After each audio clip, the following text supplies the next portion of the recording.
Grand hall of the imperial court was eerily silent, save for the soft rustling of robes and the murmur of the assembled courtiers. Sunlight streamed through the stained glass windows, casting distorted, colorful shadows on the polished marble floor. At the center of this austere chamber stood a solitary figure, head bowed and hands shackled.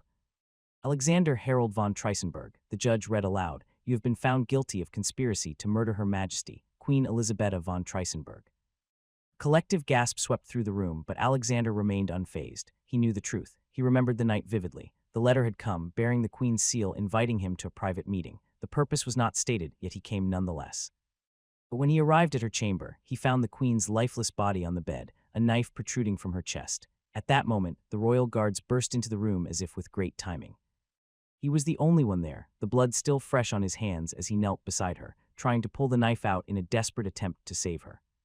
Alexander had no time to explain. The guards seized him, their minds already made up by the damning scene before them. From that moment, his fate was sealed. The judge's voice cut through his memories, bringing him back to the present. "The evidence presented against you is overwhelming. Testimonies, documents, and your suspicious behavior have all led to this inescapable conclusion. You have betrayed your family, your empire, and your people." Hearing those words from the judge, Alexander couldn't help but grimace. Family, empire, people, he had never felt a part of any of those. The royal family had shunned him, the empire had treated him as an outcast, and the people had seen him only as a blemish on their beloved monarchy.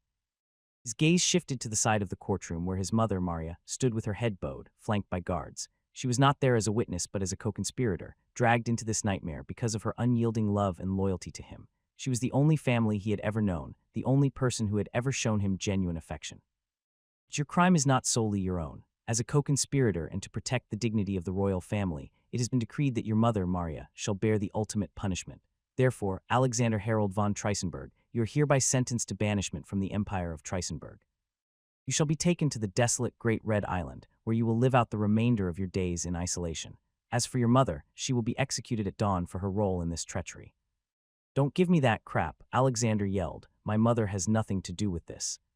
"Silence," the judge commanded in his gavel. "You have already been found guilty. Any further outbursts will only solidify the court's decision." Maria's tearful eyes met Alexander's, and she shook her head slightly, urging him to stop. But how could he stop when the Empire was going to kill the person who had taken care of him? She had nothing to do with any of this. She was only brought here to be punished for loving him. Alexander's mind raced back to the beginning, to the circumstances of his birth.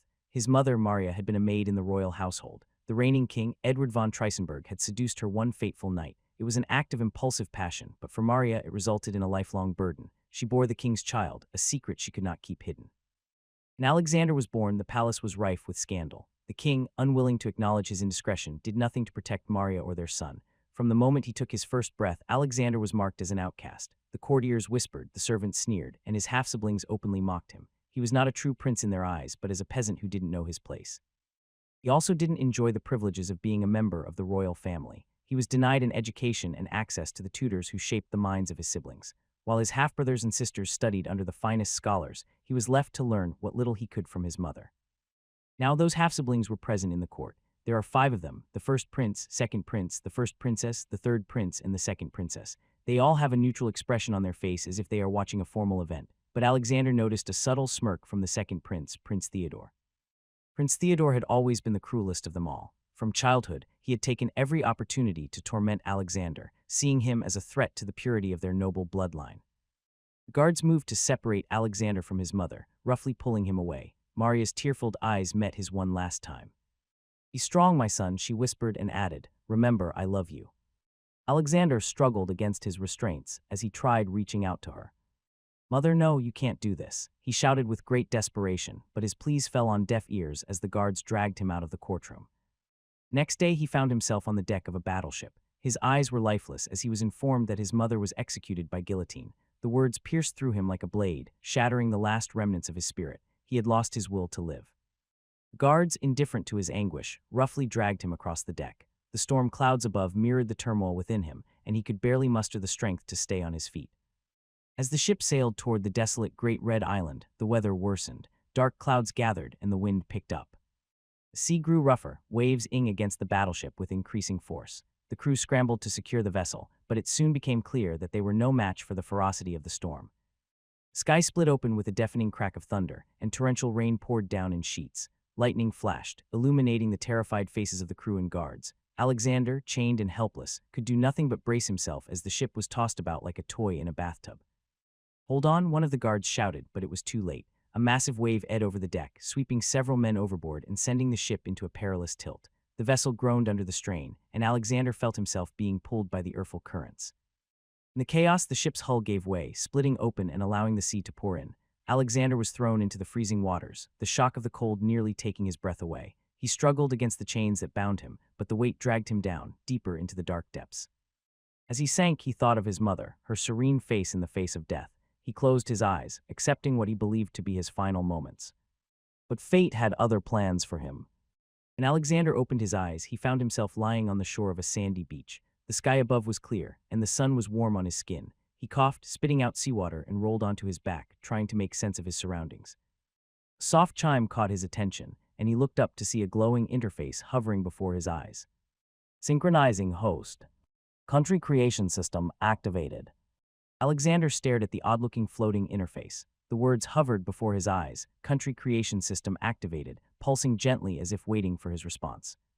What is that, he thought. Is he seeing things? Is this what people see when they die? A message from the god? No. He believed that if a person died, they could either go to heaven or hell, but this was neither. He was on a beach on an unknown island. No, how the hell is he even here? He remembered clearly that he was dragged into the depths. Yet here he was, alive and breathing, with this strange interface floating before him. He sat up slowly, his body aching from the ordeal. The sun was warm on his skin, and the sound of waves lapping against the shore was oddly soothing. Taking a deep breath, he focused on the interface. "Let's see what you are," he murmured to himself, reaching out tentatively to touch the glowing words. When his fingers were on the surface, it felt like dipping your finger onto the water. It didn't hurt at all, but the moment his finger touched the surface, a new screen was displayed. "You have been blessed by the goddess of destruction a second chance in life, and been granted Urs in a form of system where you can create your country, summon citizens, infrastructure, and technology." When he read the message, he furrowed his brows and tilted his head to the side. He was given a second life by the goddess of destruction, who is that there is only one god in their religion. And what's with the where he can create a country and summon citizens, and others? Everything felt too inconceivable. But then seconds later, the screen changed again. Name: Alexander Harold von Treisenberg. Country name: No. Population: No. Military personnel: No. Treasury: No. Map: Mission: Instant Orb. Shop: Inventory. Wheel of Fortune. Help: You have a new mission. Mission 1: Come up with a name for your country. Rewards: full access to the system, and one exclusive lottery ticket. Mission Alexander repeated, so now he has to follow whatever it is the system is giving him. He sighed, seeing that he has no choice, and there's nothing going to lose if he were to follow it. He started pondering the name of his new country. First, it can't be Treisenberg, as he doesn't want to be associated with the name that cursed him and brought misfortune in his life. After a few moments of deep contemplation, a name came to him, a name that felt right. He faced the interface and spoke the name, Valoria. The interface responded immediately. Country name: Valoria. Mission 1 complete. Rewards: full access to the system, and one exclusive lottery ticket. Immediately after, Alexander opened the tab that is available for him to click, and that is the map. Map: Valoria. Area: 587,040, 1 kilometer square. Land: 99.7. Water: 0.3. Coastline: 4,828 km, 3,000 mi. Regions: East Coast, Northern Region, Central Highlands, West Coast, Southwest Coast. East Coast. Geography: the East Coast is characterized by sandy beaches, coastal plains, and mangrove forests. The coastline is dotted with natural harbors and lagoons, providing excellent opportunities for fishing and trade. Climate: tropical, with hot and humid weather year-round. The region experiences heavy rainfall during the monsoon season, which lasts from November to April. Natural resources: abundant marine life, including fish, shrimp, and crabs. The coastal plains are fertile and suitable for agriculture, particularly rice and sugarcane. Northern Region. Geography: the northern region is dominated by dense rainforests and rolling hills. It is rich in biodiversity, home to various species of flora and fauna. Climate: equatorial, with high temperatures and humidity throughout the year. The region receives consistent rainfall, supporting the lush vegetation. Natural resources: timber, medicinal plants, and exotic wildlife. The forests also contain valuable minerals such as gold and gemstones. Central Highlands. Geography: the Central Highlands are marked by rugged mountains, deep valleys, and high plateaus. Climate: temperate with mild temperatures and moderate rainfall. The highlands experience cooler weather, especially at higher elevations.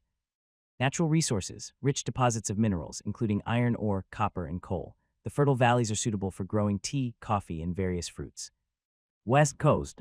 Geography: the West Coast features rocky cliffs, sandy beaches, and extensive wetlands. The coastline is rugged, with numerous coves and inlets.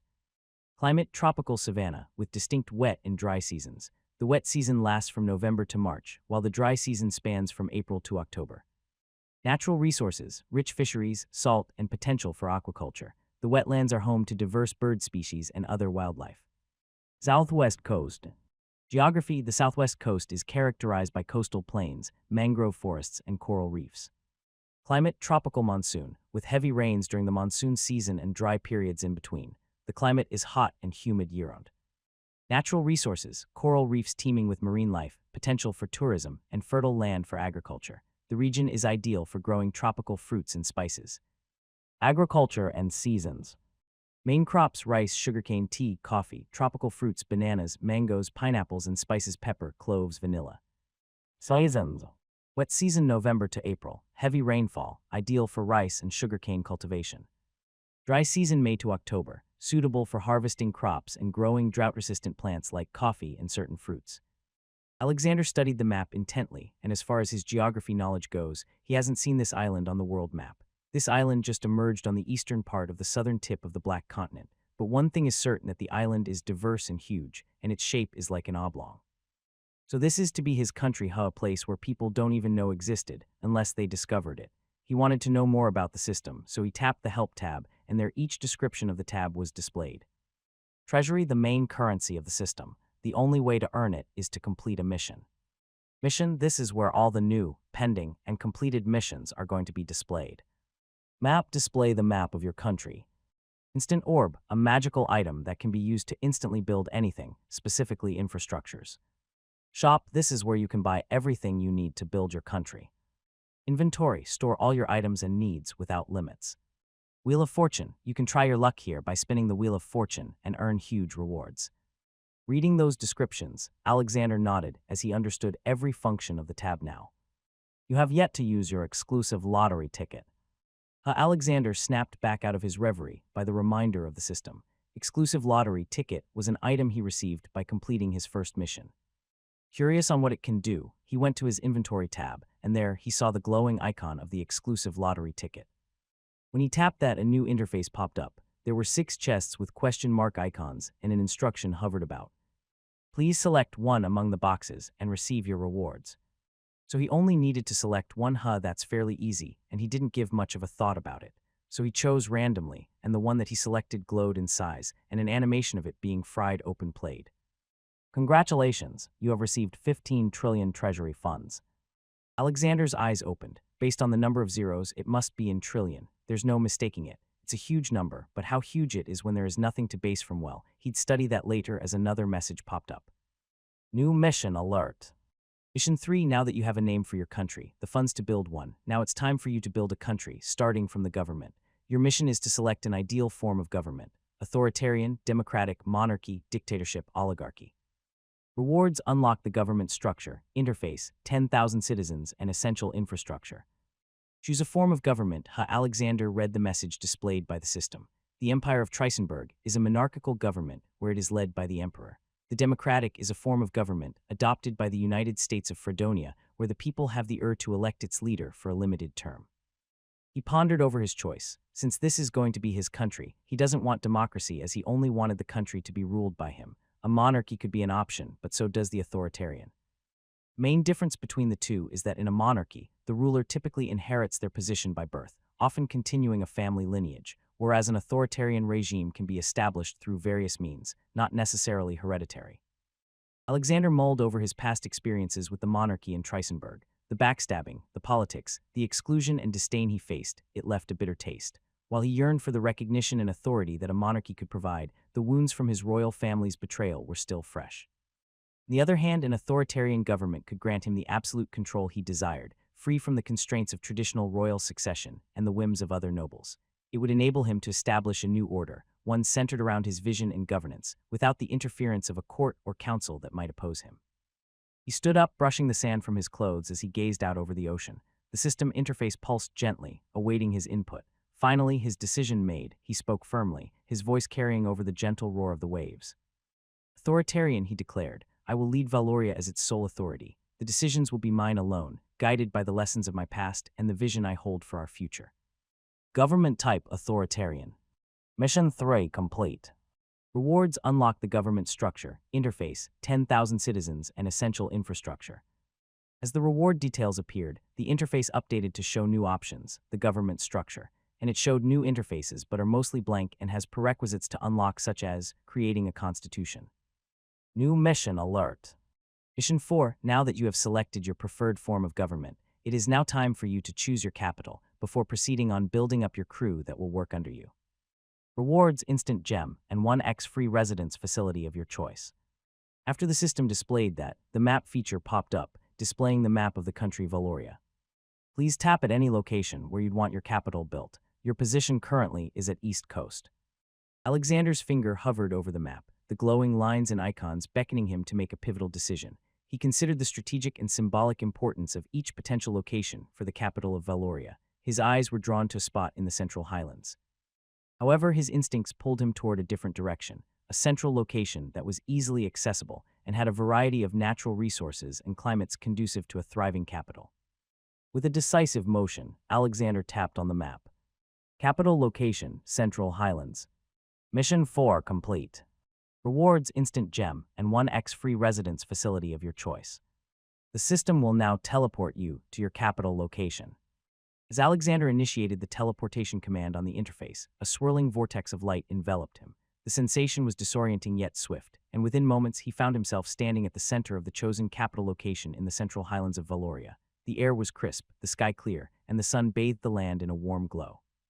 He took a moment to absorb his surroundings, the towering mountains that provided a natural fortress, the verdant valleys promising fertile grounds for agriculture, and the strategically placed river that meandered through the landscape, offering fresh water and a potential trade route. The tranquility of the scene was briefly interrupted by the familiar chime of the system interface, heralding the arrival of a new mission. New mission alert. Mission 5, build the leader's residence. This will serve as the central hub for all your governance and personal affairs. Rewards 1 instant gem. With the instruction from the system, Alexander opened his system and went to a shop where he saw a variety of residences with different architecture and design, and then one infrastructure caught his eye. Volkshow. Technical specifications. Overall size, 99,225 square meters. Height, the central dome reaches up to 250 meters. Architecture type, neoclassical with monumental scale, featuring a grand dome, extensive use of columns, and an expansive front facade. Main hall, the central gathering space under the dome, spans 50,000 sq meters, designed to host large-scale ceremonies and events. Number of rooms. 200 administrative offices tailored for government functions and diplomatic use. 50 residential suites for state guests and dignitaries, each suite being fully equipped with modern amenities. 10 large conference rooms with advanced communication technology for international conferences. 5 banquet halls capable of accommodating up to 1,000 guests each. Private quarters for Alexander, including a master suite, private study, and personal staff quarters. Number of staffs, 10,000. After looking at the specifications of the Volkshow, he was amazed. He believed that this is the perfect building to house a ruler of a country, though the price was steep, $500,000,000,000. It was irrelevant given the reward from Mission 4, which allowed him to select any one facility for his residence without cost. He tapped the selection, confirming his choice. The system responded immediately, and the construction began. The instant orb that he received was consumed, and a huge magic circle appeared on the ground. Slowly, the Volkshow emerged from the magical circle, with stones and materials aligning seamlessly as if drawn by an unseen architect's hand. Within moments, the imposing structure stood completed. Just like that. It was not only the building that emerged from the magic circle, but the staff required to maintain and operate the Volkshow materialized as well. They appeared in a neat formation, each dressed in uniforms. Alexander stared at those people, wondering if they were real humans or not. He wanted to approach them and find out for himself. So he walked over to them, and when he got closer, they all bowed their heads with great reverence. His gaze swept over, and there were a lot of them, like in the thousands. and he noticed a man in his 50s that has the look of being the butler, dressed impeccably in a dark tailored suit. "You raise your head," Alexander commanded. The butler-looking man raised his head and spoke. "My lord, how can I help you?" The way he moved his mouth and the sound of his voice looked natural, but he wondered if their bodies were as well. "Can I touch your body?" Alexander asked. "Of course, your lord. Every part of me belonged to you," the butler-looking man replied. Alexander cringed at the last sentence, but he proceeded to touch the butler's shoulder, feeling the firmness of muscle beneath the suit. The sensation was startlingly human. The skin was warm, the muscle beneath had the subtle give of living tissue, and the minutiae of human existence, like the slight moisture of sweat, were present. "Remarkable," Alexander muttered under his breath, more to himself than anyone else. The realization that these were not mere simulacra, but actual, living beings created by the system to populate and manage his government, was overwhelming. "Thank you, that will be all," Alexander said, stepping back. The butler bowed deeply and stepped aside. "Oh, wait." The butler-looking man stepped forward again and asked, "What can I do for you, my lord?" "I want you to show me to my quarters," Alexander ordered. The butler nodded in compliance. "Right this way, my lord," he said, leading Alexander through the vast corridors of the newly erected Volkshalle. As they walked, Alexander observed the intricate details of the architecture, from the towering columns to the frescoes that adorned the walls. They arrived at a set of large double doors, ornately carved with patterns. The butler pushed them open to reveal a grand suite. The main room was spacious, with a large desk situated in front of a massive window that offered a panoramic view of the central highlands of Valoria. The bedroom was equally majestic, featuring a canopy bed and fine linens that whispered luxury. "Your quarters, my lord," the butler announced. "Should you need anything, I and the staff are at your disposal." Alexander nodded, still taking in the opulence of his surroundings. "Thank you, you may now leave." Butler bowed deeply once more and exited the room, leaving Alexander alone with his thoughts. He wandered around the spacious quarters, running his hands along the sumptuous fabrics and polished wood, each touch reaffirming that this was all real. He approached the massive window and gazed out at the expansive view of Valoria. It was a beautiful sight, until it was not when the system interrupted him with a new mission. "New mission alert. Mission 6, now that you have a residence where you can live and govern at the same time, it's time for you to start forming the backbone of your country, the Constitution. Rewards 100,000 population." Alexander read the mission and immediately understood the task as he was familiar with it. Each country has a constitution, and a country couldn't exist without it. Well, a country could exist, but a state couldn't function effectively, and sooner or later, it would fall into anarchy. He wouldn't want that. "Would you like me to provide you a template for your constitution?" A floating message appeared before his eyes, and Alexander curiously nodded his head in confirmation. Then it appeared. Constitution of the Sovereign State of Valoria. Preamble. We, the people of Valoria, under the leadership of our sovereign ruler, Alexander Harold von Triesenberg, established this constitution to ensure unity, strength, and prosperity for our nation. Article I, the Sovereign Ruler. Section 1, the Sovereign Ruler is the supreme authority of Valoria, holding ultimate executive, legislative, and judicial Section 2, the Sovereign Ruler has the to enact, amend, or repeal laws and decrees as deemed necessary for the welfare of the state. Section 3, the Sovereign Ruler appoints all high-ranking officials, including ministers, judges, and military leaders. Article II, the Legislative Assembly. Section 1, the Legislative Assembly shall consist of 150 members appointed by the Sovereign Ruler. Section 2, the Legislative Assembly's primary function is to propose and debate laws, which must then be approved or vetoed by the Sovereign Ruler. Section 3, the Legislative Assembly may be dissolved at any time by the Sovereign Ruler. Article III, the Executive Council. Section 1, the Executive Council is composed of ministers appointed by the Sovereign Ruler, each overseeing a specific department of the government.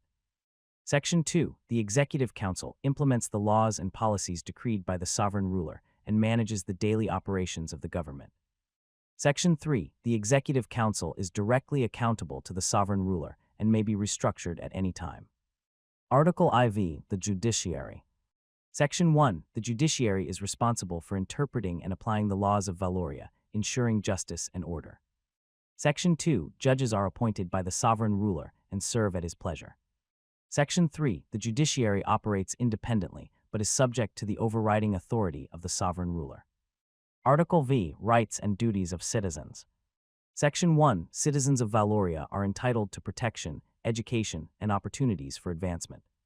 Section 2. Citizens have the duty to remain loyal to the state and the sovereign ruler, contributing to the nation's prosperity and security. Section 3. Any act of treason or rebellion against the state or the sovereign ruler shall be met with the severest punishment. Article VI. National Security. Section 1. The sovereign ruler commands the military forces of Valoria, ensuring the defense and security of the nation. Section 2. The military is obligated to protect the state, enforce laws, and maintain order under the direct command of the sovereign ruler. Section 3. The establishment of a strong intelligence network to safeguard the state against internal and external threats is mandated. Article VII. Economic and social development. Section 1. The state shall foster economic growth through strategic planning, resource management, and technological advancement. Section 2. Social development programs, including healthcare, education, and public welfare, shall be implemented to enhance the quality of life for all citizens. Section 3. The sovereign ruler shall oversee all economic and social policies, ensuring alignment with the national vision. Article VIII. Amendments. Section 1. Amendments to this Constitution may be proposed by the Legislative Assembly, but require the approval of the sovereign ruler to be enacted. Section 2. The sovereign ruler reserves the right to unilaterally amend the Constitution as deemed necessary for the state's interests. Article IX. Final Provisions. Section 1. This Constitution shall be the supreme law of Valoria, and any laws, decrees, or actions contrary to it are null and void. Section 2. The sovereign ruler is the ultimate interpreter of this Constitution. Alexander reviewed the Constitution, and he found it satisfying, and so he set it as the country's new Constitution, and the system message prompted again. Mission 6 complete. Rewards: 100,000 people added to the population. As the system confirmed the mission's completion, the Government Structure tab popped up and a new mission was added again. New Mission Alert. Mission 7. Summon key people to fill up your legislative branch. You will need the following positions: President of the Legislative Assembly, Vice President, Majority Leader, Minority Leader, and 150 Assembly members. Rewards: 50 billion Treasury funds. Waving that notification away, Alexander focused on the Government Structure tab, and there he finally knew its purpose. There he could see what and who holds a position in the government, and there is even a tab in it where it allowed him to autofill positions. When he tapped on that autofill tab, a system displayed another interface, which showed the Legislative Assembly members, and there were all blanks, but there are positions and roles shown. President of the Legislative Assembly. Position: President of the Legislative Assembly. Role: presides over sessions, ensures orderly conduct of debates, and represents the Assembly in official functions. Vice President of the Legislative Assembly. Position: Vice President of the Legislative Assembly. Role: assists the President and steps in during their absence, manages internal affairs. Majority Leader. Position: Majority Leader. Role: leads the majority party, coordinates legislative strategy, and ensures party discipline. Minority Leader. Position: Minority Leader. Role: leads the minority party, provides opposition to majority proposals, and promotes alternative policies. Assembly Members. Position: Legislative Assembly members, 150. Role: participate in debates, propose laws, and represent the citizens of Valoria. Would you like to autofill those positions with 1 billion? Reading the message that came after the prompt, Alexander was shocked slightly. 1 billion treasury funds for a people to fill up those roles, but there is nothing to be shocked about in the first place, as he remembered that he has a total of 15 trillion funds. 1 billion wouldn't even dent the massive amount he possessed. Yes.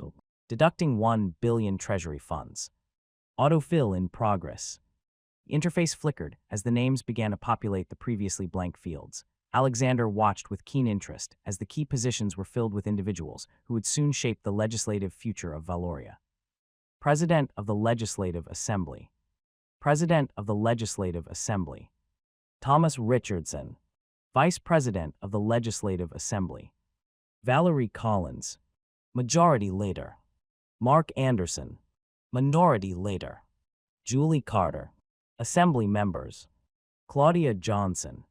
Gavin Drummond. Olivia Martin. Andrew Stevens. Linda Peterson. And so on until all 150 names were filled.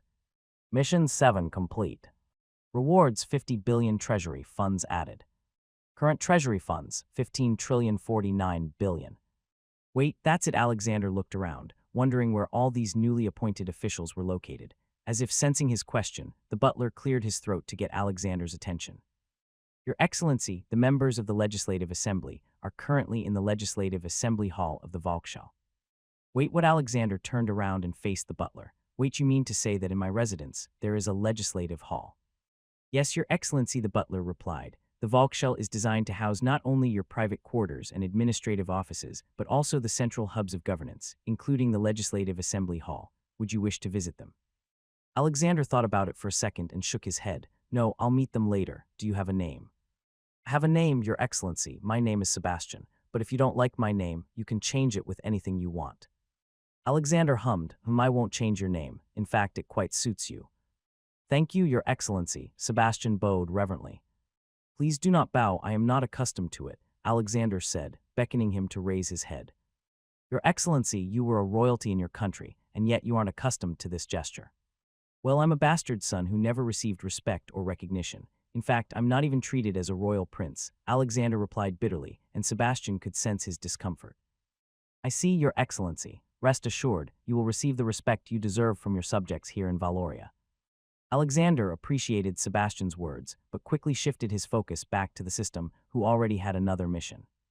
New mission alert. Mission 8, establish the executive branch of Valoria. You need to appoint ministers for various ministries that will help you run your country. Executive ministries. Vice President. Chief of Staff. Attorney General. Ministry of State. Ministry of Health. Ministry of Education. Ministry of Defense, Ministry of Treasury, Ministry of Interior, Ministry of Agriculture, Ministry of Commerce, Ministry of Labor, Ministry of Public Works and Infrastructure, Ministry of Energy. Rewards 1 instant gem. Oh, give me a break, Alexander muttered under his breath. He just created the Legislative Assembly, and now the system wanted him to create the ministries. What's next? Judicial. There is a high chance of the system giving him that mission next, as the pattern was apparently clear. However, a mission is a mission, and an instant gem is one of the precious assets that he could receive as a reward from the system. Just like in the legislative, there was also autofill. Would you like to autofill those positions with 1 billion treasury funds? Alexander sighed and nodded, yes. Deducting 1 billion treasury funds. Autofill in progress. The interface flickered again, and names began to populate the previously blank fields. Vice President. Robert Mitchell. Chief of Staff. Julianne Carter. Attorney General. Michael Johnson. Ministry of Education. Luke Kennedy. Ministry of State. Emily Harris. Ministry of Defense. William Thompson. Ministry of Treasury. Sarah Adams. Ministry of Interior. John Taylor, Ministry of Agriculture. Rebecca Morgan, Ministry of Commerce. David Anderson, Ministry of Labor. Sophia Clark, Ministry of Public Works and Infrastructure. Daniel Lewis, Ministry of Energy. Olivia Roberts, Mission 8 complete. Rewards 1 instant gem added. Current treasury funds, 15,048 billion. New mission alert. Mission 9, establish the judiciary branch of Valoria. You need to appoint judges for various levels of courts, including the Supreme Court, Appeals Court, and District Courts. Rewards, judicial complex, instant orb, and 5 billion treasury funds. Alexander smiled wryly. I knew it was coming. Judiciary branch. Supreme Court Chief Justice. Supreme Court Justices 8. Appeals Court Judges 15. District Court Judges 30. Would you like to autofill those positions with 1 billion treasury funds? Yes, Alexander confirmed. Deducting 1 billion treasury funds. Autofill in progress. The names began to populate the fields once more. Supreme Court Chief Justice. James Wilson. Supreme Court Justices. Elizabeth Brown. Thomas Miller. What? Appeals Court Judges. Richard Clark. Barbara Jackson. What? District Court Judges. Jennifer Carter. Jason Mitchell. Emily Roberts. What? Mission 9 complete. Rewards, judicial complex, instant orb, and 5 billion treasury funds added. Current treasury funds, 15,052 billion.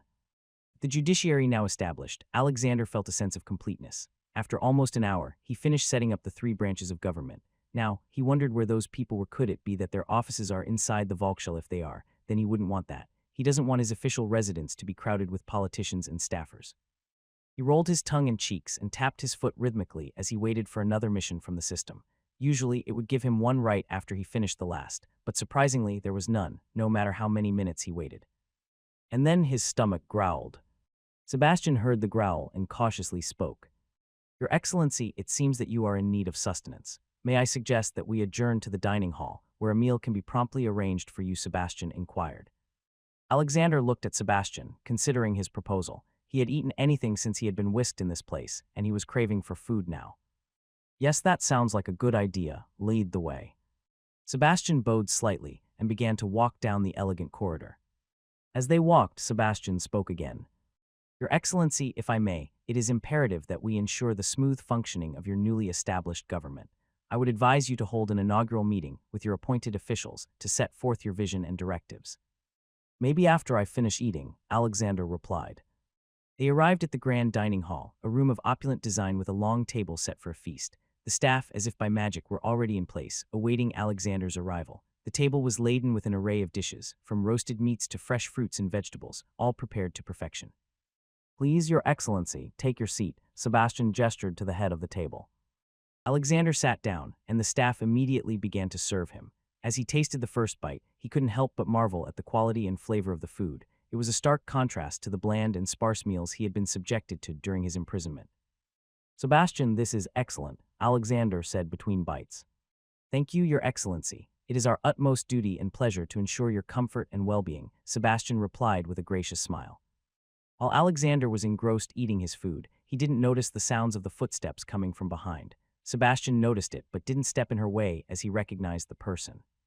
"Sir?" Alexander paused his spoon midair as he heard a soft and charming voice from behind. He glanced over his shoulder and saw a beautiful woman in her early 20s with deep blue eyes that seemed to draw him in. Her face was elegantly framed by golden blonde hair that cascaded down to her waist. Her well-endowed figure was accentuated by the form-fitting dress she wore.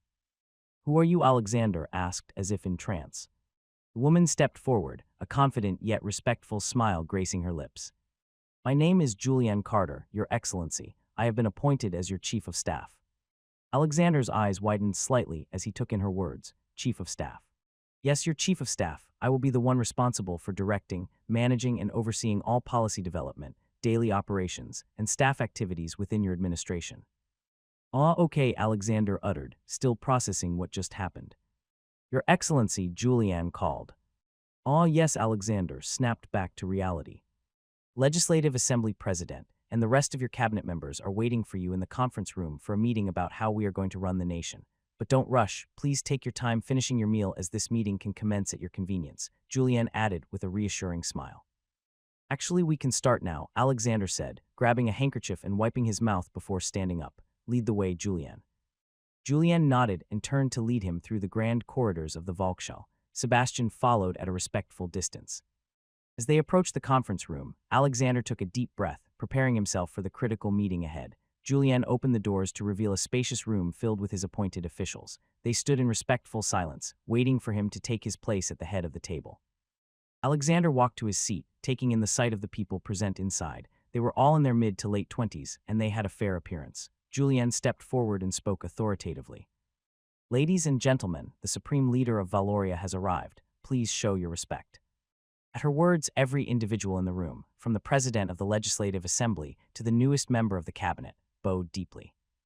Alexander, who was still not used to the gesture of reverence from his subjects, simply stood tall. If they revered him so much, then he must show them his most confident and authoritative self. Alexander took a seat at the head of the table, but the officials still stood. "You may take your seats now," Alexander said, gesturing for everyone to sit. The officials complied, taking their places around the large conference table. "Thank you. Now how about we go around the table and introduce ourselves," Alexander suggested, looking around at the assembled officials. "Let's start with you, sir." The person he gestured to introduce himself rose to his feet and began. "Your Excellency, I am Thomas Richardson, appointed as the President of the Legislative Assembly. My role is to ensure the smooth operation of our legislative processes and to represent the Assembly in official functions. I have extensive experience in governance and look forward to serving Valoria." And it was followed. Your Excellency, I am Robert Mitchell, appointed as your Vice President. I will assist you in executing your duties and act as your representative when needed. Julianne Carter, the Chief of Staff, was already familiar, but she formally introduced herself again. After her, another man rose. Your Excellency, I am Michael Johnson, the Attorney General. My role is to provide legal advice to your administration and oversee the enforcement of laws in Valoria. Your Excellency, I am Madeline Young, the Minister of Health. My role is to ensure the health and well-being of our citizens. I will oversee the development and implementation of healthcare policies, manage medical facilities, and ensure that every citizen has access to quality healthcare services. Your Excellency, I am Emily Harris, the Minister of Foreign Affairs. I will be responsible for foreign affairs and diplomacy. With my I will help Valoria build strong alliances and maintain peace. Your Excellency, I am William Thompson, the Minister of Defense. My role is to oversee the military forces of Valoria and ensure our national security. Your Excellency, I am Sarah Adams, the Minister of Treasury. I will manage Valoria's finances, including taxation, expenditure, and economic policy. Your Excellency, I am John Taylor, the Minister of Interior. I will be responsible for domestic affairs, including public safety, infrastructure, and local governance. Your Excellency, I am Rebecca Morgan, the Minister of Agriculture. I will oversee agricultural policies, food production, and rural development. Your Excellency, I am David Anderson, the Minister of Commerce. My role is to promote trade, industry, and economic growth. I will help Valoria create a robust economy. Your Excellency, I am Sophia Clark, the Minister of Labor. I will oversee labor policies, employment, and workforce development. Your Excellency, I am Daniel Lewis, the Minister of Public Works and Infrastructure. I will be responsible for the construction and maintenance of public facilities and infrastructure. Your Excellency, I am Olivia Roberts, the Minister of Energy. I will oversee energy production, distribution, and sustainability. Alexander nodded, pleased with the introductions. Thank you all for your introductions, and I look forward to working with you all. But before we begin our meeting, I want to share about myself. I'm Alexander Harold von Triesenberg. I was dubbed as the bastard prince of the Empire of Triesenberg. I was banished from the Empire for the crimes that I didn't commit. He paused as the bitter memories resurfaced. All the officials in the conference room looked at him concernedly, but none interrupted him. Still, I am a royal prince, however, I didn't receive the same education as my half-brothers and sisters. I lack the necessary knowledge to run this country, and I wholeheartedly admit that any of you can take my position and do my job better. However, the system doesn't design it that way, so I will make myself open and do my best to lead Valoria effectively. If I have an idea and you think it's bad, please speak up. If you think you have a better plan, do not hesitate to propose it. The system appointed you in your position, not me, which means you are good at your respective fields. That would be all. When Alexander concluded his words, there was a moment of silence. The officials looked at him with respect. They appreciated his honesty and vulnerability, qualities that they hadn't expected from their new leader. Julianne Carter, the Chief of Staff, spoke up first. Your Excellency, thank you for your transparency and humility. We are here to support you and work together to build Valoria into a prosperous nation. Thomas Richardson, the President of the Legislative Assembly, nodded in agreement. Indeed, Your Excellency, we have been chosen for our skills and experience, and we will do everything in our to assist you in your mission. Alexander felt a sense of relief wash over him. He had feared that his lack of formal education and royal training would be a hindrance, but the support from his appointed officials gave him confidence.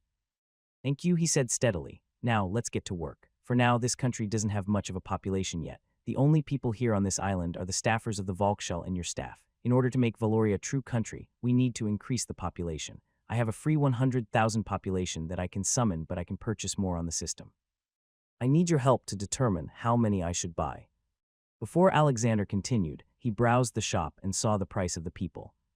1 million people is equivalent to 100 billion treasury funds, and so far I have approximately 15 trillion treasury funds. That gives us the potential to summon up to 150 million people if we want to invest all of our funds in the population. However, that would be a very stupid move to make.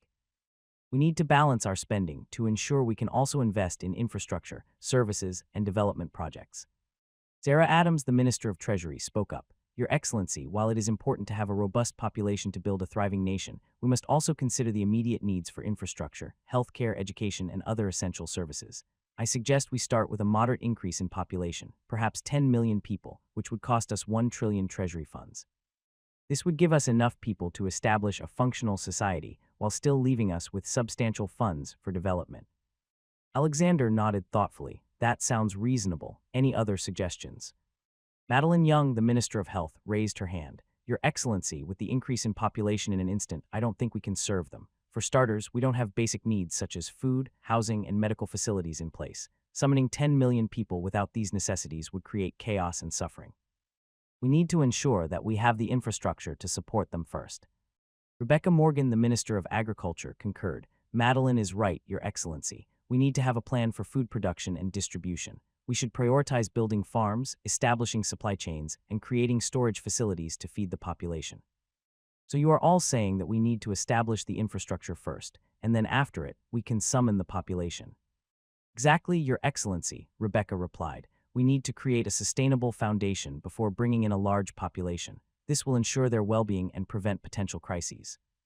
In that case, Alexander continued, turning his attention to Daniel Lewis, the Minister of Public Works and Infrastructure. Daniel, what's your plan for industrializing and urbanizing Valoria, given our current situation? Daniel stood up, nodding thoughtfully. Your Excellency, industrializing and modernizing Valoria is a monumental task, given the size of our territory, 587,041 square kilometers. It will require substantial investment, resources, and time. Alexander leaned forward, his interest piqued. How much are we talking about in terms of funds, and what exactly would we need to build? Daniel took a deep breath. To industrialize and modernize key areas, we would need at least 7 trillion treasury funds. This amount will cover the construction of essential infrastructure such as bridges, roads, railways, and airports across Valoria. Alexander's eyes widened slightly. 7 trillion, that's like half of our entire treasury. It is, Daniel acknowledged, but considering we're starting from scratch on an uninhabited island, he didn't continue as Alexander realized it already. I understand, we're building a nation from the ground up after all, so I'm sure you're going to need a lot of things from my system. You can just give me a list. That won't be necessary, Your Excellency, as there is a feature in the system where we can just list everything we will need and you just have to confirm it, Daniel pointed out. Wait, you are saying that you have access to my system? Alexander asked. We can only access limited features, Daniel replied. I see, Alexander hummed. Your Excellency, Olivia Roberts, the Minister of Energy, interjected. If I may, I propose a joint project with the Ministry of Public Works and Infrastructure to build an electrical grid across Valoria. We are going to build coal-fired plants, and to support the development of our infrastructure, and to ensure that all regions have access to electricity. Alexander nodded, considering the proposal. No problem, so 7 trillion treasury funds, I will transfer it to you now. Alexander opened his system and transferred 7 trillion funds to Daniel, and Daniel confirmed it right away. I received it, Your Excellency. We will use these funds to buy construction materials, equipment, and people for labor. It was convenient, so he could just transfer funds from different cabinet members and then let them do the job. An idea popped up in his head. Okay, for every cabinet member, I need you all to come up with your budget you are going to need to execute and fulfill your share on developing Valoria, Alexander announced. Cabinet members began making their calculation on how much budget they'd need to contribute for the development of Valoria. Alexander watched them writing notes on the papers, as if listing down everything they needed. One by one, they finished their calculations and prepared to present their budget proposals. Let's start with you, Sarah, Alexander said, turning to the Minister of Treasury.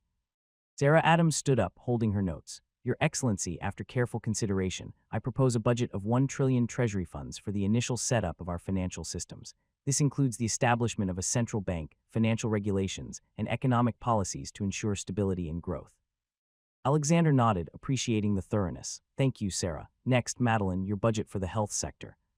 Madeline Young, the Minister of Health, stood up. Your Excellency, to ensure the well-being of our citizens, I propose a budget of 500 billion treasury funds. This will cover the construction of hospitals, clinics, medical research facilities, and the procurement of medical supplies and equipment. Thank you, Madeline. Rebecca, your turn. Rebecca Morgan, the Minister of Agriculture, stood up. Your Excellency, to establish a sustainable food supply, I propose a budget of 800 billion treasury funds. This will be used for building farms, creating irrigation systems, and setting up food storage and distribution networks. Excellent, David. What about commerce? David Anderson, the Minister of Commerce, stood up. Your Excellency, to promote trade and industry, I propose a budget of 1 trillion treasury funds. This will include the development of industrial zones, trade hubs, and the establishment of business regulations and incentives. Thank you, David. Sophia, your budget for labor. Sophia Clark, the Minister of Labor, stood up. Your Excellency, to develop our workforce and ensure fair labor practices, I propose a budget of 300 billion treasury funds. This will cover job training programs, labor rights enforcement, and employment services. Thank you, Sophia. Daniel, do you need anything beyond what we've already discussed for public works and infrastructure? Daniel Lewis, the Minister of Public Works and Infrastructure, shook his head. No additional budget is needed, Your Excellency. The 7 trillion Treasury funds allocated will cover all necessary projects. Good, Olivia, your budget for energy. Olivia Roberts, the Minister of Energy, stood up. Your Excellency, to ensure a reliable energy supply, I propose a budget of 400 billion Treasury funds. This will be used for building coal-fired plants, renewable energy sources, and establishing an electrical grid across Valoria. Thank you, Olivia. Emily, for Foreign Affairs. Emily Harris, the Minister of State, stood up. Since the priorities of Valoria are focused on developing itself, there wasn't much need for foreign affairs. So I only ask a budget of 100 billion funds which we will use to build embassies for foreign countries and embassies to different countries. Alexander nodded. Understood, Emily. Thank you. William, your budget for defense. William Thompson, the Minister of Defense, stood up. Your Excellency, to ensure our national security and establish a formidable defense force, I propose a budget of 2 trillion Treasury funds. This will cover the construction of military bases, acquisition of equipment, and training programs for our personnel. Thank you, William. John, your budget for Interior Affairs. John Taylor, the Minister of Interior, stood up. Your Excellency, to manage domestic affairs, public safety, and local governance effectively, I propose a budget of 600 billion Treasury funds. This will cover the establishment of police forces, public administration buildings, and essential local services. Thank you, John. Michael, your budget for the judiciary. Michael Johnson, the Attorney General, stood up. Your Excellency, to ensure justice and order, I propose a budget of 200 billion Treasury funds. This will cover the construction of court buildings, training of judges, and the development of legal infrastructure. And for you, Kennedy, 300 billion funds for the education sector, which we will use to build educational infrastructure across Valoria. Alexander nodded, taking in all the proposals. He opened the system interface and began the transfer of funds to each ministry. Treasury 1 trillion funds. Health 500 billion funds. Agriculture 800 billion funds. Education 300 billion funds. Commerce 1 trillion funds. Labor 300 billion funds. Public Works and Infrastructure 7 trillion funds previously transferred. Energy 400 billion funds. State 100 billion funds. Defense 2 trillion funds. Interior 600 billion funds. Judiciary 200 billion funds. Total of 13.2 trillion funds. Funds transfer complete. Current Treasury funds 1,849 billion.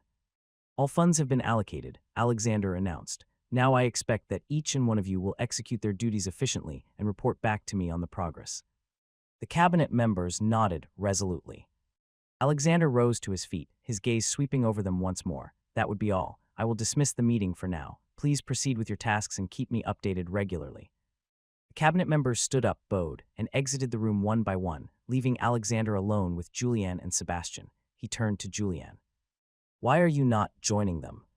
Your Excellency, I'm your Chief of Staff. That means I have to stay close to you at all times as you might need me, Julianne said. I don't require any assistance from you as of now, Alexander replied. But you might have one sooner or later. It's best to be prepared for any immediate needs you might have, Julianne explained calmly. Alexander nodded. All right, Julianne, stay close. Sebastian, you may leave. Sebastian bowed and exited the room, leaving Alexander and Julianne alone. Alexander occasionally stole a glance at Julianne. He must admit, she was pretty beautiful, and he had never been this close to a kind of woman like her.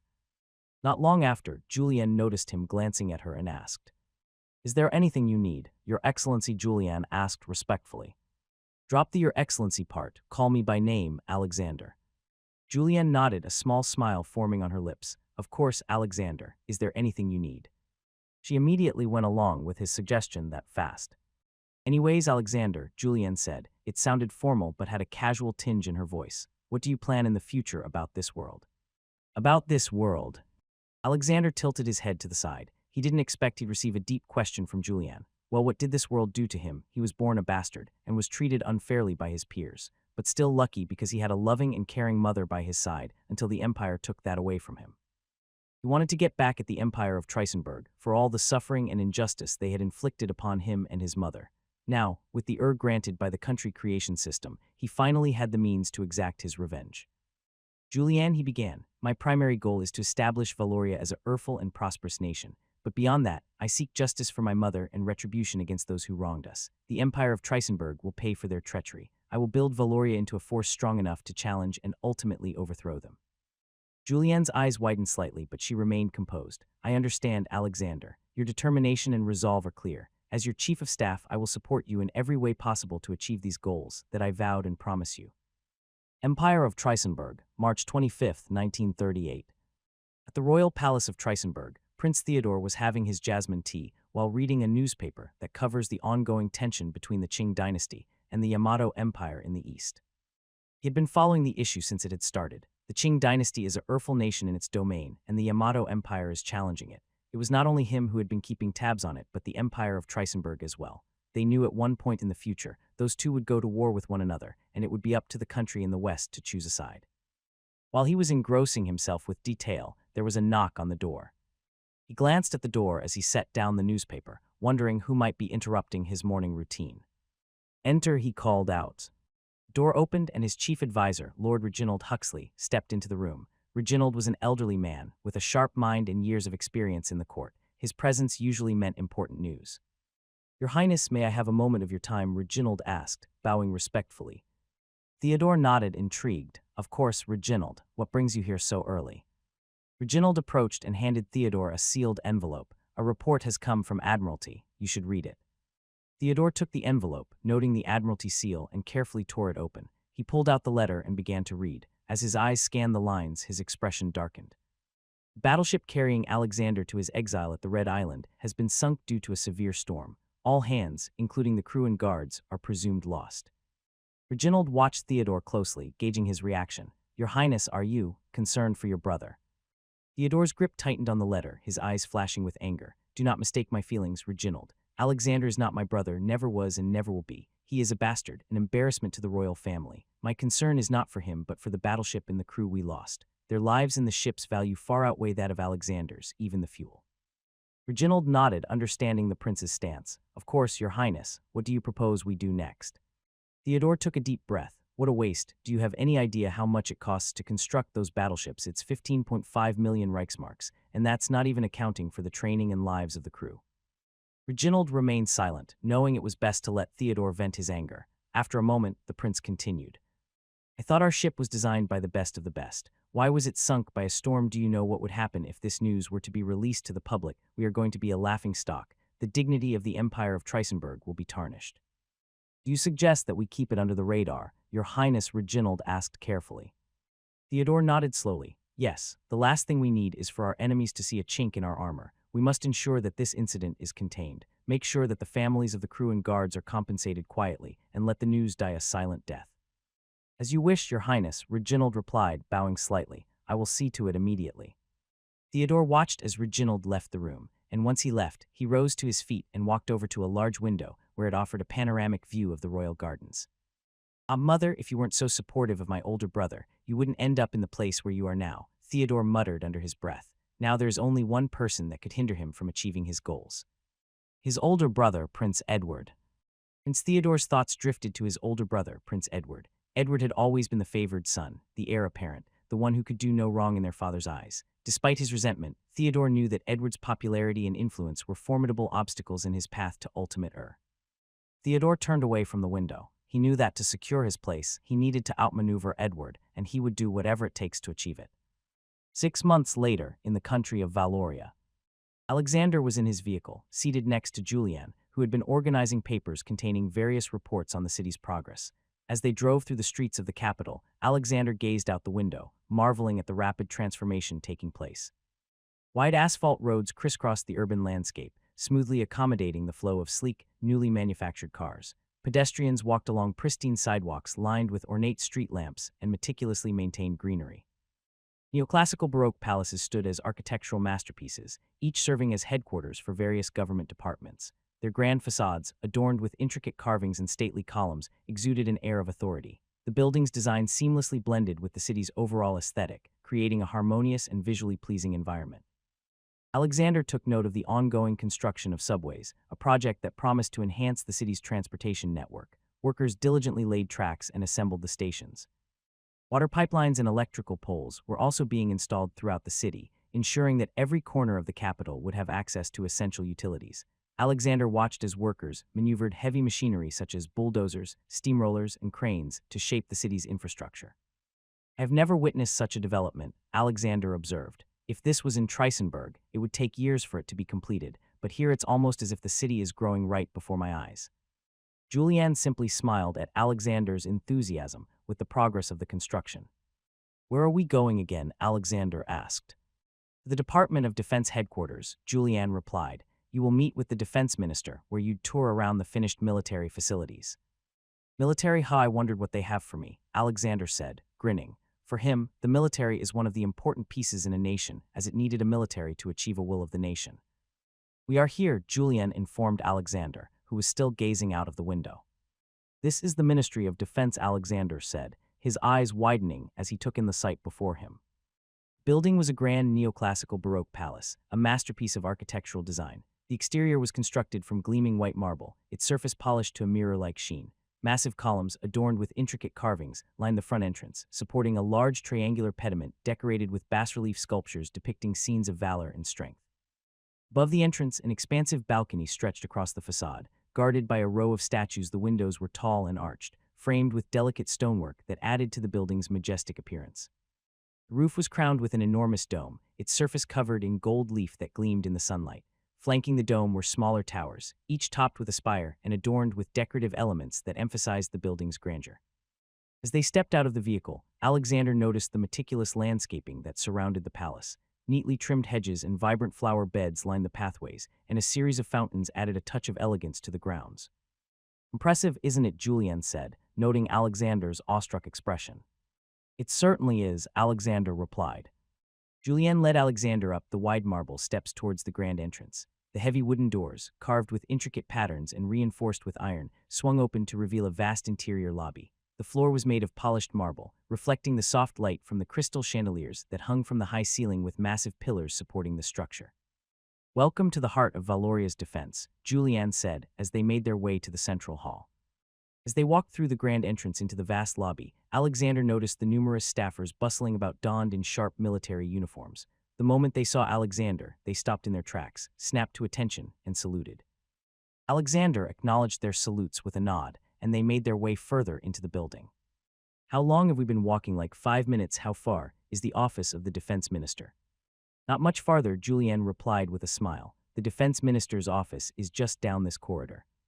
"Okay, I'm going to believe you in that." Finally, they reached a large set of double doors. Julianne knocked, and a moment later, the doors were opened by a uniformed aide. "Your Excellency, Minister Thompson is expecting you," the aide said, stepping aside to allow them entry. The office was as grand as the rest of the building, with high ceilings and large windows that offered a stunning view of the city below. A massive mahogany desk dominated the room, behind which stood Minister Thompson, who greeted them with a respectful bow. "Welcome, Your Excellency," Thompson said. "It's an honor to have you here."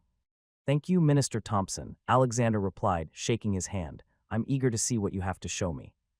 "Please have a seat," Thompson said, gesturing to a comfortable seating area near the desk. "We have much to discuss and much to show you." Thompson handed Vincent and Julianne a thick file. Vincent looked at it curiously. "What are these?" he asked. "Your Excellency, that is the organizational structure of the Ministry of Defense," Thompson answered. Alexander flipped through the file, scanning the pages filled with charts, diagrams, and detailed descriptions of various departments and divisions. "Now, the Ministry of Defense has 4 main branches," Thompson began: the Army, Navy, Air Force, and the Coast Guard. Each branch plays a crucial role in ensuring the security and sovereignty of Valoria. He pointed to a detailed chart illustrating the structure of each branch. "Navy is our largest branch," Thompson continued, "responsible for securing our maritime borders and ensuring the safety of our shipping lanes. It includes destroyers, frigates, cruisers, heavy cruisers, battleships, submarines, and aircraft carriers. You'll find the detailed number there. Given that we are an island nation, it makes sense to prioritize our naval strength." Thompson moved on to the next section of the chart. The Army, while smaller than the Navy, is essential for land-based military operations. It is divided into various divisions such as infantry, armor, artillery, and special forces. Our goal is to maintain a versatile and highly trained ground force capable of responding to any threat. Next, he highlighted the Air Force. The Air Force provides air superiority, strategic bombing, and reconnaissance. We have a fleet of fighter aircrafts, bombers, and transport aircraft. Finally, he pointed to the Coast Guard. The Coast Guard is responsible for coastal defense, search and rescue, and law enforcement in our territorial waters. They play a vital role in preventing smuggling, piracy, and other illegal activities that could threaten our nation. Alexander nodded, impressed by the comprehensive structure. This is excellent, Minister Thompson. It's clear that each branch has a well-defined role and purpose. Thompson smiled and continued. In addition to the military personnel, each branch will be overseen by Joint Chiefs of Staff, who will be experienced military leaders. These chiefs will work closely with their respective secretaries or ministers, who are civilian authorities appointed to provide oversight and ensure that the military operates in accordance with our national policies and values. He handed Alexander another document detailing the roles and responsibilities of the Joint Chiefs of Staff and the secretaries. The Joint Chiefs of Staff will handle the strategic and operational aspects of the military, while the secretaries will focus on policy, administration, and coordination with other government departments. Alexander reviewed the document and noted some of their names. Okay, I'm far more interested in the numbers of our troops in each department, and the equipment, artillery, tanks, etc. Thompson nodded and flipped to the relevant sections of the document. Certainly, Your Excellency. Let's start with the Navy. He pointed to a detailed breakdown in the file. Currently, our Navy consists of 5 aircraft carriers, 10 battleships, 30 cruisers, 40 destroyers, 50 frigates, 30 submarines, various support and auxiliary vessels. Alexander raised an eyebrow. That's a formidable fleet. Thompson then moved to the Army section. Our Army is composed of 100,000 infantry soldiers, 2,000 tanks, 1,500 artillery pieces. He flipped another page. The Air Force has 500 fighter aircraft, 200 bombers, 300 transport aircraft, 100 reconnaissance aircraft. And finally, Thompson continued, the Coast Guard consists of 60 patrol boats, 30 search and rescue vessels, 20 law enforcement ships. Thompson flipped to another section. The Army's artillery includes 500 mobile howitzers, 200 anti-aircraft guns, 100 multiple rocket launchers. For support vehicles, we have 2,000 armored personnel carriers, 1,000 logistics trucks, 500 engineering vehicles. Okay, this is a good number, but still far enough from our adversary, the Empire of Trisenberg. I don't know the exact details of their military, but they are far more formidable than our current forces. That won't matter, Your Excellency, as we may have a small number of forces compared to them. We still have the best of the best troops there are, Thompson confidently said. With that said, I want to see one of our battleships, Alexander demanded. Thompson leaned back in his seat while he interlocked his fingers. You want a tour of one of our battleships, Your Excellency, that can be arranged. When would you like to see the ship? Possibly today, Alexander replied. Thompson hummed in thought. I can arrange a helicopter transport for you that will get you to our Norfolk Naval Base. Helicopter. Alexander tilted his head to the side, unfamiliar with the term. What is that, some sort of vehicle? It's not a vehicle, it's an aircraft, Your Excellency, Thompson explained gently. You haven't seen one in your life. I'm aware of every aircraft because I am quite fond of it. The Empire of Trisenberg has the most advanced aircraft in the world, but they don't have what you call a helicopter. Well, you're going to see one later, Thompson said with a confident smile. The helicopter is a relatively new invention, designed for vertical takeoff and landing. It's quite versatile and will get us to the naval base quickly. Thompson chuckled and added, it seems that the Empire of Trisenberg, which you looked up to in terms of military prowess, doesn't have something that we have. Alexander chuckled, right. Thompson grabbed the telephone from the edge of his desk and dialed a number. After a brief conversation, he hung up and turned back to Alexander. The helicopter will be ready for us in about an hour. In the meantime, would you like to see more of the Department of Defense, or is there anything specific you would like to discuss? Alexander glanced at Julianne, who nodded encouragingly. I think a brief tour of the rest of the department would be beneficial, he said. It would be good to see how everything operates. Excellent choice, Thompson said, rising from his chair. Follow me and I'll show you around. They left the office and walked through the grand corridors of the palace, passing various departments and offices. Thompson explained the functions of each division, from logistics and procurement to intelligence and research. As they reached the end of the tour, Thompson led them to a large conference room. This is where we hold our strategic meetings and briefings, he explained. The room was equipped with the latest technology, including large maps, communication devices, and projection equipment. Impressive, Alexander commented. I see that a lot of thought and resources have been put into making sure our defense operations run smoothly. Indeed, Your Excellency, Thompson replied. We are committed to maintaining a state-of-the-art facility to ensure the security of Valoria. After the tour, they made their way to the helipad located on the palace grounds. From above, Alexander saw an odd-looking aircraft that was descending vertically, its rotors slicing through the air and generating a strong wind. The helicopter touched down smoothly, its earful blades gradually slowing to a stop as the pilot expertly maneuvered it into position. That's the helicopter, Alexander asked, his curiosity piqued. Yes, Your Excellency, Thompson replied. That's the HR-2S-1 Falcon. It's one of our most advanced helicopters. It's capable of carrying heavy loads and can transport up to 26 fully equipped soldiers or a significant amount of cargo. This helicopter can reach speeds of up to 115 miles per hour and has a range of about 300 miles on a full tank.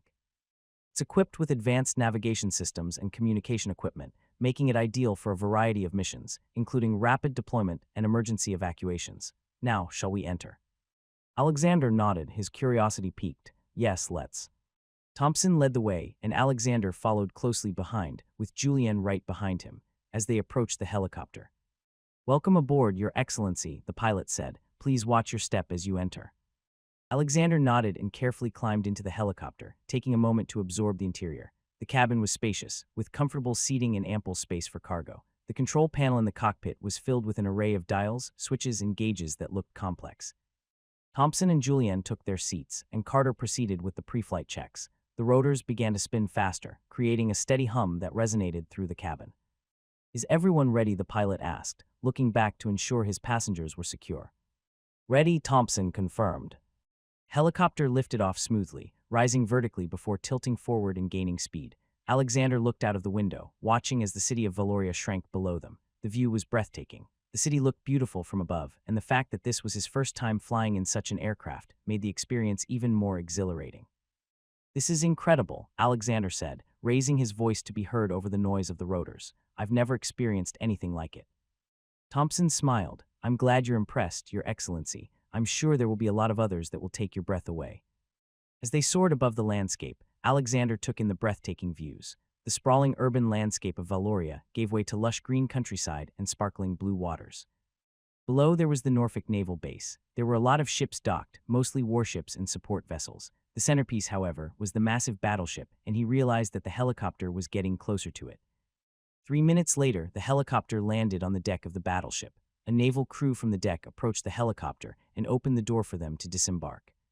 Thompson was the first to disembark, followed by Alexander and Julien. Welcome to the VNS Titan, Thompson announced, waving his hand in the air. It's the flagship of the Valorian Navy. Alexander looked around and noted the huge cannons. It was huge. Thompson began to explain the specifications of the VNS Titan. This battleship is one of the most formidable warships ever constructed. It's over 920 feet long and has a beam of 121 feet. The displacement of the ship is about 70,000 tons when fully loaded. Alexander listened intently as Thompson continued. The main armament of the VNS Titan consists of 12 16-inch 50-caliber guns, arranged in 4 triple turrets.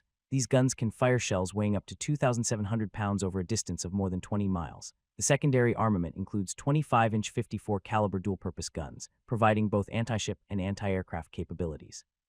Thompson pointed to the various smaller weapons mounted around the ship. For closing defense, we have numerous anti-aircraft guns and machine guns, ensuring we are well protected against aerial attacks. As they walked along the deck, Thompson highlighted other features. The VNS Titan is aired by an advanced propulsion system, consisting of 8 boilers and 4 steam turbines, delivering a total of 172,000 shaft horsepower. This allows the ship to reach speeds of up to 28 knots. They reached the ship's superstructure, and Thompson led them inside to the control room. Here, we have the nerve center of the ship. The bridge is equipped with the latest in naval technology, including radar, sonar, and advanced fire control systems. This enables us to detect and engage targets with precision. Alexander was impressed by the state-of-the-art equipment of the ship, and the more he learned about the ship, his excitement was growing. He felt in his veins that with this warship, he might have a chance of taking down Trisenberg, but of course, he wouldn't want a confrontation with them now. Suddenly, there was a notification alert. New mission alert. Mission 56, establish contact with the outside world. Alexander read the mission template that appeared in front of him so suddenly. If he was being honest, he hated it whenever the system just popped out of nowhere and informed him that there was a new mission. Establish contact with the outside world, he muttered under his breath and continued. Rewards, 1 ticket for Wheel of Fortune. Julien, who had been behind him for quite some time, spoke up. you just said something, Alexander. I have a new mission from the system, Alexander informed her. It seems that the system now wants us to reveal ourselves to the world. I see, Julianne rubbed her chin as she contemplated. It's best that we talk about this with the Minister of State.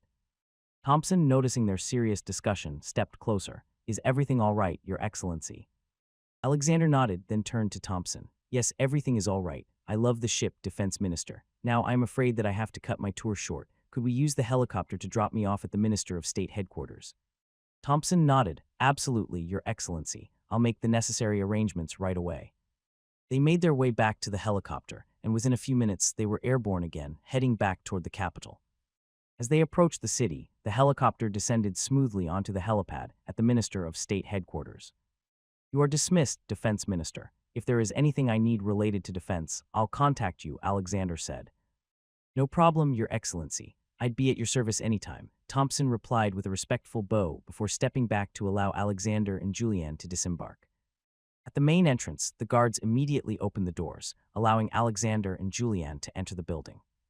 As they walked through the halls, Alexander turned to Julianne. What is the name of the Minister of State, he asked. Minister Emily Harris, Alexander, Julianne replied.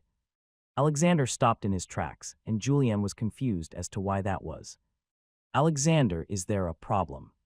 Well, there is a problem, Alexander said firmly and turned to face her. You addressed me casually by my name, Julianne. Julianne frowned, puzzled. But you told me to call you by your name, Alexander. Have you forgotten? Alexander paused, remembering the conversation. She was right. He had indeed asked her to call him by his name to foster a more relaxed working relationship. However, things are different now. In the past 6 months, all the gestures shown to him were befitting of a ruler, and slowly he was getting accustomed to it. I haven't forgotten, Alexander admitted, but things have changed. We are running a country that has the potential to become the next superpower. My subordinates must address me respectfully. It's not just about personal preference anymore. It's about maintaining authority and respect. Julianne was silent for a moment and then spoke. I see your point. I'll make sure to address you appropriately from now on, Your Excellency. Thank you, Julianne, Alexander replied, resuming their walk down the hallway. I hope you understand why I am retracting my earlier request. Julianne nodded. I understand completely, Your Excellency. They continued walking until they reached the door to Minister Emily Harris's office. Julianne knocked, and a moment later, the door opened to reveal Minister Harris herself. Your Excellency, Miss Carter, Emily greeted them with a respectful nod. Please come in. They entered the office, and Alexander immediately noticed the maps and documents spread across the large mahogany desk, indicating that Emily had been hard at work. I didn't expect that you would come to my office, Your Excellency, Emily said as she tidied the desk, moving documents and maps to make space for them to sit. Minister Harris, I apologize for the sudden visit, but we have an urgent matter to discuss, Alexander began, taking a seat opposite her desk. Emily sat down and gave him her full attention. Of course, Your Excellency, what's the matter? Alexander leaned forward slightly. We have received a new mission from the system. It requires us to establish contact with the outside world. For the first time in 6 months since the development of our nation, we are going to reveal ourselves to the world. You came to the right place, Your Excellency. Now, did the system mention anything specific? Alexander shook his head and reiterated, just establish contact with the outside world. Well, in that case, we have a lot of options here. We can establish contact with the civilized country in the north, but doing so would bring a lot of complications. Complications? Alexander tilted his head to the side, quizzically. Your Excellency, our country Valoria is just an island that appeared suddenly on the map. No civilized nation on this planet is aware of our existence. Now, if we were to make contact with them, there would be a problem. What sort of problems? Alexander asked, leaning in with interest. Emily took a deep breath before continuing. First and foremost, the element of surprise. Our sudden appearance could be perceived as a threat, regardless of our intentions. Nations may view us with suspicion and fear, assuming we have hidden motives or advanced technologies that could disrupt the balance of Ur. Alexander nodded slowly, considering her words. I see your point, but isn't there a way to present ourselves in a non-threatening manner?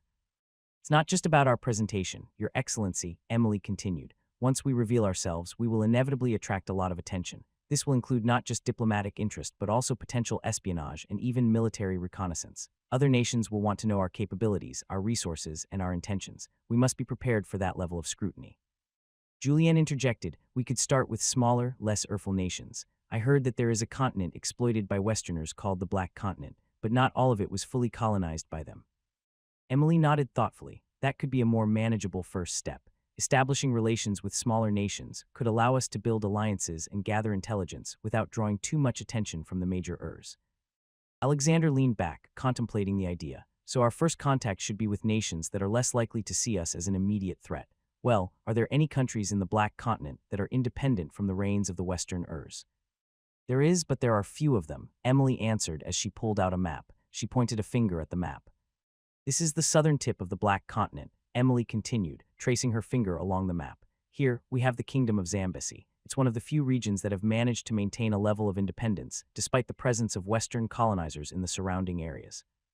Alexander looked at the map, and a humming of satisfaction left his mouth. Great, let's start there.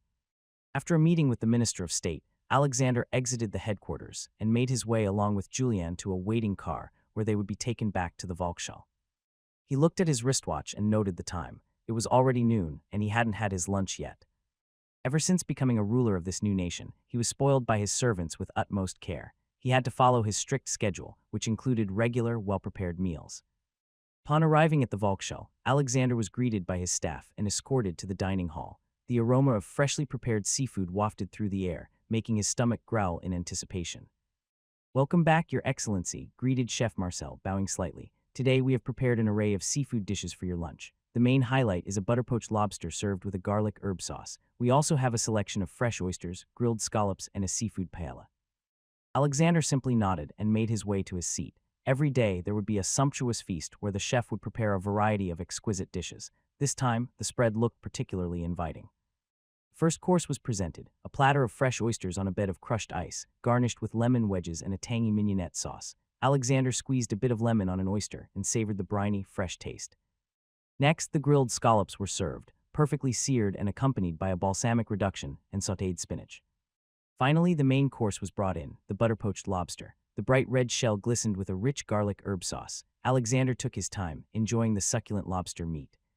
"Do you want to join me?" Julian Alexander asked, looking up from his meal.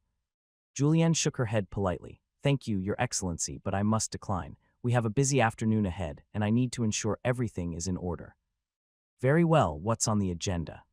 Julian retrieved her clipboard and began to outline his schedule. "This afternoon, you have a meeting with both the Defense Minister and the State Minister. It's a follow-up on the discussions we had this morning regarding our strategic and diplomatic plans." Alexander listened intently, savoring another bite of his lobster. "I see. What specifically will we be discussing?" "We'll be reviewing the defense protocols and the initial steps for establishing contact with the Kingdom of Zambesi," Julian explained. "Minister Thompson will present updates on our current military readiness, while Minister Harris will outline the proposed diplomatic approach and potential risks." Alexander finished his meal, dabbing his mouth with a napkin. He opened his system and checked his stats. Name: Alexander Harold von Triesenberg. Country name: Valoria. Population: 10,523,400.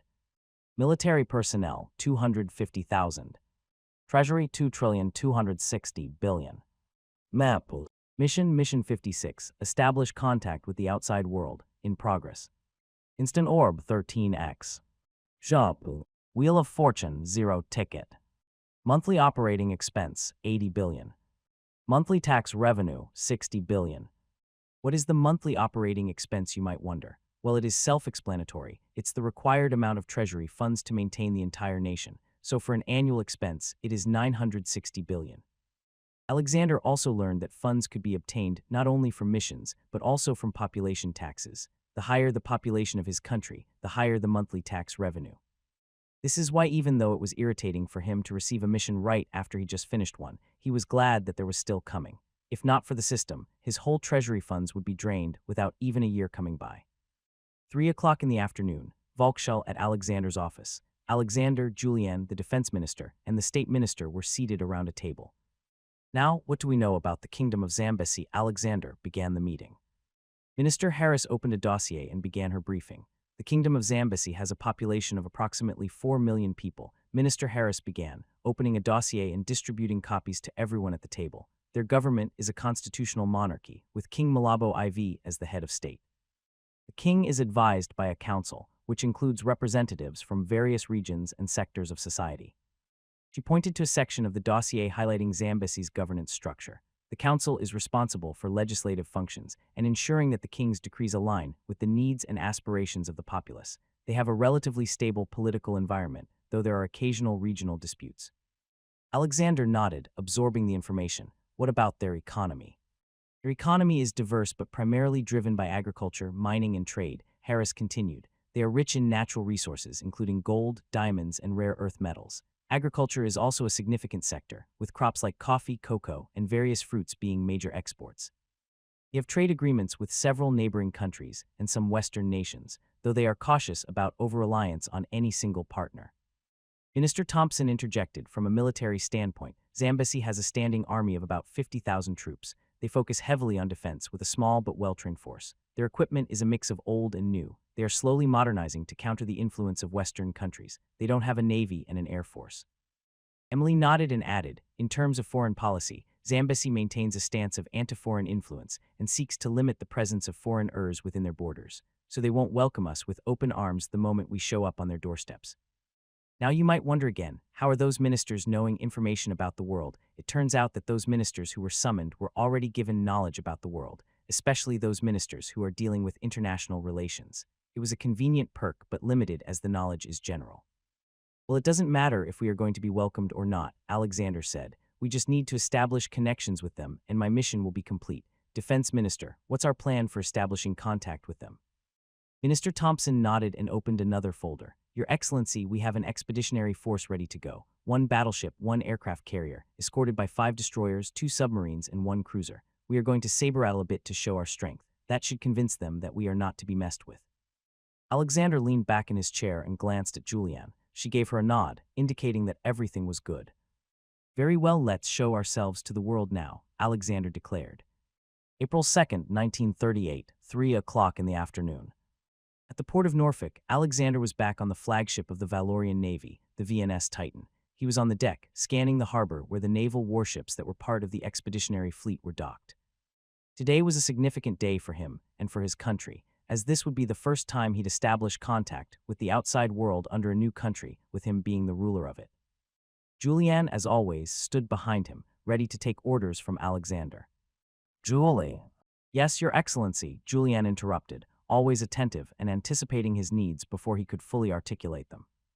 Alexander turned slightly, a faint smile on his lips. You're always so quick, Julianne. I admire your attentiveness. Julianne gave a modest nod. Thank you, Your Excellency. It's my duty to attend to your needs as quickly as possible. How can I help you? I want you to call the captain, Alexander said. I'd like a word with him. Julianne nodded. Of course, Your Excellency. I'll have him here right away. She left momentarily, making her way swiftly across the deck. A few minutes later, the captain appeared in his pristine white uniform. He walked briskly towards Alexander and saluted. Your Excellency, you requested my presence. Alexander turned around and faced him. Introduce yourself, Captain. Captain stood at attention. Captain John Ellis, Your Excellency. I am the captain of the VNS Titan and the commander of the expeditionary fleet. I have the honor of leading this fleet on our mission to establish contact with the Kingdom of Zambezi. Alexander was satisfied with his answer. I want this mission to be successful. I won't allow any mistakes. Rest assured, Your Excellency, everything has been meticulously planned. The crew is prepared and the ships are ready. Very good, I bid you and your crew success, Captain, Alexander said, extending his hand for a firm shake. Thank you, Your Excellency. We won't let you down, Captain Ellis replied, shaking Alexander's hand. With that, Alexander turned to Julianne. Let's head back. We have other matters to attend to. Julianne nodded and followed Alexander as they made their way to the helicopter waiting on the deck. The rotor blades spun faster as they approached, creating a strong downdraft. They boarded the helicopter, and moments later, it lifted off smoothly from the deck of the VNS Titan. As they flew over the harbor, Alexander looked down at the impressive sight of the expeditionary fleet preparing to set sail. The ships were aligned perfectly, their gray hulls gleaming in the afternoon sun. Within minutes, the helicopter began its descent toward the harbor, where the defense minister was already waiting for their arrival. The helicopter landed gently, and the door was opened by a waiting officer. Your Excellency, welcome back. The Defense Minister Thompson greeted Alexander with a respectful bow as he stepped out of the helicopter. I see that you have met with the captain of the Titan and the commander of the expeditionary fleet. Alexander simply nodded. I did, and I believe he is a capable individual. Now, how long would it take for them to arrive at the Kingdom of Zambezi? According to the briefings, they will arrive at the port of Maputo in exactly 36 hours, Thompson continued. This will give them enough time to make necessary adjustments and prepare for any unforeseen circumstances. The fleet is well-equipped and ready to handle any challenges that may arise during the voyage. Alexander nodded, satisfied with the information. Good. Thompson glanced at his notes before responding. Upon arrival, the fleet will establish a secure communication line back to Valoria. Captain Ellis has been briefed on the protocols and will maintain regular updates. Communication will get tricky as we don't have interpreters or translators on board of the fleet. But I am sure that the kingdom has interacted with Western Urs and has learned the language. Let's hope that's the case, because if we can't even talk to them properly, what's the sense of establishing communication? Alexander said, his brow furrowing slightly. We need to be prepared for every possibility, have a contingency plan ready in case language becomes a barrier. Thompson nodded. Understood, Your Excellency. We'll make sure to have a strategy in place for effective communication. Now, let's watch as the fleet leaves the port. Alexander, Julian, and Thompson walked to the edge of the harbor, where a group of high-ranking officers and officials had gathered to witness the departure of the expeditionary fleet. VNS Titan, leading the fleet, sounded its horn as the crew worked diligently to release the moorings. The massive battleship slowly began to move, followed by the other ships in the fleet. The aircraft carrier, destroyers, submarines, and cruiser all fell into formation, creating an impressive display of naval Alexander observed the scene with a sense of satisfaction. This was a significant moment for Valoria, a demonstration of their strength and determination to establish their place in the world. As the fleet moved out of the harbor and into open waters, the officers and officials cheered, waving their hats and handkerchiefs in support. Alexander stood tall, his gaze fixed on the departing ships. The fleet continued to sail away, gradually becoming smaller as they moved further into the distance. Moments later, the ships disappeared over the horizon. Alexander took a deep breath and turned to Julianne. What's on the agenda for the evening? Julianne checked her clipboard, scanning through his itinerary. After a moment, she looked up and said, You're free for the evening, Your Excellency. No scheduled meetings or events. Alexander nodded, appreciating the rare break in his usually packed schedule. Is that so? In that case, I'll entertain myself with some music. Is there an orchestra performance scheduled anytime soon? Julianne smiled. Actually, yes, Your Excellency. There's a performance by the Valorian Symphony Orchestra at the Grand Hall tonight. They'll be playing a selection of classical pieces, including some of your favorites. Alexander's face brightened at the news. Excellent. Please make the necessary arrangements for us to attend. Of course, Your Excellency, Julianne replied. I'll ensure everything is prepared. The sun had just begun to climb over the horizon, casting a warm golden glow over the tranquil waters near the port of Maputo. The gentle lapping of the waves and the occasional cry of a seagull provided a serene soundtrack to the morning as a pair of black Zambesi fishermen cast their nets into the sea. Their small, weathered boat bobbed lightly on the calm surface, and the men exchanged easy conversation as they worked. Caught anything worth mentioning today? Macho asked Jafari, a broad-shouldered man with a salt and pepper beard, as he pulled in his net. Not yet, Jafari, Macho replied, shaking his head, but the day is young. Patience is the key, my friend. Jafari chuckled and adjusted his hat to shield his eyes from the brightening sky. Patience, yes, but a good catch wouldn't hurt either. The sea had been kind to them over the years, providing sustenance and a modest livelihood. Today seemed like any other day, with the promise of the ocean's bounty just below the surface. As they chatted about their families and the latest news from the village, Mateo suddenly paused, squinting into the distance. His expression shifted from one of relaxed contentment to one of curious concern. What's that? Mateo murmured, pointing toward the horizon. Jafari turned, following the direction of Mateo's outstretched hand. At first, he saw nothing unusual. The expanse of the blue sea stretched out endlessly, as it always did, but then he noticed a dark shape emerging, growing larger and more distinct with each passing moment. Is that a ship? Jafari asked, his brow furrowing. It looks like it, Mateo replied with a tone of uncertainty, but it's different, bigger. As the minutes ticked by, the shape on the horizon resolved into something unmistakably formidable. The sleek, imposing hull of a warship sliced through the water, its sheer size dwarfing anything the fishermen had ever seen. The ship's ireful engines churned the sea into a frothy wake, and it moved with an almost predatory grace. Jafari's mouth fell open in awe. By the spirits, it's massive. Mateo nodded, equally transfixed by the sight, and look, there are more behind it. Indeed, following the lead ship were several more vessels. Mateo counted them. There were 8 ships. Those are Western ships, Mateo exclaimed, panic creeping into his voice. The Westerners have been trying to make the kingdom of Zambesi submit for years, but all of them failed. This time, it looks like the foreigners aren't asking anymore. Jafari's eyes widened. We must return to Maputo and inform the governor immediately. Just as they were about to row away, something massive and dark emerged in front of them, blocking their path. Jafari's face turned pale as he recognized the shape. That's a submarine, he shouted. A Western ship that can submerge in the ocean. It's blocking our way. Fishermen's small boat rocked violently as the submarine surfaced fully. Before they could react further, they felt a earthful current pulling them from behind. They turned to see a colossal warship, its propellers churning the water with immense force as it propelled itself forward, creating a turbulent wake that dragged their boat along. "We're being pulled in," Meicho yelled, gripping the sides of the boat to steady himself. The sheer size and of the warship were overwhelming. Its towering superstructure cast a long shadow over the fisherman's boat, and the noise from its engines was deafening. The realization that they were utterly at the mercy of these foreign giants sank in quickly.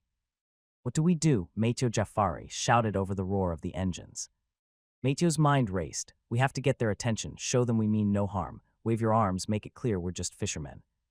Two men waved frantically, shouting in the hope that someone on the massive ship would see them. Moments later, a group of sailors on the deck of the warship noticed the small boat being dragged along. They shouted orders, and the ship's engines slowed, reducing the turbulent wake.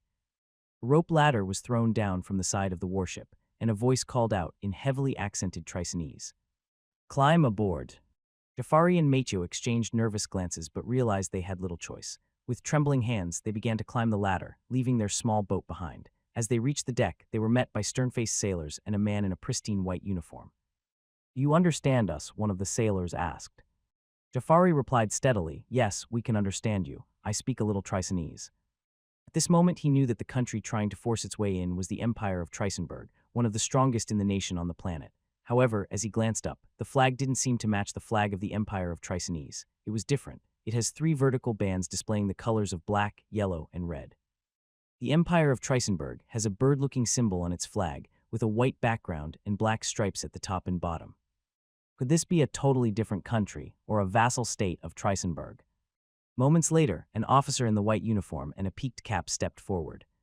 "How lucky for us to catch a Zambesi fisherman that can understand our language," said the officer. Jafari nervously asked, "Who are you?" "I am the captain of this ship, Captain John Ellis of the Valorian Navy. I am also the commander of the expeditionary fleet with a mission to establish diplomatic contact with the Kingdom of Zambesi." The fishermen exchanged puzzled looks. "Valoria, we have never heard of your country," Jafari said cautiously. Captain Ellis nodded understandingly. "That is expected. Now, we would like to request your cooperation in guiding us to whoever it is we can communicate with regarding this matter." "The Kingdom of Zambesi wouldn't even entertain your request, as they won't have anything to do with foreigners." Captain Ellis shook his head slightly. "We are not from the west. In fact, we are closer than you think. So this is what's going to happen. We will sail towards the port city of Maputo, and there we will communicate with high-ranking officials so we can establish diplomatic contact. Both of you will come with us and serve as our interpreters." "But what if we refused?" Meicho asked, visibly shaken. "You can't refuse. This is in the best interest of your nation and ours, so I suggest that you cooperate with us." Sensing that Meicho and Jafari had no choice but to cooperate, they reluctantly nodded in agreement. "Good," Captain Ellis said with a firm nod. "We will now continue the voyage." With the interpreters acquired, Captain Ellis ordered his crew to sail forward. Once again, the earthful engines beneath the deck roared to life, propelling the massive warship towards the port of Maputo. The fishermen stood at the bow, feeling the vibration of the ship under their feet and watching the familiar coastline draw nearer.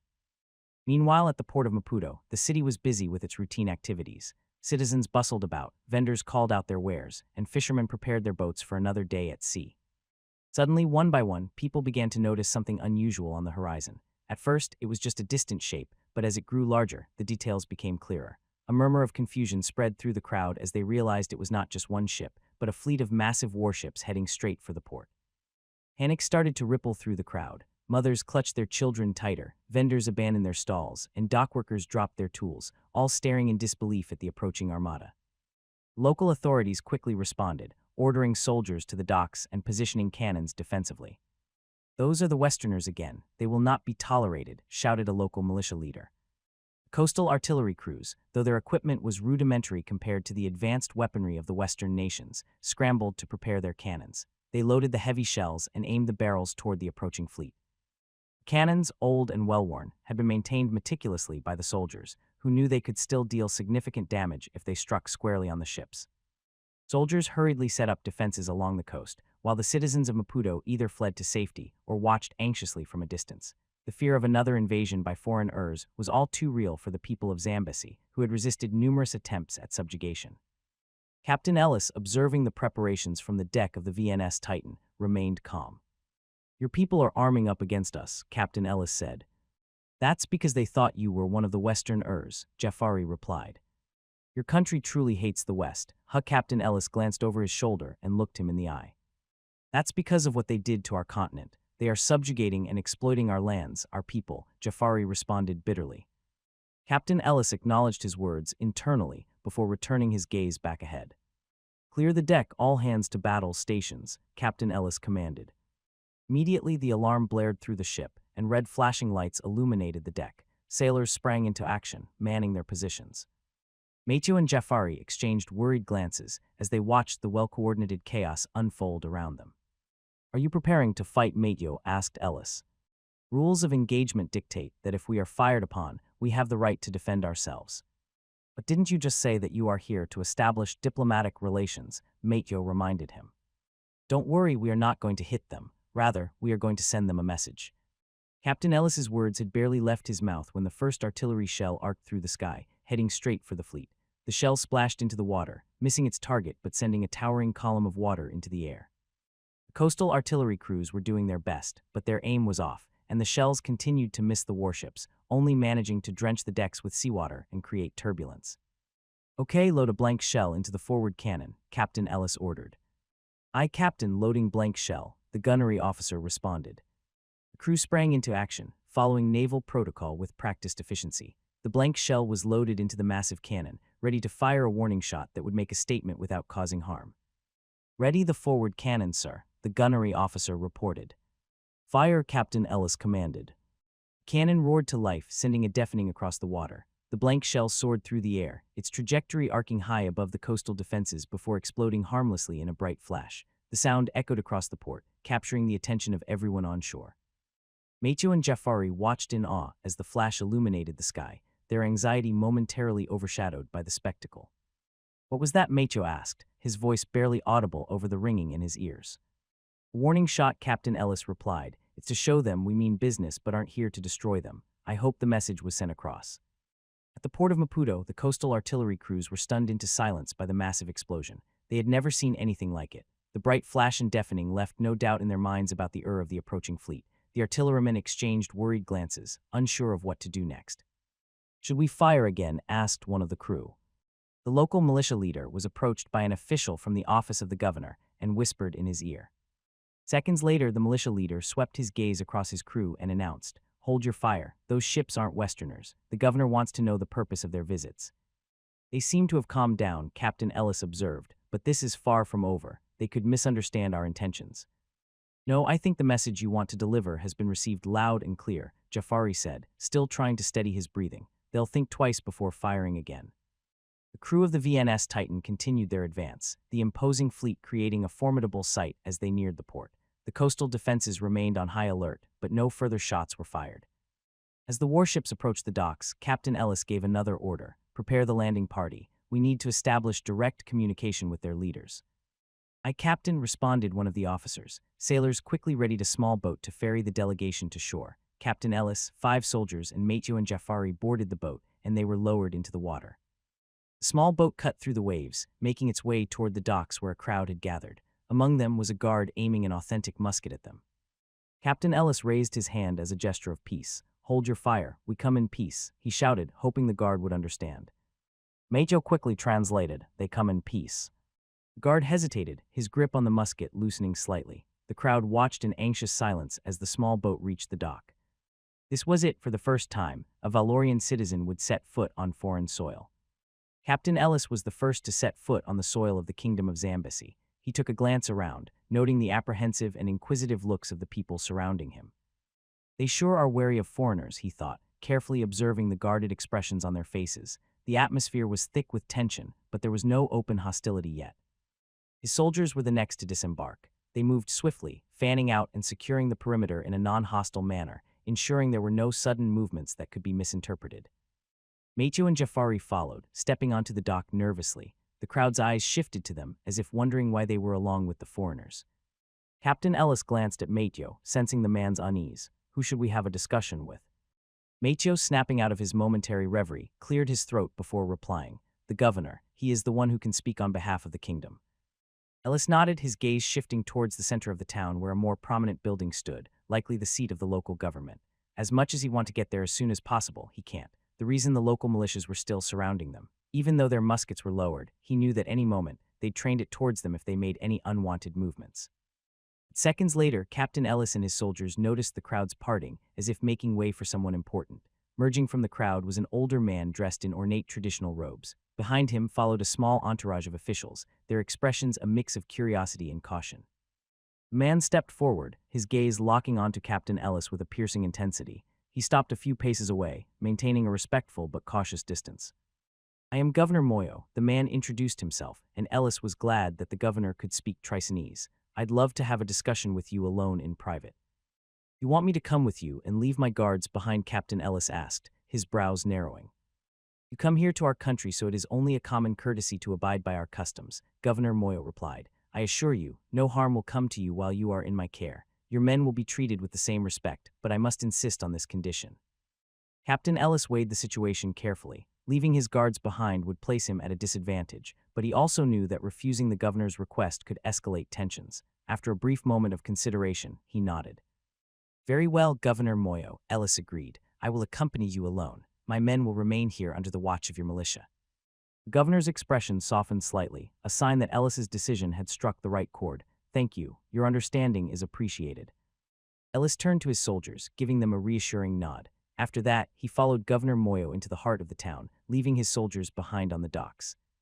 Ellis took this opportunity to scan the surroundings. There were paved roads, but there weren't many vehicles. The few vehicles he did see were rudimentary. Most of the townspeople moved about on foot or used simple carts drawn by animals. Buildings were constructed primarily from wood and stone, with minimal signs of modern infrastructure. As they walked deeper into the town, Ellis observed that the architecture was heavily traditional, with ornate carvings and vibrant colors adorning many structures. However, the lack of electrical lines or other signs of modern amenities stood out to him. The town was clearly functioning on a much lower level of technology, possibly decades or even a century behind Valoria. At this point, he wondered how this measly town could repel foreigners. As they approached the governor's office, Ellis put that thought down and focused on the task at hand.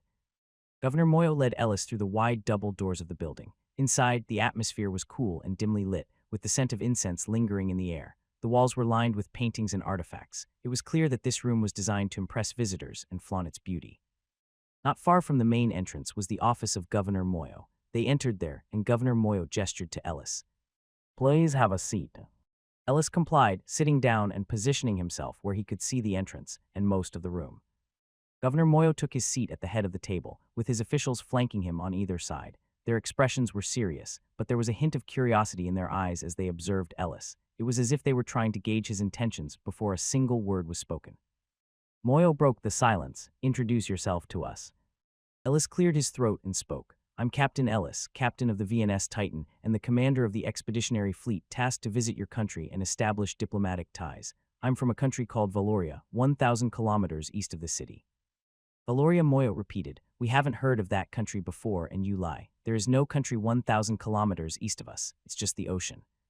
"Well, you are wrong because there is a country that exists there, and that's where I came from," Captain Ellis said, and knew that this was going to be difficult to explain to them, the appearance of a new country near them. Governor Moyo still isn't convinced. "You speak the Empire of Trisenberg's language. How can we be so sure that what you say is true?" "It's just a similarity, a coincidence you might say, but we are in no way affiliated with the Empire of Trisenberg."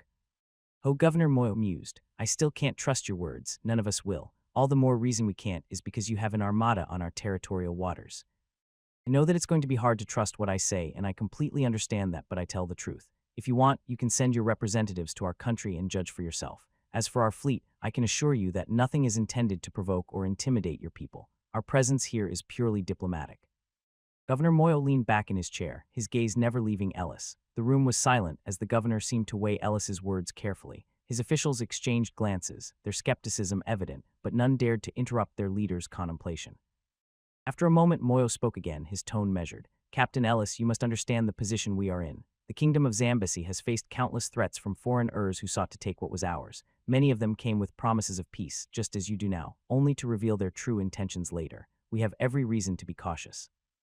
Ellis nodded. "I respect your caution, Governor Moyo. In your position, I would feel the same way. But I ask that you consider the possibilities of what we offer. Valoria seeks to build alliances, not conquer. We are prepared to share our technology, our knowledge, and our resources in a way that benefits both of our nations." We do not wish to impose our will on you, but rather to collaborate as equals.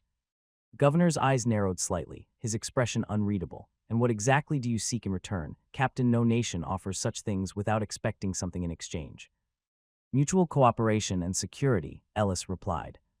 Governor Moyo seemed to consider this for a moment, his fingers drumming lightly on the armrest of his chair. Finally, Moyo leaned forward, his tone softening slightly. Captain Ellis, I will speak to our king. Give us 2 days to decide. No problem, take the time you need. We will be waiting, Ellis said. April 5th, 1938.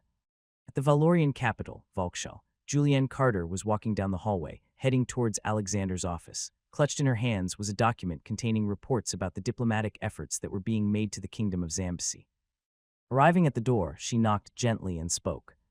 Your Excellency, can I come in? She didn't hear any response, so she knocked again. Your Excellency, this is your Chief of Staff. I have a report for you. Can I come in? Again, no response. With furrowed brows, she wondered what had happened.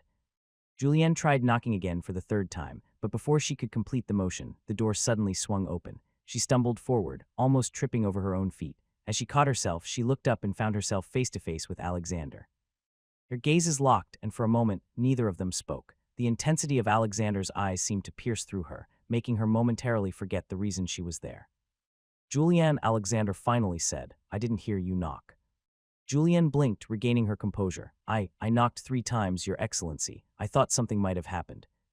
Alexander's expression softened slightly, and he stepped aside to let her enter. I see, I was busy with something. Come in. Julianne entered the office, the grandeur of the room never failing to impress her, even after all the time she had been there. The large windows let in streams of sunlight, illuminating the polished wooden furniture and the shelves lined with books and documents. Alexander's desk was filled with a pile of books.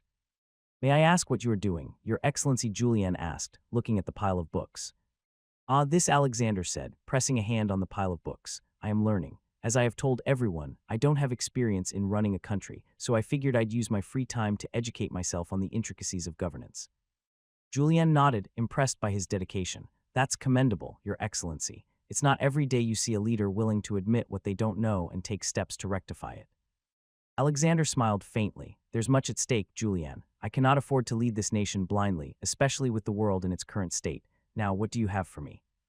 Julianne handed over the document she had been carrying. It's the latest report on our diplomatic mission to the Kingdom of Zambesi, Your Excellency. Captain Ellis has made contact with their officials, and the initial response was tense, as expected. However, it seems the situation has stabilized for now. Alexander took the document and began flipping through its pages, his eyes scanning the text with the intensity of someone who knew that every detail mattered. And Governor of Maputo, Moyo, contacted his king for permission to send diplomatic envoys here to Valoria. And what's the response? Alexander continued reading, his brow furrowing slightly as he took in the details. Their king granted approval to the envoys to visit Valoria, Julianne continued. They are expected to arrive within the next week.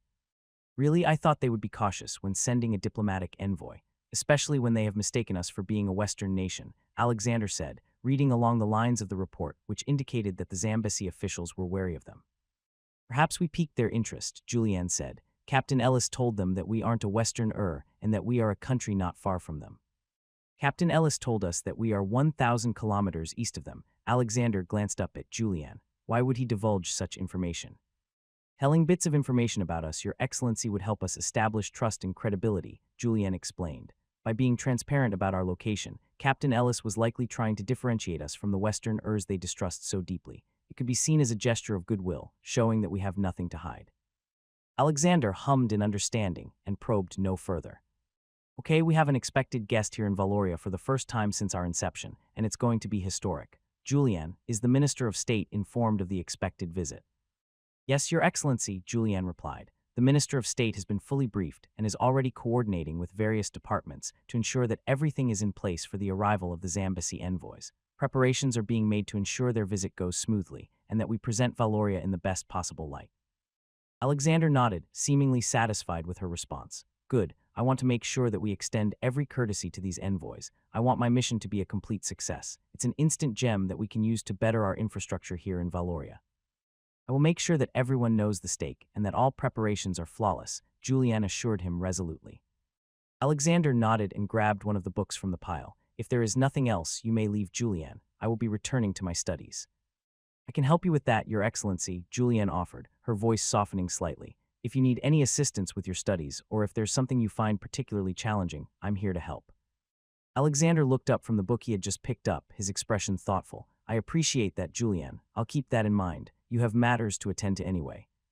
Julianne nodded, understanding the subtle dismissal. "Of course, Your Excellency. I'll leave you to your studies then." She turned and made her way toward the door, pausing briefly as she reached for the handle. "If you need anything, I'll be in my office." Alexander offered a brief smile. "I'll reach out if anything comes up." With that, Julianne quietly left the office, closing the door behind her. Meanwhile, back at the port of Maputo, the bustling activity of the day carried on as usual. Fishermen hauled their nets, merchants peddled their wares, and dockworkers loaded and unloaded cargo from ships. Midst the crowd, a lone figure moved calmly, blending seamlessly into the throng of locals. He wore the simple garb of a laborer, worn trousers, a loose shirt, and a wide-brimmed hat that cast a shadow over his face, obscuring his features. To anyone around, he was just another man going about his business, unremarkable in every way. As he navigated the maze of crates and barrels near the docks, his eyes flicked subtly toward the Valorian fleet anchored nearby.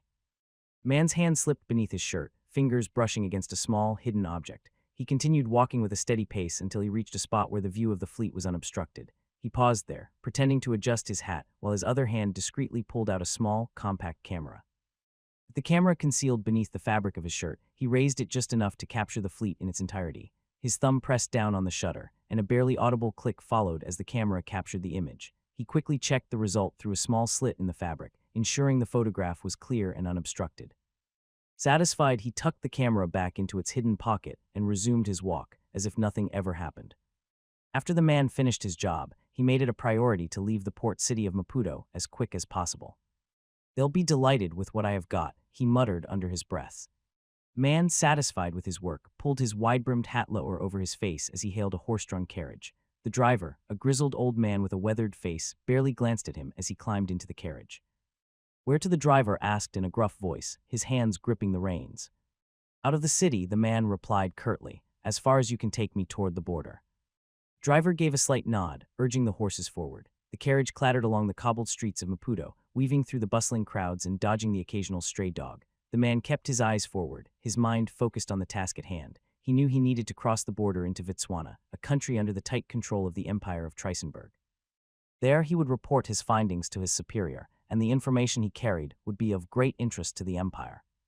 As the carriage moved further away from the port, the man felt the tension in his shoulders ease slightly. The noise of the city gradually faded into the distance, replaced by the rhythmic clatter of hooves and the rustle of wind through the sparse trees lining the road.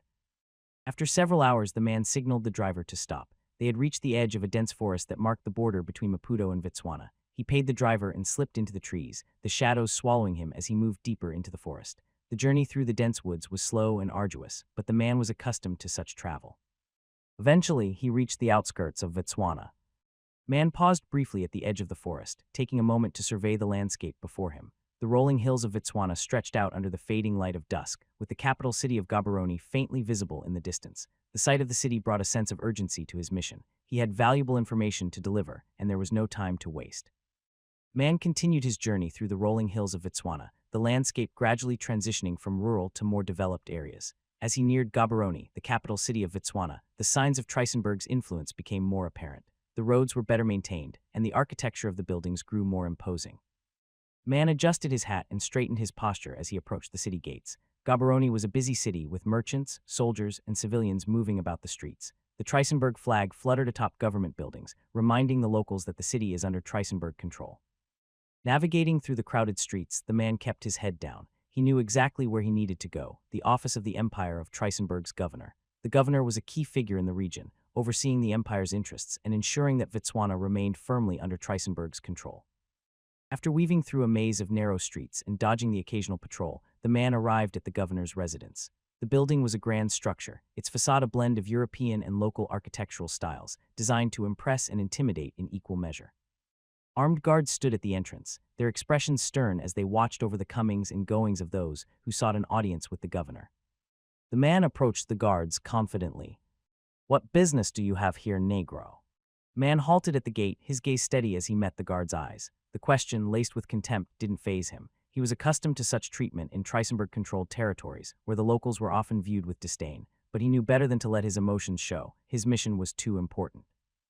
With a calm demeanor, he reached into his coat and produced a small, engraved medallion, the same one he had used to gain entry to the governor's residence in Maputo. The medallion bore the insignia of the Empire of Trisenberg, a symbol that commanded respect and immediate recognition. The guard's expression shifted slightly, his eyes narrowing as he inspected the medallion. After a tense moment, he stepped aside and gave a curt nod. "Proceed," the guard said, though the distaste in his voice was still evident. The man returned the medallion to his coat pocket and walked past the guards, entering the grand courtyard that led to the governor's residence. As he approached the entrance, a black servant appeared, bowing slightly as he gestured for the man to follow him. The man obliged, trailing behind the servant as they walked through the opulent halls adorned with portraits of Trisenberg's leaders and scenes of their military conquests. Finally, they reached the governor's office, a large, elaborately furnished room that exuded authority. The servant knocked lightly on the door, and a deep voice from within called out, "Enter." The man stepped inside, finding himself face to face with Governor Heinrich von Strauss. The governor sat behind a massive mahogany desk, his steely blue eyes assessing the man as he entered. "What brings you here?" von Strauss asked. The man approached the desk and, without a word, placed the small camera he had used to photograph the Valorian fleet onto the polished wood. He then took a step back, waiting for the governor to inspect the contents. Von Strauss grabbed a handkerchief from the corner of his desk and delicately wiped the camera clean, his lips curling into a slight sneer as he did so. He inspected the contents of the camera, where he saw an armada stationed off the coast. There are battleships, aircraft carriers, a cruiser, and destroyers. Such a magnificent fleet and a grand design made his brows furrow. As far as he knows, there is no Tricenese fleet stationed or near the kingdom of Zambesi. Whom could it belong to? Britannia, Frankise, Ruthenia, Fredonia, but the flag fluttering on the mast of each ship was none of these. Instead, it was a flag he had never seen before. This detail alone made von Strauss pause, his fingers tightening around the camera as he processed what he was seeing. "Where did you take these?" von Strauss asked curiously. "Off the coast of the kingdom of Zambesi, Herr Governor," the man replied evenly. "The fleet arrived recently and has made direct contact with the governor of Maputo." "And who are they?" "According to the locals, they are from the country of Valoria." "Valoria," von Strauss repeated. "There is no country in this world named Valoria, and if there is one, I don't think the world wouldn't notice their presence given their naval assets. Are you sure, or you are just telling lies to me?" The man stood firm, meeting Governor von Strauss's gaze without flinching. "The camera told no lies, Herr Governor," he said calmly, "and neither do I." The locals were adamant about the name Valoria. It's as if they emerged from nowhere. Von Strauss frowned, his mind racing with possibilities. A nation with such a formidable navy, unknown to the world Urs, was an anomaly that could not be ignored. If Valoria was truly as awful as this fleet suggested, it posed a significant threat or opportunity for the Trisenberg Empire. "Very well, I will report this to the High Command. Your job here is done, now get out, Negro." The man bowed before exiting the room. Morning sun cast a muted glow over the sprawling city of Berlin, the capital of the Empire of Trisenberg. The city buzzed with activity as people hurried through the streets, soldiers marched in formation, and the distant hum of industry filled the air. Within the imposing walls of the Ministry of War, the atmosphere was no less intense. In a grand office adorned with maps, military regalia, and portraits of past generals, General Wilhelm Krieger, head of the Empire's military high command, was engrossed in reviewing the latest strategic reports. His sharp, no-nonsense demeanor reflected years of disciplined service, and he prided himself on always being in control of every situation. The silence of the office was broken by a knock at the door. "Enter," General Krieger barked, not looking up from the papers on his desk. His assistant, a young lieutenant with a crisp uniform and a nervous expression, stepped inside, holding a telegram in his hand. He approached the desk, standing at attention. "General, we've just received a telegram," the lieutenant said with a steady voice. General Krieger finally looked up, his piercing eyes narrowing slightly. "Where is it from?" "Botswana, sir," the lieutenant replied, handing over the telegram. Krieger took the telegram, his expression betraying nothing as he read the message, but as his eyes scanned the lines, his brow furrowed. The contents clearly demanded his immediate attention. "What's this about?" he muttered to himself before turning his gaze back to the lieutenant. "When did this arrive?" "Just moments ago, sir," the lieutenant answered promptly. It was marked urgent. Krieger nodded, his mind already processing the implications. He stood, his commanding presence filling the room even more as he walked to the large map of the black continent pinned to the wall. His fingers traced the route from Botswana to the kingdom of Zambesi. "Contact the communications office," Krieger ordered. "Tell them to prepare a secure line. We need to inform the Emperor and the general staff immediately." "Yes, sir," the lieutenant replied, snapping to attention before quickly exiting the room to carry out the order.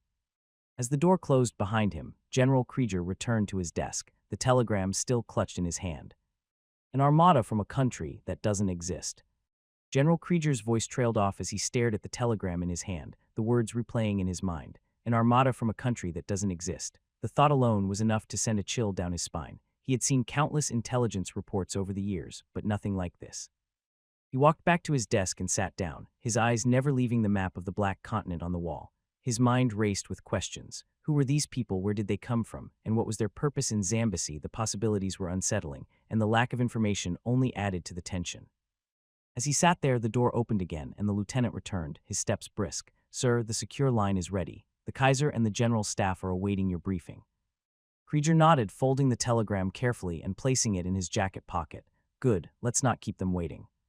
The two men left the office and made their way down the long, dimly lit corridor toward the communications room. As they entered the communications room, a small, well-secured chamber filled with telegraph machines and telephones, Krieger approached the large, ornate telephone at the center of the room.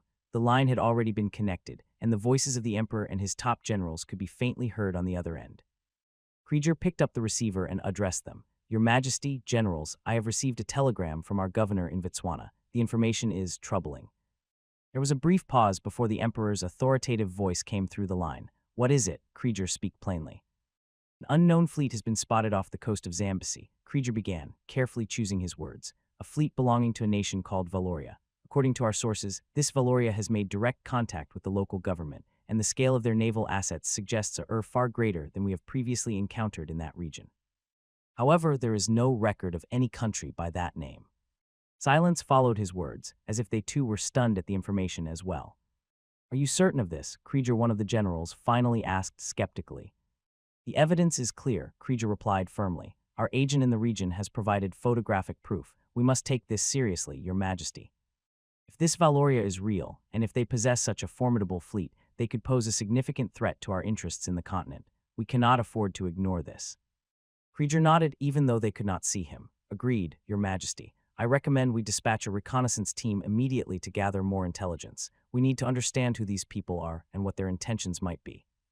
"Do it," the Emperor ordered, "and keep me informed of any developments. This could change everything." With that, the line went silent, and Krieger slowly replaced the receiver. He turned to the lieutenant, his expression grim. "Prepare the reconnaissance team. We need answers, and we need them fast."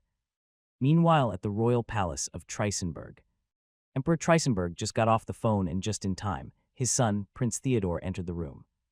"Pardon for my sudden intrusion, Father," Prince Theodore began with a respectful tone. "There's no need for apologies, Theodore," the Emperor replied, gesturing for his son to enter fully. "I was about to summon you anyway." Theodore's brow furrowed slightly as he approached his father. "What has happened, Father? You seem troubled." Emperor Trisenberg hesitated for a moment, as if considering how much to reveal. Finally, he spoke. "We've received some rather disturbing news from our territories in Botswana. An unknown fleet has been spotted off the coast of Zambesi, a fleet belonging to a nation that no one seems to have heard of before." Theodore's eyes widened slightly in surprise. "A nation we've never heard of? That's impossible. The Empire has charted every corner of the known world." The Emperor nodded, his expression still serious. "Indeed, and yet this fleet exists. Our agent on the ground provided photographic evidence. The name of this nation is Valoria, and from what we can gather, they've already made contact with the local government in Zambesi." "What do we know about their intentions?" "Very little," his father admitted, "but their naval is formidable, perhaps even rivaling our own. This Valoria could pose a significant threat to our interests in the region, and we cannot afford to be caught off guard." Theodore's jaw tightened. "In that case, Father, allow me to volunteer. I will see to this matter personally." Emperor Trisenberg regarded his son pridefully. Theodore had always been eager to prove himself, and this might be a perfect job for him while his older brother is away. "Very well, you have control." "Thank you, Father, I will not fail you." With the meeting with his father concluding, Prince Theodore left the room and made his way toward his office with a grin on his face. A nation with a Urfel armada that piqued his interest. He knew that whoever discovered the true nature of that country would win huge recognition, not only in the Empire of Trisenberg, but across the entire world. This was an opportunity he couldn't miss. Arriving at his office, he walked over to the telephone mounted on the wall and grabbed the receiver. He quickly dialed a familiar number, his excitement barely contained. Colonel Reinhardt Theodore spoke as soon as the line connected. "Your Highness," came the crisp reply from the other end. "I have a task for you," Theodore continued, his tone serious. "Prepare a team. We are heading to Botswana immediately." There was a brief pause before Colonel Reinhardt responded. "May I ask what this is about, Your Highness?" "Matter of utmost importance," Theodore said. "We have a mystery to solve, and I want the best men for the job. I'll explain more when we're en route." "Understood. I'll have the team ready within the hour." "Good, meet me at the airfield."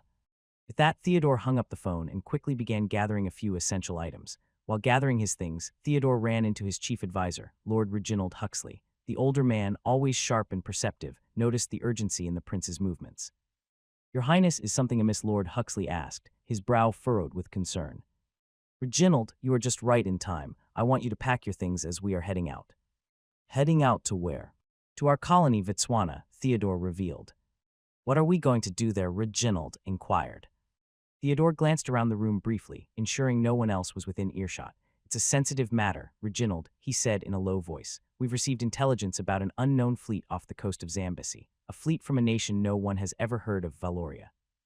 Reginald's eyes widened slightly in surprise. "A nation we've never heard of? That's highly unusual." "Exactly," Theodore nodded, "and it's something we need to investigate personally. This could be a significant discovery, one that could shift the balance of I want you with me to ensure we handle this diplomatically and efficiently." Reginald, always quick on the uptake, nodded in agreement. "Very well, Your Highness. I'll gather my things and meet you at the airfield." "Good," Theodore replied, a determined gleam in his eyes. "We leave as soon as you're ready." With that, Theodore turned back to his preparations, his mind racing with the possibilities of what they might uncover. Reginald hurried off to prepare, leaving Theodore alone with his thoughts. Moments later, with everything packed and ready, Theodore stepped outside, the crisp morning air filling his lungs. He made his way to the Royal Airfield where the aircraft awaited, its engines already humming in preparation for departure. Colonel Reinhardt stood at the base of the stairs leading to the plane, overseeing the final checks. As Theodore approached, Reinhardt saluted sharply. "Your Highness, everything is in order. We're ready to depart on your command." Prince Theodore gazed upon the aircraft that he was about to board. The Empire of Trisenberg prided itself on producing technologically superior aircraft in the world. The plane before him was a testament to that, a sleek four-engine radial piston aircraft, designed for speed and endurance, capable of crossing great distances without refueling. Theodore allowed himself a moment of pride before nodding to Colonel Reinhardt. "Let's not waste any more time, Colonel. We have a long journey ahead." "Yes, Your Highness," Reinhardt replied, stepping aside to allow the prince to board first. Theodore climbed the steps, the hum of the engines vibrating through the metal stairway. Inside, the aircraft was fitted with the finest accommodations, a comfortable cabin with plush seating, a small conference area, and even a desk where Theodore could review documents during the flight. Lord Reginald Huxley arrived moments later, his belongings in tow. He greeted Colonel Reinhardt with a nod before following the prince onto the plane. Once inside, he took a seat opposite Theodore, ready to assist with whatever tasks lay ahead. Doors to the aircraft closed, sealing them inside. The engine noise grew louder as the plane prepared for takeoff. While airborne, Prince Theodore checked the map of the Black Continent. The distance from Berlin to the capital of Vitswana is approximately 12,900 kilometers. The aircraft's maximum range is 3,600 kilometers. That meant they'd have to take 3 stops before reaching Vitswana. From a different country, this would have been impossible given the lack of range, but for the Empire of Trisenberg, such an issue didn't exist as they had already conquered almost north of the Black Continent, giving them a strategic advantage over long distances.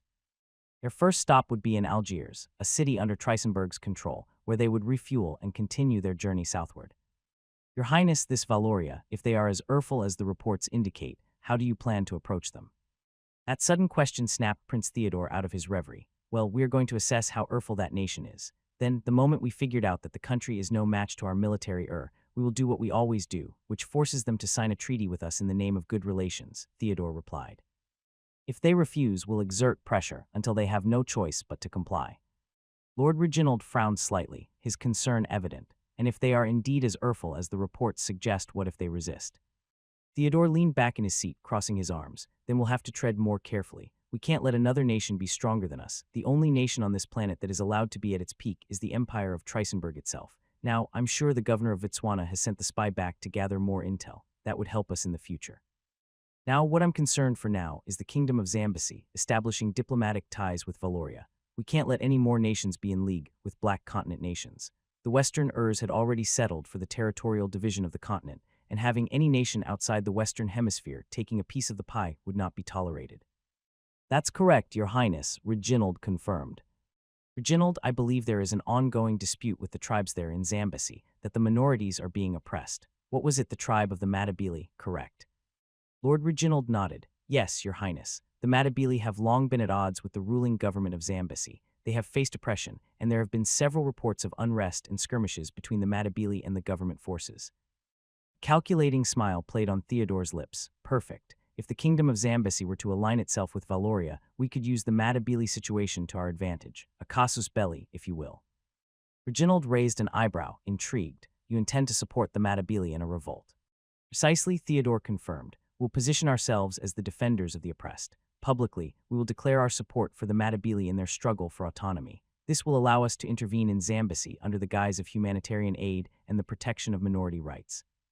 And in doing so, we destabilize the Zambesi government, Reginald added, beginning to see the full scope of Theodore's plan. With the government weakened, they'll be unable to resist our occupation. Exactly, Theodore nodded. Once we have a foothold, we can move swiftly to occupy key regions of Zambesi. We'll force the ruling government to sign treaties that are favorable to Trisenberg, effectively bringing the kingdom under our control.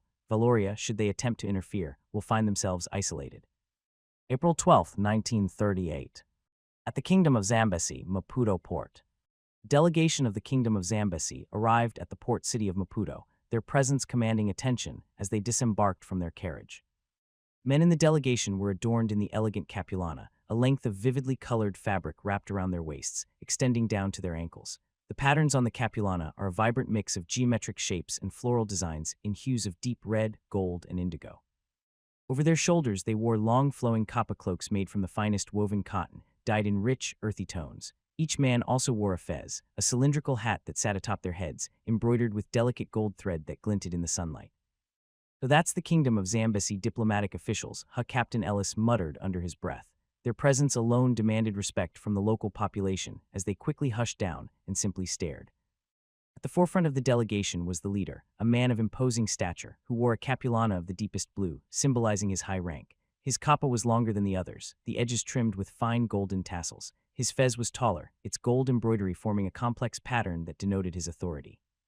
He walked towards Captain Ellis and scanned him from top to bottom. A translator, a man of medium build wearing a simpler version of the traditional garb, stepped forward and introduced the leader to Captain Ellis. This is Chief Mosi, the esteemed envoy of the Kingdom of Zambesi, the translator announced with a clear and respectful tone. Captain Ellis straightened his posture and offered a slight bow.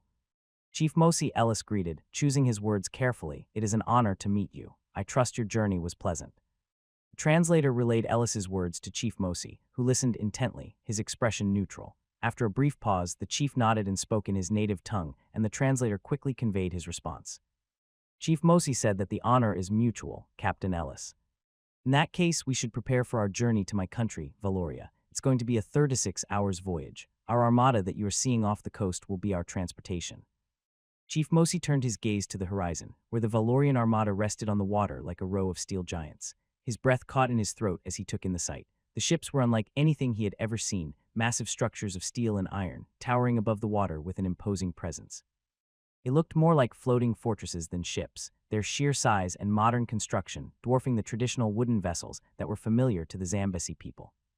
The chief had heard stories of Western nations and their Urfel navies, but seeing such a fleet up close was an entirely different experience. Valorian armada exuded an aura of invincibility, and it was clear to Mosi that these were not just ships. They were symbols of a that could challenge even the most established empires, which is something he'd need when countering the Western nations. Well, I can see that you are in shock, Captain Ellis chuckled softly, noticing the awe in Chief Mosi's eyes. But there's no need to worry. My men will guide you and your delegation to the ship that will take you to the flagship of our navy, the VNS Titan. Captain Ellis gestured to a group of Valorian sailors standing at attention nearby. Escort Chief Mosi and his delegation to the launch. Make sure they are comfortable and that everything they need is provided. The sailors snapped to attention. They stepped forward, politely motioning for the Zambesi delegation to follow them. Chief Mosi exchanged a glance with his advisors. They had never experienced such hospitality from a foreign especially one so obviously formidable. The chief nodded to his men, signaling them to follow the Valorian sailors. As the group moved toward the dock where the launch awaited, the enormity of the situation began to sink in for Chief Mosi. The opportunity to forge ties with such a Urfel nation could mean significant changes for the Kingdom of Zambesi, changes that could alter the balance of in the region and continent. Once everyone was aboard, the launch smoothly departed from the dock, cutting through the water toward the VNS Titan, which loomed larger with each passing moment. The closer they got, the more the sheer scale of the flagship became apparent. It was indeed made of steel. He wondered how it floats, as steel is usually heavy and would sink under the water. As they drew near, a set of cables began lowering from the side of the Titan, guiding a sturdy platform down to the water level. This platform, a mechanical marvel in itself, was designed to hoist the delegation from the launch directly onto the deck of the ship. Valorian sailors expertly guided the launch alongside the platform, where the delegation was invited to step aboard. The platform ascended smoothly, and once the platform reached the deck, the delegation was greeted by a formal welcoming party of Valorian officers, all impeccably dressed in their white naval uniforms. "Welcome aboard the VNS Titan, Chief Mosi," Captain Ellis said as he hopped out of the launch and joined the delegation on the platform. "It is an honor to have you on our flagship. We trust that your time aboard will be both comfortable and enlightening." Chief Mosi, still absorbing the scale and sophistication of the ship, nodded appreciatively. "Thank you, Captain Ellis. Your hospitality is most gracious, and this vessel is truly a marvel." Ellis gestured for the delegation to follow him. "Please, allow me to show you to your quarters. We have prepared accommodations that we hope will meet your needs for the duration of the journey." The group moved across the deck, the sound of their footsteps muted against the metal surface. The Valorian officers stood at attention as they passed. As they descended into the interior of the ship, the corridors were wide and well-lit, lined with polished metal, and adorned with subtle yet elegant decor. For them, it was like a maze. Captain Ellis led them to a series of rooms located in a quieter section of the ship. He opened the door to one of the suites, revealing a spacious chamber furnished with plush seating, a large bed, and a desk. "This will be your room, Chief Mosi," Ellis explained. "Your advisors will have similar accommodations nearby. Should you require anything during the journey, simply ask and it will be provided." Chief Mosi stepped inside, taking in the surroundings with a nod of approval. "These are fine accommodations, Captain. We are grateful for your attention to our comfort." Ellis inclined his head. "It is our duty and our pleasure to ensure that you are well cared for. Once you are settled, you are welcome to explore the ship at your leisure. If there is anything specific you wish to see or discuss, do not hesitate to inform me."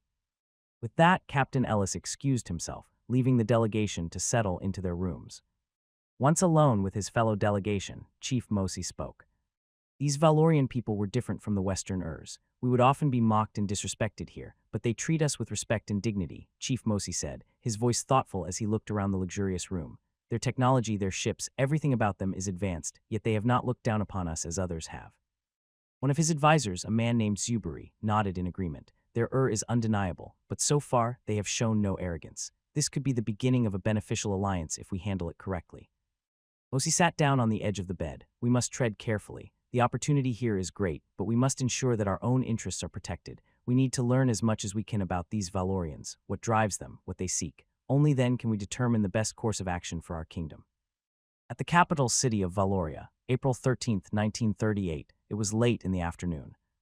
Alexander was in his office, deeply engrossed in a book on politics and governance. The room was quiet, the only sound being the soft rustling of pages as he turned them, absorbing the wisdom within. Each book felt like a step closer to mastering the art of leadership, and Alexander was determined to make every step count.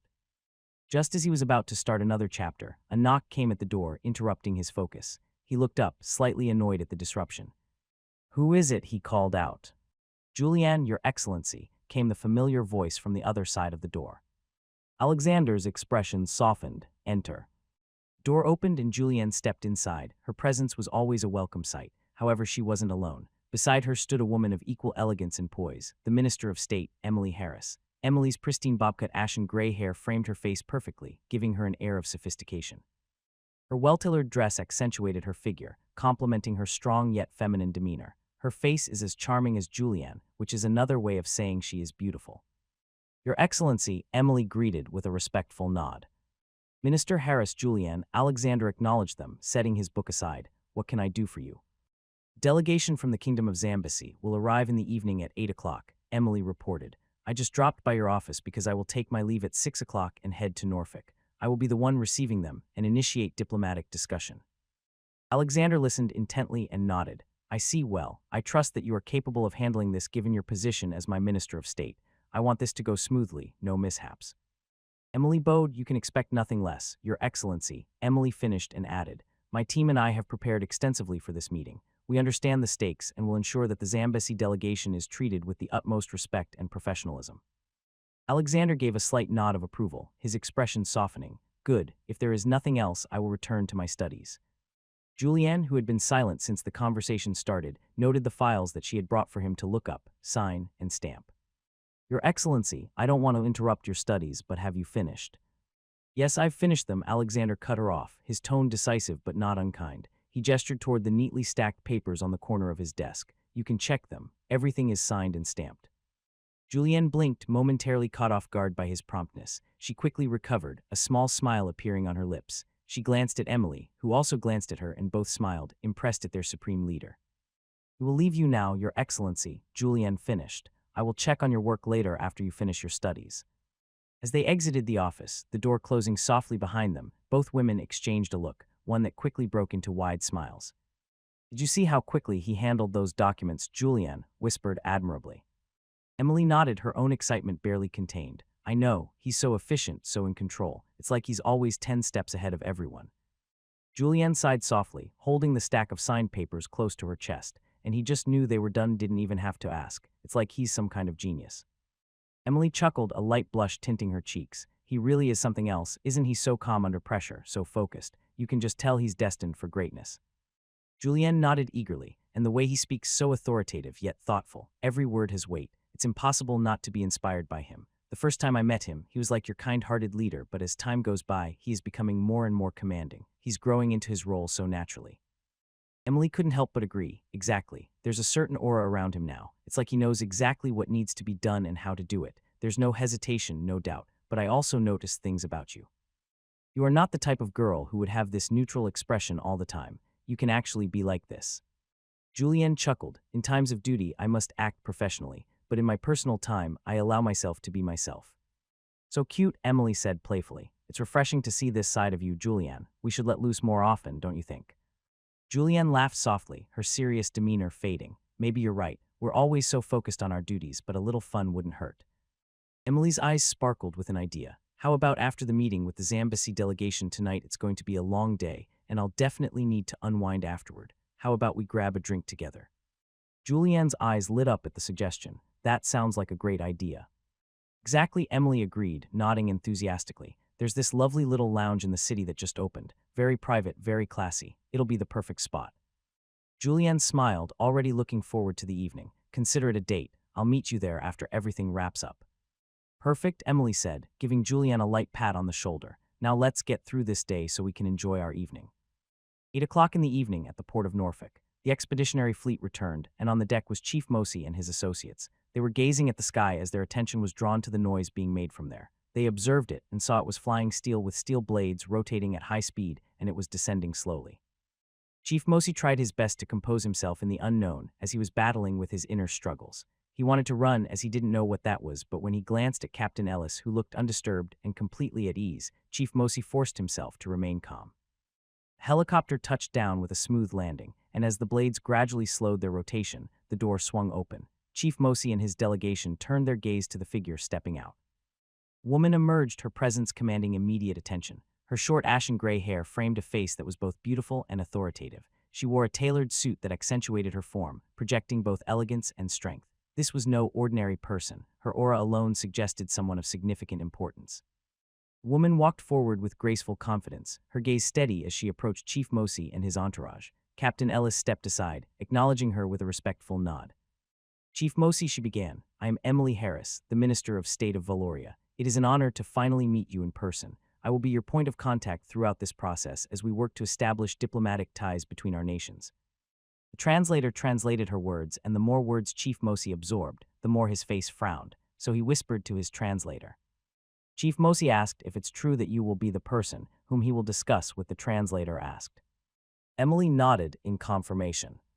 Chief Mosi whispered again to his translator, and there was a growing unease in his face. Chief Mosi says he finds it unusual to discuss matters of governance and diplomacy with a woman. In his country, women do not hold such positions, and he expresses discomfort in proceeding with the discussions under these circumstances. Hearing that, Emily's eyes widened in surprise, and so were Captain Ellis and his officers nearby, who immediately turned to look at Chief Mosi. What did you say? Chief Mosi believes that it is an utter disrespect to his position and his nation to have a woman conduct such important discussions, the translator reluctantly conveyed and added. Chief Mosi insists that he must speak with the leader of Valoria directly, or at the very least, with a man who holds a significant position in foreign affairs. He does not wish to proceed under the current circumstances. Minister Harris couldn't believe her ears. A chief from such a backward nation had the audacity to disrespect her, to challenge her authority as if she were insignificant. The nerve of this man, dismissing her simply because she was a woman, grated on her deeply. This was not just a slight against her position, it was an attack on her very identity. Emily's mind raced as she grappled with how to respond. Should she even take this man seriously, there was a part of her, a strong and justified part, that wanted to dismiss him entirely. What value could there possibly be in establishing diplomatic ties with a nation so steeped in archaic traditions, one that couldn't even recognize the authority of a woman in a position? Then she remembered why they were doing this. It wasn't just about diplomacy. It was about fulfilling a mission assigned by the system of their supreme leader, Alexander. That mission carried more weight than her personal feelings, more than the disrespect she was currently enduring. For a brief moment, she cursed Chief Mosi inwardly for his ignorance and arrogance. But her loyalty to Alexander and to Valoria came before everything else. Despite the turmoil inside, Emily managed to maintain a pleasant smile, one that betrayed none of the conflict brewing within her. She knew she couldn't let her emotions dictate her actions. If anything, this was a test of her resolve, her professionalism, and her dedication to her role. Please convey to Chief Mosi, Emily added, that while I understand his cultural norms, Valoria operates differently. Here, positions of are earned through merit, and I have been entrusted by our leader. Inside, she was seething, but she knew this was the only way to maintain control. To show any sign of weakness now would undermine everything she had worked for, and more importantly, it would be a failure in the mission Alexander had set before them. Chief Mosi listened to the translation of Emily's words, his expression hardening with each passing moment. His eyes narrowed slightly, and a hint of disdain crossed his features. He leaned in toward his translator, speaking in a low, firm tone that left little room for misunderstanding. The translator hesitated, clearly uncomfortable with what he was about to convey, but under Chief Mosi's expectant gaze, he had no choice but to proceed. Chief Mosi says, the translator began, his voice cautious, that while he hears your words, he remains firm in his belief that governance and diplomacy are matters best handled by men. In his culture, a woman speaking on behalf of a nation is seen as a sign of weakness, not strength. He believes that if Valoria truly wishes to establish meaningful ties with the kingdom of Zambesi, then it should present someone more appropriate to his expectations. The translator paused, glancing nervously at Emily before continuing. He adds that he is willing to wait for someone he deems suitable, even if it means delaying these discussions. Chief Mosi stood tall, his posture clearly signaling that he believed this to be a reasonable request, not understanding, or perhaps not caring, how deeply insulting his words were. Emily felt a surge of frustration at his obstinacy, but she maintained her calm exterior. Very well, Emily replied through the translator, her voice steady. Please inform Chief Mosi that I will relay his request to our leadership. However, I must remind him that respect is a two-way street. Valoria has extended its hand in friendship, and we expect that gesture to be met with equal respect, regardless of our differences. This is a significant moment for both our nations, and how we proceed from here will set the tone for our future relationship. I hope Chief Mosi will consider the broader implications of his words and actions. With that, she turned slightly, signaling the conversation was at an end for now. Captain Ellis, sensing that this was the right time to chime in, dashed over to Emily. He had witnessed the exchange and knew that the situation was spiraling out of control. Chief Mosi's blatant disrespect was more than just an affront to Emily, it was a potential diplomatic disaster. Minister Harris Ellis called. I must apologize on behalf of Chief Mosi. His behavior is unacceptable. I assure you, this is not how we intended for these talks to begin. Emily's eyes narrowed, the pleasant smile she had forced moments ago slipping away as her frustration bubbled to the surface. She took a deep breath, knowing she needed to maintain her composure, but the insult still stung. Unacceptable doesn't even begin to cover it, Captain, Emily snapped, her voice sharp with barely restrained anger. He dismisses me because I'm a woman. He questions my authority as if it means nothing. This is not just a cultural misunderstanding, it's blatant disrespect. I understand, Minister. His views are outdated, to say the least, but we cannot let this escalate. Emily's gaze hardened as she fixed Ellis with a determined look. He's right about one thing, though. We do things differently here in Valoria, and I will not allow this kind of disrespect to go unchecked. I want him and his delegation to remain on the ship until further notice. They are not to set foot on Valorian soil until I say so. Understood, Minister. I'll see to it that they stay aboard the ship. Emily sighed. We are treating those people as equals, and they are disrespecting me. Instead of a treaty, I would rather put sanctions on them. Captain Ellis chuckled nervously. He must admit, Emily is quite looking scary at the moment as her beautiful face is contorted. I will take my leave now and return to Valkshall and report this encounter with the envoy to His Excellency. After saying that, Emily made her way to the helicopter that was on the deck of the battleship Titan and prepared to depart. The helicopter's blades began to spin again, whipping the air around her as she approached. As she stepped into the helicopter, she cast one last glance back at the ship, where Chief Mosi and his delegation remained confined. Her eyes narrowed with determination. Once inside, she settled into her seat, strapping herself in as the door was secured shut. The noise of the blades intensified, drowning out the world outside as the helicopter lifted off the deck. As they ascended into the sky, Emily's thoughts turned to what lay ahead. She would report this incident to Alexander, and together, they would decide how best to handle the situation. At the Valorian capital, Emily could see the huge dome of the Volkschau towering above the city as the helicopter approached. The grandeur of the structure never failed to impress her, even after so many visits. Moments later, the helicopter touched down smoothly on the helipad at the north facade of the Volkschau. The rotors slowed to a halt as Emily quickly disembarked, her thoughts still focused on the earlier encounter with Chief Mosi. The audacity of that man was infuriating, but she had a duty to report back to Alexander and discuss the next steps. She was met by a pair of uniformed guards who escorted her through the grand entrance and into the main corridor. Emily walked briskly, her heels clicking against the polished floor, until ran into a familiar figure. "Emily," Julianne called out, her voice tinged with surprise. "You're here early. I thought you were going to meet the diplomatic envoy." Emily paused, turning to face her colleague. "I was," Emily replied, her tone clipped, "but the meeting didn't go as planned. Chief Mosi was less than cooperative." Julianne's brow furrowed. What happened? Emily sighed, frustration evident in her posture as she recounted the events. "He refused to acknowledge my authority because I'm a woman, insisted on speaking with a man instead. I've left them on the ship until we decide how to proceed." Julianne's eyes widened in disbelief. "He really said that? How archaic." "Exactly," Emily nodded, her voice laced with irritation. "But we can't let this slide. His Excellency needs to know what happened, and we have to decide how to handle this situation. We can't afford to show any weakness." Julianne nodded in agreement, her expression serious. "I'll come with you. We should both report this to him." The two women continued down the corridor, their pace quickening as they made their way to Alexander's office. When they reached the large, ornate doors leading to the office, Emily took a deep breath before nodding to the guards, who opened the doors for them. Inside, Alexander was seated at his desk, deep in thought as he reviewed several documents. He looked up as they entered, his sharp gaze immediately focusing on Emily. "Minister Harris," Julianne, he greeted them with a nod. "I wasn't expecting you back so soon. What's the situation?" Emily stepped forward, her voice steady as she relayed the details of her encounter with Chief Mosi. As she spoke, Alexander's expression darkened, his eyes narrowing at the audacity of the Zambesi chief. When she finished, there was a brief silence in the room. Alexander leaned back in his chair, his fingers steepled as he considered the information. "So that's what they told you the moment you introduced yourself. Instead of a warm welcome, they chose to disrespect you because of your gender. Unbelievable. Even though the system requires us to establish diplomatic ties with any other nation, tolerating that kind of behavior is unacceptable," Alexander said, his voice growing colder with each word. Emily stood silently, her frustration simmering beneath the surface. "I agree, Your Excellency, but how do we proceed? The rewards from the system are critical, but we can't allow them to undermine our authority or disrespect the principles we stand for."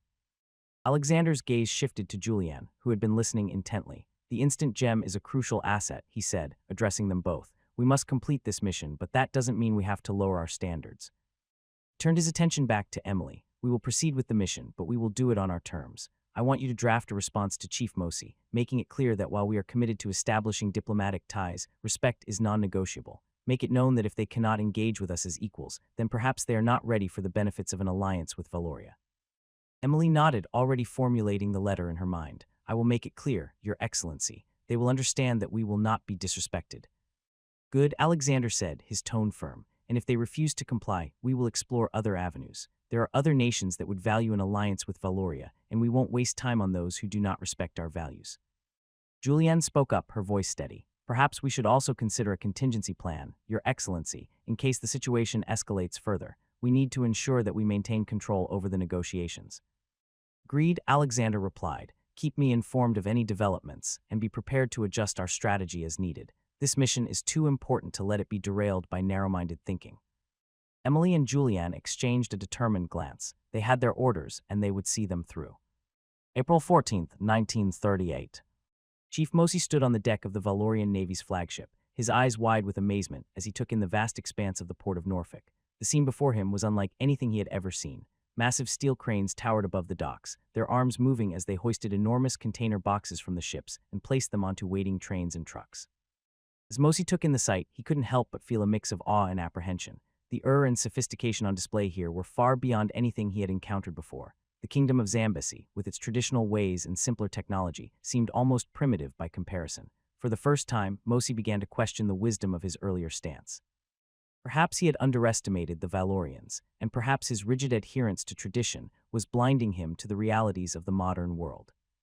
As these thoughts swirled in his mind, the sound of approaching rotors drew his attention upward. A machine called helicopter was descending toward the ship.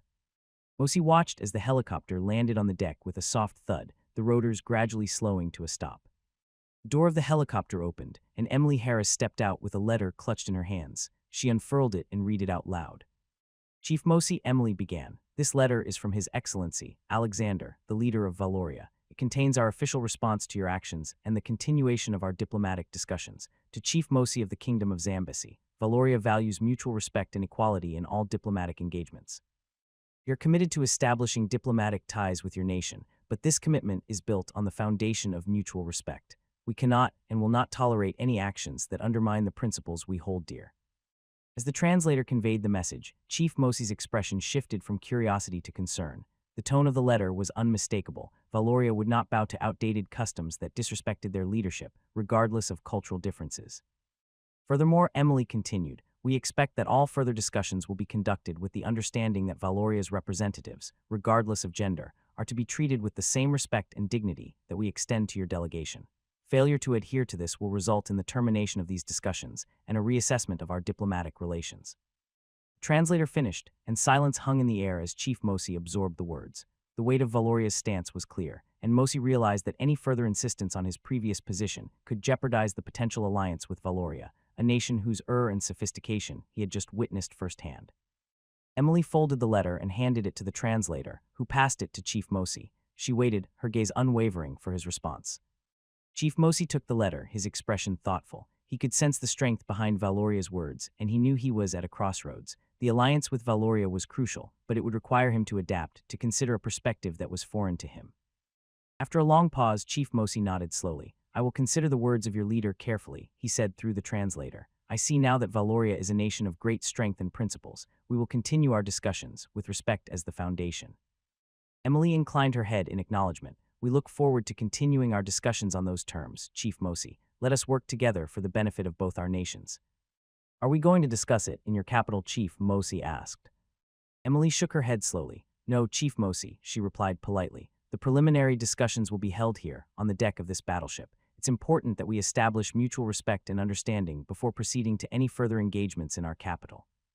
Chief Mosi's brows furrowed slightly, clearly taken aback. He hadn't expected such formality to take place outside of Valoria's capital, but as he looked into Emily's unwavering gaze, he understood that this was as much a test as it was a negotiation. Deck of a battleship, Chief Mosi mused aloud, glancing around at the imposing steel surroundings. The subtle hum of the ship's engines, the disciplined movements of the Valorian crew. Your ways are indeed different from ours. Emily nodded, her expression softening just a fraction. Yes, they are, but in diplomacy, as in many things, it is often the differences that make us stronger. Here, we can speak openly, away from the distractions of the capital, to lay the foundation for a respectful and productive relationship between our nations. Chief Mosi considered this for a moment before giving a slow nod of agreement. Very well, let us begin our discussions here, with the respect you have demanded and that I will now extend. Emily allowed herself a small, satisfied smile. Thank you, Chief Mosi. Let us work together to ensure that these discussions lead to a prosperous and respectful alliance for both our peoples. With that, she gestured for the Valorian officers to bring forward a table and chairs, setting the stage for the talks to begin right there on the deck, under the open sky. Valorian officers quickly set up a table and chairs on the deck. Emily Harris and Chief Mosi took their seats across from each other, their respective entourages standing slightly behind them, ready to assist if necessary. The table was sparse, with only a few documents and a pitcher of water. Chief Mosi, we appreciate the Kingdom of Zambesi's interest in establishing diplomatic ties with Valoria.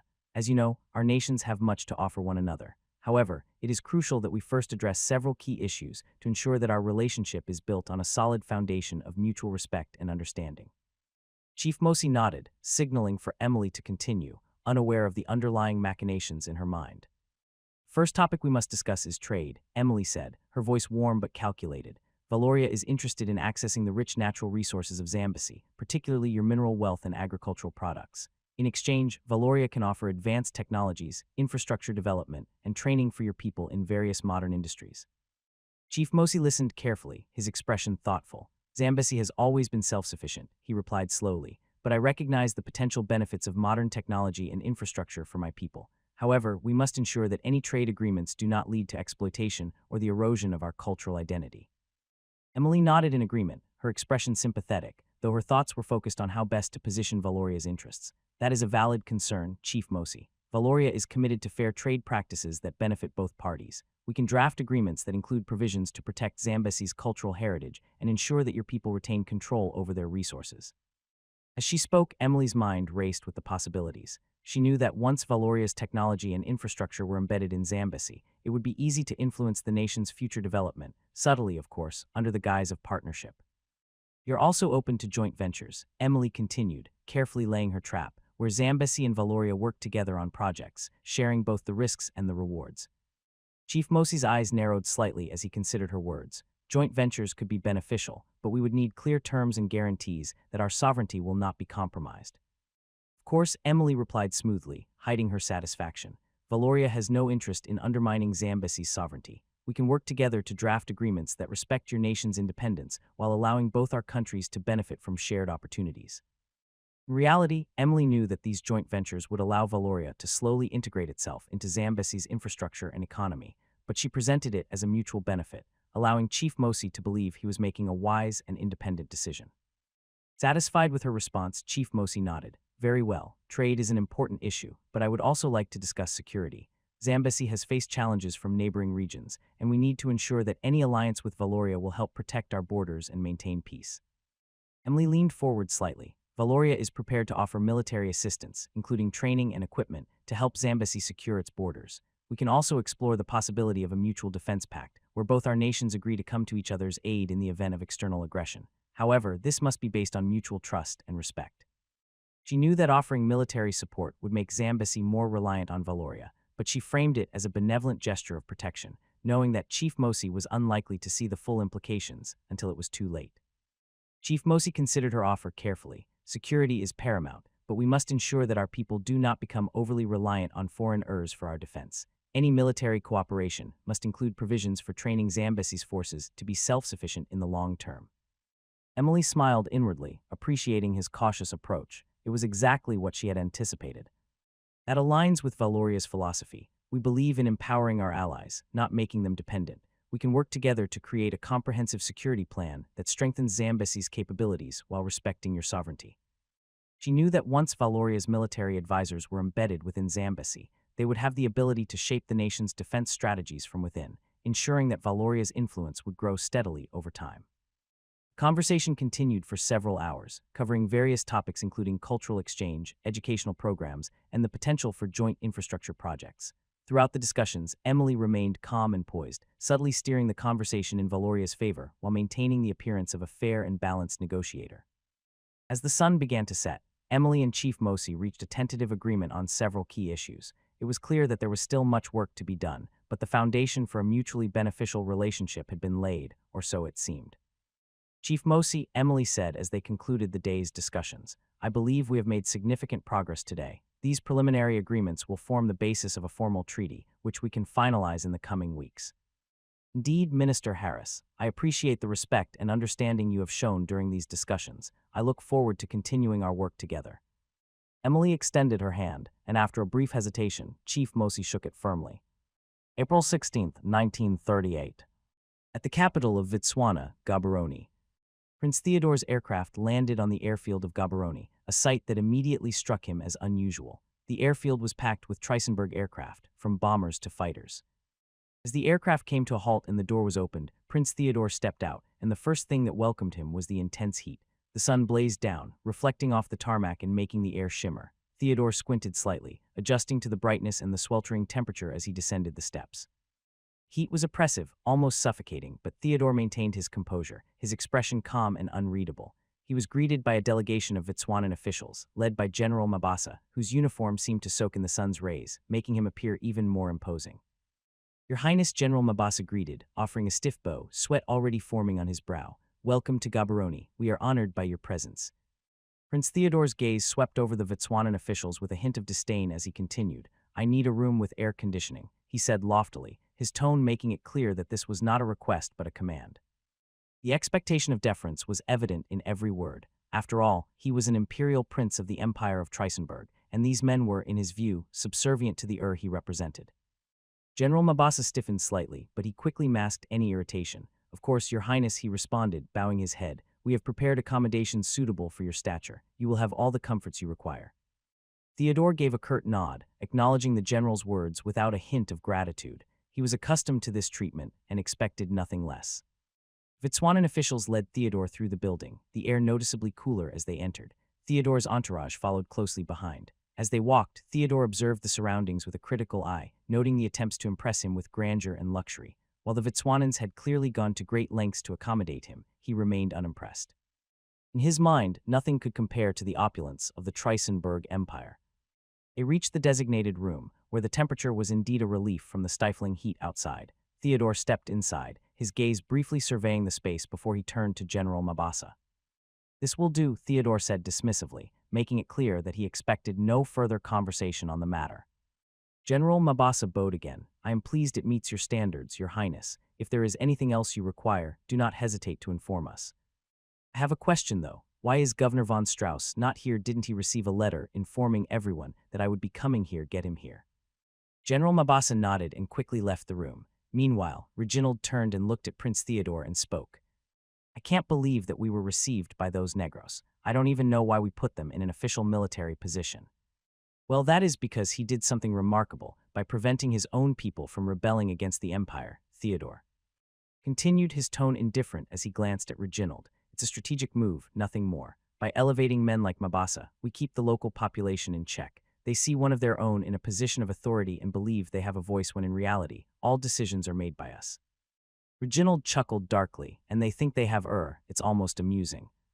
Theodore gave a slight nod, his thoughts already drifting away from the conversation. "They are useful for now, but we must never forget that they are only as valuable as the control we maintain over them. The moment they become a liability, we cut them loose." Reginald's smile widened. "Of course, Your Highness, it's the way of the Empire."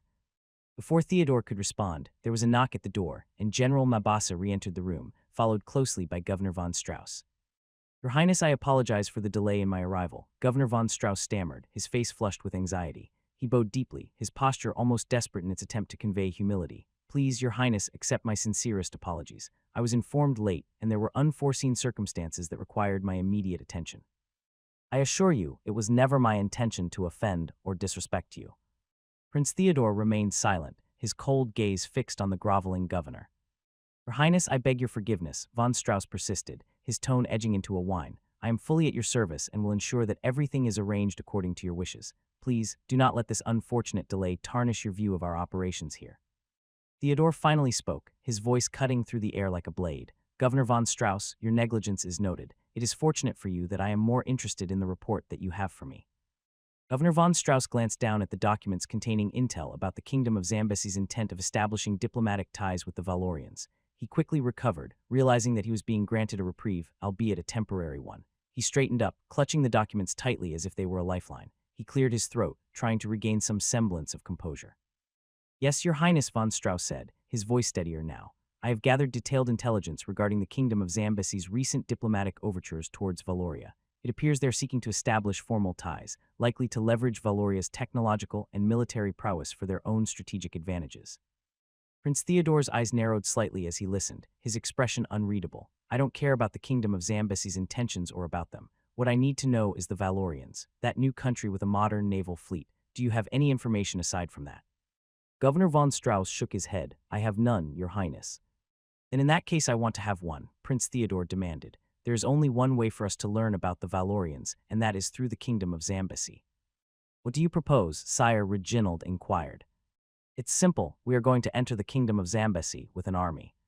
"Sir, moving an army into foreign soil would spark a diplomatic crisis," Reginald cautioned, his voice laced with concern. "The Valorians might view it as an act of aggression, which could lead to unforeseen consequences. We don't know enough about their capabilities.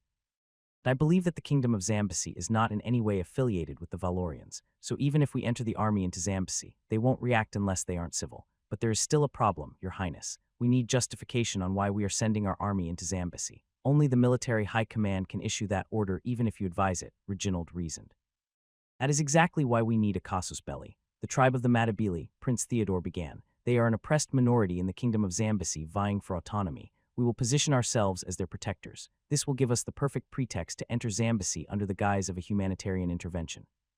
Reginald nodded, following the prince's line of thinking. By framing our involvement as assistance to an oppressed group, we could deflect any accusations of aggression from the international community. The narrative would be that we are merely responding to a crisis.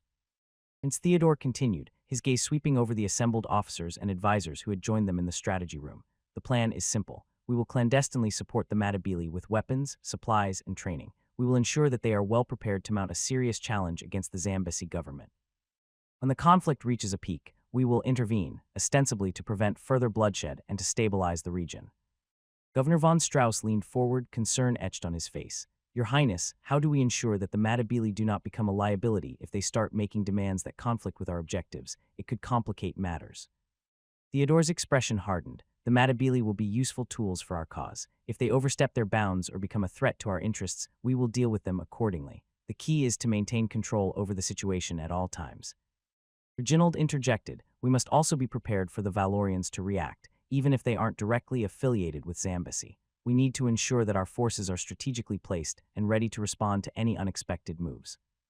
Prince nodded, our military presence in the region will be bolstered discreetly. We'll establish forward bases under the pretense of preparing for joint exercises with local forces. This will give us the flexibility to move quickly if necessary. But that is, of course, if the Zambesi would let us into their country. That's the first step. We will not be welcomed like how they welcomed the Valorians. You guys are missing the point. The point is that the Matilb tribes are going to mount an offensive, and then we will enter their side. It's like signing a mutual defense pact, Prince Theodore continued, a glint of cold calculation in his eyes. You will provide them with just enough support to create a situation where they're under siege. Once the conflict escalates, they will have no choice but to request our assistance. At that point, we'll have all the justification we need to send our forces into Zambesi. Reginald nodded, seeing the strategic value in Theodore's plan. That way, it appears as though we're merely honoring an agreement and stepping in to assist an ally. The international community will be less likely to see it as an act of unprovoked aggression. Precisely, Theodore confirmed, and by the time anyone realizes our true intentions, it will be too late.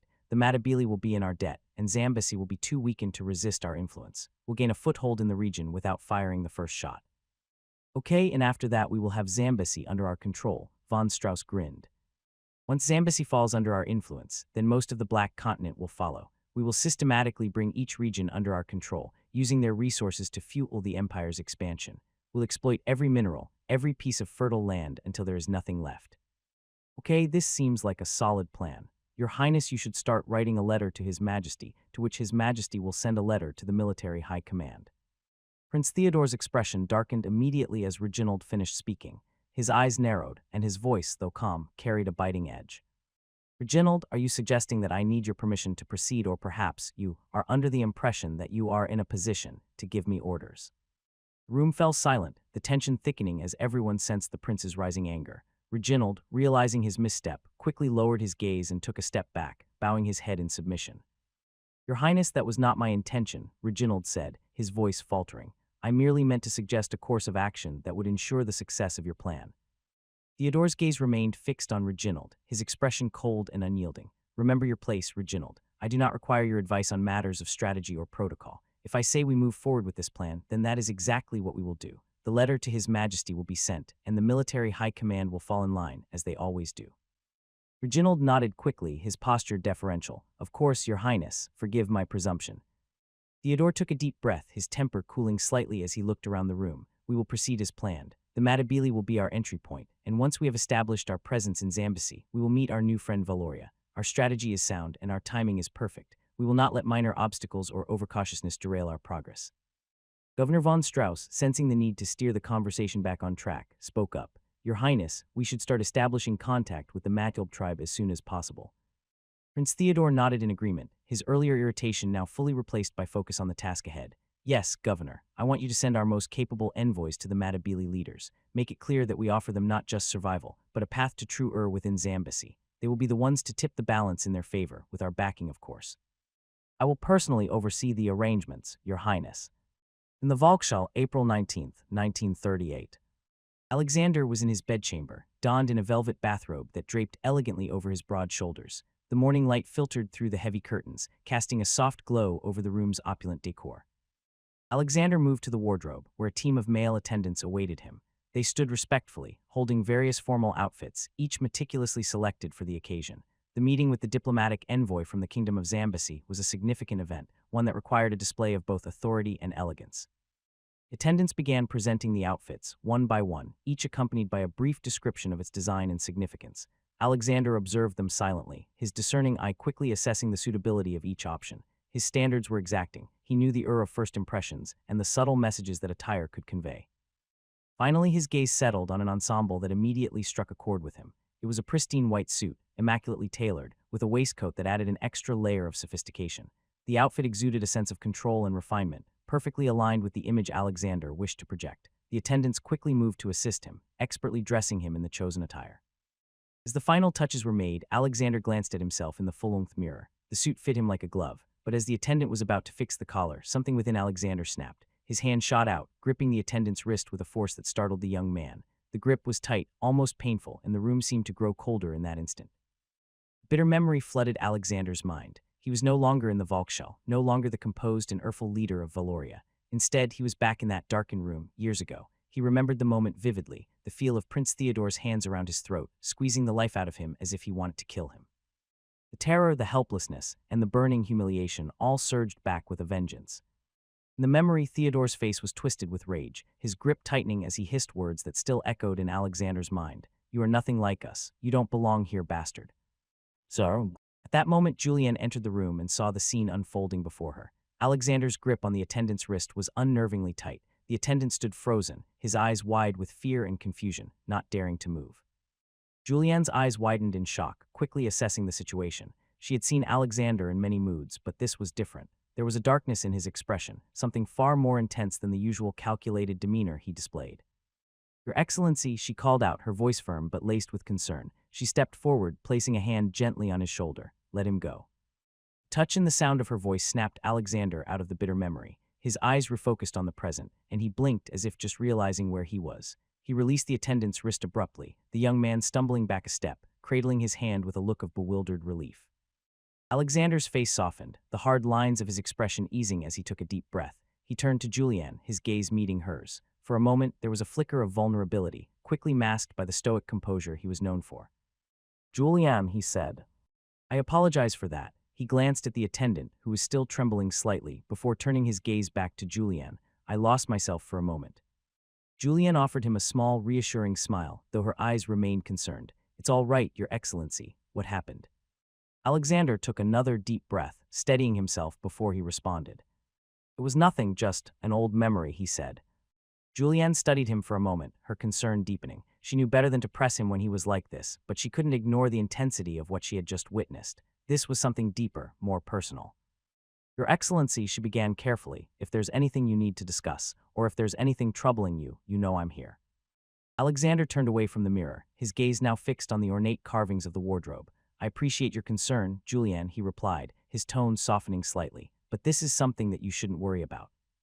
Alexander straightened his posture, his expression regaining its usual composure. "For now, let's focus on the meeting," he said, his tone resolute. "The envoy from Zambacy will arrive shortly, and we cannot afford any distractions."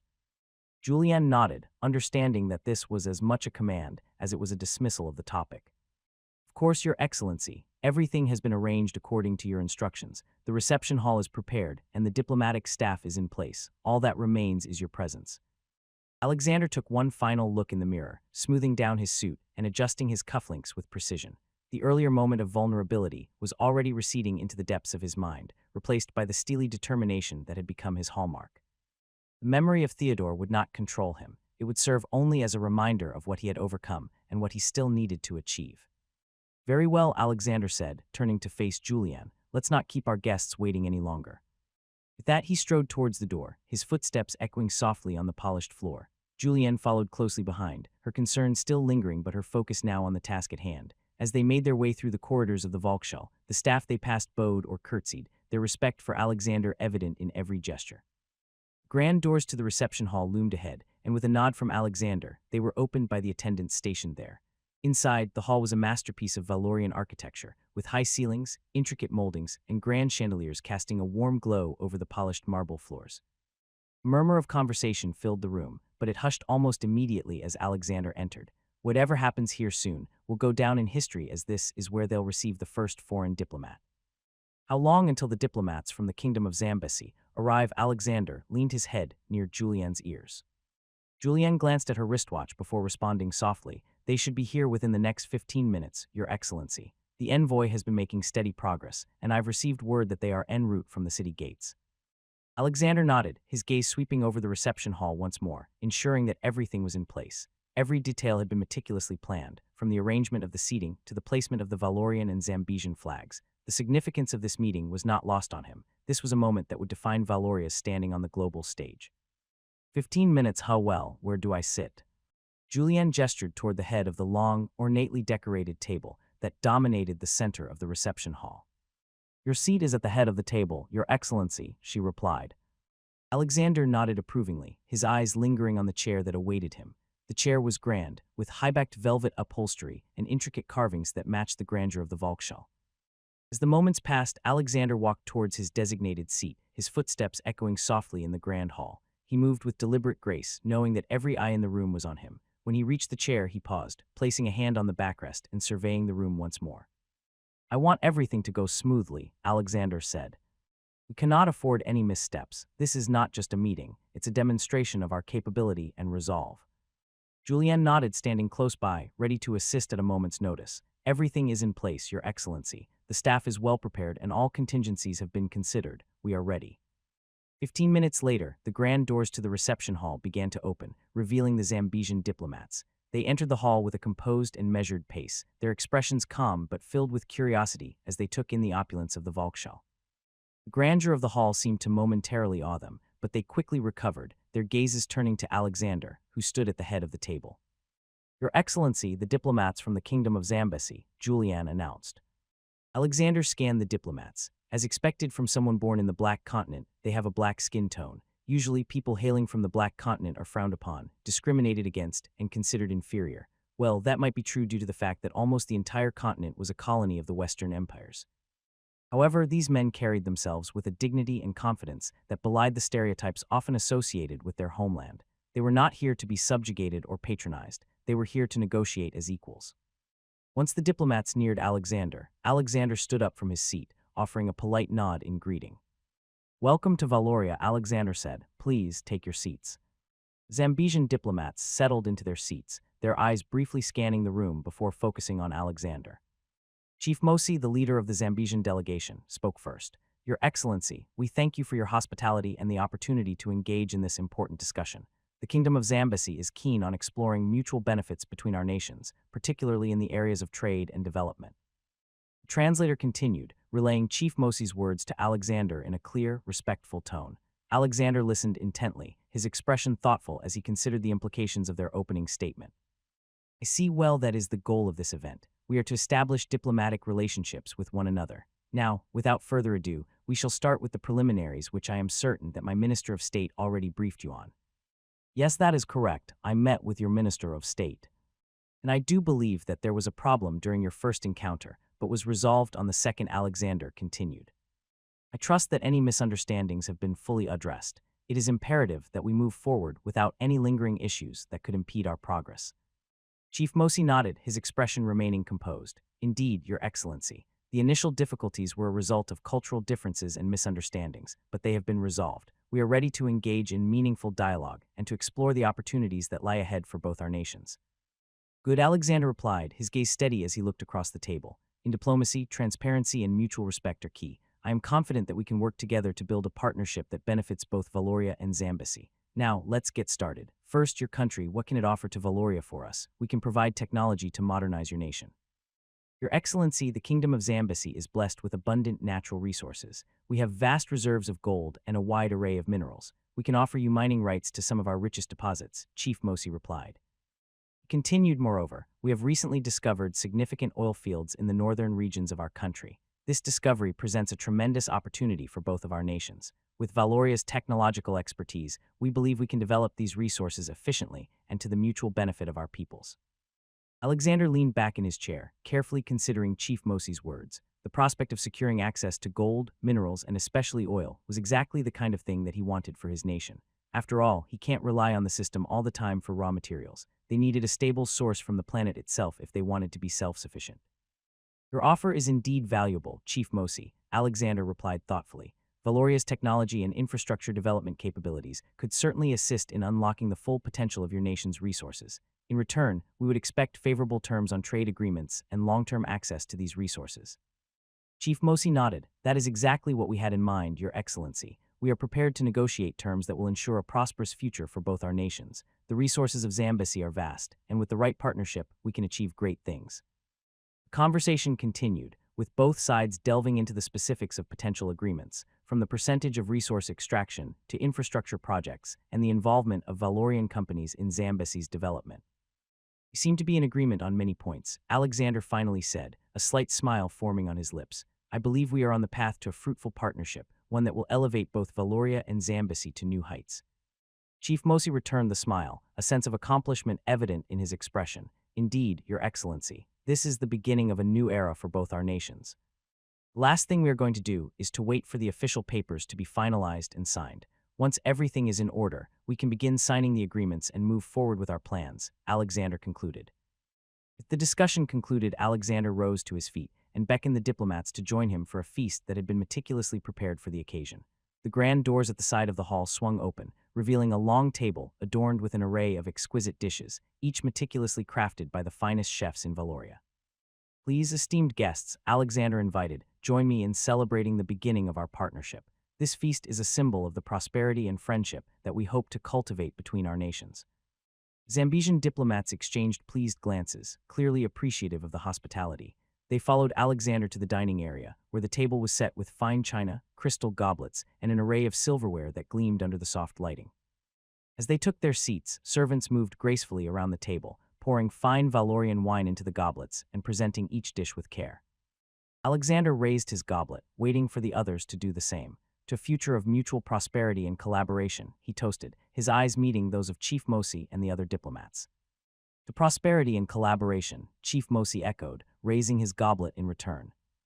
Clinking of goblets marked the start of the meal. The Zambesian diplomats glanced at the dishes before them, Western-style foods including steaks, roasted vegetables, and various breads and cheeses. The spread was clearly different from what they were used to, but they approached it with polite interest. Chief Mosi cut into his steak, taking a moment to chew thoughtfully. The meat was cooked medium rare, a bit different from what he was accustomed to. The other diplomats began to sample the food as well, their expressions showing mild curiosity and a hint of unfamiliarity with the flavors. As the meal progressed, Alexander observed their reactions. He knew the food was a significant departure from their usual fare, but it was meant to introduce them to Valorian culture in a subtle way. How do you find the meal? Chief Mosi, Alexander asked, breaking the silence. Chief Mosi nodded politely. It's different from what we usually eat, Your Excellency, but it's well prepared. The flavors are strong. Alexander nodded, satisfied with the response. I'm glad you think so. This meal is a small part of the cultural exchange that comes with our new partnership. Diplomats murmured in agreement, and the conversation continued with light, casual topics. As the meal went on, they grew more comfortable with the food, gradually appreciating the new experience. By the time dessert arrived, simple pastries and chocolate, the Zambesian diplomats had settled into the meal, viewing it as a part of the diplomatic process. The evening ended on a positive note, with the shared meal reinforcing the start of their new relationship with Valoria. A day later, in the capital of Valoria, Alexander and Chief Mosi stood side by side on the platform of a subway station. He had insisted on showing Chief Mosi a different side of Valoria, away from the opulence of the Volkshalle. I wanted to show you something more grounded, Alexander said, watching as the train approached. Valoria is not just about grand halls and formal dinners. It's also about the people who keep the country moving forward. Have you seen a subway before? No, but I am familiar with trains, Chief Mosi replied. And tell me, Chief Mosi, are those trains approaching us similar to the ones that you have seen? Chief Mosi gazed at the train approaching, and he shook his head. No, they usually have this smoke billowing up from the front of the train. Alexander smiled, pleased with Chief Mosi's observation. Indeed, this is one of our electric-powered trains. It's faster, quieter, and much more efficient than the steam engines of the past. This is the direction Valoria is moving in towards modernization and sustainability. As the train pulled into the station, its doors slid open smoothly, and the two men stepped inside. The interior was clean and modern, and there was this cool air blowing gently through the cabin.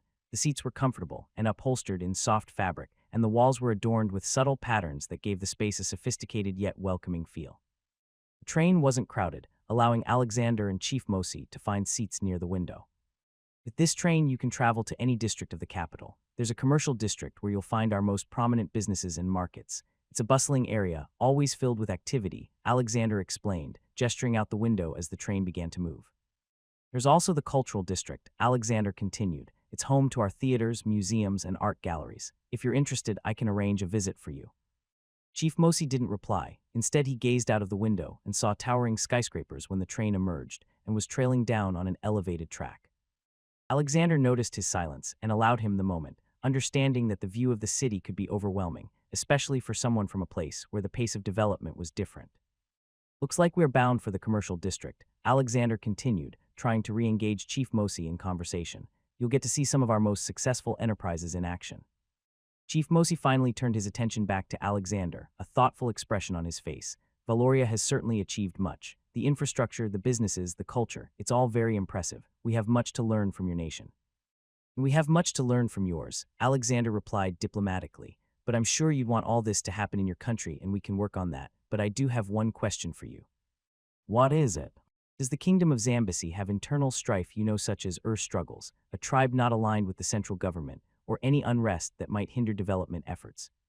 Chief Mosi's expression grew more serious. He paused for a moment before responding, clearly weighing his words. Your Excellency, like many nations, Zambesi has its challenges. There are indeed internal conflicts, particularly among some of the tribes in the more remote regions, but we can handle it. Are you sure? Because if we were to enter an alliance and start building your nation, those minorities that aren't aligned with your central government could potentially disrupt our efforts. Stability is key to the success of any development plan. We need to ensure that any investment we make will not be jeopardized by internal conflicts. With this, Chief Mosi rubbed his chin and spoke. There is one tribe. One tribe, Alexander repeated. Which tribe are you referring to? Chief Mosi sighed slightly before answering. They are called the Matulb tribe from the southern regions of our kingdom, and to clarify, they are not a minority. In fact, the Matulb is one of the major tribes in the kingdom of Zambesi. Their influence runs deep. Alexander nodded, urging him to continue.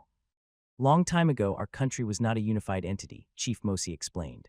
Zambesi was divided into several smaller kingdoms, each ruled by different tribes. The Matulb were among the most powerful. When the unification happened under our first king, most of the tribes, including the Matulb, were brought together under one banner. However, the Matulb never fully integrated.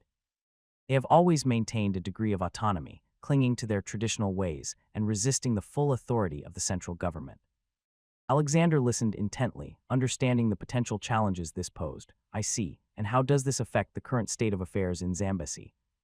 They have always been a proud and independent people, Chief Mosi continued. While they don't outright oppose the central government, their loyalty is often in question. They have their own leaders, and while they participate in the national government, they still prioritize their tribal interests above national unity.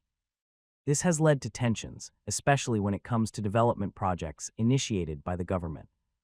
Alexander leaned back in his seat, considering the implications. And if Valoria were to invest in Zambesi, particularly in areas where the Matulb hold influence, could we expect resistance from them? Chief Mosi hesitated before nodding. It's possible. The Matulb are cautious of outsiders, particularly when it comes to foreign influence on their lands. They might see such investments as a threat to their autonomy. Are they what you call extremist? Chief Mosi's expression grew more serious, a shadow passing over his features. In many ways, yes. The Matulb have a faction within their ranks that could be described as extremist. They are fiercely protective of their traditions and their land, and they have not hesitated to use violence to assert their autonomy. Alexander's eyes narrowed slightly. Violence against whom? Primarily against those they see as threats to their way of life, Chief Mosi explained. This includes the central government, rival tribes, and occasionally foreign entities who they believe are encroaching on their territory. They've been involved in several incidents over the years, sabotaging development projects, attacking government outposts, and even clashing with military forces. Alexander took a moment to absorb this information. The prospect of dealing with an extremist faction added a new layer of complexity to the situation. If they are willing to resort to violence, then our investment could indeed be at risk. In that case, I propose a solution. What is it? Chief Mosi curiously inquired. Let our military enter your country, Alexander proposed. They'll be there to protect the investments and infrastructure projects we plan to implement. This way, we can ensure the safety of our workers and the continuity of the projects. Additionally, our presence could help to stabilize the region and discourage any extremist actions from the Matulb or any other factions. Chief Mosi's expression hardened slightly. About that, he hesitated. I don't think our king would agree to let a foreign military force operate on our soil, even if the intention is to protect investments. It's a sensitive issue. The presence of foreign troops could be perceived as a threat to our sovereignty, not just by the Magog, but by other tribes and regions as well. And how are we going to be assured that the workers that we will send, which is our people, will be safe? How can you protect our people from those extremist factions? They are civilians who are trained in construction and engineering, not in combat, Alexander pressed. Chief Mosi was about to respond when the train's automated announcement system chimed, signaling their arrival at the commercial district. The train slowed to a smooth halt, and the doors slid open with a soft hiss. "Let's continue this conversation as we walk," Alexander suggested, rising from his seat and gesturing toward the open doors. Chief Mosi nodded, still deep in thought. The two men stepped out of the train onto the bustling platform, where the energy of the commercial district was immediately apparent. People hurried past, some engaged in animated conversations, and others focused on their own tasks. Of course, there will be occasional glances in their direction, but after that, they'll simply pass by, and then Chief Mosi noticed. "Why are your people not stopping to acknowledge your presence?" Chief Mosi asked. "That's because I told them to," Alexander replied. "It will be difficult for you to get anything done if everyone stops to greet you every time you walk through the city," Alexander explained with a slight smile. "Here in Valoria, I've made it a point to ensure that the daily routines of our people aren't interrupted by formalities. It allows them to focus on their tasks and be more productive." Chief Mosi nodded thoughtfully as they continued walking through the commercial district. The streets were lined with towering buildings, modern storefronts, and digital advertisements. "As I was saying," Alexander resumed, "we need to ensure the safety of our workers. It's going to be a part of a treaty between our nations if we are to proceed with these investments. However, I understand the sensitivity of having foreign troops on Zambesian soil, which is why I believe we should discuss alternatives that respect your sovereignty while ensuring our interests are protected." Chief Mosi considered Alexander's words carefully as they walked, his gaze shifting from the bustling activity of the commercial district back to Alexander. After a moment of contemplation, he spoke with measured deliberation. "If you're serious about this partnership and the level of involvement you're proposing, then perhaps we should consider something more comprehensive, a mutual defense treaty," Chief Mosi proposed. Alexander raised an eyebrow, intrigued. "A mutual defense treaty?" "Yes," Chief Mosi confirmed. "If Valoria is willing to invest heavily in Zambesi, and if we are to consider allowing your military forces into our territory, even in a limited capacity, then it's only fair that we also receive assurances from Valoria. This treaty would mean that if Zambesi were attacked by domestic or foreign forces, Valoria would be obliged to come to our aid, just as we would support you if Valoria were under threat." Alexander paused, digesting the boldness of Chief Mosi's proposition. A mutual defense treaty would indeed be a significant commitment, binding the two nations in a much deeper alliance than initially envisioned. It would mean that Valoria's military might not only protect its own investments, but also extend its influence to safeguard the stability of Zambesi as a whole. So without hesitation, Alexander responded, "Very well, Chief Mosi, I am open to the idea of a mutual defense treaty." Sun hung low in the sky, casting long shadows across the arid landscape at the border between the kingdom of Zambesi and Botswana. The air was tense, filled with the distant hum of cicadas and the occasional rustle of dry grass. The Zambesian military outpost, a modest structure made of timber and stone, stood as the last line of defense between the two nations. Soldiers in worn uniforms patrolled the perimeter, their muskets slung over their shoulders, their eyes scanning the horizon for any signs of trouble. Inside the outpost, Captain Ndilovu reviewed a map spread across a wooden table, his brow furrowed in concentration. The reports of Majob's activity in the area had been increasing, but he hadn't expected anything significant today. As far as he knew, the Majob tribe had mostly kept to themselves, their grievances with the central government simmering but not boiling over. Suddenly a shout rang out from the watchtower, "Captain, movement to the west." Captain Ndilovu snapped his head up, his hand instinctively reaching for the musket leaning against the table. He rushed outside, squinting into the distance. A cloud of dust was rising on the horizon, and within it, the unmistakable figures of mounted Majob warriors became visible, their war cries piercing the stillness. "Sound the alarm, man your positions," Captain Ndilovu barked as the soldiers scrambled into action. The outpost burst into life, men rushing to the walls, loading their muskets and taking aim at the approaching horde. Majob warriors, adorned with tribal paint and feathers, charged forward with fierce determination. Their numbers were far greater than the Zambesian soldiers had anticipated. As they drew closer, the warriors raised their spears and muskets. "Hold, hold," Captain Ndilovu commanded, waiting until the enemy was within range. The ground beneath their feet trembled as the Majob force drew nearer, their shouts growing louder with each passing second. "Fire," Captain Ndilovu finally ordered. A volley of musket fire erupted from the outpost, the deafening sound echoing across the plains. Several Majob warriors fell from their horses, but the majority continued their relentless advance, undeterred by the casualties. The soldiers hastily began to reload, their hands trembling as they fumbled with dare and shot. The manhwaedit warriors returned fire, their muskets discharging in erratic bursts. Captain Ndilavu watched in horror as several of his men were struck down, their bodies crumpling to the ground. Before the soldiers could reload and fire another volley, the manhwaedit warriors were upon them. With wielded spears and machetes, they leaped over the outpost's low walls, engaging the soldiers in close combat. They hacked and ed brutally, their rage fueling their every strike. The Zambesian soldiers, caught off guard by the speed and ferocity of the attack, struggled to hold their ground. Muskets, now cumbersome and ineffective in the close quarters, were abandoned in favor of bayonets and knives. But the manhwaedit warriors, with their superior numbers and unyielding aggression, quickly overwhelmed them. Captain Ndilavu fought fiercely, trying to rally his men as they were pushed back toward the center of the outpost. He parried a machete strike with the barrel of his musket, then countered with a thrust of his bayonet, but the manhwaedit warrior sidestepped and delivered a swift kick to Ndilavu's chest, sending him sprawling to the ground. The captain scrambled to his feet, only to be confronted by another attacker, the glint of a spear tip flashing before his eyes. The outpost was descending into chaos. The cries of the wounded and dying filled the air, mingling with the war cries of the manhwaedit. The wooden walls were now splattered with blood and riddled with bullet holes. Fires began to break out as oil lamps were knocked over in the struggle, adding to the growing sense of desperation among the Zambesian defenders. One by one, the soldiers fell, their resistance crushed under the relentless assault. Captain Ndilavu, now bleeding from multiple wounds, saw his men being slaughtered around him. His heart sank as he realized the battle was lost, but he knew he had to buy time for any survivors to escape, or at least to warn the central command. With a final determined effort, Captain Ndilavu gathered the remaining soldiers and made a desperate push towards the gates of the outpost. Fall back to the gates," he shouted, trying to maintain some semblance of order amidst the chaos. But it was too late.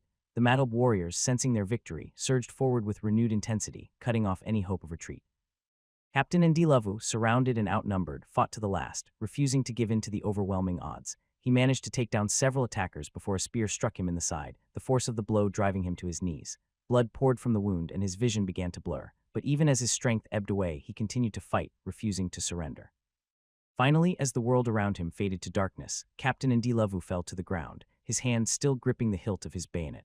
The last thing he saw was a lone manhwaedit warrior raising his machete above his head, and then earthily bringing it down in a final, brutal strike. The blade met its mark with a sickening thud, and Captain Ndilavu's grip loosened on his bayonet as life left his body. The manhwaedit warrior stood over the fallen captain, his chest heaving with exertion, before turning his gaze to the rest of the outpost. The outpost was now a scene of complete devastation. Bodies of Zambesian soldiers lay scattered across the ground, their blood soaking into the dry earth. The few remaining defenders were quickly overwhelmed, cut down without mercy by the manhwaedit warriors. The fires that had started earlier were now raging out of control, consuming the wooden structures and sending thick plumes of smoke into the sky. As the last of the resistance was crushed, the manhwaedit warriors began to systematically dismantle what was left of the outpost. They tore down the Zambesian flag that had once flown proudly above the walls and trampled it into the dirt. The few supplies that the outpost had stored were either looted or destroyed, ensuring that nothing of value remained for any reinforcements that might arrive too late. Leader of the manhwaedit warriors, a tall man with a scar running down the side of his face, surveyed the scene with a cold gaze, and then at the horizon he noticed something that made his expression harden.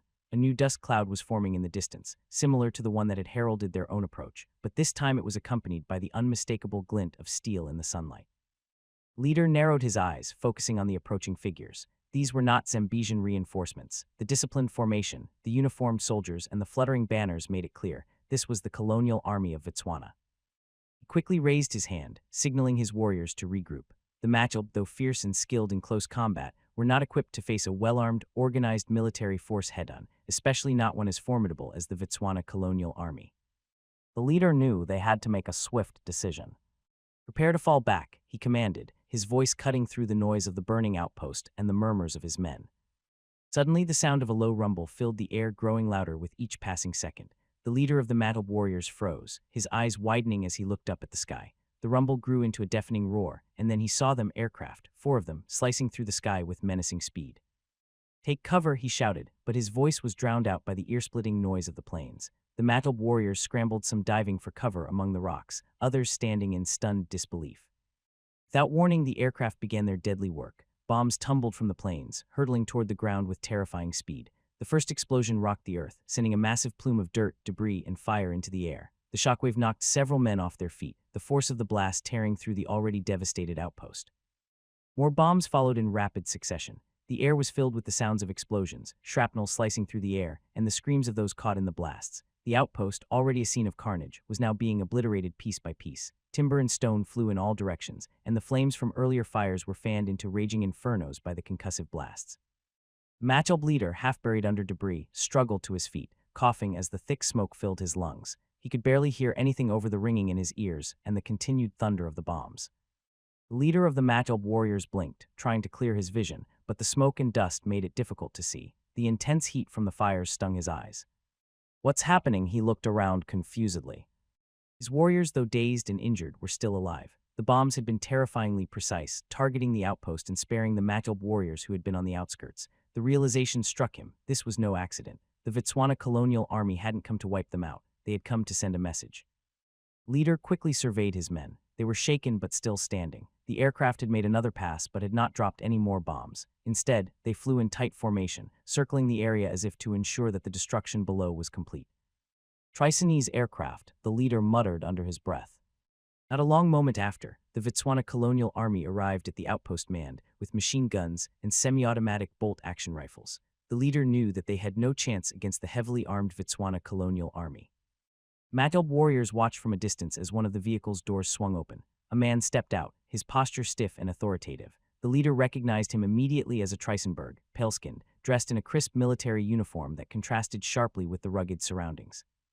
Next to him, another man emerged, this one black, dressed similarly but with a less commanding air. The leader guessed that he was likely an interpreter. The two men began to walk towards the smoldering remains of the outpost. The Tricenberg official surveyed the scene with cold detachment, his eyes taking in the devastation. He exchanged a few words with the interpreter, who nodded and began speaking in a language the leader could not understand. The leader of the Matchel warriors remained hidden, his heart pounding as he observed the interaction. He knew that this was a critical moment. If the Tricenberg and the Vitswana soldiers decided to pursue the Matchel, there would be little hope of escape. Suddenly, the Tricenberg official turned his gaze toward the spot where the leader and his warriors were concealed. It was as if he could sense their presence, though he made no move to indicate he had seen them. Instead, he spoke calmly to the interpreter, who nodded again before stepping forward.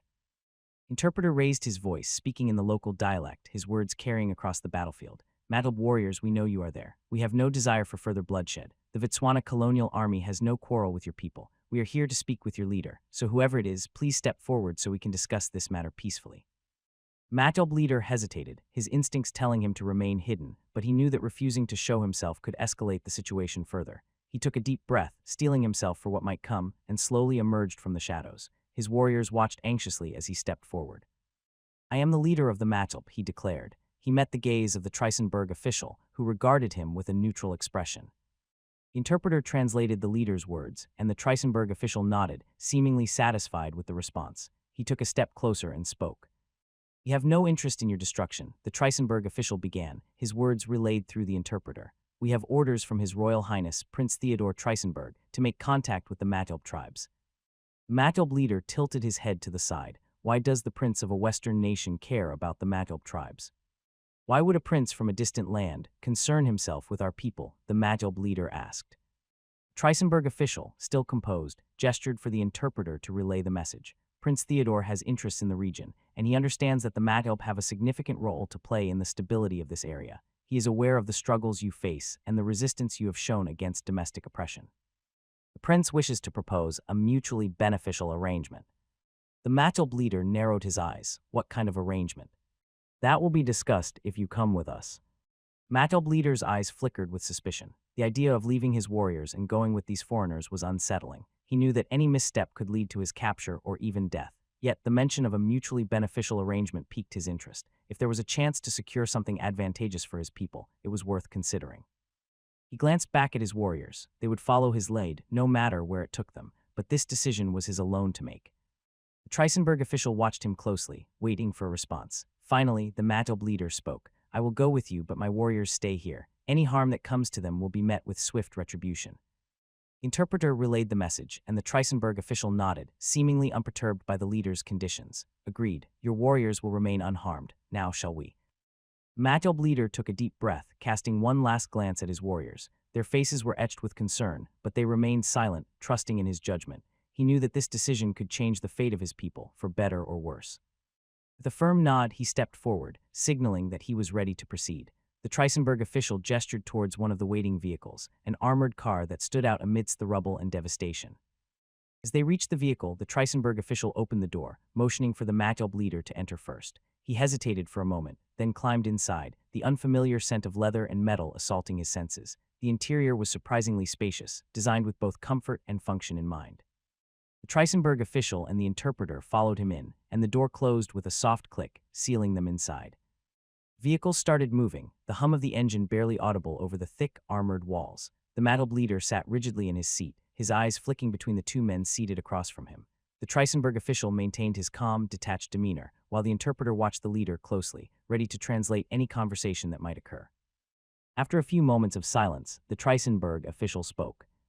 Prince Theodore Trisenberg has been led to believe that the Mattelb have the right to govern your country, yet you are forced to follow a constitution that conflicts with your traditions and limits your sovereignty.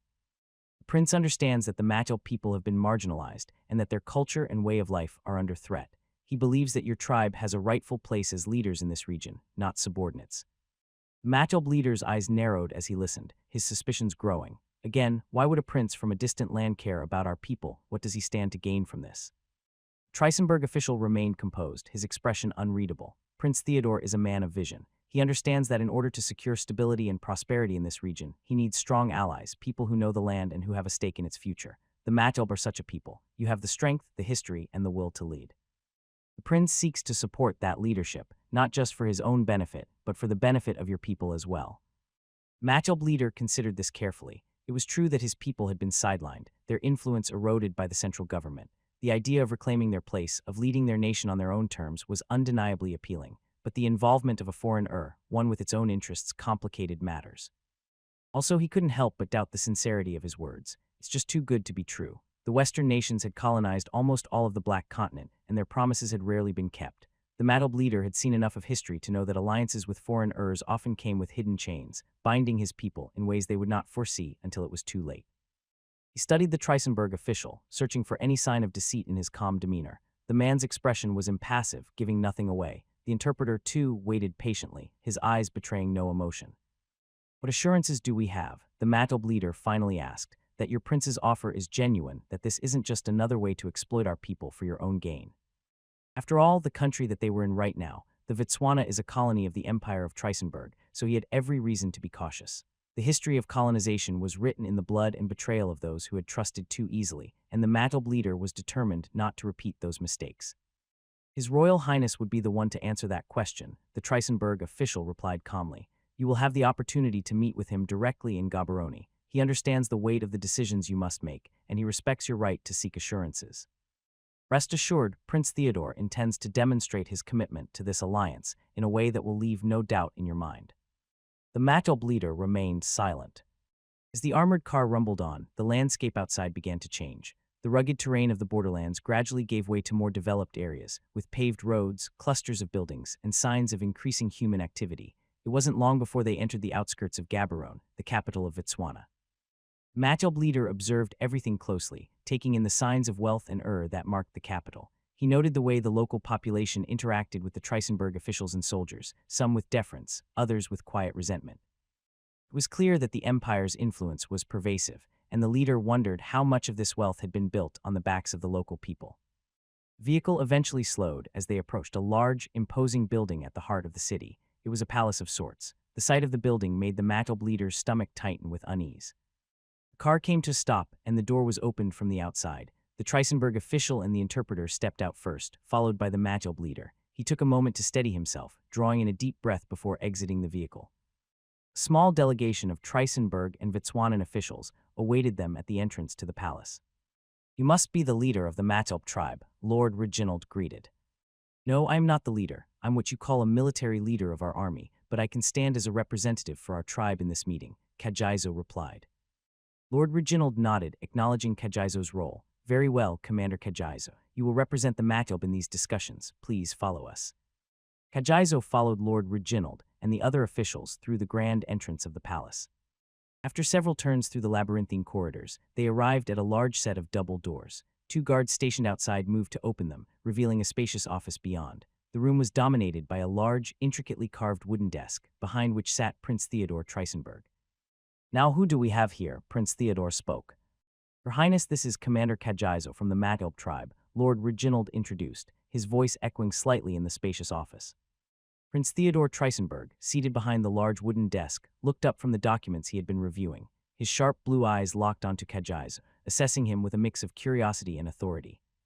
"Commander Kajizo," Prince Theodore repeated. He set aside the papers in front of him and leaned back in his chair, steepling his fingers as he regarded the Matilp warrior. "I've heard much about your tribe and your struggle. It's an honor to finally meet you." Kajizo stood tall, meeting the prince's gaze without flinching. "The honor is mine, Your Highness," he replied, his voice steady, "though I must admit, I am here with more questions than answers."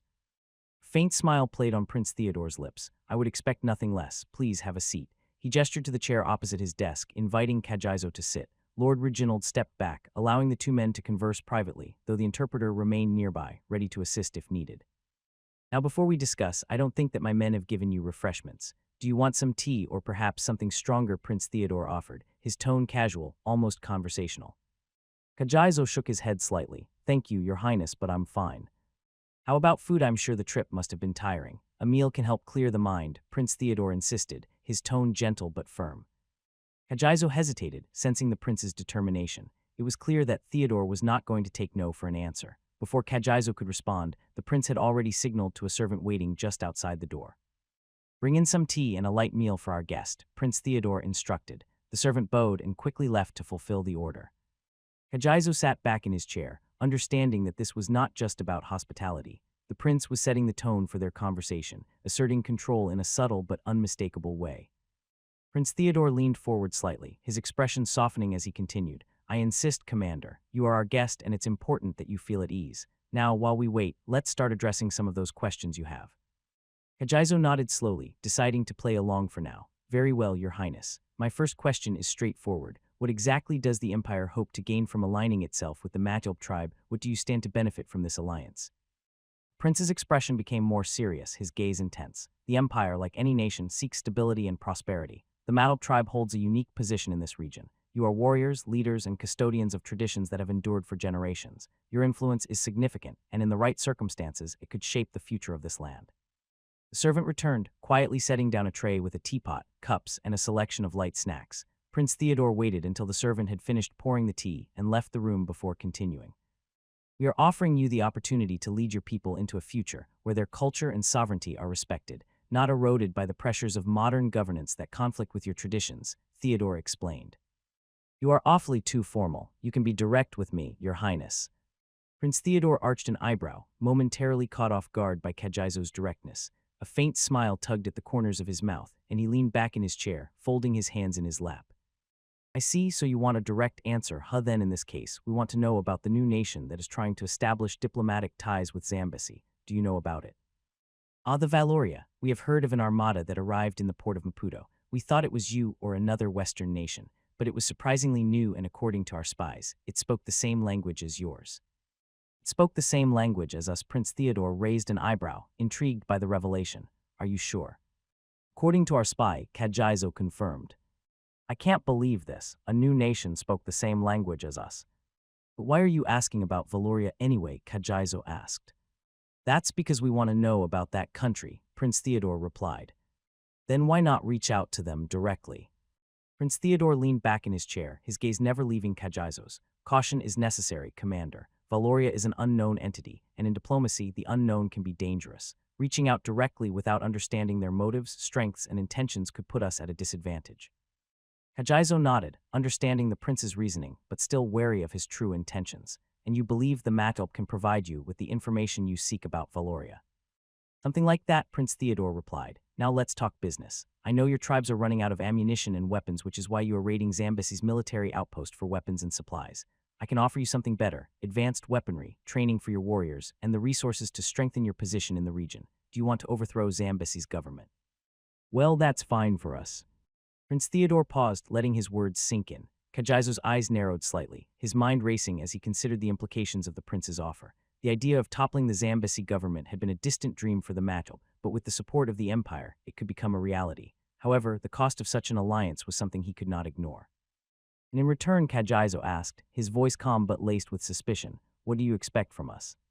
Prince Theodore smiled with a calculated expression that didn't quite reach his eyes. "Loyalty, Commander. The Empire values loyalty above all else. We would expect the Matchulp to stand with us in the event of any conflict in the region. That is a small price to pay for our support. So, what's it going to be? Are you going to accept our aid, or you fight alone, or fight alone knowing that sooner or later, your forces will be overrun by the Zambesy's forces? If I were you, I'd accept the offer," the prince finished. The offer on the table was undoubtedly tempting, but the strings attached were significant. Accepting the Empire's aid would mean becoming entangled in their political web, potentially losing the independence the Matulp had fought so hard to maintain. Yet, rejecting the offer meant continuing a struggle with dwindling resources, facing a government that was growing stronger with each passing day. The room fell into a tense silence as Kajizo considered his response. He knew that whatever decision he made would shape the future of his people, either aligning with a Urful ally or facing the consequences of standing alone. "Fine. So what are the terms of this alliance, Commander?" Kajizo asked. Prince Theodore leaned forward slightly, his eyes locking onto Kajizo's with a sharp intensity. "The terms are straightforward, Commander," he began. "First and foremost, the Empire will provide your tribe with military training. Our officers will work directly with your warriors, teaching them modern tactics, strategies, and the effective use of advanced weaponry."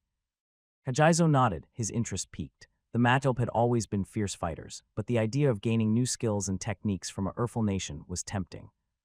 "In addition to training," Prince Theodore continued, "we will supply your forces with the latest weapons and ammunition. No more outdated rifles or makeshift explosives. You will have access to state-of-the-art firearms, heavy artillery, and even communication equipment that will allow your forces to coordinate better in the field." Kajizo's eyes narrowed as he considered the offer. "And what about intelligence? Zambesy's military is large and well-organized. We can't just go in blind." Prince smiled as if pleased with the question. "Of course, we will provide you with detailed intelligence reports on Zambesy's forces, their numbers, positions, supply lines, and leadership. You'll know where they're vulnerable and how to exploit those weaknesses. We'll also keep you informed of any movements or changes within their ranks." Kajizo leaned back in his chair, processing the prince's words. "That's a generous offer," he admitted, "but wars aren't fought on weapons and intelligence alone. What about the logistics? My people need food, medical supplies, and funds to keep going." Prince Theodore nodded. "Naturally, we will ensure that your people are well provisioned. You will receive regular shipments of food and medical supplies. We understand that war takes a toll, and we don't intend for your warriors to fight on empty stomachs or untreated wounds." He paused for a moment, allowing the weight of his words to settle. "As for funds, the Empire will provide monetary support to ensure that you can sustain your efforts. Whether it's for bribing officials, buying loyalty, or simply maintaining morale, you will have access to the resources you need." Kajizo's gaze hardened slightly. "And what do you expect in return for all this?" Prince's smile returned, though it was more measured this time. "As I mentioned earlier, loyalty. The Matulp tribe will stand with the Empire in any conflict that may arise in this region. You will act as our allies, our partners. We won't interfere in your internal matters, but we will expect your support when we need it. In return, you will have our protection and backing." Kajizo's mind raced. The offer was undeniably appealing, but it came with significant risks. Aligning with the Empire meant entering their sphere of influence, becoming part of their grand strategy for the region. It could bring his people the strength they needed, but at what cost? "Will we retain our independence?" Kajizo asked. "Yes," Prince Theodore replied without hesitation. "The Matulp will remain autonomous. We have no interest in ruling over your tribe or changing your way of life. Our goal is to create a stable region where both our interests align. As long as you honor our agreement, your tribe will govern itself as it always has."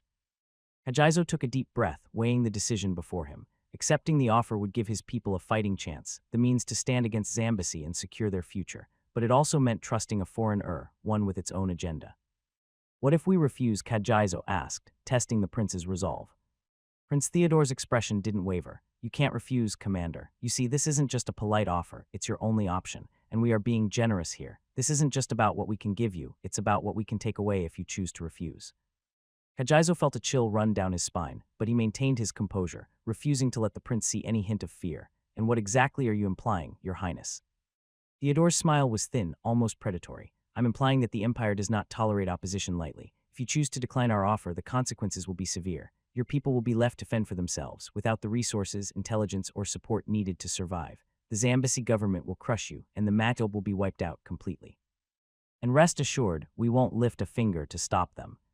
Kajizo's mind raced as he weighed the prince's words. The offer on the table was tempting, but the threat underlying it was clear. The Empire was making it known that they held all the cards, and that refusing their terms would lead to the destruction of everything the Matulp had fought to preserve. You're saying we have no choice, Kajizo stated, his voice calm but edged with tension. Theodore nodded slowly as if acknowledging a simple truth. Precisely. But look at it this way, by accepting our offer, you not only save your people, but you also gain the strength to secure their future. It's a win-win situation, Commander. All we ask in return is loyalty, and the promise that when the time comes, you will stand with us. Kajizo knew he was backed into a corner. The Empire's offer was not a partnership. It was a demand for submission disguised as a favor. But he also knew that without the Empire's support, his people's chances of survival were slim. I'll need to consult with my council, Kajizo finally said, his tone measured. This isn't a decision I can make on my own. I think the council would agree with the terms, Commander, Prince Theodore interjected smoothly, his voice dripping with confidence. After all, they care about the survival of your tribe as much as you do. But by all means, take the time you need. Just remember that time is a luxury you might not have in abundance. Kajizo nodded, masking the unease that stirred within him. I'll return with our decision soon, Your Highness. Prince Theodore remained seated, offering Kajizo a thin smile. I trust you will, Commander, and I look forward to your answer. April 30th, 1938.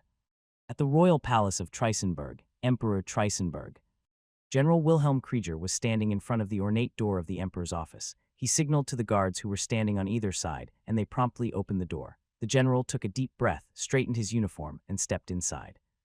He found the emperor seated behind a large mahogany desk, seemingly sifting through a stack of papers. The room was quiet, with only the soft rustling of the documents breaking the silence. The emperor looked up as General Krieger entered, his expression serious but calm.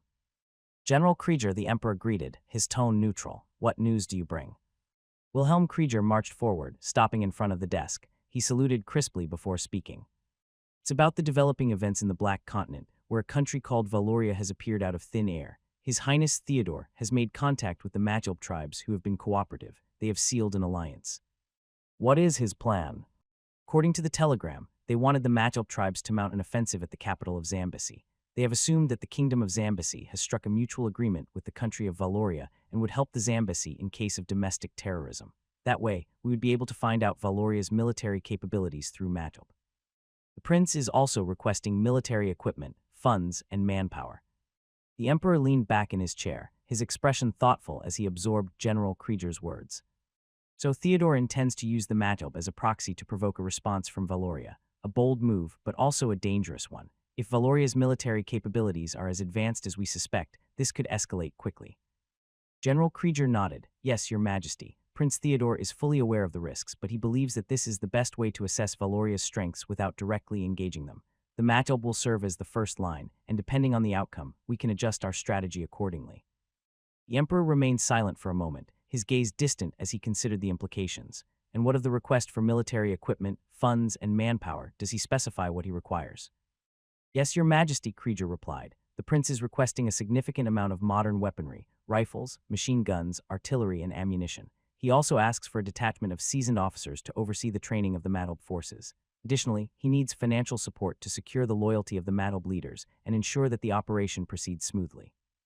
The emperor drummed his fingers on the desk, a habit he had developed over years of making weighty decisions. So my son had made a deal with the Magilb tribes, which are Negros, whom we have seen a lesser race, and made them look like we are equal.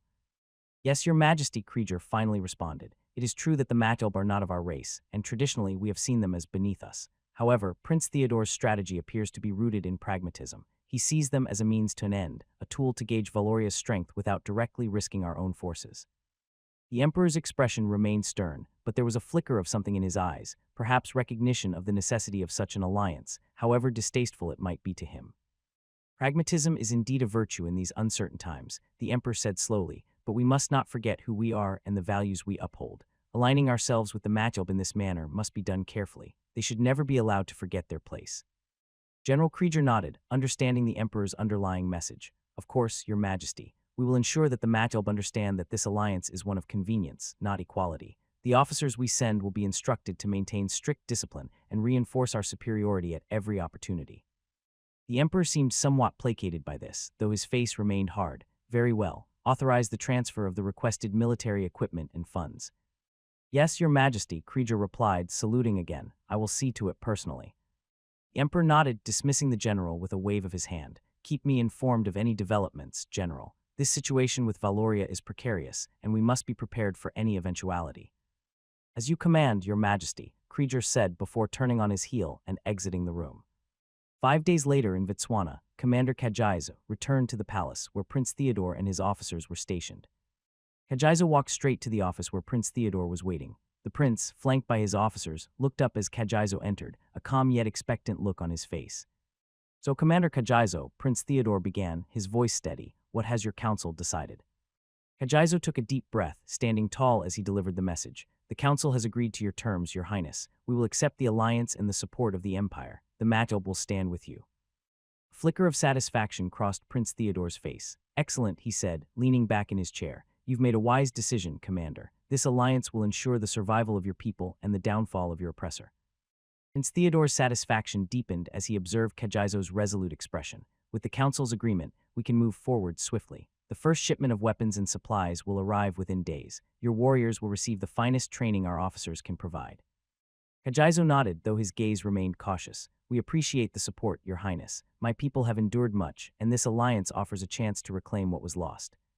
Theodore leaned forward, his tone growing more intense. "It's not just about reclaiming, Commander. It's about reshaping the future. Zambesi's grip on this region has lasted too long. Now all you have to do is follow our lead. You will attack on the date where we told you to." "I understand," Kajizo acknowledged, and in his mind, he was already elated at the prospect of overthrowing the Zambesi's government and establishing a new one where the Mateleb tribes would lead. For him, this is the moment, the year, and the time to end the tyranny of Zambesi's government. May 5, 1938, Valoria. Alexander and Chief Mosi were in one of the elaborate rooms of the Volkshalle. They sat at either end of a long table, reviewing the contents of the documents that outlined the partnership between the Kingdom of Zambesi and Valoria. Alexander leaned back in his chair, his sharp eyes scanning the papers in front of him. "This alliance, Chief Mosi, is a significant step forward for both of our nations," he said, his tone measured. "It provides Zambesi with the technological and military support needed to ensure its sovereignty, while Valoria secures a strategic ally in the region." Chief Mosi nodded, his expression serious. "Indeed, Your Excellency. The Zambesi people have long struggled against external pressures, and this partnership with Valoria offers us the strength to resist those who would seek to dominate us. But we must ensure that this alliance is balanced. Zambesi cannot afford to become overly dependent on Valoria." Alexander smiled slightly, appreciating Mosi's caution. "Of course, Chief, our goal is not to dominate but to support. Valoria seeks to build a lasting partnership based on mutual respect and shared interests. We understand the importance of Zambesi's independence and are committed to preserving it." Mosi studied Alexander carefully, weighing his words. "I appreciate your assurances, Alexander, but words alone are not enough. We need to see concrete actions that reflect this commitment. The people of Zambesi will judge this alliance by what it brings to their lives: security, prosperity, and a better future." Alexander nodded, acknowledging the chief's concerns. "You will see those actions soon, Chief Mosi. Our first shipment of military supplies is already en route to Zambesi. In addition, our engineers will arrive within the week to begin work on infrastructure projects that will benefit your people directly: roads, bridges, and communications networks. These will not only strengthen your nation's defenses, but also improve the daily lives of your citizens." Chief Mosi looked thoughtful as he absorbed Alexander's words. "That is a good start," he admitted. "We are ready to sign the Treaty of Friendship." Alexander smiled, sensing that the negotiations were coming to a favorable conclusion. "Excellent, Chief Mosi. Now, without further ado, let's sign this treaty and solidify our partnership." Alexander gestured to the aide who had been waiting by the door, signaling for him to bring forward the treaty documents. The aide approached with a leather-bound folder, carefully placing it in front of Chief Mosi first. The chief took the pen offered to him, pausing for a moment as he considered the weight of the decision he was about to make. Then, with a firm resolve, he signed his name with a flourish, committing the Kingdom of Zambesi to this new alliance. Alexander took the pen next, adding his signature beside Mosi's. The treaty was now signed, marking the official beginning of the alliance. However, both men understood that this was only the first step. The treaty still needed to be ratified by the governing body of the Kingdom of Zambesi. But this was everything he needed, as his system notification chimed. Mission 56 complete. Rewards 1x ticket for Wheel of Fortune. Alexander couldn't help but grin as he shook hands with Chief Mosi, hiding his excitement behind a mask of calm professionalism. The mission rewards were a bonus, but securing the alliance was the true victory. As they parted ways, Alexander maintained his composed demeanor, but inside, he felt a surge of satisfaction. Once Chief Mosi and his delegation had left the Volkshalle, Alexander made his way to his private office along with Julian. Upon entering the office, he requested, "Julian, hand me a handkerchief." Julianne quickly retrieved a handkerchief from her desk drawer and handed it to him without hesitation. Alexander took the handkerchief and with deliberate movements began wiping his hands. It was a small, seemingly insignificant act, but it carried a deeper meaning. one that Julianne had come to recognize over time. "You just shook that hand you are wiping with Chief Mosi," Julianne remarked, her tone neutral but curious. She had seen Alexander perform this ritual before, but today, the gesture seemed more pointed. Alexander paused for a moment, his eyes narrowing slightly as he considered her words. A faint, almost imperceptible smile tugged at the corner of his lips. "Yes, I did," Alexander replied, continuing to wipe his hands with the handkerchief. "But you see, Julianne, this is all just a formality, a means to an end. For the mission tasked by the system, it's nothing personal to me. As long as I can receive the rewards from the system, that is enough." "I see, so your actions are based on the system," Julianne observed. "Say what you want, but the system's mission is for the benefit of our country. Outside, we have to keep appearances to make us look like the perfect allies," Alexander continued, his tone pragmatic. "But inside these walls, I have no illusions about what this alliance truly is. It's a strategic move, nothing more. The system's mission dictates my actions, and as long as it benefits our nation, I will continue to follow its directives." "Even if it goes against your personal morals?" Julianne asked. Alexander paused, the handkerchief now resting still in his hand. He met Julianne's gaze with an intensity that was almost unsettling. "Morals are a luxury, Julianne. In the world we operate in, results are what matter. The system provides a path, and I follow it because it ensures the survival and prosperity of our nation. Personal feelings, ethics, those are secondary." "So what's next on the agenda?" she asked, steering the conversation back to practical matters, though a small part of her still lingered on his previous statement. "Next, we secure our foothold in Zambesi," Alexander replied, the sharpness returning to his tone. "I want regular updates on the progress of the military supplies and infrastructure projects. We need to keep Zambesi reliant on our support, ensuring their loyalty remains unshakable." Julianne made a note of his instructions, her mind already organizing the tasks ahead. "And what about Chief Mosidu? We trust him to keep his end of the bargain." Alexander smirked, folding the handkerchief neatly before setting it on his desk. "Trust is irrelevant. As long as we control the flow of resources, Mosi and his council will have no choice but to comply. They need us more than we need them, and that's the leverage we'll maintain." Julianne nodded, understanding the underlying strategy. "And if Valoria's interests change, if the system demands a different course of action?" "Then we adapt," Alexander answered without hesitation. "Alliances are temporary. If the system guides us toward a new objective that requires abandoning this one, we will do so. But for now, we solidify our influence in Zambesi and ensure that this alliance serves its purpose." Julianne finished jotting down her notes, her respect for Alexander's strategic mind deepening, even as she wrestled with the moral implications of his approach. "I'll get to work on those updates immediately." "Good," Alexander said, dismissing her with a nod. As she turned to leave, he added, "Remember, Julianne, in this game, the only rule is to win. Everything else is just a means to that end." Sun had barely risen over the horizon, casting a pale light across the vast savanna of the kingdom of Zambesi. But the serenity of the early morning was shattered by the echoes of gunfire and the distant rumble of artillery.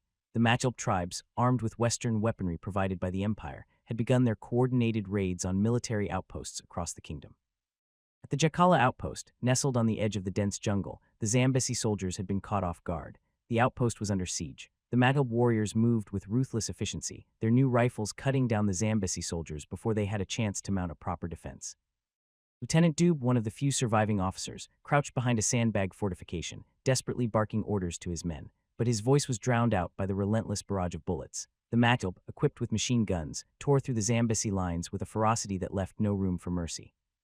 Mortar shell exploded nearby, sending a plume of dust and debris into the air. Dube's ears rang as he watched in horror as his men were gunned down, their blood staining the earth. The once-proud defenders of the kingdom were being slaughtered, and there was nothing he could do to stop it. A group of Machilp warriors advanced on his position, their faces grim and determined. Dube raised his rifle, but before he could fire, a bullet struck him in the chest, sending him sprawling to the ground.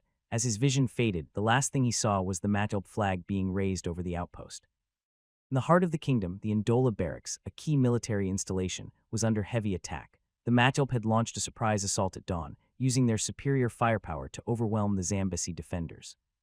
Captain Mutombo, the commander of the barracks, fought valiantly to hold his ground, but the Machilp's heavy artillery had reduced the walls to rubble, and their soldiers, equipped with automatic weapons, were advancing rapidly. The Zambesi soldiers, armed with outdated rifles, were no match for the Machilp's firepower.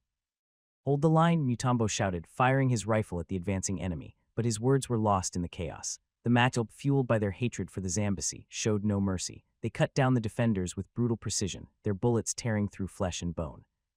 Mutombo watched as his men fell around him, their bodies littering the courtyard. He knew the battle was lost, but he refused to retreat. With a roar of defiance, he charged at the Machilp, his bayonet fixed. but before he could reach them, a burst of gunfire ended his charge. He fell to the ground, his lifeblood seeping into the dirt as the manhwaedit stormed the barracks. Zambesi flag, once flying proudly above the barracks, was torn down and replaced with the banner of the manhwaedit. As reports of the raids flooded into the capital, King Mwanga of Zambesi convened an emergency meeting with his council. The grand hall of the royal palace was filled with tension as the king, flanked by his advisors, listened to the grim news. Your Majesty, the situation is dire, General Ndilavu, the head of the Zambesi military, reported. The manhwaedit have struck across multiple fronts. Our outposts are being overrun and our forces are in disarray. They are using weapons we've never seen before, modern rifles, machine guns, artillery. We are outmatched. The king's face was pale, his eyes shadowed with worry. How could this happen, he demanded, his voice cracking with desperation. How could the manhwaedit do this with such It is the influence of the empire, Your Majesty, Minister Chuma, the king's chief advisor, explained. They have equipped the manhwaedit with Western weapons and trained them in modern warfare. The empire has turned them into a formidable force. Why would they do that? The king asked desperately. To overthrow us, we have rejected their terms ever since they have established contact with us. They probably reached out to manhwaedit and offered them terms. Minister Chuma's words hung heavily in the air, and the realization of their situation began to dawn on King Mwanga. The empire's machinations were now evident, and the king knew they were facing a force far beyond anything they had anticipated. King Mwanga's mind raced as he tried to grasp the full scope of the disaster. What is the status of our remaining forces? General Ndilavu exchanged a grim look with Minister Chuma before answering. Your Majesty, our forces are scattered and in disarray. The manhwaedit attacks have been devastating. Many of our outposts have fallen, and the survivors are retreating toward the capital. We are in no position to mount a counteroffensive. The king's hands clenched the edge of the table as he struggled to maintain control. And what of the civilians? Are they being evacuated? Minister Chuma shook his head, his expression sorrowful. The manhwaedit have cut off most of the main roads leading to the capital. Thousands are trapped in the countryside, and we fear many will not make it to safety. The situation is dire, Your Majesty. King Mwanga closed his eyes, taking a deep breath as the weight of the situation threatened to overwhelm him. What options do we have left? He asked, his voice barely above a whisper. General Ndilavu hesitated before answering. Your Majesty, our best course of action is to fortify the capital and prepare for a siege. We must consolidate our remaining forces, secure vital supplies, and hold out. If I may, Your Majesty, Chief Mosi chimed in, we should consider reaching out to our ally Valoria. They have the resources, the technology, and the military might to tip the scales in our favor. The king's eyes snapped open, his gaze locking onto Chief Mosi. Valoria, but we have only just formalized our alliance. Do you believe they would intervene on our behalf so soon? Chief Mosi nodded gravely. They have much to gain by ensuring our kingdom remains stable. Zambesi's strategic position is vital to Valoria's interests in the region. If we fall, their influence here could be severely compromised. It is in their best interest to assist us. Minister Chuma added, Your Majesty, Chief Mosi is right. Valoria has shown goodwill by supplying us with military aid and infrastructure development. They will not want to see their investment in Zambesi go to waste. King Mwanga considered their words, the room falling silent as he weighed his options. The idea of relying on Valoria so soon after signing the treaty felt like a bitter pill to swallow, but the reality was that his kingdom was teetering on the brink of collapse. Finally, the king nodded. Very well. Send a message to Valoria immediately. Inform them of our dire situation and request their military assistance. We cannot afford to lose any more time. General Ndilavu saluted. I will see to it at once, Your Majesty. Chief Mosi and General Ndilavu wasted no time. As soon as King Mwanga gave the order, they prepared for the journey to the Valorian embassy in Maputo. The streets were eerily quiet as their convoy sped through the city. The people of Zambesi, aware of the escalating violence, had taken refuge in their homes, leaving the normally bustling roads almost deserted. The drive to the embassy was tense. General Ndilavu kept his eyes on the road ahead, his mind racing with thoughts of the battles raging across the kingdom. He knew that every minute they delayed meant more lives lost, more ground ceded to the manhwaedit. Chief Mosi, sitting beside him, was deep in thought as well. His mind was fixed on the task ahead, convincing the Valorians to intervene decisively. He knew they were Zambesi's last hope, but he also understood that their new allies would not act out of goodwill alone. Valoria would expect something in return. As they approached the embassy, the guards at the gate quickly recognized the convoy. The heavy iron gates creaked open, allowing them to enter the embassy grounds. The Valorian flag fluttered in the morning breeze as they pulled up to the main entrance. At the entrance, there was a woman, and an interpreter stood beside her. The woman stepped forward and greeted. Good morning, gentlemen. What is the purpose of your visit today? We must see the ambassador immediately. It is of utmost importance. Chief Mosi wasted no time. Woman exchanged a brief glance with the interpreter before nodding. The ambassador is a busy man. May I ask what this is concerning? General Ndilavu, unable to contain his frustration, took a step forward. This is a matter of national security. The very survival of Zambesi is at stake. We need to speak with the ambassador now. Woman's eyes widened slightly at the intensity of General Ndilavu's response, but she maintained her composure. Very well, she said, signaling to the interpreter. I will inform the ambassador of your arrival. Please wait here. She turned and walked briskly back into the embassy, leaving Chief Mosi and General Ndilavu standing by the entrance. The seconds ticked by, each one feeling like an eternity as they awaited the woman's return. After what seemed like an eternity, the woman reappeared, this time accompanied by the ambassador himself, Ambassador Victor Reinhardt. Gentleman, Ambassador Reinhardt greeted them with a firm handshake. I was told that you have urgent matters to discuss. Please, come inside. Chief Mosi and General Ndilavu followed the ambassador into the embassy, their footsteps echoing in the quiet halls. Reinhardt led them to a private conference room, where the three men took their seats around a polished wooden table. Now Reinhardt began, his voice steady but serious. Tell me what has brought you here with such urgency. Chief Mosi spoke first. Ambassador, the situation in Zambesi has deteriorated rapidly. The Matlab tribes, armed with Western weapons provided by the Empire, have launched a coordinated assault on our military outposts. Our forces are being overrun, and the capital is at risk of falling. We have come to request immediate military assistance from Valoria. Without your intervention, we fear our kingdom will not survive. Reinhardt listened closely to every word, his expression remaining calm but thoughtful. He had been aware of the growing unrest among the Matlab tribes, but the speed and ferocity of their assault took even him by surprise. Intelligence reports had hinted at increasing tensions, but the full extent of the situation had not been clear until now. I understand, since both of our nations had signed a friendship treaty, we are obligated to help our allies who are in need. But that would mean letting our military forces enter your country, and we are not talking about military personnel that are here to safeguard our citizens. It will be a lot more than that. Chief Mosi and General Ndilavu exchanged a brief glance, understanding the implications of what the ambassador was saying. Inviting Valoria's military into Zambesi would mean relinquishing a significant degree of control and possibly opening the door to long-term foreign influence.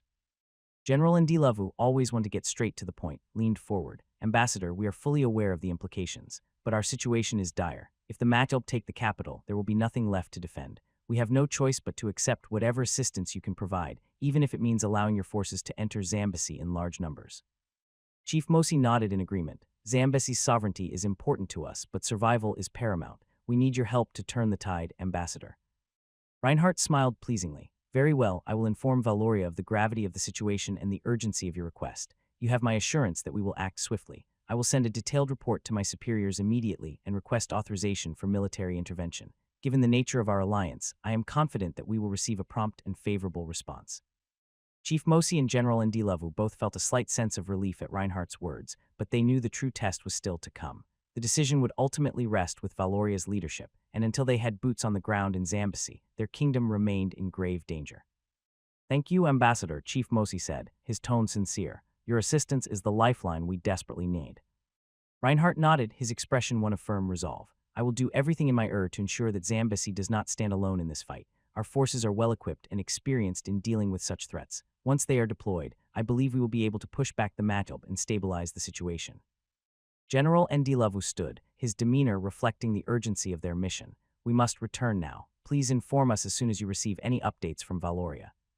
Of course, Reinhardt agreed. You will be the first to know. In the meantime, I advise you to strengthen your defenses and prepare your people for the arrival of our forces. We will need full cooperation on the ground to ensure a coordinated and effective response.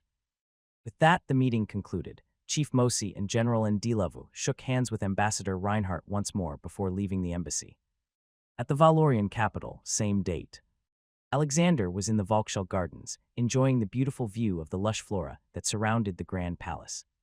Vibrant colors of the flowers, the gentle rustling of the leaves, and the distant chirping of birds provided a rare moment of peace in his otherwise tumultuous life. As he walked along the cobblestone path, his thoughts were interrupted by the sound of hurried footsteps approaching. He turned to see Emily Harris, clearly out of breath, rushing towards him. Your Excellency, I apologize if I present myself so abruptly, Emily Harris managed to say between breaths, her cheeks flushed from the hurried pace. Alexander raised a hand, signaling her to catch her breath. It's quite all right, Emily. What brings you here in such haste? Emily took a moment to compose herself before speaking. There's an urgent message from Ambassador Reinhardt in Maputo, It concerns the situation in Zambesi. Alexander's relaxed demeanor shifted slightly as he processed her words. Zambesi, he repeated, his voice thoughtful. I trust this is something that requires immediate attention. Yes, sir, Emily confirmed, holding out a sealed envelope. The ambassador has requested an immediate response. He mentioned that the situation has escalated rapidly and that they are in dire need of Valorian intervention. Alexander took the envelope from her hand. He broke the seal and quickly perused the contents. His expression became more serious with each passing moment. Matilp tribes, he murmured as he read. He remembered them. They were the tribes that were at odds with the Zambesi government. Sebastian, Alexander called, and the butler Sebastian stepped forward with a bow. Yes, Your Excellency, what can I do for you? I want you to summon my chief of staff, Julianne. Tell her that I require her presence in the office immediately. Sebastian bowed again. Right away, Your Excellency. He turned and left swiftly, leaving Alexander and Emily in the garden. Alexander folded the letter back into the envelope and looked up to Emily. I will inform you of our next course of action once I discuss this with my chief of staff. In the meantime, as the Minister of Foreign Affairs, I want you to counsel me on what we should do about the Zambesi situation. Emily nodded, her expression serious. Well, for starters, we believe that the Matilp tribes received support from the Empire of Trisenberg. Their weapons outmatched the Zambesians' forces. At this rate, the Matilp tribes could potentially defeat the Zambesi in a direct military conflict and establish themselves as the rightful ruler of the land.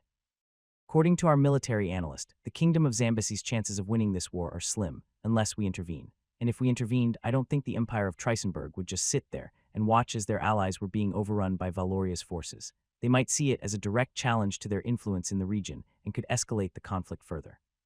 You would need to be prepared for the possibility of a broader confrontation, one that could draw in other Urs and destabilize the entire continent. If that were to happen, I'm sure the whole nation here on this planet would know about our existence. Well, that was the plan anyway in the years to come. We are just accelerating the plan. I truly want to help Zambesi not because they are in a dire situation, but because it is our chance to let ourselves be known in this world. We will be setting the global stage, where the country of Valoria is not just your backward nation, but a nation that can compete with the current global Urs. I have no problem with that decision, Your Excellency, Emily continued, but we must tread carefully. If we reveal too much too soon, we risk provoking the established Urs in ways we may not yet be fully prepared for. I'm aware of the risk, Alexander said, rising from his seat. Next to his seat was a set of confectionaries displayed on the table, a small assortment of cookies and pastries arranged neatly. Alexander reached out and picked up one of the cookies, examining it briefly before turning to Emily, MP. With a calm and deliberate motion, he extended the cookie toward her. Here, Emily, he said with a faint smile, a small token for your efforts. You've been working tirelessly, and I appreciate your dedication.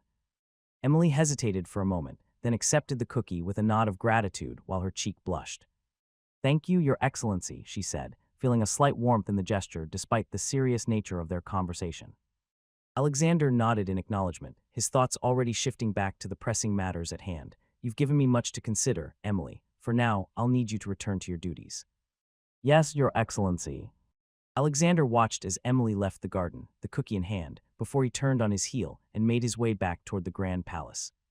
As he approached his office, the ornate wooden doors were already slightly ajar, as if anticipating his arrival. He pushed them open to find Julianne standing by the large desk, her posture straight and her expression serious. Sebastian had clearly briefed her and was ready to dive into the matter at hand. Your Excellency, Julianne greeted him with a slight bow as he entered. I understand the situation in Zambesi has escalated. What are your instructions? Alexander closed the door behind him, the atmosphere in the room immediately becoming more focused and intense. He moved to his desk and placed the envelope from Ambassador Reinhardt on its polished surface. Julianne, Alexander began, his tone direct. The situation in Zambesi has indeed escalated. The Matilp tribes, armed by the Empire of Trisenberg, are on the verge of overtaking the capital. Zambesi has formally requested our military intervention. I see, as the head of state of the nation Valoria, the decision solely rests upon your shoulders, Your Excellency, Julianne said. Alexander nodded, his gaze fixed on the envelope before him. I'm fully aware of the weight of this decision. This is not just about saving Zambesi, it's about positioning Valoria on the global stage, showing the world that we are a force to be reckoned with. Julianne took a step closer to the desk, her expression thoughtful. If we commit our forces to Zambesi, we must be prepared for a potential confrontation with Trisenberg. Their support of the Matilp tribes is a clear message that they won't back down easily. You are right, now I have my decision. We will support our ally. Inform the Legislative Assembly to convene an emergency session immediately, Alexander instructed. I will notify the Assembly at once, Your Excellency. Date June 18, 1938. Location Legislative Assembly Building, Valoria. 2 hours after Alexander made his decision, the Legislative Assembly Building was filled with activity. The emergency session had been called, and assembly members gathered quickly. At the front of the room, President of the Legislative Assembly, Thomas Richardson, stood ready to start the session. The atmosphere was tense as the members took their seats, ready to address the issue. Doors opened and Alexander walked in. His presence drew immediate attention. He moved confidently down the aisle, meeting the eyes of several members as he passed. He took his seat next to Richardson, and the room grew quiet. Richardson cleared his throat and began, "This emergency session is now in order. We have been called here by His Excellency, Alexander Harold von Triesenberg, to discuss the situation in the Kingdom of Zambesi and the possibility of military intervention by Valoria. Before we proceed to a vote, we will discuss the matter." He paused briefly before continuing. His Excellency will now present his case. Alexander stood and spoke clearly. "Honorable members, the situation in Zambesi is serious. The Matilb tribes, supported by the Empire of Triesenberg, are close to taking over the capital. Our ally has formally requested our help." He paused for a moment, then added, "However, I understand the risks. A military intervention could lead to a conflict with Triesenberg, and the consequences could be far-reaching. I ask you to consider both the immediate need to support Zambesi and the long-term impact on Valoria." Alexander sat down, and the room filled with quiet murmurs as the members thought about what he had said. Richardson then opened the floor for discussion. "The floor is now open for discussion," Richardson announced. "Please speak in turn." One member stood first. "Your Excellency, President Richardson, fellow members, I understand the importance of Zambesi, but we must be cautious. We could be entering a conflict that might grow beyond our control. Triesenberg is not a nation to be underestimated." Another member voiced his opinion. "With all due respect, we cannot show weakness. If we don't act now, we will be seen as unreliable. Valoria must stand by its allies and show that we are strong." A third member spoke next. "I agree that we need to help Zambesi, but we must think about the economic consequences. A long conflict could hurt our trade and economy. We need to ensure that any military action is quick and effective." Discussion went on, with members offering different views, some urging immediate action, others suggesting caution. The debate was serious, with each member understanding the importance of the decision. After about an hour, Richardson called for order. "We have heard the arguments. It is time to vote." The room fell silent as Richardson spoke. "All those in favor of authorizing military intervention in Zambesi, as proposed by His Excellency, Alexander, please raise your hand." A majority of hands went up, showing support for Alexander's proposal. "Those opposed?" Richardson asked. A smaller number of hands were raised, showing that there was some opposition. Richardson nodded and said, "The motion is passed. Valoria will proceed with military intervention in Zambesi. May our actions be in the best interests of our nation and our allies." Alexander stood again and said, "Thank you, honorable members. We will act with the full strength of Valoria. I will ensure that our forces are prepared. This assembly has made its decision, and I will carry out my duties with care." With the vote concluded, the assembly was adjourned, and the members began to leave the room. He stayed for a moment, speaking briefly with Richardson when Juliet had to chime in. "Your Excellency, the decision made in the assembly has reached the Minister of Defense. He is waiting for you, along with the Joint Chiefs of Staff, for further instructions." Alexander nodded but held up his hand slightly. "Not now, Julian. I need to address the nation first. The citizens of Valoria must understand the gravity of this decision and why we are taking these actions. Arrange for a live broadcast from the Volkshalle. I want to speak to the people as soon as possible." Julian understood immediately. "I will make the arrangements, Your Excellency. The Volkshalle will be ready for your address within the hour." Alexander turned back to Richardson, who gave him a firm nod of approval. "It's a wise decision, Your Excellency. The people need to hear this from you directly. They need to know why Valoria is taking this step." "Indeed," Alexander replied. With that, Alexander left the assembly chamber, making his way back to the grand halls of the Volkshalle. The corridors were quieter now, the earlier hustle and bustle replaced by a tense calm. As he walked, he mentally prepared himself for the speech he was about to give. He knew that this announcement would mark a turning point for Valoria, not just in terms of foreign policy, but also in how the nation would be perceived on the world stage. By the time he reached his office, the preparations for the broadcast were already underway. Technicians were setting up cameras, and a podium had been placed in front of the large windows that overlooked the city. Julianne approached him once more, her usual efficiency evident. "Everything is ready, Your Excellency. We'll go live in 15 minutes. The networks have been notified, and the broadcast will reach all major cities and towns." "Thank you, Julianne," Alexander said, taking a deep breath. "I'll need a moment alone to gather my thoughts before we begin." Julianne nodded and quietly exited the room, leaving Alexander standing alone by the window. He looked out over the city, the capital of a nation about to take a significant step into the global arena. He knew the risks, the potential for conflict with Trisenberg, and the uncertain path ahead. But he also knew that this was necessary for Valoria, for its future, and for its place in the world. As the final minutes ticked down, Alexander moved to the podium, his expression resolute. The technicians signaled that they were about to go live, and the room fell into complete silence. The red light on the camera blinked on, and the broadcast began. Citizens of Valoria, Alexander started. First of all, I would like to apologize for the sudden interruption. I am sure that most of you are watching your favorite television shows or spending time with your families, but I believe what I have to say is important for all of us. He paused for a moment, gathering his thoughts before continuing.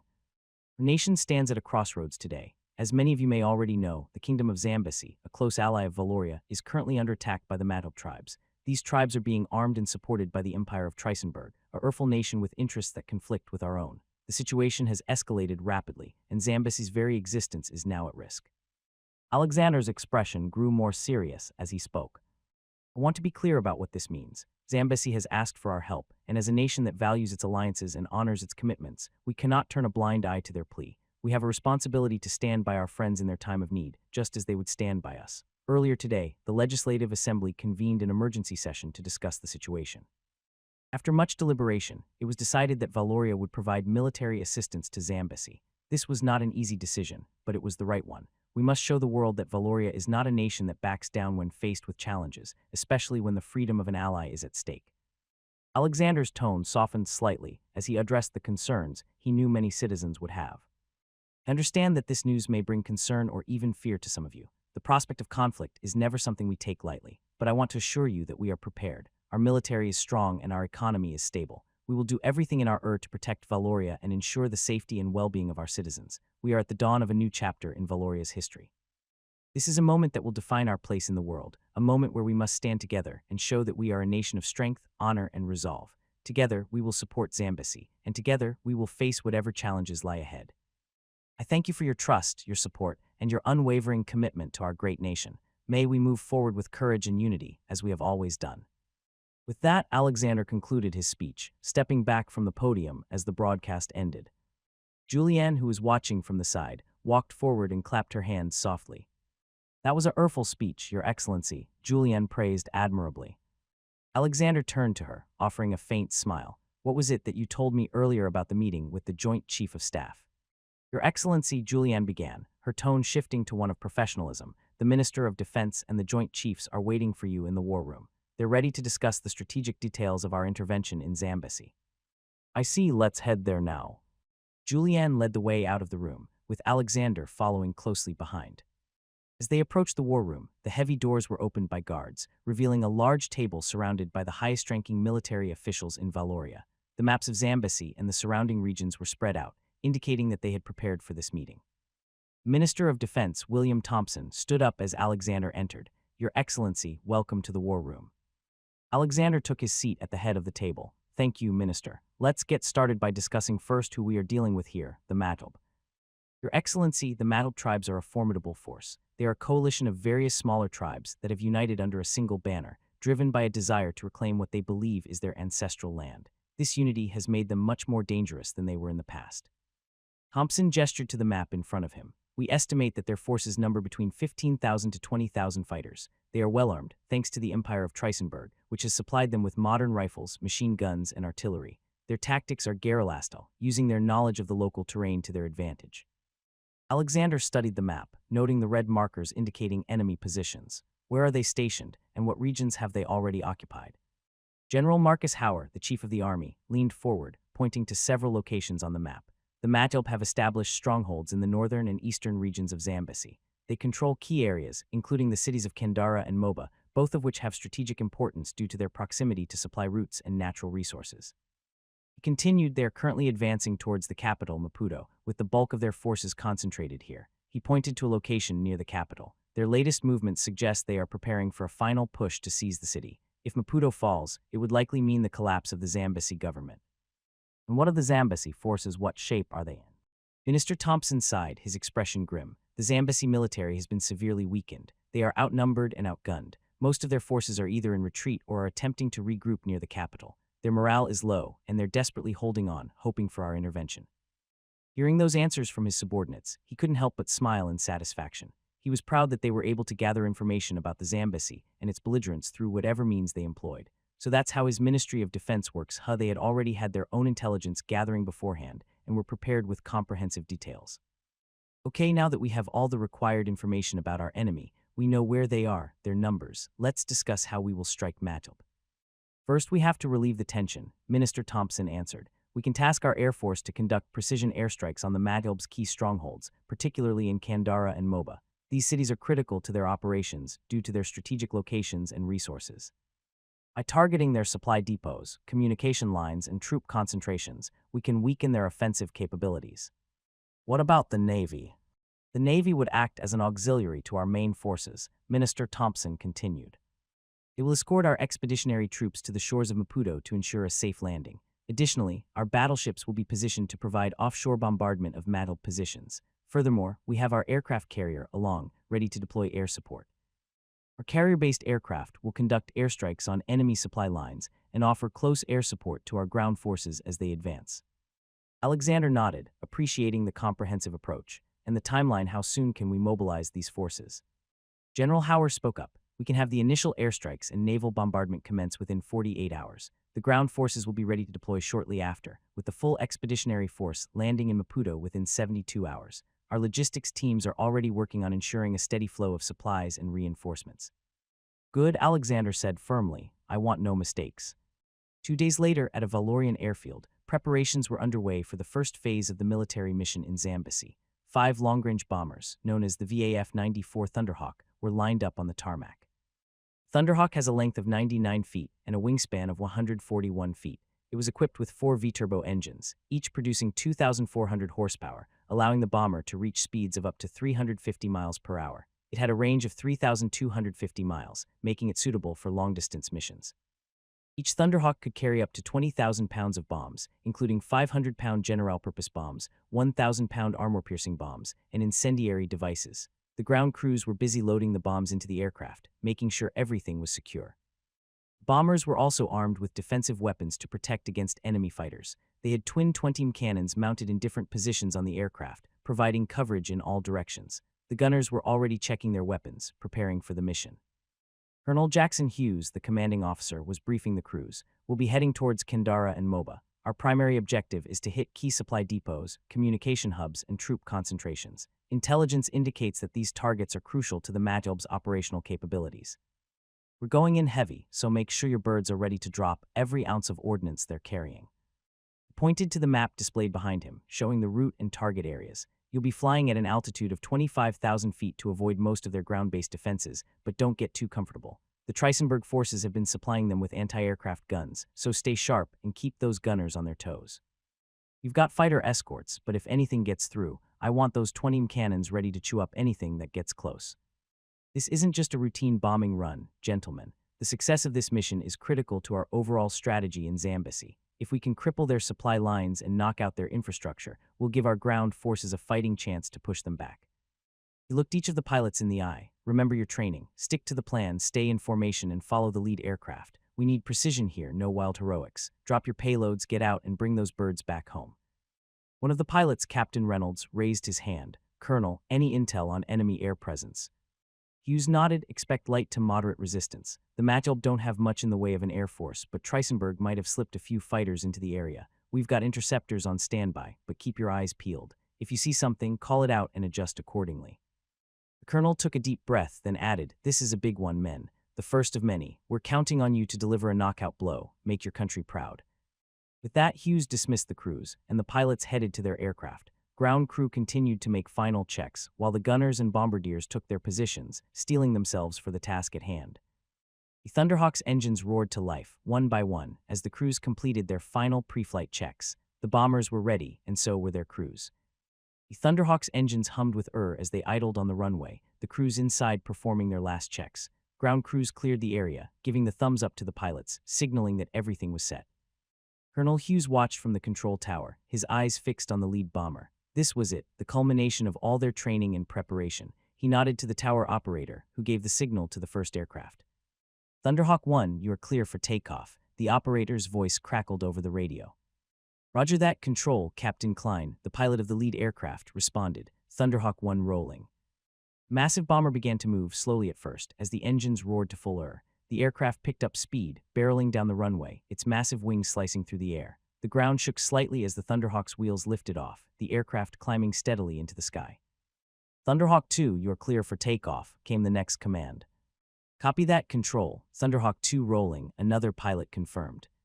One by one, the remaining Thunderhawks took to the sky, their dark silhouettes climbing higher, forming a tight formation as they headed toward their target. The bombers quickly gained altitude, reaching their cruising height of 25,000 feet, the landscape below shrinking away as they soared towards their objective. Colonel Hughes watched as the last of the Thunderhawks disappeared into the distance, the sound of their engines fading. Good luck, gentlemen, Hughes muttered under his breath as he turned away from the window. 1 hour into the flight, the Thunderhawks were approaching the border of the Kingdom of Zambesi. All aircraft, this is Thunderhawk 1, Captain Klein's voice crackled over the intercom. We're 5 minutes out from the target area. Gunners, keep your eyes peeled. Bombardiers, get ready to drop on my command. In the lead aircraft, the bombardier, Lieutenant Myers, was hunched over his targeting scope, making final adjustments as they neared Kendara. Altitude steady at 25,000 feet, the co-pilot reported. No signs of enemy aircraft yet. Roger that, Klein replied, scanning the horizon. Let's keep it that way. As the Thunderhawks approached their designated targets, the air became tense. The crew members exchanged quick glances, their training taking over as they prepared for the critical moment. Thunderhawk 2 to Thunderhawk 1, came a voice over the intercom. I've got visual on the target. We're in the drop zone. Copy that, Thunderhawk 2, Klein acknowledged. All aircraft, commence bombing run on my mark. The city of Kendara appeared below them, its buildings and infrastructure spread out like a grid. Through his scope, Lieutenant Myers could see the supply depots and communication hubs that were their primary targets. Steady, steady, Klein's voice was calm but firm. Bombs away. With that, the bomb bay doors of the Thunderhawks opened, releasing their deadly payload. The aircraft lurched slightly as the bombs fell away, tumbling toward the city below. The crews watched as the bombs descended, seconds feeling like hours until they made contact. A series of bright flashes erupted on the ground as the bombs exploded, followed by columns of smoke and fire rising into the sky. Direct hits all targets, Lieutenant Myers reported, a note of satisfaction in his voice. Good work, everyone, Klein responded. Let's head to MOBA and finish the job. Scorching afternoon sun hung high over Kendara as mad fighters moved about their makeshift camps, tending to their weapons, resupplying and counting the spoils of their recent victories. Scattered among the city streets were small groups of fighters, some gathered around fires, roasting stolen livestock, while others cleaned their rifles and checked their ammunition. In one corner of the camp, a group of men was hauling crates of supplies into a central warehouse, a storage building they had commandeered from the Zambesian government weeks prior. They worked with a sense of routine, their confidence boosted by their recent string of successes against the weakened Zambesi military. Among them was Commander Shabaka, a seasoned Matulb officer who had fought in numerous skirmishes over the years. He was known for his iron will and sharp instincts, often leading his men through guerrilla tactics that had brought them victory after victory. Today, however, he seemed relaxed, casually inspecting a rifle as his men moved about. Keep an eye on those crates, Shabaka muttered to one of the younger fighters. If we lose these supplies, we'll be fighting with sticks and stones. Younger fighter nodded, quickly hauling a heavy crate over his shoulder. Shabaka watched for a moment before shifting his gaze to the city beyond their camp. Kendara had become their stronghold, a city they had overrun with little resistance. The Matulb had looted everything of value, and their fighters roamed the streets with an air of dominance. Suddenly, a distant rumble reached Shabaka's ears. At first, he thought it was thunder, but there were no clouds in the sky. He squinted toward the horizon, confused when the sound grew louder, a deep, ominous roar. Before anyone could react, the sky seemed to split open. Explosions erupted across the city, shaking the ground beneath them. Fireballs and smoke billowed into the air as buildings crumbled, sending debris flying in all directions. But the Shabaka was cut off as a massive explosion tore through the warehouse he was standing beside. The force of the blast sent him flying backward, his body ing into the hard dirt. Dazed and covered in dust, he struggled to his feet, his ears ringing. All around him, chaos had erupted. Matulb fighters scrambled for cover, shouting orders to one another, but their words were drowned out by the deafening sound of bombs detonating. The once confident soldiers were now running in every direction, trying to find safety. Shabaka wiped blood from a cut on his forehead and forced himself to focus. His instincts kicked in, and he immediately looked to the sky, searching for the source of the attack. But there was nothing, no planes, no enemy soldiers, just smoke and fire. What's happening? One of his men shouted, running toward him, wide-eyed and panicked. Who's attacking us? Shabaka clenched his fists, his heart pounding. He had no answers. The attack was too sudden, too overwhelming. It was unlike anything he had ever seen. I don't know, Shabaka shouted back, his voice barely audible over the explosions. But get the men to regroup. We need to get out of here now. As another bomb exploded nearby, the ground trembled once more, throwing several of his fighters to the ground. Fires raged across the city, and thick black smoke filled the air. It's like bombs, they're coming from above, one of his men shouted. Above, Shabak repeated frustratingly. There was no way that could have happened. He was briefed by the Trisanese Empire that the Zambesi had no air force, so how come they are bombs dropping on them? Could it be that Trisenberg betrayed them? No, that's too impossible, Shabak thought. They've invested a lot in Maghleb. So who could attack them? Commander, what are we going to do? Shabaka's mind raced, struggling to comprehend the situation as the ground around him continued to shake from the relentless bombing. He scanned the horizon, still unable to spot any sign of the attackers. His men were panicking, and he knew that if he didn't act soon, they would be completely overwhelmed. Get to the outskirts of the city, Shabaka shouted, trying to regain control of the situation. Regroup at the fallback point. Move. His fighters hesitated for a moment, their faces pale with fear, but Shabaka's commanding presence snapped them out of their stupor. They began scrambling toward the outskirts of Kendara, ducking and weaving between the debris as more bombs exploded around them. Shabaka watched them for a moment, his jaw clenched. Whoever was attacking them had planned this well. They were being torn apart without ever seeing the enemy. He needed to figure out who was responsible and fast. Another explosion rocked the ground nearby, forcing Shabaka to dive for cover behind a crumbling wall. As he hit the ground, he pulled out a small radio from his belt, fumbling with the dials until he found the frequency he needed. Command, this is Shabaka, come in. He barked into the radio, his voice strained as he ducked beneath a shower of debris. We're under heavy attack in Kendara. Airstrikes. Where the hell are they coming from? Static crackled in his ear for a few agonizing seconds before a voice finally responded. Shabaka, this is Command. What do you mean you are under attack? Shabaka gritted his teeth, growing more frustrated by the second, as another round of explosions ripped through the city. He ducked again, barely avoiding a cloud of dust and debris. I don't know where they're coming from, Shabaka shouted into the radio, struggling to be heard over the chaos. Bombs are falling from the sky. We're getting torn apart down here. You told us Zambesi didn't have an air force. There was another moment of static, followed by a more composed voice on the other end. Shabaka, this is Command. We've received no intel of any enemy air capabilities. Are you certain they're airstrikes? Shabaka's patience snapped. Certain are you blind? Command, the whole damn city's being leveled. How do you think that's happening? Explosions intensified, the roar of the falling bombs ringing in his ears. Fires were spreading rapidly, and the unorganized Maghleb fighters were scattering like leaves in a storm. Shabaka forced himself to focus. He had to salvage what was left of his forces before they were completely wiped out. You will inform the Trisenberg about this development, replied the command. For now, retreat. Have your men join forces in Moba. Shabaka gritted his teeth as he heard the words over the crackling radio. Retreat, the thought of pulling his men back grated on his pride, but there was no choice. His forces were being decimated by an invisible enemy from the skies, and they couldn't fight back if they didn't even know where the attack was coming from. Commander Shabaka wiped the sweat from his brow as he led the remnants of his force through the arid plains. They had started as a proud army of over 1,000 warriors, but after the brutal air assault on Kendara, only 35 remained. The rest were lost to the relentless bombing, their bodies buried beneath the rubble of what had once been their stronghold. Survivors moved in silence, their spirits crushed, their eyes hollow. The once mighty Maghleb warriors now limped, dragging their feet through the dust, haunted by the screams of their fallen comrades. Their bodies were bruised and battered, some still bleeding from shrapnel wounds, but there was no time to stop. They had to reach Moba. 3 hours, Shabaka thought bitterly, looking at the horizon. Just 3 hours and everything changed. The sun was beginning to set when they finally arrived at Moba. Shabaka felt a strange sense of relief, hoping the city would offer them some reprieve, perhaps a small force they could rally with. But as they crested the hill and saw the city below, that hope crumbled. Moba was gone. What had once been a bustling center of life was now a smoldering ruin. The buildings were flattened, some still burning from the incendiary bombs dropped earlier. Thick black smoke hung in the air, suffocating the landscape. The silence was deafening, save for the crackling of flames and the occasional collapse of a structure. Shabaka's heart pounded as he motioned for his men to follow. They descended into the city, but with each step, it became clear that no one had survived. Streets were littered with bodies, dismembered and charred beyond recognition. All of the Maghleb soldiers that had once defended Moba were either dead or dying, their bodies twisted in unnatural positions, limbs scattered across the streets. The air was thick with the stench of burnt flesh and smoke, making it hard to breathe. Commander Shabaka stepped cautiously over a severed arm, his eyes scanning the destruction in disbelief. This wasn't just a defeat, it was a massacre.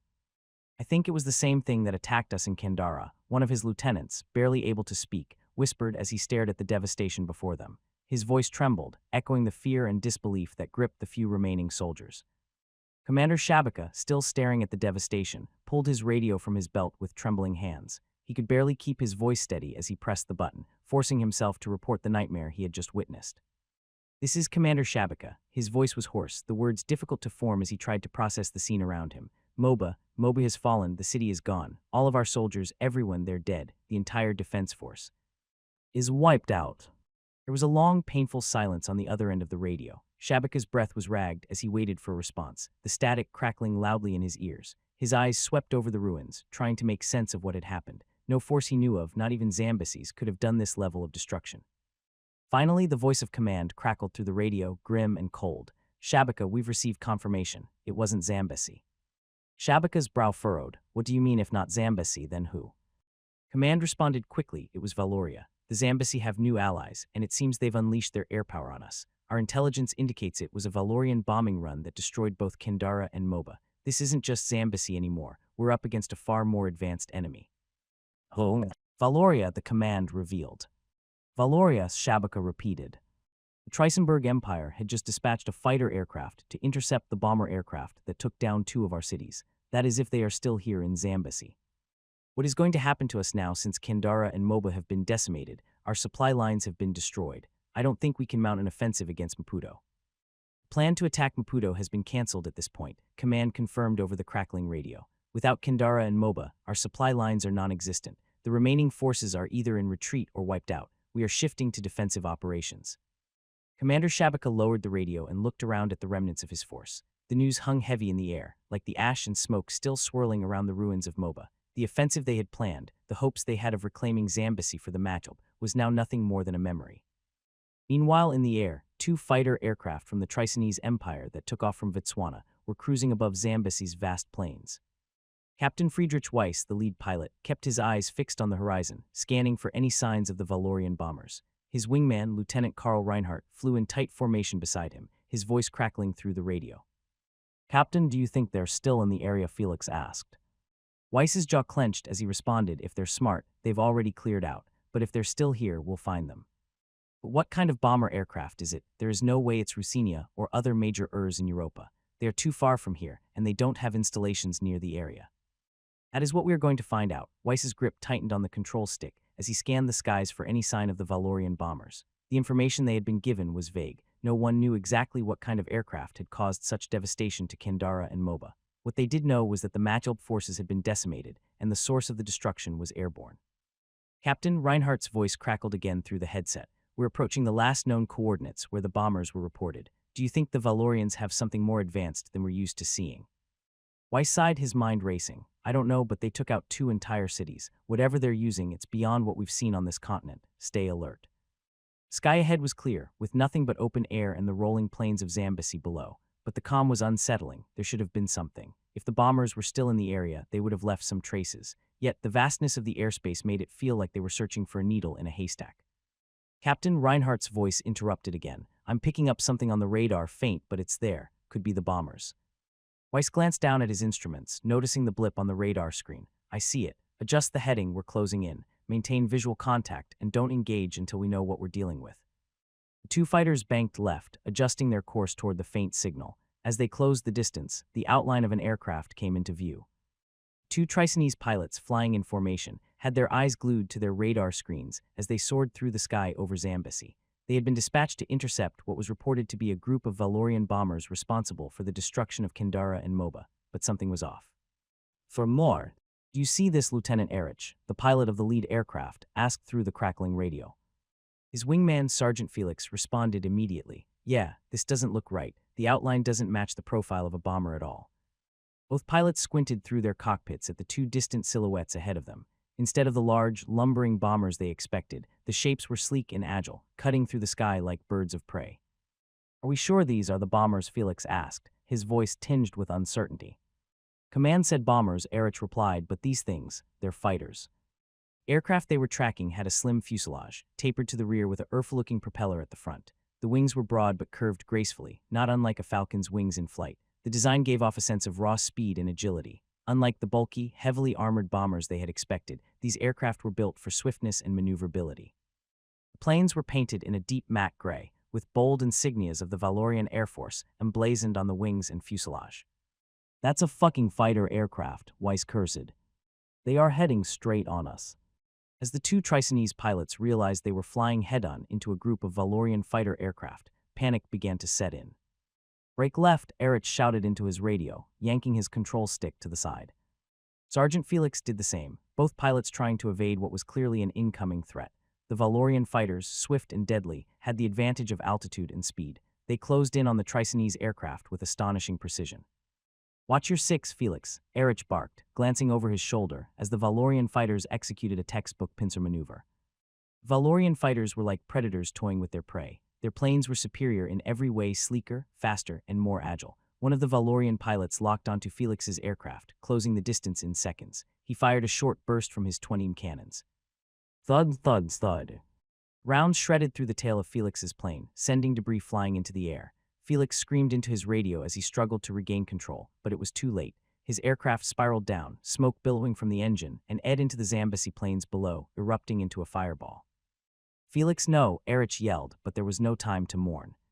One of the Valorian fighters now focused on Erich, positioning itself directly behind him, lining up for the kill. Erich was an experienced pilot, but he knew he was outmatched. His heart pounded as he pushed his fighter to its limits, banking hard to the right and diving, trying to shake the Valorian on his tail. The Tritonese fighter groaned under the strain, the G-forces pressing Erich against his seat. Valorian pilot, calm and composed, mirrored Erich's every move, refusing to let him slip away. Erich glanced over his shoulder again, his hands sweating as he watched the Valorian fighter closing in. It was like a shark circling its prey, patient and deadly. Come on," Erich muttered to himself, trying to pull up and gain some altitude, but the Valorian pilot wasn't giving him any room to breathe. Ra-da-ta-da. Valorian fighter unleashed another burst of cannon fire. The bullets tore through the wing of Erich's plane, shredding it to pieces. The aircraft shuddered violently as alarms blared in Erich's cockpit. His control stick became sluggish, and he could feel the plane losing altitude rapidly. "Mayday, mayday," Erich screamed into his radio, but deep down he knew no help was coming. His fighter was a dead bird in the sky. Valorian pilot, having completed his task, peeled away, leaving Erich's aircraft to its fate. Smoke billowed from the engine as the plane spun out of control. With no other option, Erich frantically opened the canopy and leaped from the plummeting aircraft. A rush of wind hit Erich like a wall as he freefell through the sky, the remnants of his shattered fighter spiraling below him. He yanked the ripcord with trembling hands, praying that the parachute would deploy. For a moment, nothing happened. Then, with a violent jolt, the canopy unfurled above him, jerking him upward and slowing his descent. Erich looked down at the Zambesi landscape rapidly approaching. Above, the two Valorian aircraft rejoined formation, disappearing into the clouds as quickly as they had appeared. Erich floated down in stunned silence, his heart still racing from the harrowing dogfight. As he descended, he couldn't help but replay the encounter in his mind. They had been outmatched from the start. The Valorian fighter planes were nothing like what the Tritonese forces had expected. Their agility, speed, and firepower were overwhelming, and their pilots were highly trained, executing maneuvers expertly. When Erich's feet finally touched the ground, he collapsed in exhaustion, feeling the weight of what had just happened. He was alive, but barely, and he had no idea where he was or how he would make it back to base. He glanced up at the smoke still rising from Felix's sight in the distance. His best chance of survival now is to make it to Mattelbeck-controlled territories and coordinate with them for him to get back to the base. But given that he didn't know where he was, Erich knew he was in deep trouble. The landscape of Zambesi stretched out in every direction, unfamiliar and hostile. He had no supplies, no weapons, and only the clothes on his back.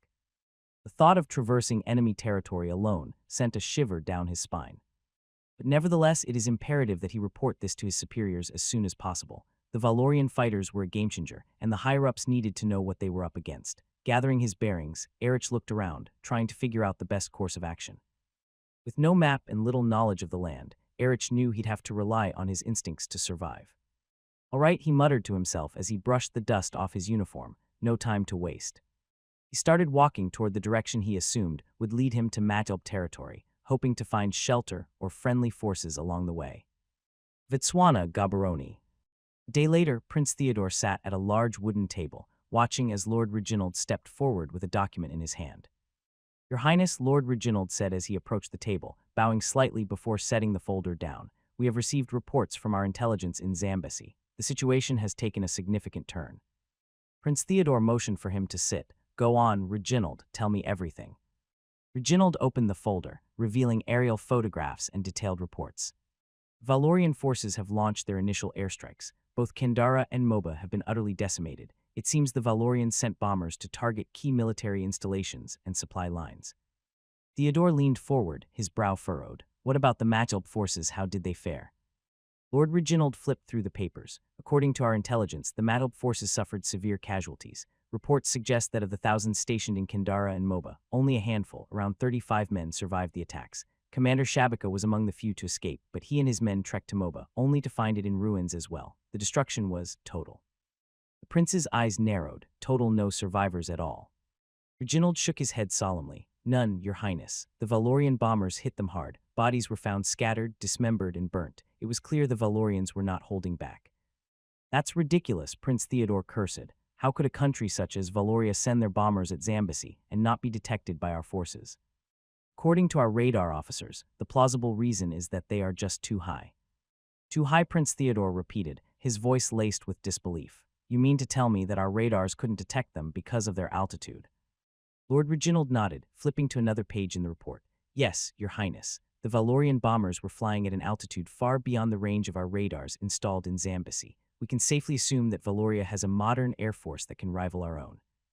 You can't make such an assumption simply based on altitude alone, Prince Theodore interjected, his frustration growing. Your highness, there's more. The Tritonese fighter aircraft that were dispatched to intercept the Valorian bombers, they have gone missing. Theodore's eyes widened. Missing, what do you mean, missing? Reginald cleared his throat. It is highly likely they were shot down. There has been no communication from them since their last transmission, and they've not returned to base. We believe the Valorian forces anticipated the interception and neutralized the threat. The prince slammed his fist onto the table, the sound echoing in the room. How is this possible? There's no way our fighters were taken down that easily. He stood abruptly, pacing around the room, his hands clenched into fists. Lord Reginald remained calm, though he knew the situation was becoming more precarious by the moment. Your highness, it seems we have underestimated their military capabilities. The Valorians are far more advanced than we anticipated. Their bombers, their air tactics, it all points to a well-prepared and technologically superior force. Theodore turned sharply toward him, eyes blazing with fury. Are you suggesting that Trisenberg isn't good enough to handle the Valorians? Heck, there's no way we could possibly lose to that nation who just appeared out of nowhere. Well, this warrants something. I need to inform my father. Tell them that Valoria is a threat that we must eliminate immediately. If Valoria is capable of decimating entire cities in Zambesi without us even detecting them, then they pose a greater danger than we could have ever imagined. Sir, you are making a hasty decision. Aren't we going to follow the plan to use the Matchelp forces to figure out the capabilities of the Valoria? And we already knew what they are capable of, and it's time to take action. Your Highness, Reginald interrupted cautiously. With all due respect, making rash decisions now could jeopardize our position. If we act without fully understanding the extent of Valoria's capabilities, we could be walking into a trap. Trap? Theodore snapped. The Empire of Trisenberg is a nation that even if it walked into the trap, it will still tear it apart and come out victorious. Prince Theodore finished defiantly.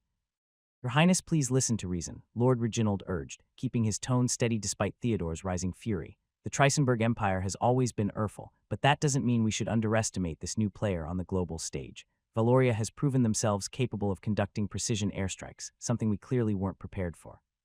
If we move too quickly, we risk exposing weaknesses that Valoria could exploit.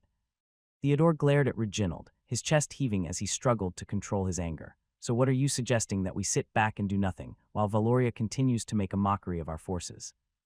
No, Your Highness, Reginald replied carefully. I'm suggesting that we stick to the plan. Let the Mattel be the pawn for figuring out what Valoria's military capabilities are, while we gather more intelligence. We should focus on fortifying our defenses and ensuring that, when we do strike, we do so with full knowledge of our enemy's strengths and weaknesses. Acting recklessly now could lead to disaster. Prince Theodore was silent for a moment, his hands resting on the back of his chair as he stared at the documents laid out on the table. His mind raced with thoughts of retaliation, of vengeance for the humiliation his forces had suffered. But even he had to admit that Reginald's words held weight. Charging in without fully understanding Valoria's capabilities could prove fatal. Very well, Theodore said, his voice low but resolute. We'll continue observing for now. But make no mistake, Reginald, Valoria is not just another adversary. They have made themselves a threat to the Empire, and when the time comes, we will strike them down with full force. Reginald gave a respectful nod. Understood, Your Highness. I will ensure our intelligence operations continue without interruption, and that we gather all the information we need. The prince straightened, his anger subsiding but his determination clear. Good. Make sure the Mattel continue their fight, and let's see how far Valoria is willing to go. But mark my words, Reginald, when the time is right, we will crush them.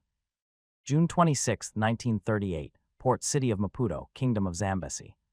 Waters surrounding the port city of Maputo rippled as the massive shadow of the Valorian Navy's expeditionary fleet came into view. Ships as far as the eye could see, stretching across the horizon, filled the bay like a steel armada.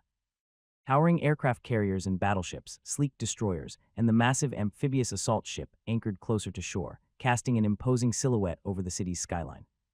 The people of Maputo gathered at the waterfront, watching in awe as the fleet positioned itself. Cheers erupted from the crowd. These were not enemies, they were the much-anticipated saviors who would protect them from the looming threat of the manhwaedit forces. Whine of engines filled the air as the massive amphibious assault ship lowered its ramp, revealing rows of landing craft bobbing in the water. From the shoreline, the citizens of Zambesi saw the well-coordinated launch of these crafts, each filled with soldiers clad in the distinctive dark green uniforms of the Valorian military, their rifles gleaming in the sunlight. Behind them, tanks rolled forward, their heavy treads clanking against the steel decks as they prepared to disembark. Sight was enough to calm the uneasy nerves of the citizens. They had feared that the manhwaedit invaders would lay siege to their city, but the sight of the Valorian forces, now making their approach toward the shore, gave them renewed hope. Valoria, a from across the seas, had sent their best to defend the kingdom of Zambesi. As the landing crafts neared the shore, waves edged against the armored hulls. The first craft hit the sand, its metal ramp inged down, sending the first wave of Valorian infantry sprinting toward the beach, rifles at the ready. Behind them, the rumble of tanks could be heard, the Urfel engines driving the hulking machines off the landing crafts and onto Zambesi soil. The citizens watched in silence, awed by the display of military might. Some whispered among themselves, while others offered prayers of thanks, knowing that the Valorian fleet stood between them and destruction. Upon the docks, the Zambesi officials gathered to greet their saviors. Among them was Chief Mosi. They looked at the man walking in the center with a black, crisp military uniform, adorned with the insignia of the Valorian army. His presence commanded respect as he strode forward with purpose. General Railthorn Graves, the man in charge of Valoria's operations in Zambesi. Chief Mosi stepped forward to greet him.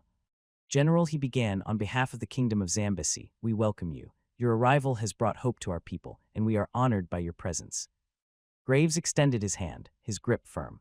I was told that your name would be Chief Mosi. I'm General Graves of the Valorian Army.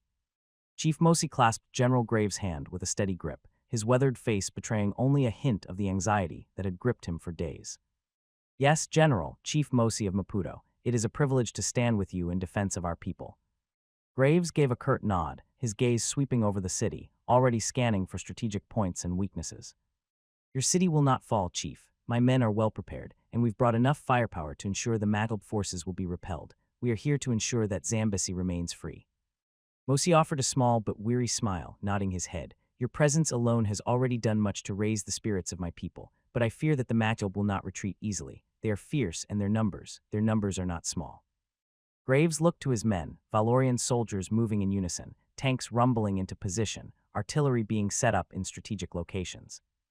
I don't think my army would fall against those forces that only relied with guerrilla tactics, General Graves replied firmly, but we must be prepared for anything. I will need a central command post to coordinate our operations effectively, a building close to the heart of the city, somewhere secure but with access to the key entry points. Chief Mosi nodded without hesitation. There is a building near the city center, a government structure used during times of crisis. It's fortified and has the space you'll need for your command center.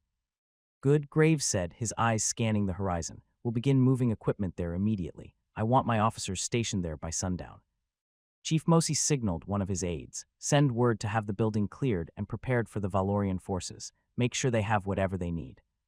The aide nodded quickly and hurried off. Mosi turned back to Graves. The structure you're referring to is not far from the central square. It was built to withstand attacks, though I pray it never has to. Graves's lips curled into a faint smile. Let's hope we won't have to test its strength, but it's good to know that you've made preparations for the worst. My men will reinforce the perimeter and set up communications. We'll have full oversight of the city. Mosi took a deep breath. I will make sure that my people stay out of the way of your operations. The fewer distractions you have, the better. Graves gave a final nod. That's appreciated, Chief. I assure you, we will do everything in our to protect your people. As Mosi moved to oversee the preparations, Graves signaled to one of his officers, Captain Renfield, who quickly approached.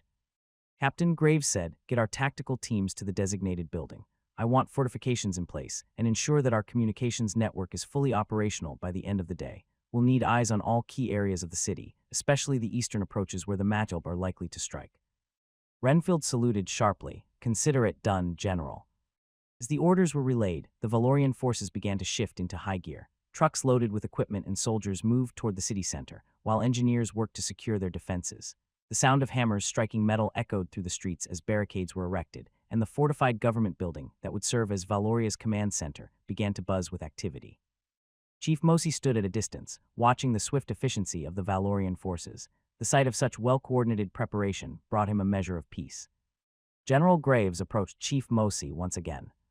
Chief Mosi, Graves called out as he neared, his voice commanding but not harsh. Mosi turned to face him, sensing the urgency in the general's approach.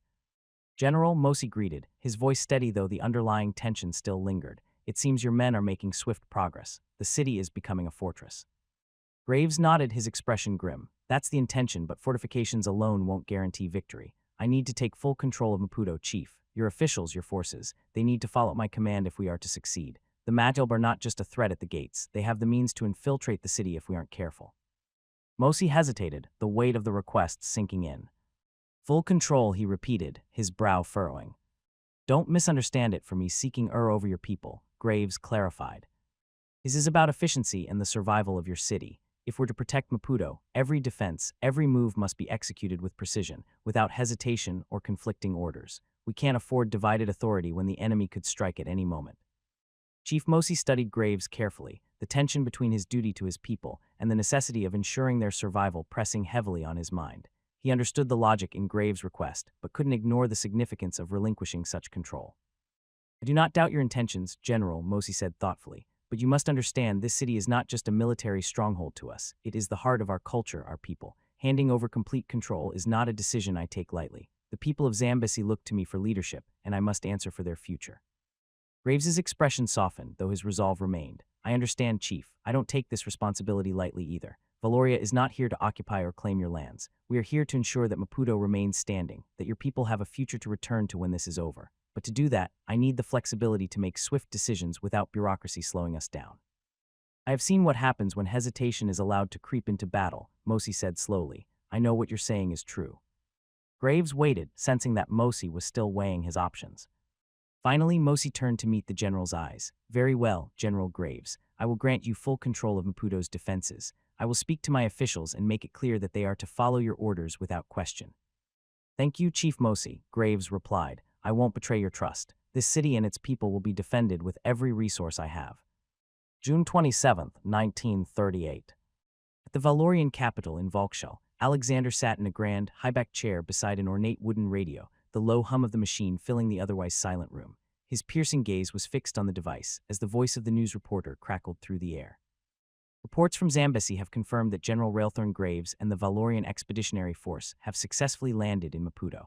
The Majlb forces, who pose an immediate threat to the city, are being monitored closely. Defensive fortifications are already underway as Valoria's military presence strengthens its hold in the region. Alexander nodded in satisfaction after hearing the news. He wanted every Valorian to be informed about the progress of their army in Zambesi. He believed that this would increase the morale of his population and keep them satisfied. Even though he entirely ruled over the nation as its supreme leader, the system doesn't guarantee people's loyalty over to him. If they saw their leader making mistakes that could otherwise lead to the weakening of Valoria, unrest could begin to fester. As he was listening for further reports, Sebastian entered the office quietly, pushing a tray filled with a selection of confectionaries. He moved with precision, ensuring that the tray did not disturb the atmosphere in the room. The faint clink of fine china was the only sound, aside from the low hum of the radio. Your Excellency, Sebastian said with a respectful bow, I thought you might appreciate a refreshment while you listened to the latest reports.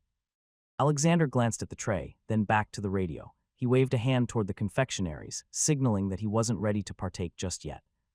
I'm not in the mood for sweet just yet, Alexander said. Where is my chief of staff? Julien is already heading towards your office, Your Excellency, Sebastian replied, standing at attention. Alexander gave a small nod of acknowledgement, turning his gaze back to the radio. Now we move on to the news about the developments in Valoria. Construction of the bridges, railways, highways, and other infrastructure projects continues at a rapid pace, following the directives of His Excellency Alexander Harold von Triesenberg, the voice from the radio reported. Alexander listened closely as the broadcast detailed the progress of his domestic initiatives. These projects were just as crucial as the military operations. A strong infrastructure meant a strong economy, which was necessary to sustain Valoria's military expansions. The people had to see progress not just in the conquest of foreign lands, but in their everyday lives. New rail lines connecting the northern industrial zones to the central capital are set to be completed by the end of the year, the report continued. This will enhance the transportation of resources vital to Valoria's continued growth and expansion. He was so engrossed in listening to the radio that he didn't notice Julianne entering his office. Sebastian remained silent, standing at attention as Julianne approached. Your Excellency, Julianne's calm voice broke the silence, causing Alexander to look up. He quickly composed himself, acknowledging her presence with a slight nod. Julianne, he said, straightening in his chair, I assume you have more updates for me. Indeed, Your Excellency, she replied, handing over a new folder. These are the latest reports from General Graves and the Intelligence Department. Alexander gave Sebastian a look, as if silently instructing him to leave the room. Sebastian, ever observant, gave a respectful bow and quietly exited, leaving Alexander and Julianne alone. Continue, Alexander commanded, now fully focused on the folder in his hands. General Graves reports that the Mattled forces are attempting to regroup in the northern region. However, their efforts are disjointed, and they lack the coordination necessary for a large-scale counteroffensive. Graves recommends applying pressure on their supply lines to further weaken their ability to reorganize, Julianne explained, her voice steady and clear. Alexander flipped through the pages of the report, his sharp eyes scanning the details. Supply lines, he muttered, deep in thought. Cutting their resources could break them before they can even mount a significant defense. Graves is correct. Julianne nodded. I've already drafted the necessary orders for the next phase of operations. With your approval, they can be executed immediately. Are they congregating? Alexander asked, his voice steady but laced with the sharpness of expectation.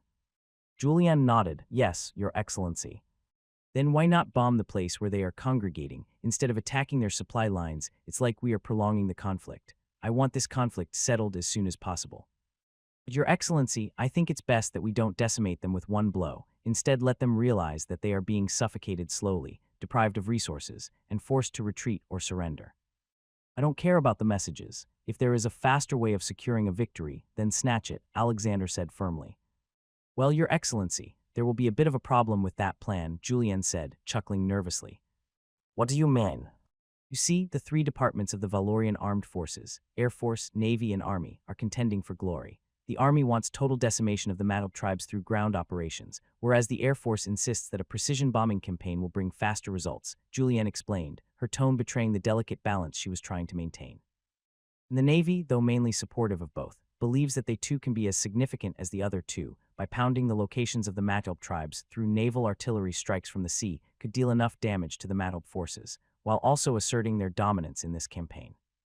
In short, Your Excellency, the branches are more interested in proving their superiority than in ending the conflict efficiently.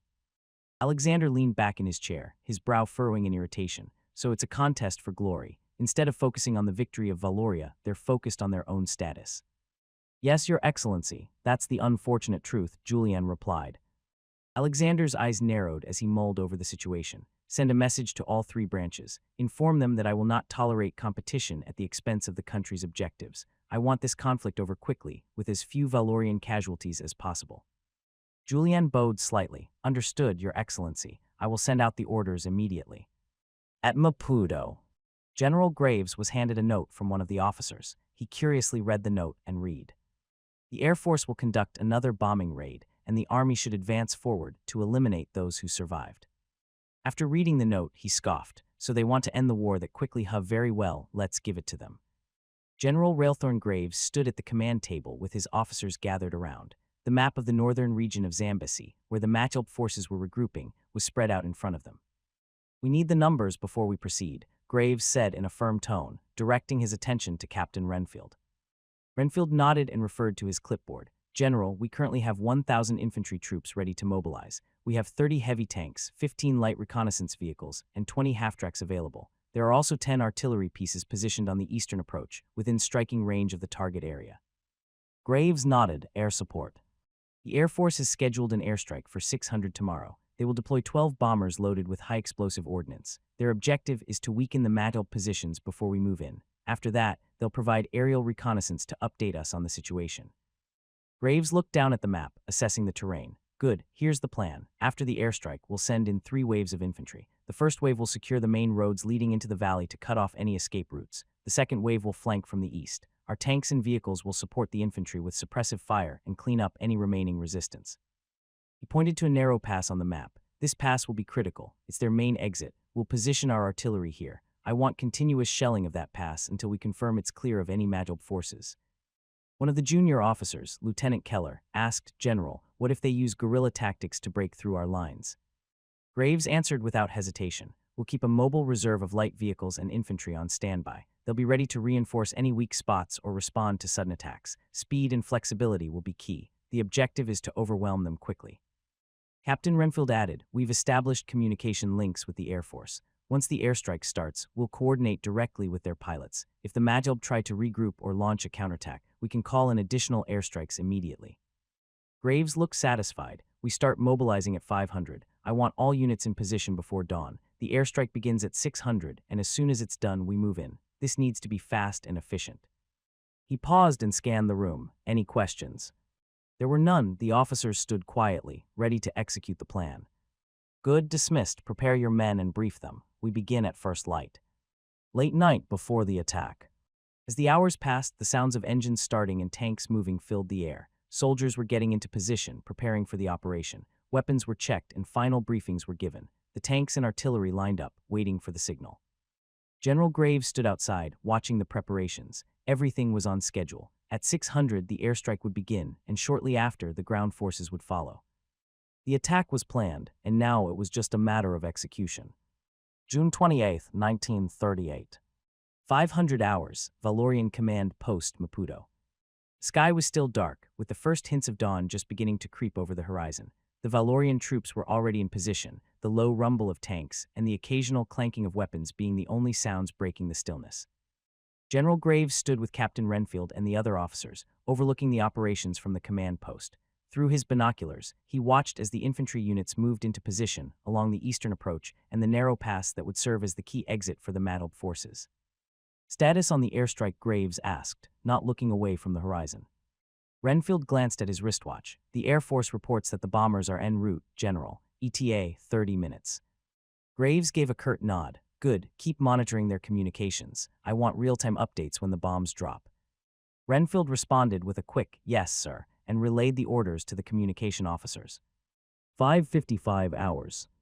Troops were in position. The first wave of infantry crouched low, spread along the main roads leading into the valley. Heavy tanks were stationed further back, their long barrels aimed at the Magilb positions. The artillery was set, ready to rain fire upon the enemy as soon as they tried to escape. Graves walked over to the radio operator and picked up the receiver. All units, this is Graves. Hold your positions and wait for the signal. Airstrike begins in 5 minutes. Once the bombs fall, we move. Static filled the radio for a moment before responses from the various unit leaders crackled through. Copy that, General. Roger, holding position. Graves put the receiver back down and folded his arms across his chest. The weight of the operation hung in the air. Now, they just had to wait. 600 hours. Suddenly, the low roar of aircraft engines filled the sky. Graves looked up, catching sight of the dark shapes of Valorian bombers high above, their bomb bays opening as they neared the target. Here we go, Graves muttered. Seconds later, the first explosions rocked the valley. Massive fireballs erupted from the ground as the bombs made impact, sending plumes of dirt, smoke, and debris into the air. The ground shook as wave after wave of bombs fell, each explosion lighting up the early morning sky. Graves watched through his binoculars, observing the destruction below. The Magilb forces were caught off guard, scrambling for cover as the bombs tore through their makeshift defenses. Signal the first wave, Graves ordered. The radio operator nodded and immediately sent out the command, first wave, advance. 6:15 hours. The first wave of Valorian infantry moved forward, rifles at the ready as they approached the outskirts of the valley. The ground was still smoldering from the airstrike, and the sounds of distant gunfire echoed through the area. Stay sharp, the infantry commander barked. Watch for survivors. Soldiers moved cautiously, their boots crunching over the scorched earth. In the distance, they could see small groups of Magilb fighters, disoriented and in disarray after the bombing. Sporadic gunfire erupted as the first engagements began. Meanwhile, the tanks and armored vehicles rolled forward, providing cover fire for the infantry. The heavy rumble of their engines drowned out the distant explosions. Magilb soldiers, desperate to mount some form of resistance, managed to set up an MG-39 machine gun on a makeshift defensive position atop a ridge. They opened fire, and a steady stream of bullets was unleashed towards Valorian frontlines. Infantry immediately ducked, taking cover behind whatever debris and craters they could find. The rounds from the MG-39 pinged harmlessly off the thick armor of the Valorian tanks, which continued to roll forward undeterred. The heavy tanks, designed to absorb small arms fire, pressed on, their engines roaring as they closed the distance to the ridge. "Tank crews, target that machine gun nest," came the order from one of the commanders over the radio. Lead tank, a heavy battle tank designated VT-44, adjusted its turret, the long barrel locking onto the ridge where the MG-39 was located. The gunner inside the tank adjusted his sights, steadying the barrel as he aimed at the mantle position. Firing, the gunner announced over the comms. A thunderous blast erupted as the VT-44's main cannon fired a high-explosive shell. The projectile tore through the air, impacting the ridge in a deafening explosion. Target destroyed. June 28, 1938, 6:30 hours. Smell of smoke and burning debris hung in the air as the Valorian tanks pushed forward, their heavy treads crushing everything in their path. The first wave of Valorian infantry moved behind them, rifles ready, scanning the area for any signs of Mattelb resistance. General Railthorn Graves stood at the command post, binoculars in hand, watching the operation unfold. The airstrike had done its job. Many of the Mattelb fighters were in retreat, but there were still pockets of resistance scattered throughout the valley. The gunfire from earlier had quieted down, but Graves knew the fight wasn't over yet. "Captain Renfield," Graves called, lowering his binoculars. "What's the status of the second wave?" "They're moving into position, General," Renfield replied. "The first wave has secured the main roads. The second wave will begin flanking the eastern side in a few minutes." Graves nodded, eyes back on the battlefield. He could see the Mattelb forces trying to regroup near the ridge, but their attempts to organize were weak. Their morale was broken, and the chaos caused by the airstrike left them disoriented. "Keep up the pressure," Graves said, voice steady. "We need to push them out completely." On the ground, the Valorian tanks rumbled ahead, their cannons ready to fire. Infantry units spread out, moving cautiously through the smoldering remains of the Mattelb defenses. The soldiers kept low, using the debris and bomb craters for cover as they advanced. Suddenly, gunfire erupted from a hidden trench on the western side of the valley. Mattelb soldiers had set up a defensive line, and they were firing at the advancing Valorians. Bullets whizzed past the infantry, forcing them to hit the ground. "Take cover," one of the Valorian sergeants shouted as his men scrambled for safety. Graves watched the firefight through his binoculars. "Get those tanks to target that trench," he ordered into his radio. "We need to neutralize that threat before it slows us down."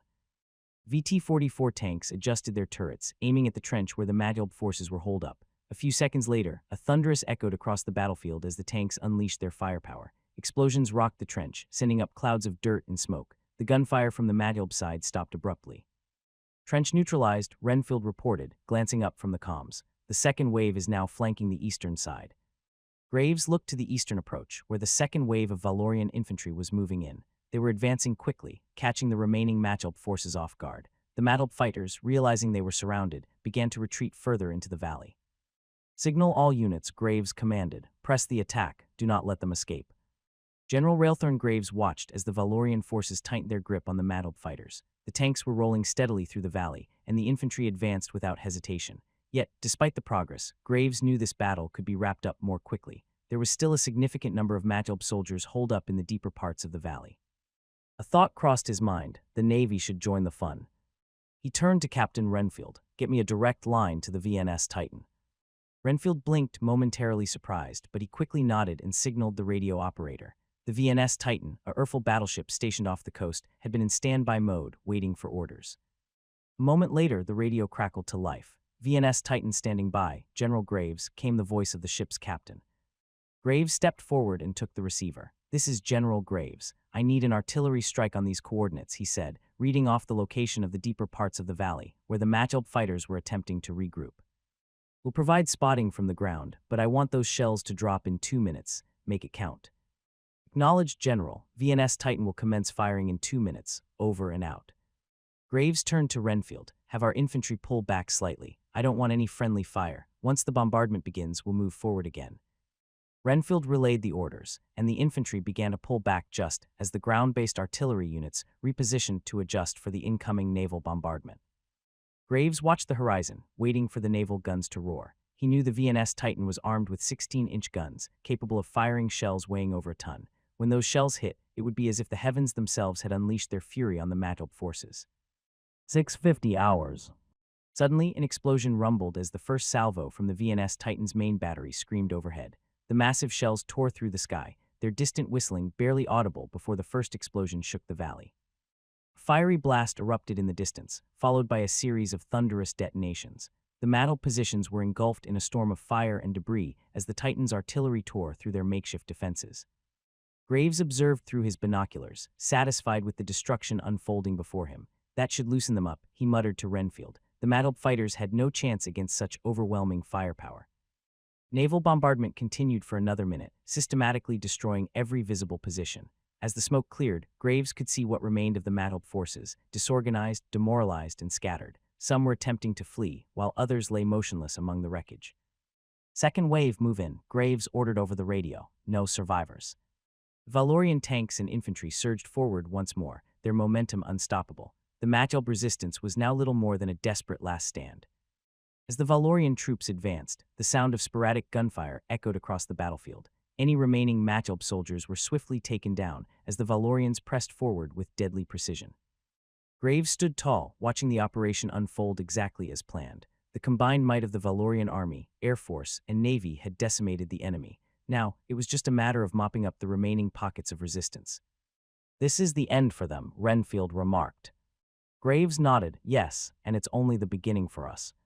Commander Kajizo stood in the remains of what was once a fortified city, staring at the Valorian forces closing in from all sides. His chest tightened as he watched their tanks and infantry steadily move toward the last Mattelb stronghold. The speed at which the Valorian army had driven his forces back was unlike anything he had ever seen. They hadn't fought an army, they had faced a force of destruction.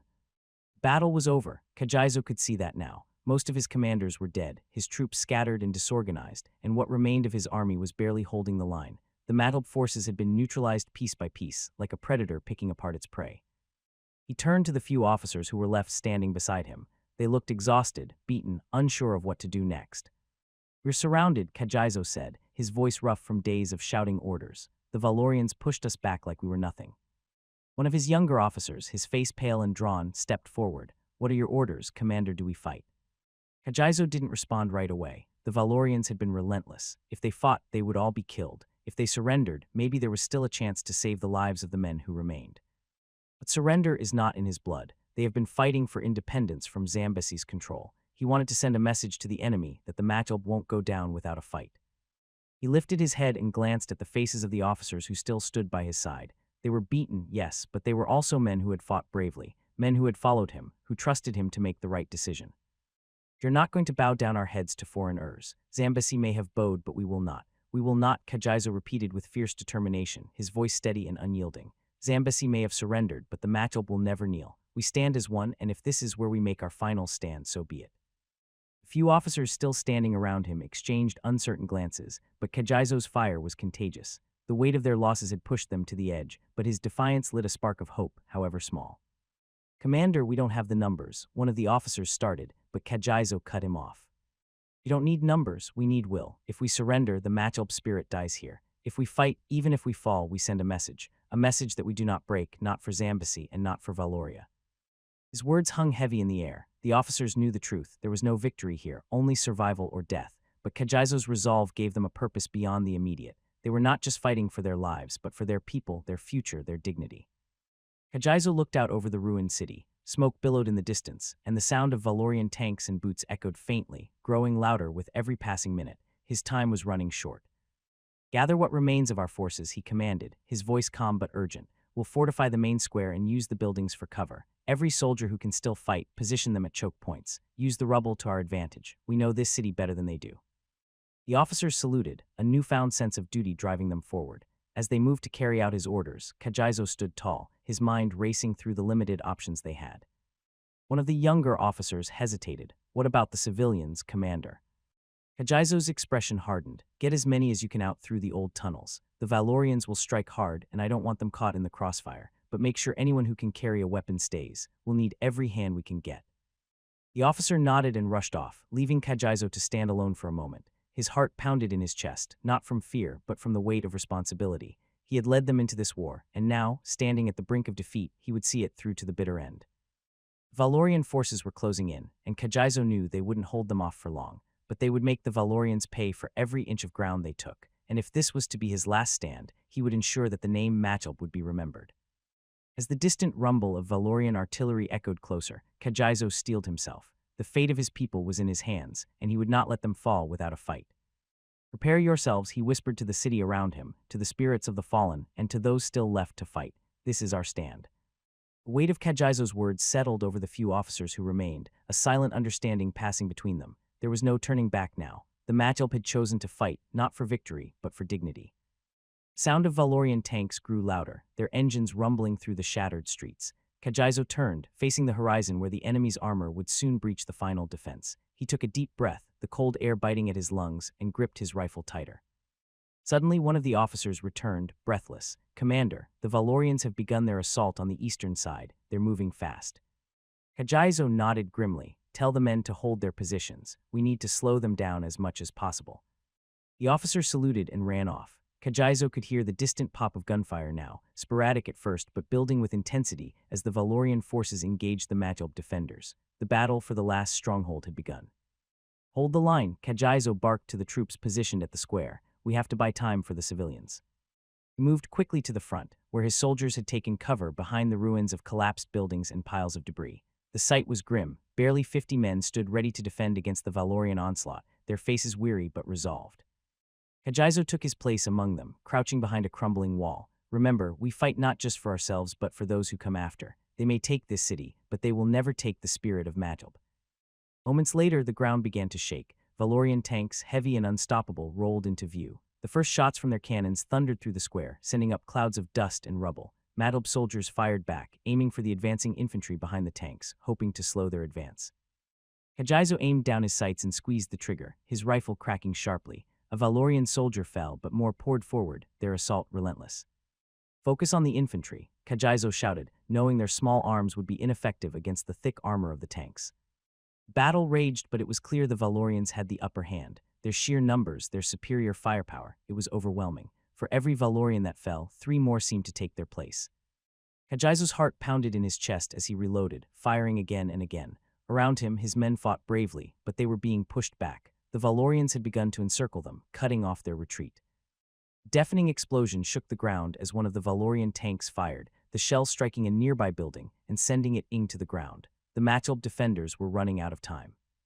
Kajizo could feel the end approaching, but he refused to give in to despair. He had known this day would come. He had prepared for it. The Valorians might take his life, but they would never take his pride, his legacy. He stood tall in the midst of the chaos, bullets whizzing past him, the smoke thick in the air. His voice rose above the din of battle, calling out to his men one last time. "Fight on for the Majulp." And fight they did. June 30th, 1938, late afternoon. Smoke had settled and the battlefield was quiet now, save for the distant rumble of Valorian tanks moving through the ruined streets. The final stronghold of the Majulp had fallen. Commander Kajizo lay on the ground, barely conscious, his body broken, blood seeping through the torn fabric of his uniform. He struggled to breathe, each inhale sharp and painful. All around him, his city, the heart of the Majulp resistance, was in ruins. The walls that once stood tall had crumbled, and the streets were littered with debris and the bodies of his fallen soldiers. The sound of battle had faded, replaced by the methodical march of Valorian boots advancing toward him. Through the haze of pain and exhaustion, Kajizo gazed up. A group of Valorian soldiers approached, their rifles trained on him. Their faces were hard, their eyes cold. They had won and they knew it. He could see it in their expressions. There was no mercy there, no hesitation. Kajizo's hand twitched toward the hilt of his blade, the last weapon he had left, but his strength failed him. He was spent. The fight was over, and all that remained now was his pride, the only thing the Valorians hadn't yet taken.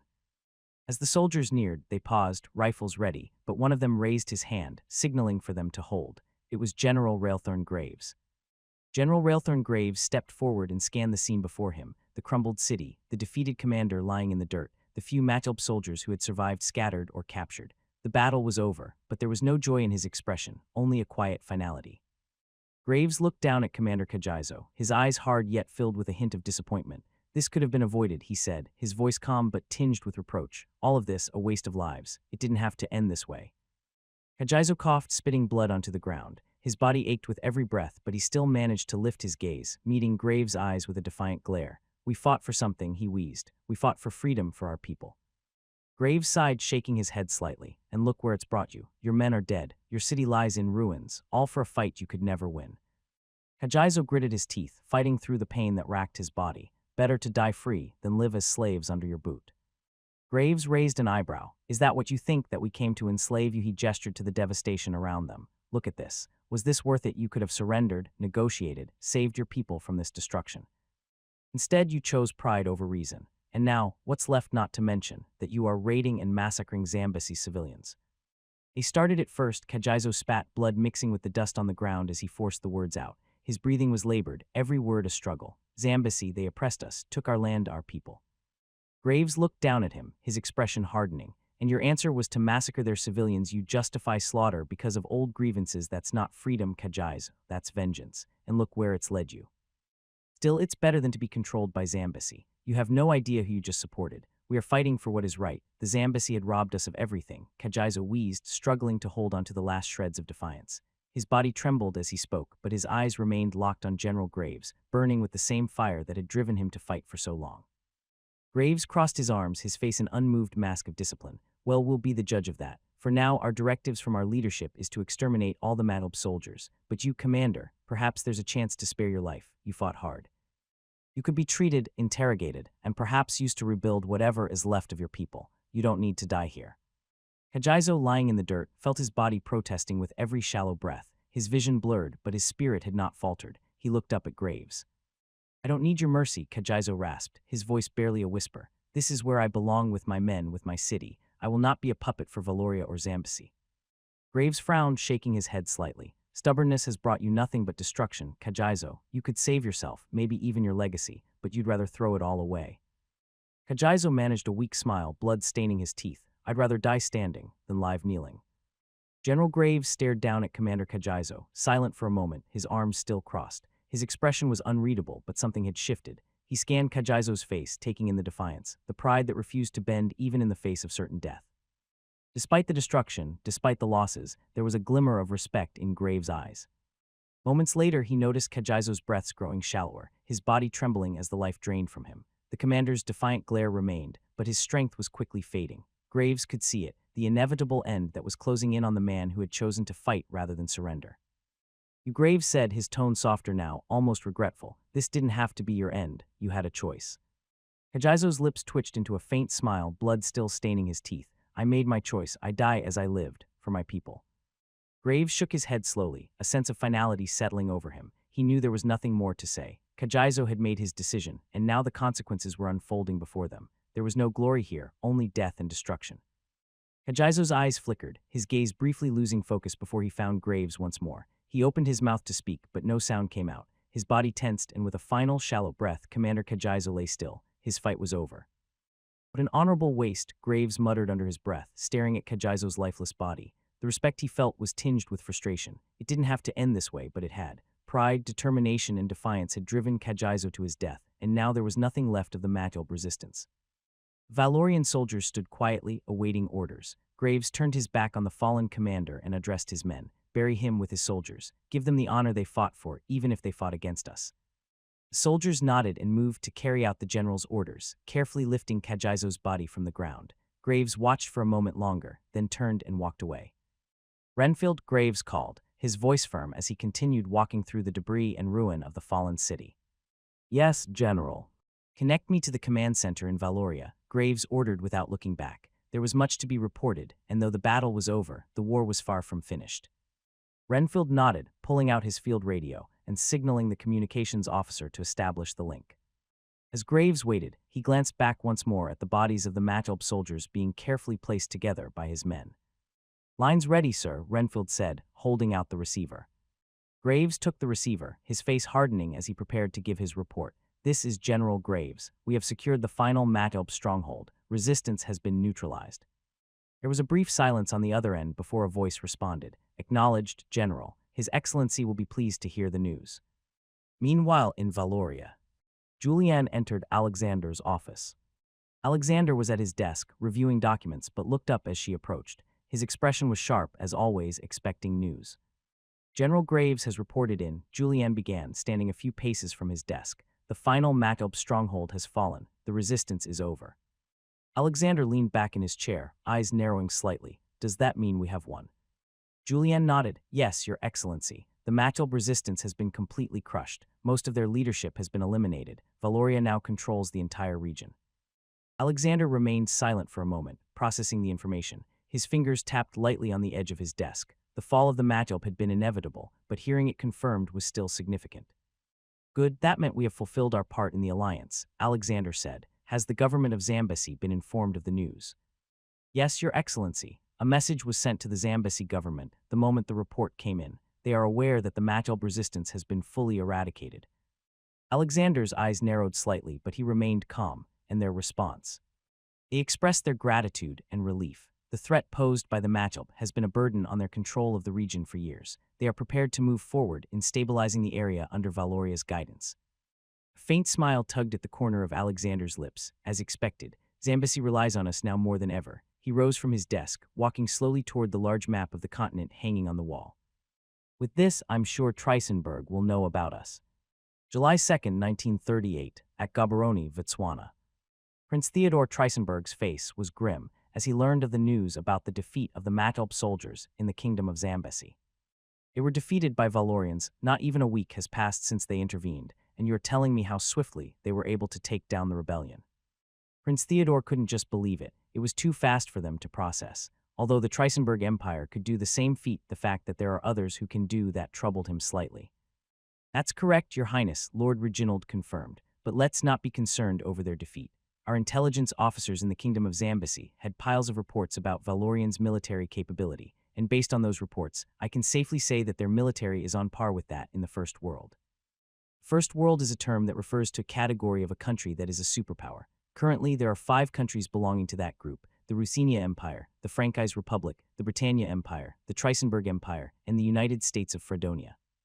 In order to be part of it, one must have a strong economy, a strong military, and must have an expansive and colonial presence. There is also a council made up of that country called the First World Council, which would act as a council which would act as a global arbiter. First World Council wielded significant influence over international affairs, dictating economic sanctions, military interventions, and trade agreements. Its primary goal was to maintain balance among the superpowers and ensure no single nation could upset the fragile equilibrium. Each of the 5 superpowers had a permanent seat on the council, granting them veto over major decisions.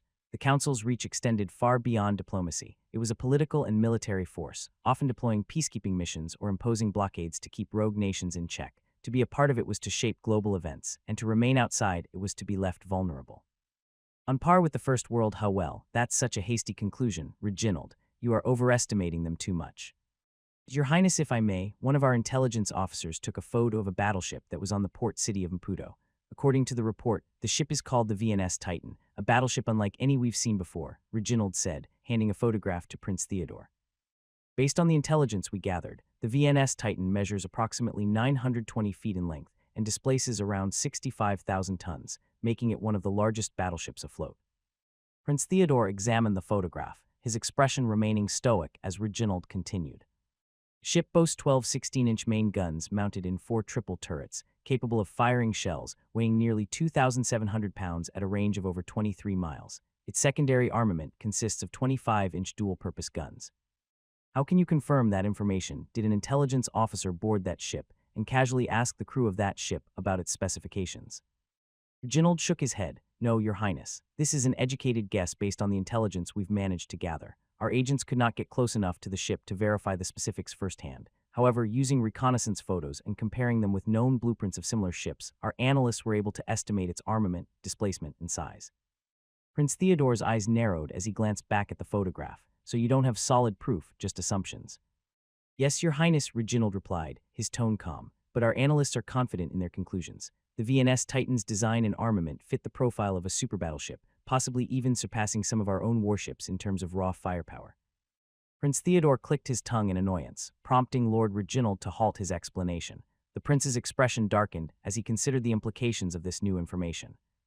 Theodore doesn't want to admit that there is a nation out there that has a superior battleship than the Empire of Trisenberg.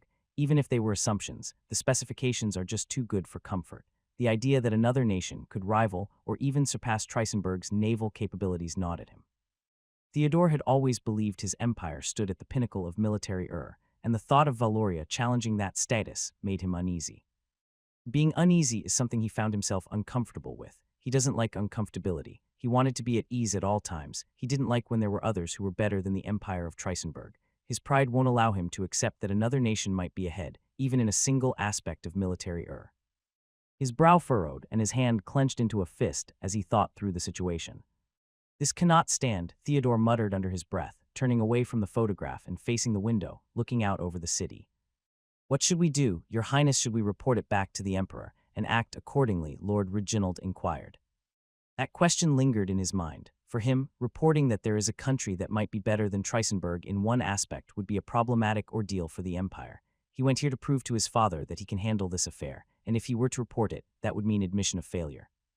Hold that thought for now. I want to do something, Prince Theodore said. What are you thinking, Your Highness? Lord Reginald asked curiously. How soon can you arrange a meeting with a Valorian representative? Prince Theodore inquired, his eyes still fixed on the horizon. Lord Reginald raised an eyebrow, taken aback by the request. A meeting with Valoria, Your Highness? Are you suggesting direct contact? Yes, Theodore replied sharply. I want to understand who we're dealing with. If Valoria is truly rising to the level of a first-world nation, we cannot afford to ignore them.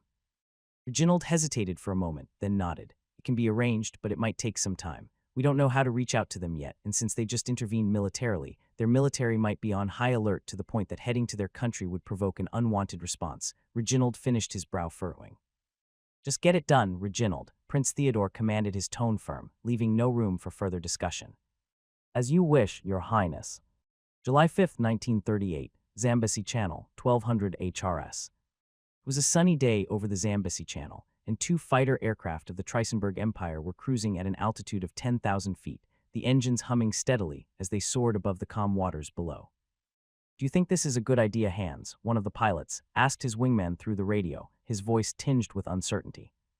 You have no choice. This is an order from the Air Force High Command in Berlin. His wingman, Dieter, replied firmly, trying to mask his own apprehension.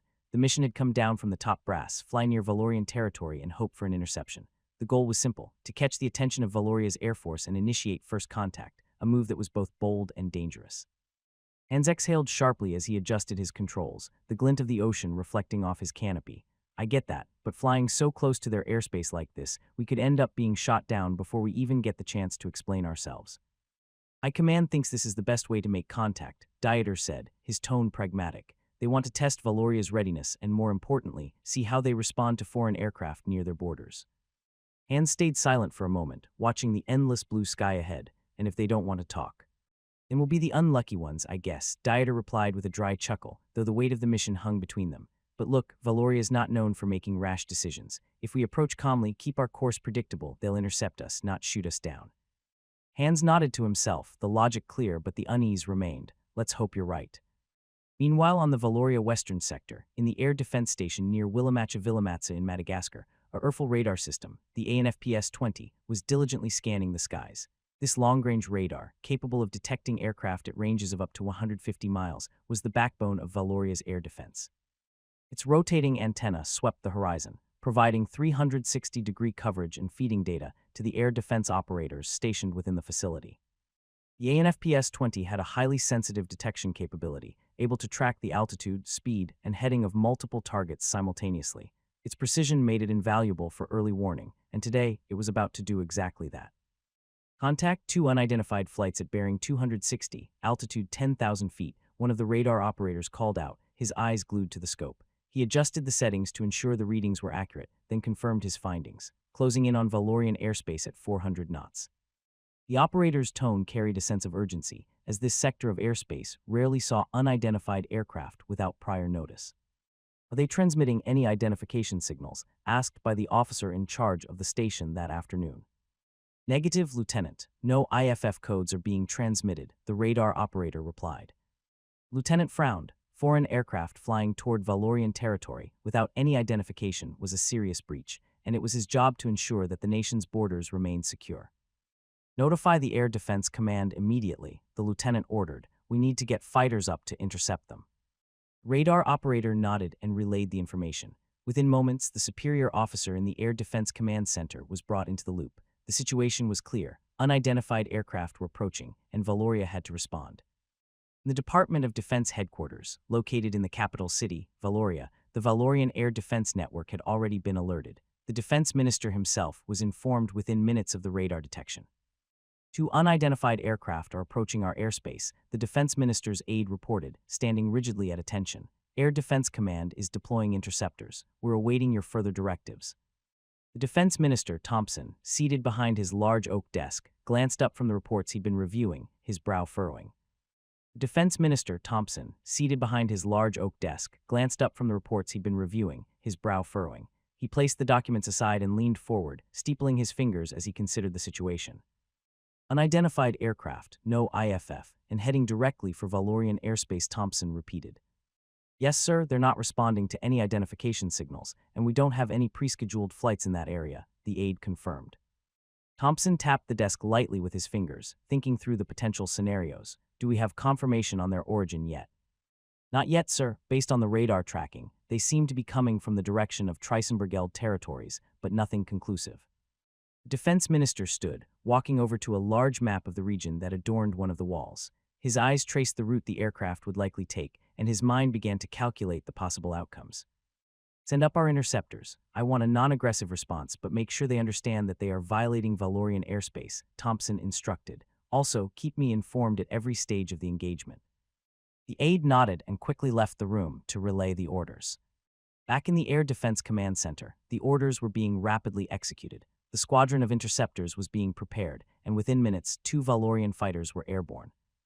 In the cockpit of the lead Valorian interceptor, Captain Nico David kept his focus on his HUD, where the coordinates of the unidentified aircraft were displayed. His orders were clear: intercept and escort, but avoid escalation. This is Nico David. Squadron is en route to intercept bogies at 260. No response from them yet.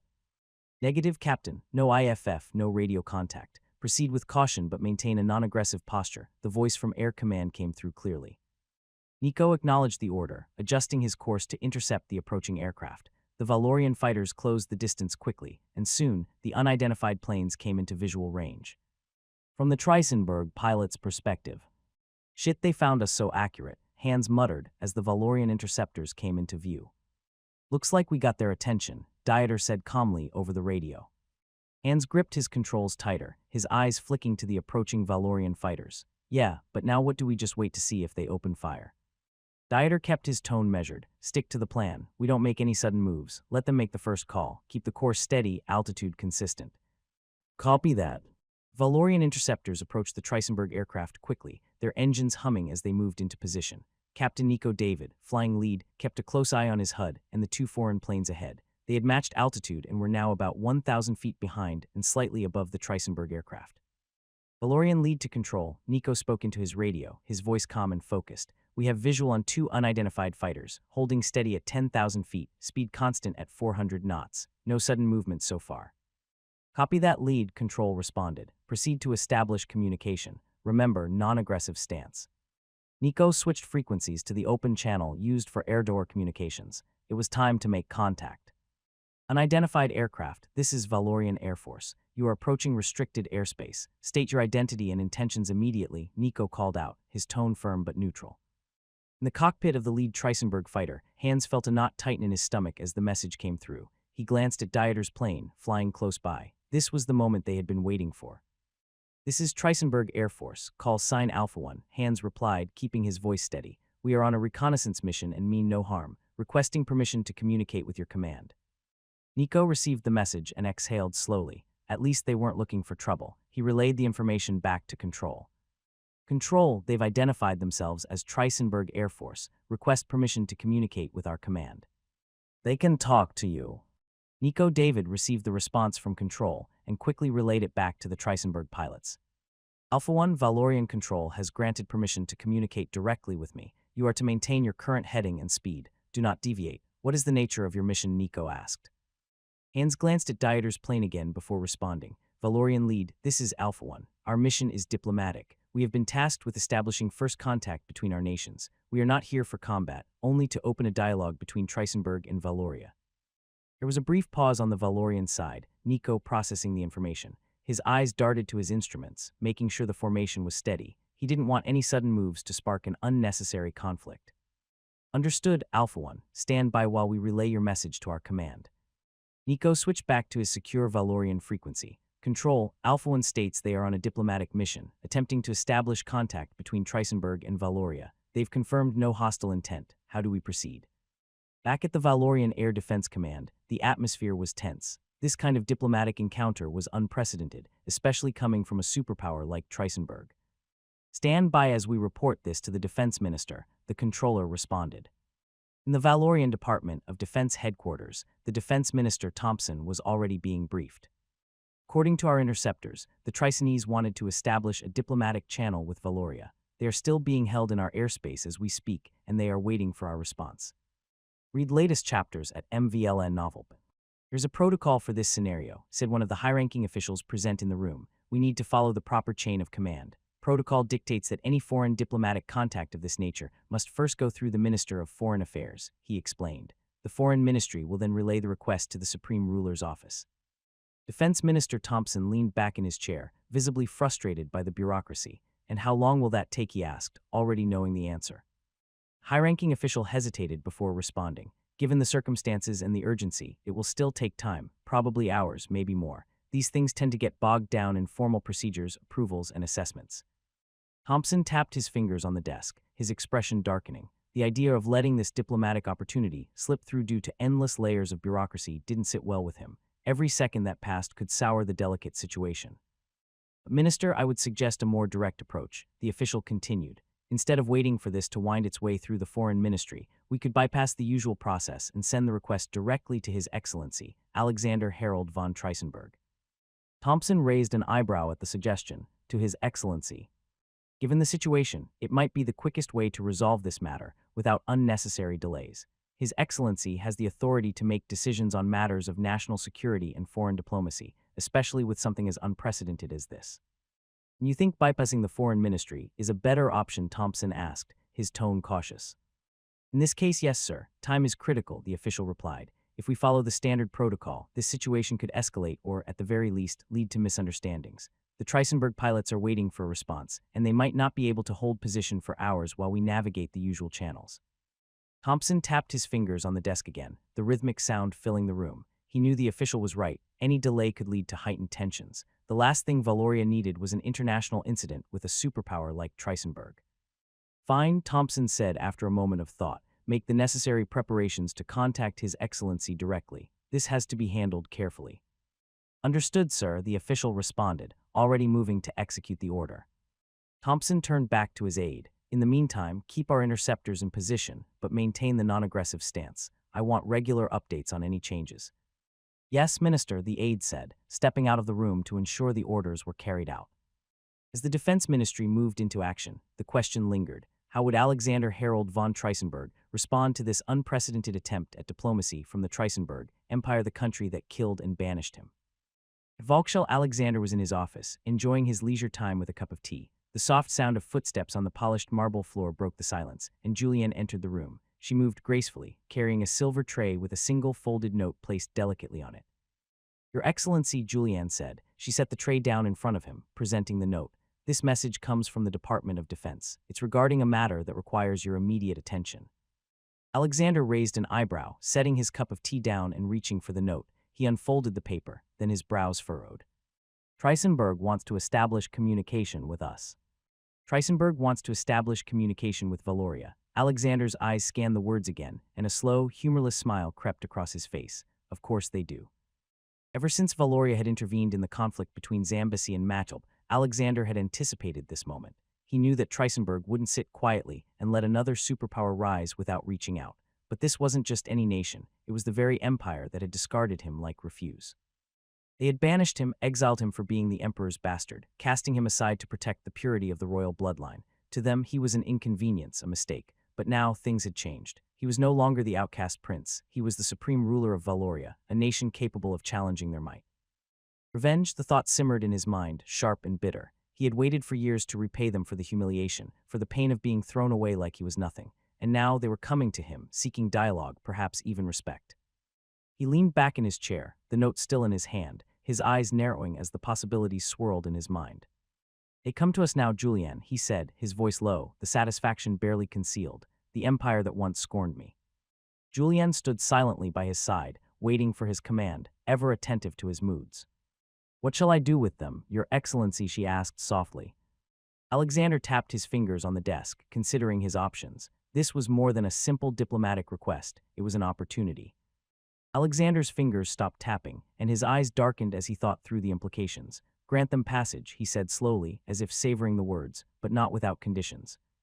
Julienne tilted her head slightly, awaiting further instructions. She knew Alexander well enough to understand that this moment meant more to him than a mere diplomatic gesture. His past with Treisenberg was steeped in betrayal, and this would be a calculated move.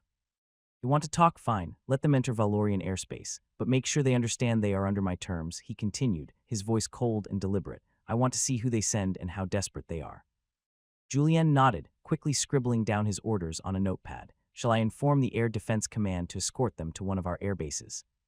Alexander nodded. Yes, and prepare a transport for me. I will personally oversee their arrival. Julienne's eyes widened slightly, though she remained composed. It was rare for Alexander to directly involve himself in these matters. His presence alone would send a message far stronger than words. Discover hidden tales at MVLN Novelbin. As you command, Your Excellency, Julienne replied smoothly, making swift notes as she left the room. Meanwhile, in Valorian airspace, Captain Nico David maintained his position behind the Treisenberg aircraft, his focus split between the foreign planes and the orders he had just received from Valorian Air Defense Command. His comms crackled to life as the update came through. Valorian Lead, this is Control. You are to grant passage to the Treisenberg aircraft, escort them to Air Base Falcon, keep formation and report any deviations in their flight path. Understood, Control. Proceeding with escort, Nico replied, his voice steady. Switching back to the open channel, Nico relayed the instructions to the Treisenberg pilots. Alpha 1, this is Valorian Lead. You are granted passage through Valorian airspace. You will be escorted to Air Base Falcon. Maintain your current speed and heading. Do not deviate. Acknowledge. In the cockpit of the lead Treisenberg fighter, Hans exhaled in relief but kept his voice composed as he responded. Valorian Lead, this is Alpha 1. Understood. We will comply and maintain course. Dieter, flying alongside Hans, gave him a brief nod through the canopy, their tension easing slightly now that they had secured passage. They had come this far, and now they were being taken deeper into Valorian territory, into the Lion's Den. As the Valorian fighters adjusted their positions, forming a secure escort, Hans couldn't help but glance at the landscape below. The coastline of Valoria stretched out beneath them, stark and imposing, its rocky cliffs and dense forests a contrast to the calm seas they had flown over earlier.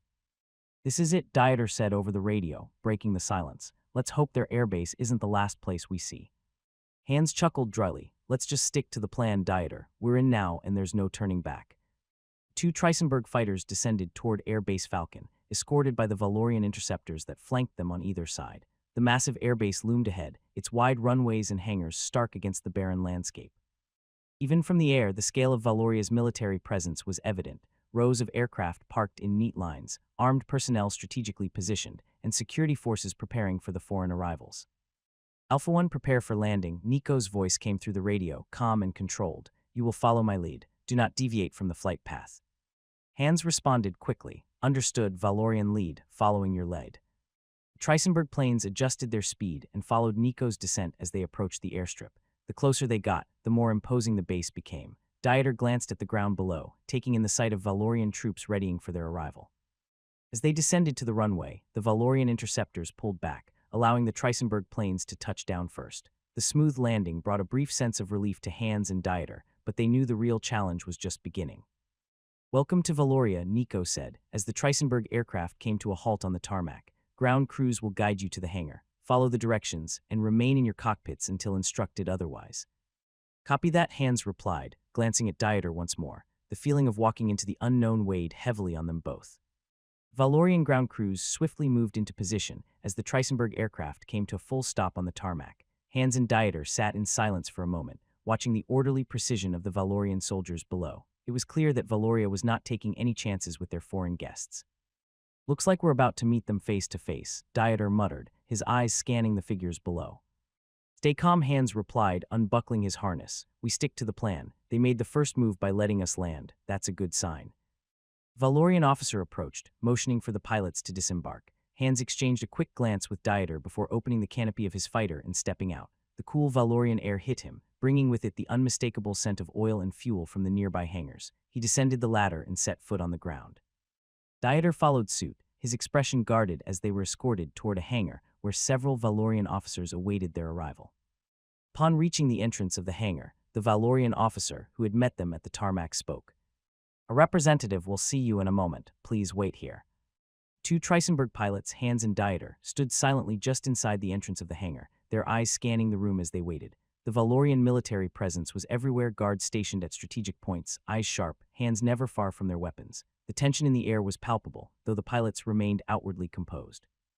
After a few moments, the heavy doors of the hangar swung open, and a woman entered. She was dressed in a sleek, dark navy uniform that was adorned with subtle symbols of authority. Her stride was purposeful, her posture commanding, but there was a calmness in her eyes that suggested she was accustomed to handling high-stakes situations. The Valorian officer who had escorted the pilots stepped forward to introduce her. "This is Minister Emily Harris, Valoria's Minister of Foreign Affairs." Emily Harris nodded to the officer before turning her gaze to Hans and Dieter. Her expression was unreadable as she approached, stopping a few feet away from them. "Welcome to Valoria, gentlemen," she said in a measured tone. "I am Minister Harris. I understand you've come a long way to initiate dialogue on behalf of Trisenberg. I was informed of your arrival by His Excellency, and he wishes me to ensure that you are treated with all due respect, but also to remind you that Valoria will not tolerate any displays of weakness or deception."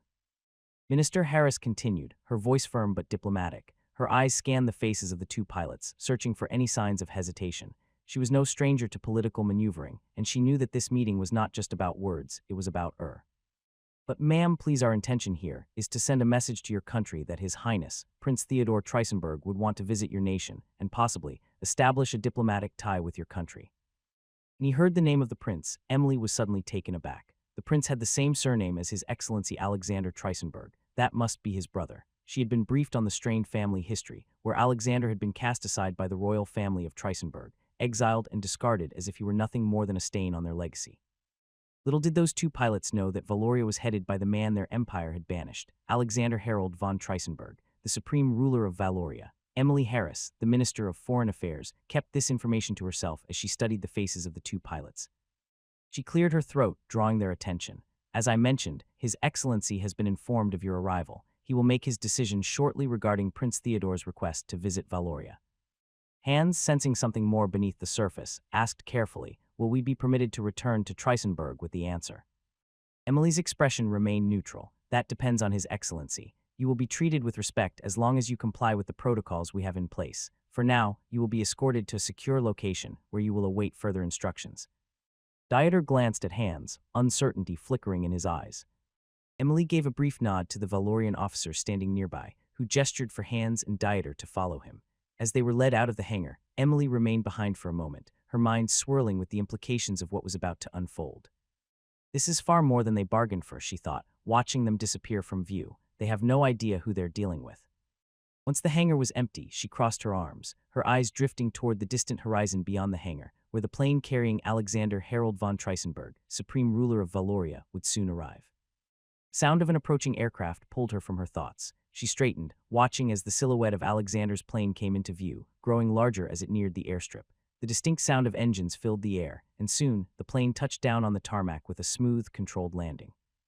Emily's heart quickened slightly, knowing what this meeting represented, not just for Valoria and Trisenberg, but for Alexander himself. His rise to had been fueled by the anger and betrayal he felt toward the empire that had discarded him. Now, he stood at the helm of a nation that could rival their might. The irony was not lost on her. Aircraft taxied toward the hangar, and as it came to a stop, the door opened, and a small set of stairs descended. A few moments later, Alexander stepped out, his imposing figure unmistakable. His dark, tailored suit contrasted with the formal attire of the Valorian guards who had formed a protective line along the tarmac. Not only that, she noticed something. He was wearing a mask. She instantly realized why he was wearing that. Explore more at MVLN Novel. Since almost every people in Trisenberg knew the faces of the members of the royal family, a Trisenese pilot seeing Alexander in the flesh would definitely cause chaos, or worse, recognition. Alexander, always one for calculated decisions, had chosen to conceal his identity for now. His past was a weapon that he would wield when the time was right, and revealing himself too early could spoil his plans. Emily composed herself as Alexander approached. "Minister Harris, I was told that you weren't informed of the two pilots coming into our airspace," Alexander said. "They figured that it's best to report to you directly to bypass bureaucratic channels," Emily responded, keeping her tone professional. "They brought a message from Prince Theodore of Trisenberg, requesting to visit Valoria and establish diplomatic ties. They seem unaware of your connection to Trisenberg." Alexander's eyes glinted behind the mask, his lips curling into a smile. "Of course they wouldn't know. That's obvious, as they don't know who is the leader of this nation. Well, they don't need to know just yet. Their ignorance will serve us well. Where are they now currently?" "They've been escorted to a secure location," Emily replied, her voice steady. "They'll be held there until you decide how you want to proceed." Alexander nodded thoughtfully, his gaze drifting momentarily toward the horizon. Good, let them wait. Time will make them wonder, make them uneasy. The longer they're here, the more they'll realize they're not in control. What do you intend to do with them? Your Excellency, Emily asked, careful to keep her tone neutral. Alexander turned back to her, his expression unreadable behind the mask. For now, we listen. Let's see how far they're willing to go. But remember, Minister, this is not just about diplomacy, it's about leverage. How long do you intend to keep them waiting? Emily asked. Let's say about 2 hours, Alexander said, long enough for them to feel the weight of their uncertainty, but not so long that they become defiant. When the time is right, bring them to me. Emily nodded, understanding his strategy. Every move Alexander made was calculated, designed to unsettle the Trisenberg pilots and remind them that they were not in a position of here. It was classic Alexander, manipulating the narrative without saying a word.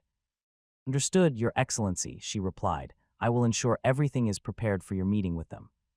Alexander turned and began walking toward the main building of the airbase, his footsteps echoing softly on the tarmac. Emily watched him go, knowing that behind the mask, he was already several steps ahead in this game.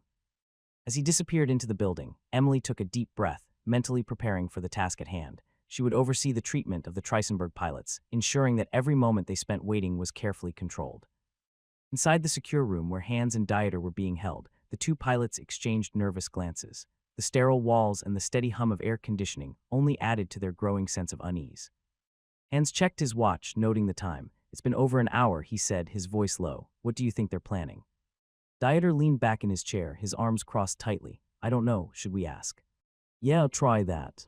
Hans sighed, running a hand through his hair before standing up and walking toward the door. He knocked firmly, the sound reverberating through the room. A few seconds later, the door opened slightly, revealing a Valorian guard standing just outside. What is it? The guard asked curtly, his gaze sharp. Hans kept his tone calm, but there was a hint of tension in his voice. We've been waiting for over an hour. Is there any update on what's happening? When will we meet His Excellency? The guard gave nothing away, his expression as unreadable as the rest of the Valorian forces they had encountered. You will be informed when the time comes. Until then, remain patient. Before Hans could say another word, the door closed again, the conversation clearly over. He turned back to Dieter, frustration evident on his face. Remain patient. Easy for them to say, Hans muttered, sitting back down. Another hour has passed. They were growing impatient and irritated, but they had to keep it to themselves. Then seconds later, a Valorian officer stepped into the room. His Excellency will see you now, the officer said in a clipped tone, his expression neutral. Follow me. Hans and Dieter exchanged quick glances, their hearts racing as they stood, and followed the officer out of the room. The officer led them to a large, imposing set of double doors. Without a word, he knocked once, and the doors swung open. At the far end of the room sat a man with a mask. Hans and Dieter stepped inside, the doors closing softly behind them. You may sit, Alexander gestured to the chairs opposite him. The two pilots sat down, trying to maintain their composure despite the pressure that seemed to radiate from the man across the table. Welcome to Valoria, Alexander said. Thank you, Your Excellency, Hans said, doing his best to maintain a steady voice, though the tension was palpable. We are here on behalf of Prince Theodore of Trisenberg, who... I'm aware of why you're here, Alexander interrupted. You are messengers of your empire, the empire that seeks to establish ties with Valoria. Well, I wonder why, because after supporting the Makelb tribes whose goal was to oust the Zambesi government, which is a country that we are supporting, Trisenberg suddenly wishes to extend a hand of diplomacy. We don't have the answer ourselves. We are soldiers saving the empire of Trisenberg, and we act upon their will, Hans said. Alexander paused, his gaze piercing through the mask as if he could see right through them. Of course you do. You're merely instruments, tools in the hands of those who have no idea what they've unleashed, he said coldly. But make no mistake, just because you're messengers does not mean you're free of responsibility. You represent an empire that has wronged Valoria. Dieter shifted uncomfortably beside Hans, clearly sensing the tension thickening in the air. We're not here to defend the past actions of our empire, Your Excellency, he said cautiously. We're here to pave the way for a future where Trisenberg and Valoria can develop a mutual relationship, if that you would allow it. For a mere pilot, you sure know how to choose your words carefully, Alexander said, his voice sharp and calculated. His gaze lingered on Dieter, as though assessing whether the words were rehearsed or genuine. I had my fair share of representing my nation in situations like this, but this is the first time that I'm speaking to a person who holds such an exalted position, Dieter finished, his voice steady but respectful. Alexander leaned back in his chair, studying the two pilots. His silence stretched on, making the air feel even heavier. Then, with a slow nod, he spoke. How exactly does Trisenberg intend to communicate? Do they plan to send diplomats to Valoria, and if so, when will they come? Hans exchanged a quick glance with Dieter before answering carefully. If Valoria agrees to open a dialogue, Your Excellency, Prince Theodore will send a diplomat to Valoria. The exact timing would depend on the outcome of this meeting. We are here to report back on your decision. Only then will they take the next steps. Okay, that is satisfactory for now, Alexander replied, his tone measured. He tapped his fingers on the armrest of his chair, clearly deep in thought. You may return to your prince with my message, but understand this. When the diplomat arrives, they will do so on Valoria's terms, not Trisenberg's. Hans nodded quickly, sensing that they were walking on thin ice. Understood, Your Excellency. We will convey your conditions exactly as you have stated. Good. Alexander rose to his feet, and so did the two pilots. He extended his hand, offering a handshake. Hans was the first to step forward, taking Alexander's hand with a firm yet respectful grip, his eyes meeting Alexander's behind the mask. Dieter followed, mirroring the gesture. I'm sure to return to your territory, you would need fuel, Alexander said. We do indeed, Hans said, chuckling. We are almost out of fuel. Alexander tilted his head slightly, as if pondering something, then gave a curt nod. Very well. Valoria will supply you with enough fuel to ensure your safe return. Consider it a gesture of goodwill for now. Hans and Dieter made their way back to the tarmac, where a Valorian fuel truck was already waiting for them. The large vehicle, manned by Valorian personnel in uniform, stood by their aircraft. As they approached, one of the Valorian crew members, clipboard in hand, stepped forward to meet them. Your aircraft, gentlemen, the crew member asked, looking between Hans and Dieter. Hans pointed toward their fighter jets, and the crew member nodded before scribbling something on his clipboard. And what fuel type does your aircraft require, he asked, ready to instruct the fuel team. Gasoline, Hans replied, glancing at Dieter before continuing, with a 91-octane rating. The Valorian crewman paused for a second, raising an eyebrow before giving a curt nod. Very well, we'll handle it.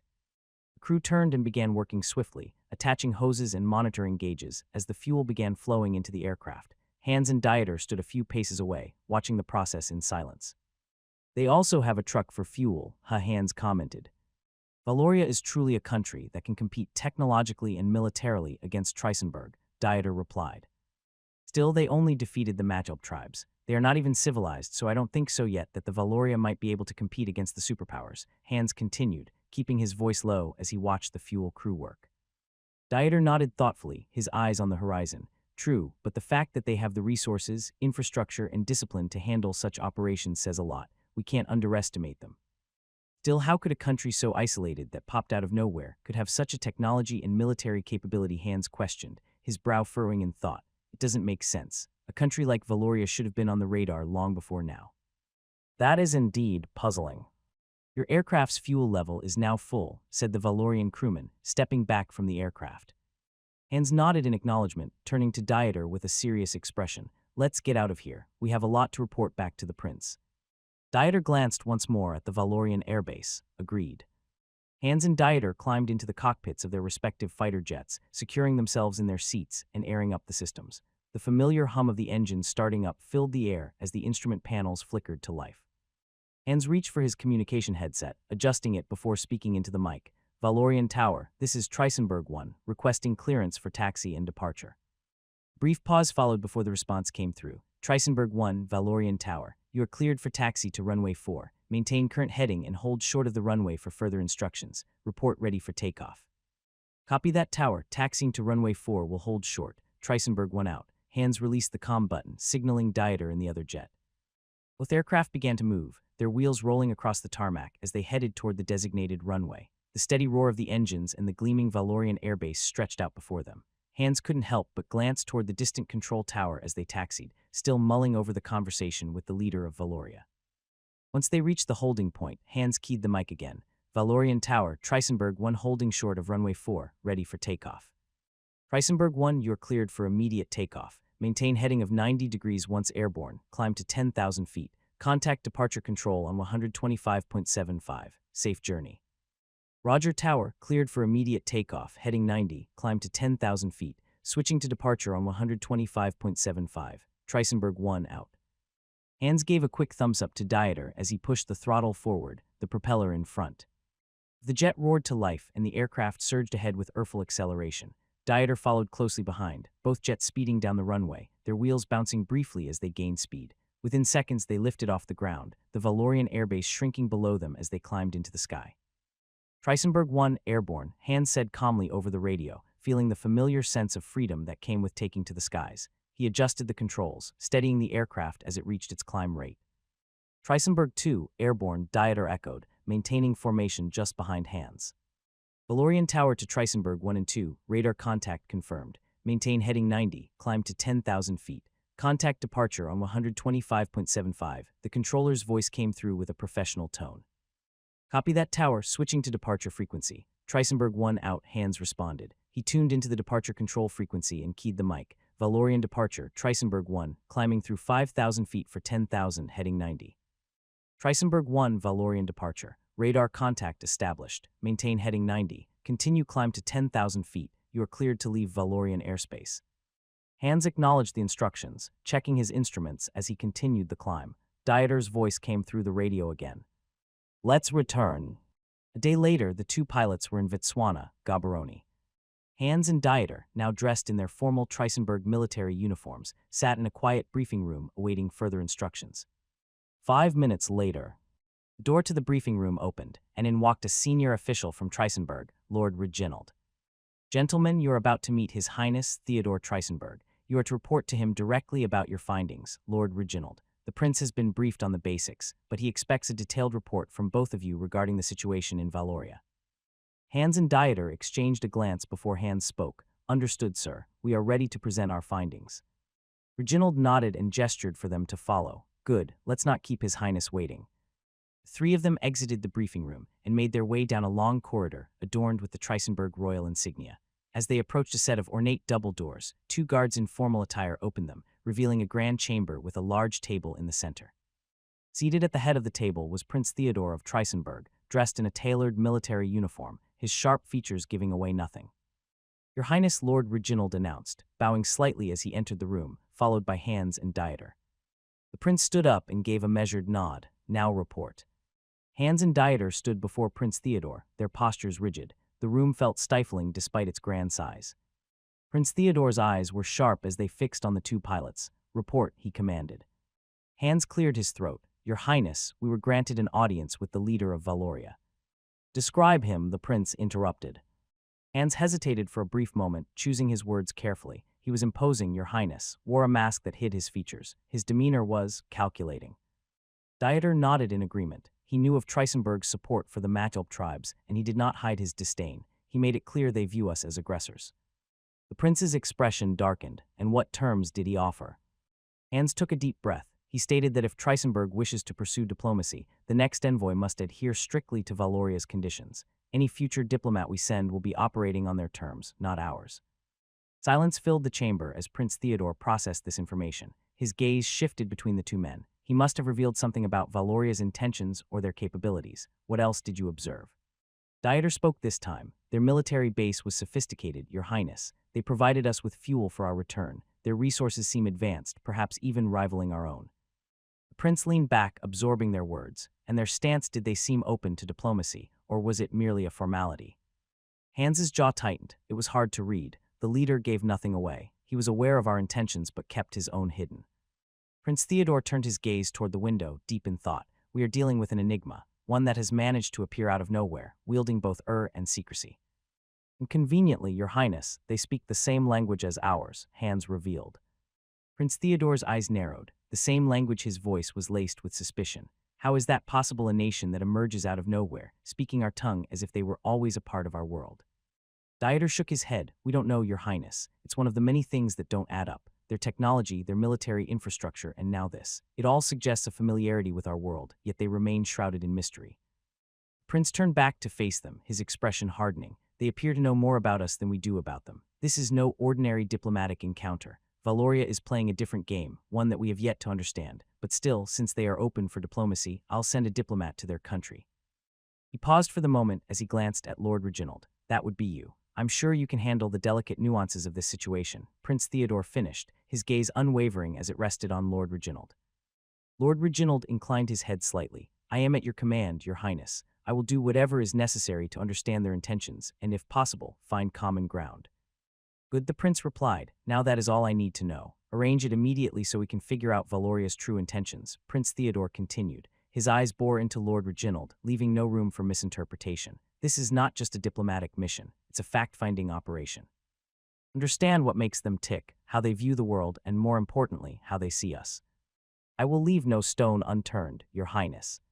The prince's gaze then shifted back to Hans and Dieter. You two have done well. You brought back crucial information. For that, you deserve to be compensated. Oh no, Your Highness, that won't be necessary, Hans stammered, caught off guard by the prince's offer. We only did our duty to the Empire. Prince Theodore raised a hand to silence him. Nonsense. You faced an unknown threat and brought back vital intelligence. The realm owes you for your service. You'll receive recognition fitting of your efforts. Hans and Dieter exchanged a quick glance, both grateful and uneasy. They had been trained for missions of high risk, but encountering Valoria had been beyond anything they had expected. Thank you, Your Highness, Dieter finally said. We are honored to serve. The prince gave a nod, acknowledging their dedication. Rest for now. You may be called upon again soon for another mission. Valoria's shadow looms large, and we need every resource ready. Hans and Dieter bowed before turning to leave the chamber. As the door closed behind them, the tension they had been holding on to began to ease. 1 hour later, Lord Reginald began to work. Lord Reginald wasted no time. In the confines of his study, he reviewed the intelligence gathered on Valoria. Maps, reports, and diplomatic correspondences were spread across his desk, forming a jigsaw puzzle of what little they knew about this enigmatic nation. Every detail mattered, every scrap of information had to be considered. He summoned his aides, instructing them to contact Valoria's envoy with a formal request for an official diplomatic mission. The message had to be meticulously crafted, neither too assertive nor too passive. It had to convey Trisenberg's intent to engage in a serious dialogue while respecting Valoria's boundaries. Ensure the language is precise, Reginald instructed, his voice cold and focused. We are entering their domain, but we cannot appear weak. Our approach must be firm yet respectful. Make it clear that we seek a mutually beneficial relationship. The aides nodded, scribbling notes as he spoke. Reginald turned back to his desk, eyes scanning the reports once more. The mask, the military base, their apparent knowledge of Trisenberg's actions in Zambesi, all pieces that hinted at a calculated strategy. Valoria was testing them, probing to see how they would respond. A day later. My lord, the letter for Valoria is ready, the aide announced, handing the neatly folded letter to Lord Reginald. He took it with a nod, unfolding it slowly. Reginald's eyes skimmed over the first few lines, taking in the carefully chosen phrases. The letter opened with formalities, acknowledging Valoria's sovereignty and their leader's stance. It then moved into the heart of the matter, Trisenberg's desire for a diplomatic dialogue under the conditions Valoria had outlined. The esteemed leader of Valoria, it began, Trisenberg seeks to approach this opportunity with an open mind and a willingness to understand Valoria's position. We recognize the terms you have set forth and wish to adhere to them in the spirit of mutual respect and potential cooperation. Reginald's eyes narrowed slightly. The wording was exact, avoiding any hint of condescension or weakness. The letter continued, laying out Trisenberg's willingness to send a diplomatic envoy, Lord Reginald himself, under Valoria's conditions. It acknowledged the mistakes of the past, particularly the support for the Matilp tribes, without conceding any fault. In acknowledging past events, we do not seek to excuse them, but rather to understand the foundation upon which we might build a future. We extend this olive branch with genuine intent, hoping to foster dialogue that transcends our current impasse. Reginald paused, his gaze fixed on the next section. Here, the letter subtly shifted the narrative, indicating Trisenberg's interest in understanding Valoria's sudden emergence on the global stage. Valoria's presence has become an undeniable force, one that intrigues and indeed compels us to seek a deeper understanding. We hope that through open dialogue, we can demystify the unknown and perhaps find that our paths, though different, need not be at odds.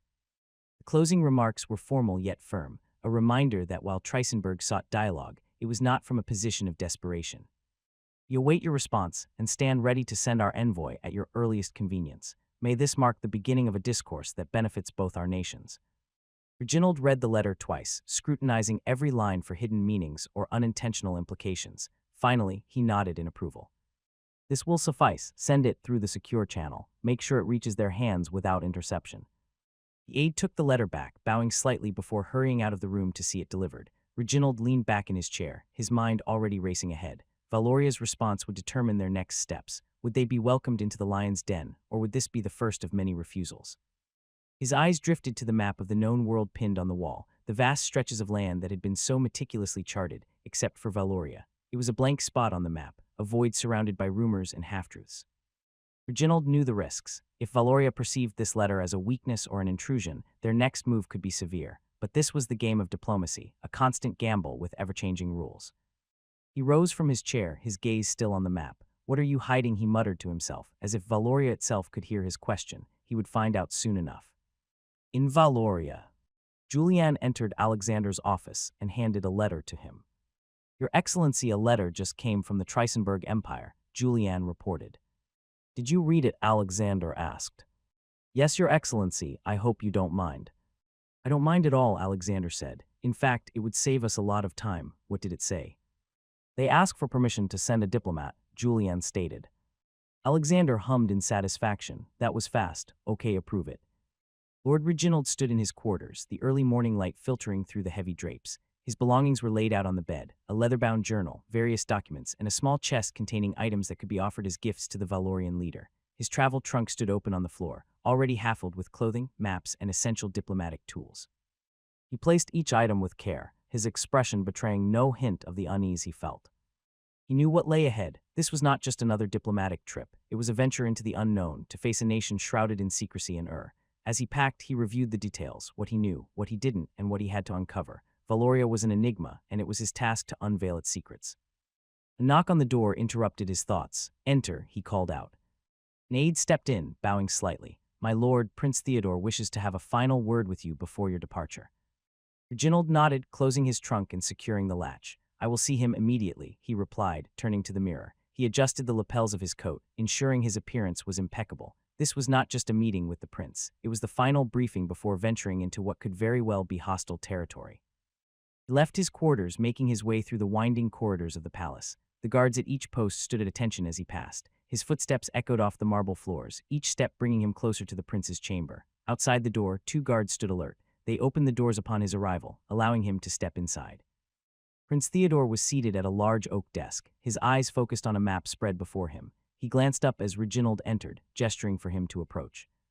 Reginald, the prince began, I'm sure you know the importance of this mission. We want to know the capabilities of Valoria internally. I want you to have a detailed accounts on whatever you have seen in their country and give it to me once you're done. My crew will have their cameras ready at all times, Reginald assured. We will document every aspect of their society, military, and technology that we are permitted to see. I will ensure our reports are thorough. Prince Theodore nodded, his gaze still fixed on the map. Be cautious, Reginald. Valoria will not show you everything willingly. They are calculating, as we've seen. They may lead you to see what they want you to see, so you must look beyond what is presented. Note any discrepancies between what they claim and what you observe. Net. Reginald acknowledged the prince's words. I understand, Your Highness. I will remain vigilant and discerning. We will gather not just what they show us, but what they try to hide. The prince leaned forward, his eyes intense. This mission is not just about gathering information, Lord Reginald. It is about survival. You must determine whether Valoria is a threat or a potential ally. The future of Trisenberg could hinge on what you discover. I will not fail, Reginald replied confidently. I will bring back the knowledge we need, whatever the cost. Prince Theodore stood, walking around the desk to stand before Reginald. I have faith in your abilities, he said, placing a hand on Reginald's shoulder. Remember, Valoria may present themselves as courteous hosts, but they are not to be underestimated. You must represent Trisenberg with strength and caution. Of course, Your Highness, Reginald said, meeting the prince's gaze. I am prepared for whatever awaits. The prince gave a final nod. Then go. The car is ready to take you to the airfield. From there, an aircraft will bring you to them. Reginald bowed deeply. I will send word the moment I arrive in Valoria, Your Highness. Prince Theodore watched as Reginald turned and left the chamber. Outside, the palace staff moved swiftly, preparing for his departure. He walked down the steps toward the courtyard, where a sleek, black car awaited. Aides and guards loaded his trunk and supplies into the car's rear compartment. Reginald paused beside the car, casting a final glance at the palace. This might be the last familiar sight he would see for some time. The sense of duty weighed heavily on him. The success of this mission could alter the course of history for Trisenberg. The driver opened the door for him. My lord, we are ready to depart, he announced with a slight bow. Reginald nodded and climbed into the car. As the door closed behind him, the engine hummed to life. The car pulled away from the palace, the wheels crunching on the gravel driveway before transitioning to the smooth cobblestone streets that led to the airfield. 15 minutes later. The airfield soon came into view, its long runway and hangars framed by the distant mountains. As the car approached the tarmac, Reginald spotted the aircraft, a sleek silver-painted transport aircraft bearing the insignia of the Trisenberg Empire. The car came to a stop beside the aircraft. The door opened, and Reginald stepped out, greeted by a small assembly of military personnel and aides. His pilot, Captain Voss, approached and saluted. My lord, the aircraft is ready for departure. We have received clearance for the flight path to Valoria. Reginald returned the salute with a nod. Very good, Captain. Ensure everything is in order for a swift departure.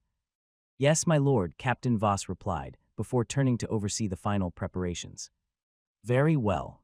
He entered the aircraft, ascending the steps and stepping into the cabin. Inside, the atmosphere was austere and functional, with rows of seats, secured equipment, and a small section designated for his work during the flight. Reginald moved to his seat near the front, where a table had been set up with maps, a radio for communication, and a secure compartment for the sensitive documents he was carrying. Door closed behind him, sealing him inside the aircraft. Reginald took a moment to gather himself. He would soon be leaving behind familiar territory for the mysterious land of Valoria. He carefully placed his travel case under the seat and fastened his seatbelt, his gaze shifting to the window. Outside, the military personnel moved with purpose, ensuring every detail of the flight was attended to. Captain Voss's voice came over the intercom. "My lord, we are ready for takeoff. Estimated flight time to Valoria is 2 hours. We will maintain communication with our base until we cross into Valorian airspace, after which we will switch to their control." Reginald picked up the intercom receiver. "Understood, Captain. Proceed when ready." Engines roared to life, the aircraft vibrating as it prepared to depart. Reginald felt the initial surge as the plane began to taxi toward the runway. His grip on the armrest tightened briefly as they accelerated, the aircraft pushing forward with increasing speed. The world outside blurred, and soon they were airborne, leaving the airfield and the city of Gaborone Vitswana behind. He leaned back in his seat, feeling the aircraft descend into the sky. This was it, the beginning of a journey into the unknown. His mission was clear, but the path ahead was anything but. As the aircraft leveled out, he reached for the journal beside him, opening it to the first page. It was blank, awaiting the accounts of what he would encounter in Valoria.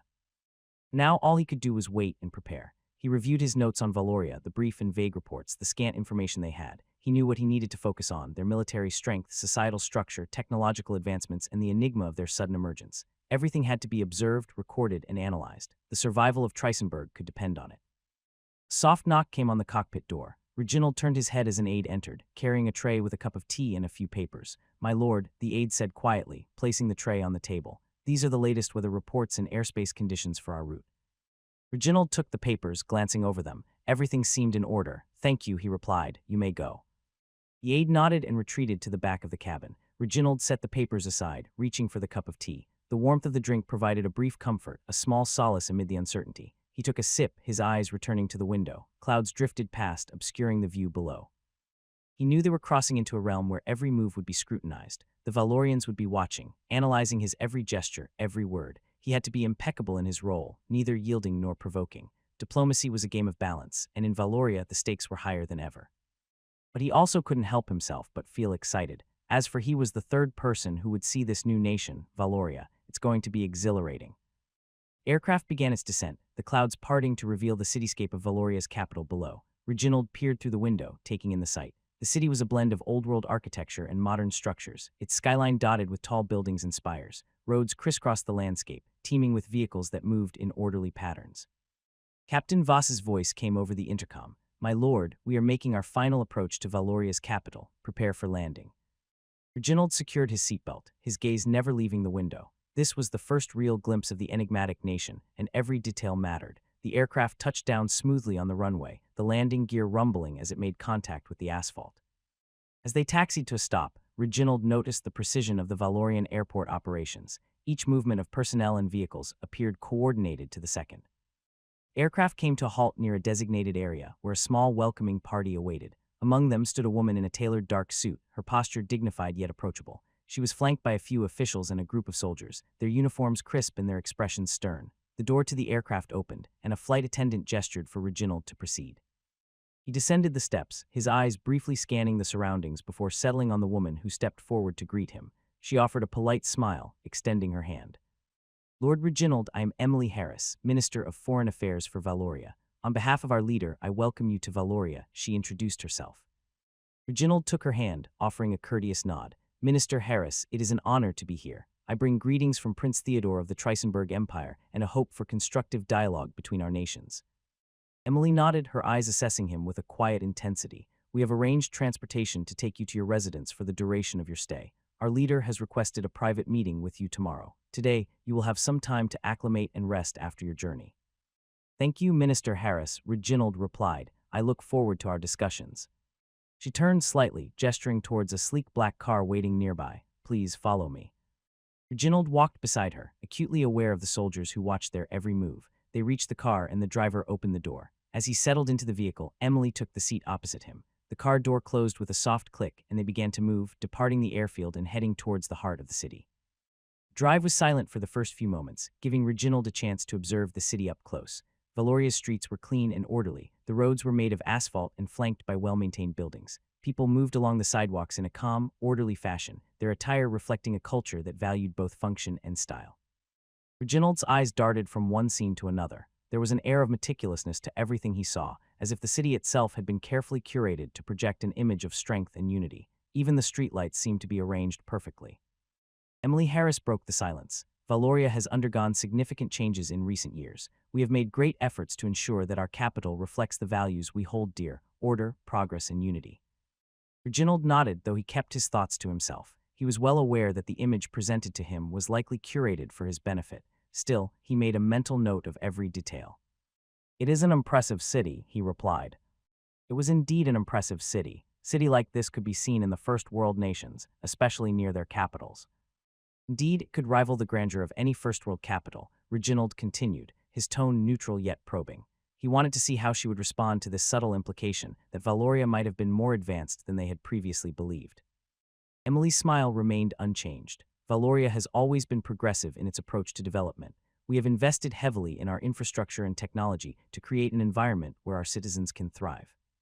Reginald watched her closely, noting the careful choice of words. There was pride in her voice, but also a sense of deliberate control. Every phrase seemed calculated to present Valoria as a nation of strength and sophistication, a country that had meticulously crafted its image.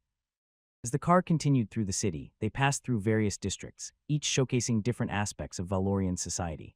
There were areas dominated by sleek glass towers, likely housing government and corporate offices, and others with more historical buildings, their facades meticulously preserved. Parks and green spaces interspersed the urban landscape, filled with people engaged in leisurely activities. "What about the other regions of Valoria?" Reginald asked casually, his gaze fixed on a group of children playing in a park. "Is this level of development consistent across the nation, or is it concentrated here in the capital?" "Our capital is indeed the heart of Valoria, but we have made efforts to ensure that progress reaches every corner of our land. Of course, like any nation, there are areas that are still developing. However, we prioritize the well-being of all our citizens." It was a diplomatic answer, neither confirming nor denying any disparities within Valoria. Reginald nodded, absorbing the information while filing away the subtle nuances in her response. The car finally turned into a wide avenue lined with tall trees, leading them toward a more secluded part of the city. Here, the buildings became fewer but grander, surrounded by high walls and gates. They approached a large, stately residence that stood behind ornate iron gates. The car slowed to a stop, and the gates opened silently, revealing the path to the entrance. As they pulled up to the entrance, Emily turned to face him. "This will be your residence during your stay in Valoria. We have ensured that it is equipped with all the amenities you might require. Should you need anything, do not hesitate to ask." Reginald inclined his head. "Your hospitality is appreciated, Minister Harris." Emily's smile was courteous, yet her eyes held a glint of scrutiny. "You will find that Valoria is a nation that values respect and mutual understanding. Our leader is eager to meet with you tomorrow. Until then, please take this time to rest and acclimate." The car door opened and Reginald stepped out, taking a moment to survey the residence. It was an impressive structure, with tall pillars and wide windows, surrounded by meticulously maintained gardens. The staff stood at the ready, poised to assist him as he entered. "Thank you for the arrangements, Minister," Reginald said, turning to Emily. "I will see you tomorrow." She gave a slight nod. "Until tomorrow, Lord Reginald." With that, she returned to the car, which drove away as the gates closed behind it. Reginald turned and walked toward the entrance, the staff bowing slightly as he passed. Inside, the residence was just as grand as the exterior suggested. High ceilings, elegant furnishings, and a quiet, restrained luxury permeated every corner. A servant led him to his suite, where his luggage had already been placed. Once alone in the room, Reginald walked to the large windows overlooking the garden and the city beyond. Valoria had given him a glimpse of its face, one of control, and progress. Yet he knew this was only the surface. Tomorrow, he would meet the leader of this nation. It would be the true test of what lay beneath Valoria's carefully constructed facade. For now, he had time to rest and prepare. He moved to the desk in the corner of the room, where a set of writing materials had been provided. Opening his leather-bound journal, he began to write, detailing his observations of the city and his encounter with Emily Harris. After finishing his entry, he closed the journal and leaned back in his chair. He allowed himself a moment to process everything he had seen and heard so far. Valoria was a nation that thrived on the perception of strength and unity, but it was still a puzzle. How had they advanced so rapidly, and what was their true agenda? A knock on the door interrupted his thoughts. "Enter," he called. A servant stepped in, bowing slightly. "My lord, dinner will be served in an hour. If you require anything before then, please do not hesitate to ask." Reginald nodded. "Thank you, that will be all." Servant bowed again and left the room, closing the door softly behind him. Reginald stood and walked over to the window, gazing out at the city. The sun was beginning to set, casting long shadows across the landscape. The skyline was now illuminated by the glow of streetlights and the soft hues of the evening sky. Valoria had revealed itself as a nation of order and progress, but Reginald was keenly aware that appearances could be deceiving. Lord Reginald awoke early, the first light of dawn filtering through the curtains. The day of his meeting had arrived, and he knew that every moment would count. Rising from the bed, he walked over to the desk where his journal lay. He flipped through the pages he had written the previous night, his observations and thoughts about Valoria. Today, he would need to rely on every bit of intuition and insight he possessed. He moved to the wardrobe and opened it. His attire for the meeting had been prepared by the staff, a dark suit with subtle embroidery along the collar and cuffs, elegant but not overly extravagant. He dressed with care, ensuring each piece was in place. It was not just about appearance, it was about sending a message of respect and readiness. Once dressed, he glanced in the mirror. His face was calm, but his eyes held a hint of determination. Today's meeting was more than a formality. It was a step toward understanding Valoria's true nature and intentions. He had to be vigilant. A soft knock on the door interrupted his thoughts. "Enter," he said. The door opened, and the same servant from the previous evening stepped inside, bowing slightly. "My lord, breakfast has been prepared for you in the dining room. The vehicle to take you to Volkshall will arrive in 30 minutes. Reginald nodded. "Thank you. I will be down shortly." Servant bowed again and left. Reginald took a deep breath and moved to the desk, picking up his leather-bound journal. He slipped it into his briefcase along with the documents he might need during the discussions. Then, he walked to the window and looked out at the city. The early morning light cast a different hue on Valoria, softening its hard lines.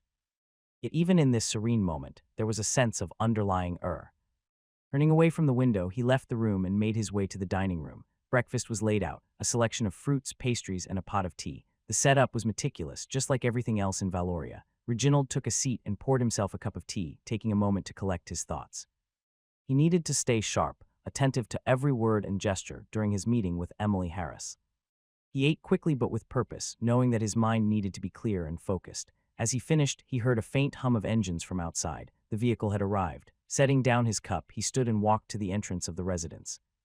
The car was waiting just beyond the main doors, a sleek black vehicle similar to the one that had brought him here. He noticed the driver, dressed in a simple uniform, standing by the car door. As Reginald approached, the driver opened the door with a slight bow. "Good morning, my lord. Minister Harris is expecting you at Volkshall," the driver said.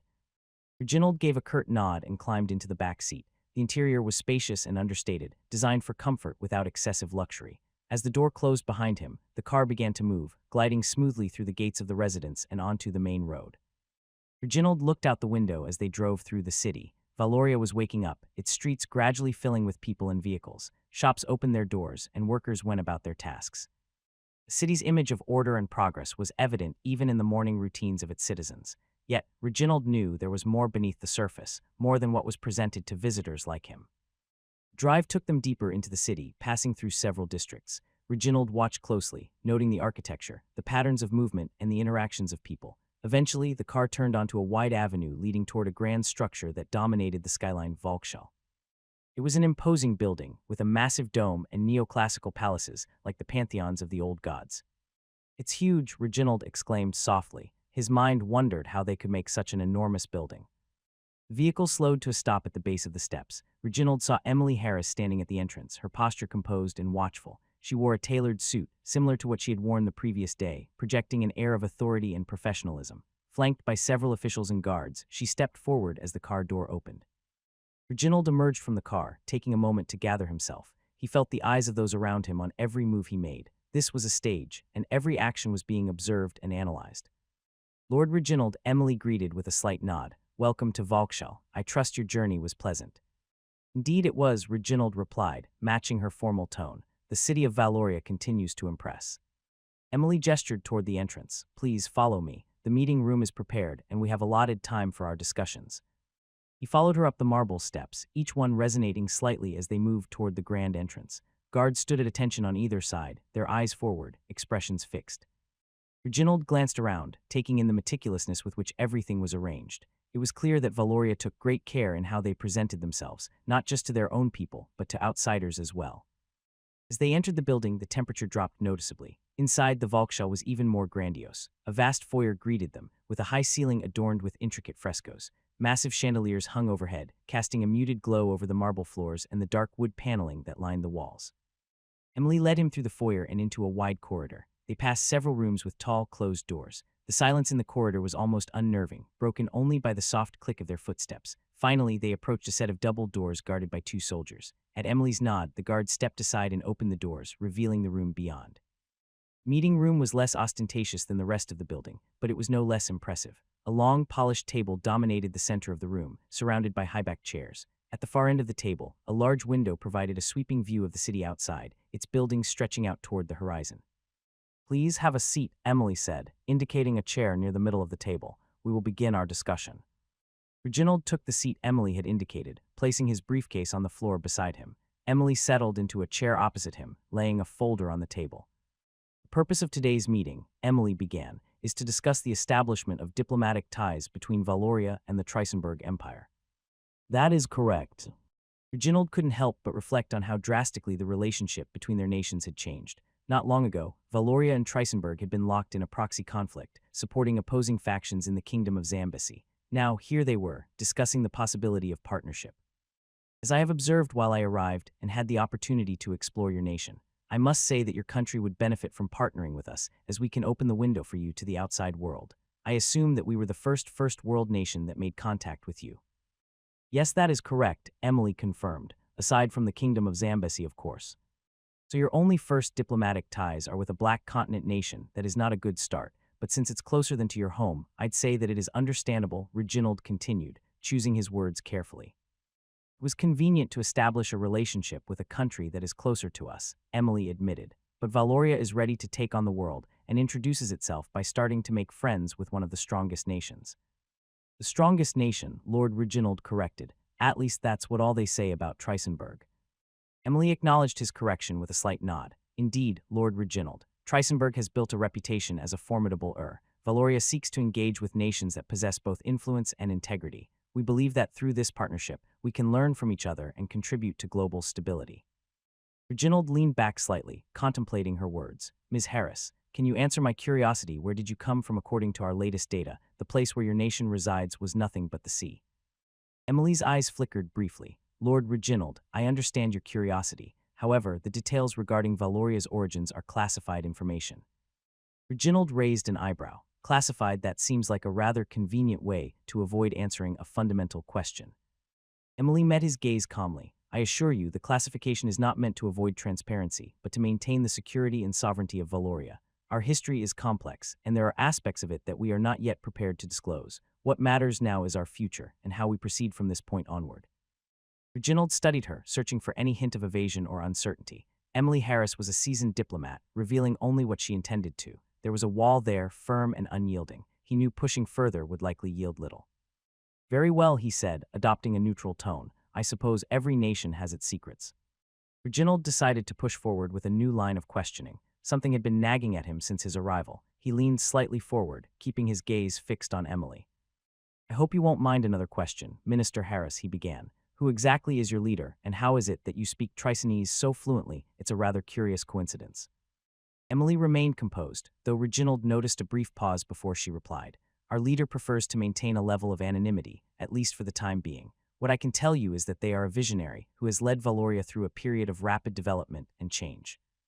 Reginald nodded but wasn't satisfied with the vague answer. "A visionary leader who remains in the shadows, quite an enigma. And the language you and every Valorian I've encountered so far speak Trisenese with remarkable fluency. It is uncanny, to say the least." Emily's lips curved into a slight smile. "We anticipated that this would come up sooner or later. Our ability to speak Trisenese is not a coincidence. We have been speaking it ever since our nation was created." "Oh, really? Since when? Because as far as I am concerned, lady, your country didn't exist until this year. It's weird, and I'm sure the rest of the world would say the same."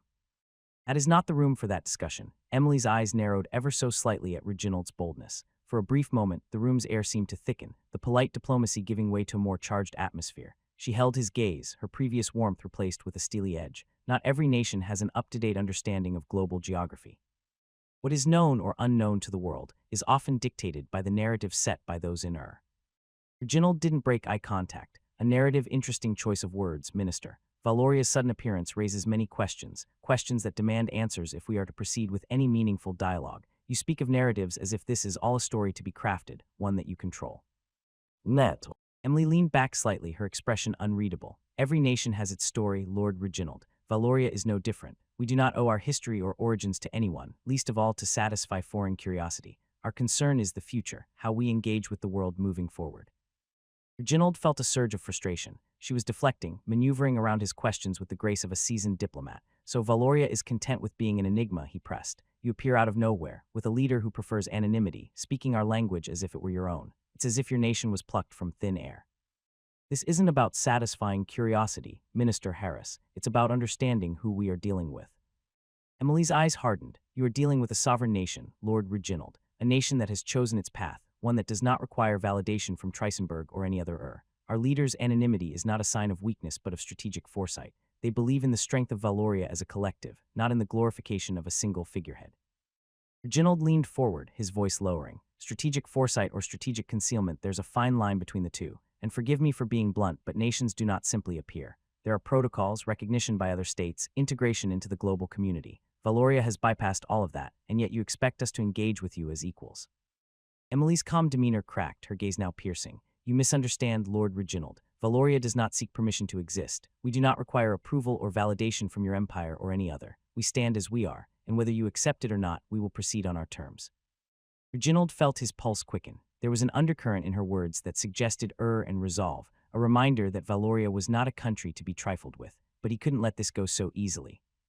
Please remind us again who approached us, Emily said. Isn't it the Trisenberg Empire who sent 2 fighter aircrafts into our airspace just so you can establish contact with us?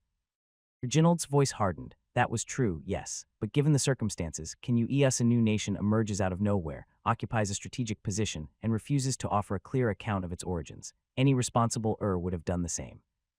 Emily's eyes remained locked onto his, unflinching. And yet you approached us. You, who represent a nation known for its calculated plays, decided to make contact with Valoria. We welcomed the approach with an open hand, and I think we are steering away from our main point of discussion here, Lord Reginald.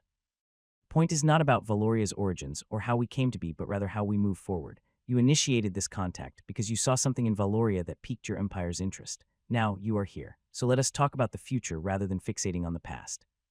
Reginald felt a flicker of irritation at her attempt to steer the conversation back to neutral territory. You must understand, Minister Harris, that our concerns are not without merit. Diplomacy is built on trust, and trust is built on transparency. Yet, you refuse to give even the most basic explanations about your nation's sudden emergence. Emily's gaze didn't waver. Trust is also built on actions, Lord Reginald. We have shown no hostility toward Trisenberg. We have not interfered with your interests, nor have we made demands. We are offering dialogue, an opportunity to explore a potential partnership. Is that not a gesture of goodwill? You seem to have forgotten that you intervened in a civil war in the kingdom of Zambesi. You seem to have forgotten that you have supported the tribes that rebelled against the legitimate government, Emily reminded. The Trisenberg Empire won't support a party unless it will get something beneficial out of it. Could it be gauging our military capabilities? Reginald felt his chest tighten as Emily's words struck closer to the truth than he was comfortable admitting. She was on target, hinting at the exact intentions that Trisenberg's high command had hoped to keep shrouded in diplomatic guise. Yet, he knew better than to show his discomfort. He needed to keep control of the conversation. Your assumptions are interesting, he replied, forcing an air of calm. We involve ourselves where we see fit, where stability and order are threatened. The situation in the kingdom of Zambesi was one of such cases. Emily's eyes narrowed, her gaze unrelenting. And it just so happened that you chose the side that opposed our intervention. A curious coincidence, wouldn't you say? Reginald felt as if he were being pinned to a wall. Emily was dissecting Trisenberg's motivations with surgical precision, forcing him into a corner. He couldn't deny outright what she was suggesting, not without risking the appearance of lying. Valoria's intervention raised questions, he replied carefully. A nation without known alliances or history, suddenly projecting in a foreign conflict, it raised eyebrows. Emily's smile was thin, a mere shadow of amusement. It seems that the Trisenberg Empire doesn't appreciate having its sphere of influence challenged. You saw a nation acting outside of your narrative, and it unsettled you. That's why you approached us, isn't it, to uncover the extent of Valoria's capabilities, to see whether we pose a threat or a potential ally? Couldn't help but admire her audacity. She had laid out Trisenberg's intentions with unnerving clarity, stripping away the polite facade of diplomacy. Reginald felt the weight of her words pressing on him, leaving little room for maneuver. Every responsible seeks to understand the world around it, he said, his voice controlled. Valoria's rapid rise and its engagement in global affairs warrant scrutiny. We aim to ensure stability, nothing more. Emily's gaze bore into him, unyielding. Stability or dominance, Lord Reginald Trisenberg's history is not one of mere peacekeeping. Your empire thrives on control, on having a hand in the affairs of others. You claim to seek stability, yet it is always stability on your terms. Reginald clenched his jaw but forced his expression to remain neutral. She was boxing him in, leaving him with few options but to either admit to Trisenberg's calculated plays or to continue the charade of benevolence. You speak as if Valoria seeks nothing but isolation, Minister Harris, he countered. Yet here we are discussing potential diplomatic relations. Clearly, your nation has interests that extend beyond its borders. Emily leaned forward, her eyes sharp. Valoria seeks to exist on its own terms, Lord Reginald. We do not aim to be a pawn in the great games of established Urs. You approached us not out of goodwill, but out of strategic curiosity. You wished to measure us, to understand if we could be manipulated or coerced. And now that you see that we are not so easily swayed, you find yourself at an impasse.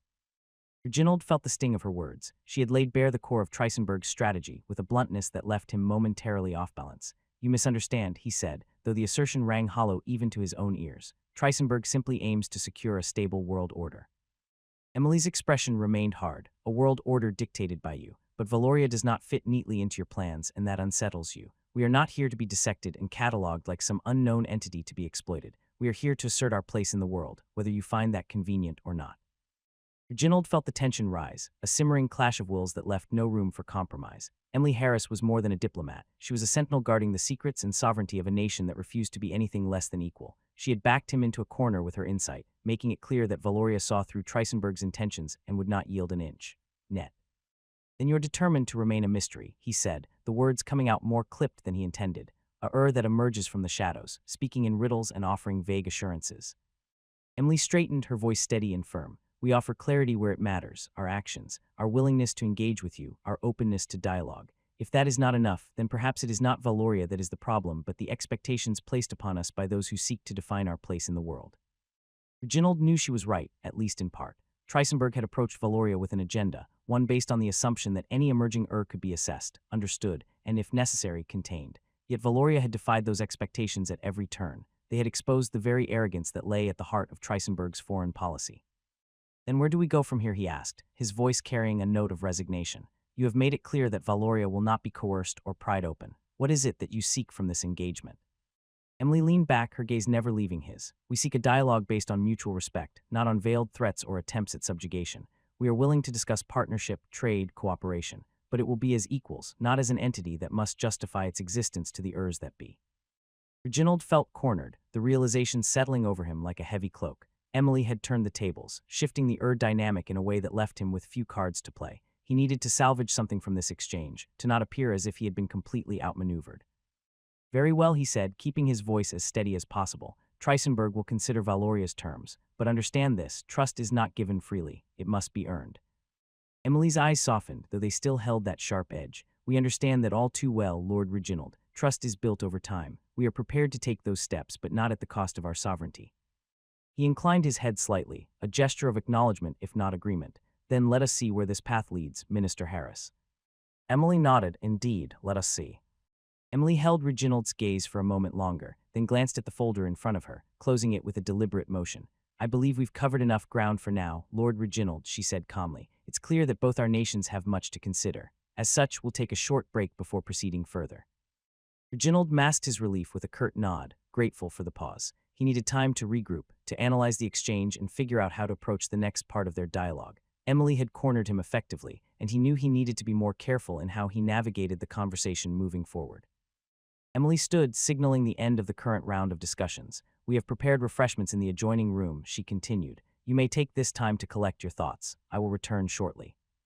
Reginald rose as well, maintaining his composed demeanor. Very well, Minister Harris. A break will be appreciated. With a brief nod, Emily gestured toward a side door. Through there, you will find a lounge where you can relax. I will have some tea and light snacks brought to you. Reginald entered the lounge, feeling the tightness in his chest ease slightly as he left the meeting room. He was still reeling from the confrontation with Emily, her words echoing in his mind. She had managed to expose the very core of Trisenberg's strategy, challenging him in a way few others had. He knew he had to find a way to regain some semblance of control in their next encounter. Lounge was understated, with soft chairs arranged around a low table. Sunlight filtered in through the high windows, casting a warm glow across the room. It was designed to offer comfort without the distraction of excess. Reginald moved toward one of the chairs and sat down, his eyes scanning the space. A small tray on the table held a selection of tea and pastries, but he ignored it for the moment.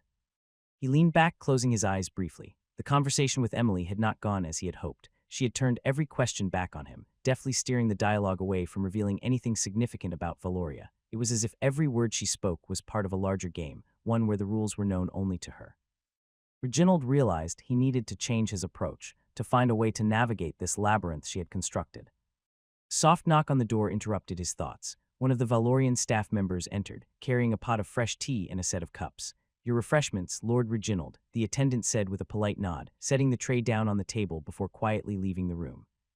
Reginald poured himself a cup of tea, taking a moment to steady his mind. The warmth of the cup in his hands gave him a small sense of grounding. He knew that the next part of their discussion would require a different strategy, one that could coax more information out of Valoria without giving away his own hand.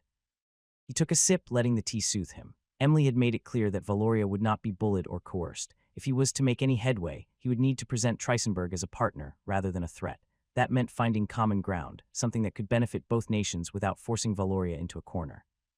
As he set the cup down, his eyes fell on the window. Outside, the city of Valoria stretched out before him, its streets bustling with activity. It was a place that had sprung up from nowhere, defying the world's understanding of geography and politics. The very existence of this city was a statement, one that demanded to be taken seriously.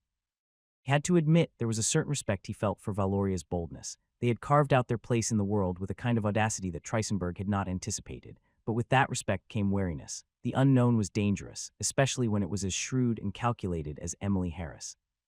Reginald tapped his fingers lightly on the armrest of his chair, contemplating his next move. He needed to steer the conversation toward potential alliances and cooperation. If Valoria had any desire to integrate into the global framework, Trisenberg could offer them a bridge, but he had to do so in a way that didn't come across as patronizing or self-serving.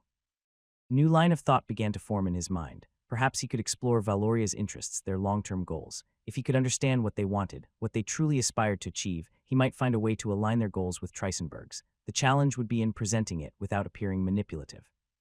He glanced at the door, anticipating Emily's return. Their break would soon end, and he needed to be ready. This next round would require finesse, an approach that balanced assertiveness with genuine inquiry. Emily had shown him Valoria's resolve. Now it was his turn to show her Trisenberg's ability to adapt, to meet them on a level playing field. The door opened and Emily walked in, her expression composed as ever. She gave a small nod in his direction before taking a seat across from him. "I trust the break was sufficient," she said, her voice calm. Reginald inclined his head. "It was, thank you. It gave me time to reflect on our discussion." Emily raised an eyebrow, waiting for him to continue. He knew this was a pivotal moment. He had to approach this delicately, to find a way to pivot the dialogue toward a more constructive path. Valoria's emergence, he began slowly. Choosing his words with care has indeed caught our attention, but perhaps we have focused too much on the how and why rather than on what lies ahead. The question that truly matters now is this: what does Valoria seek in its future relations with the world? For the first time since their meeting began, he saw a slight shift in Emily's demeanor. It was subtle, but it was there, a recognition that he was now asking a question that went beyond suspicion and scrutiny. He had moved away from confrontation toward a dialogue about possibility, and that, he hoped, would be the key to unlocking what lay beyond Valoria's enigmatic facade. Emily took a moment before responding, her gaze steady on Reginald. "Valoria seeks to join the global network," she said, her voice even. "We desire to participate in the flow of trade, to engage in cooperation and partnership with other nations. Our emergence may have been unexpected, but our goals are not unlike those of any sovereign state. We wish to build relationships that are based on mutual benefit and respect." Reginald listened intently, gauging her words. It was the first straightforward answer she had given, and he could sense the sincerity in her tone. However, he knew there was more beneath the surface. Valoria's desire to join the global community was a statement of intent, but the underlying motives still eluded him. "Trade and cooperation," he repeated. "Those are broad terms, Minister. What does Valoria bring to the table in these partnerships?" Emily's lips curved slightly, not quite a smile, but a sign that she was prepared for this line of questioning. "Valoria is self-sufficient in many ways," she began. "Our technology, resources, and infrastructure have been developed with the intent of sustaining our people and contributing to the global economy. We offer advancements in various fields, be it in technology, medicine, or industry. Our entry into the global network is not as a dependent nation, but as a partner that can enhance the collective." Reginald felt a mixture of intrigue and wariness. She spoke with conviction, presenting Valoria as a nation that had much to offer. Yet the mystery of how they had developed these advancements in such a short time lingered. "Your nation's rapid development is remarkable," he said carefully, "but it does raise questions about the origins of such advancements. Nations typically grow through gradual progress, facing challenges and setbacks along the way. Emily tilted her head slightly, acknowledging his point. Valoria's journey has been different, yes. We have utilized our unique circumstances to propel ourselves forward. However, the details of our development are not the focus here. What matters is how we choose to engage with the world now. We have no interest in a pending global order or challenging established ers unnecessarily. We aim to integrate, to contribute, and to ensure that our people thrive within the framework of international cooperation. Reginald considered her words. She was steering the conversation back to the present and future, consistently avoiding any deep dive into Valoria's past. He realized he needed to tread carefully if he wished to learn more. Integration implies a willingness to abide by certain norms and agreements, he noted. The global community has its protocols, its standards. Is Valoria prepared to adhere to these?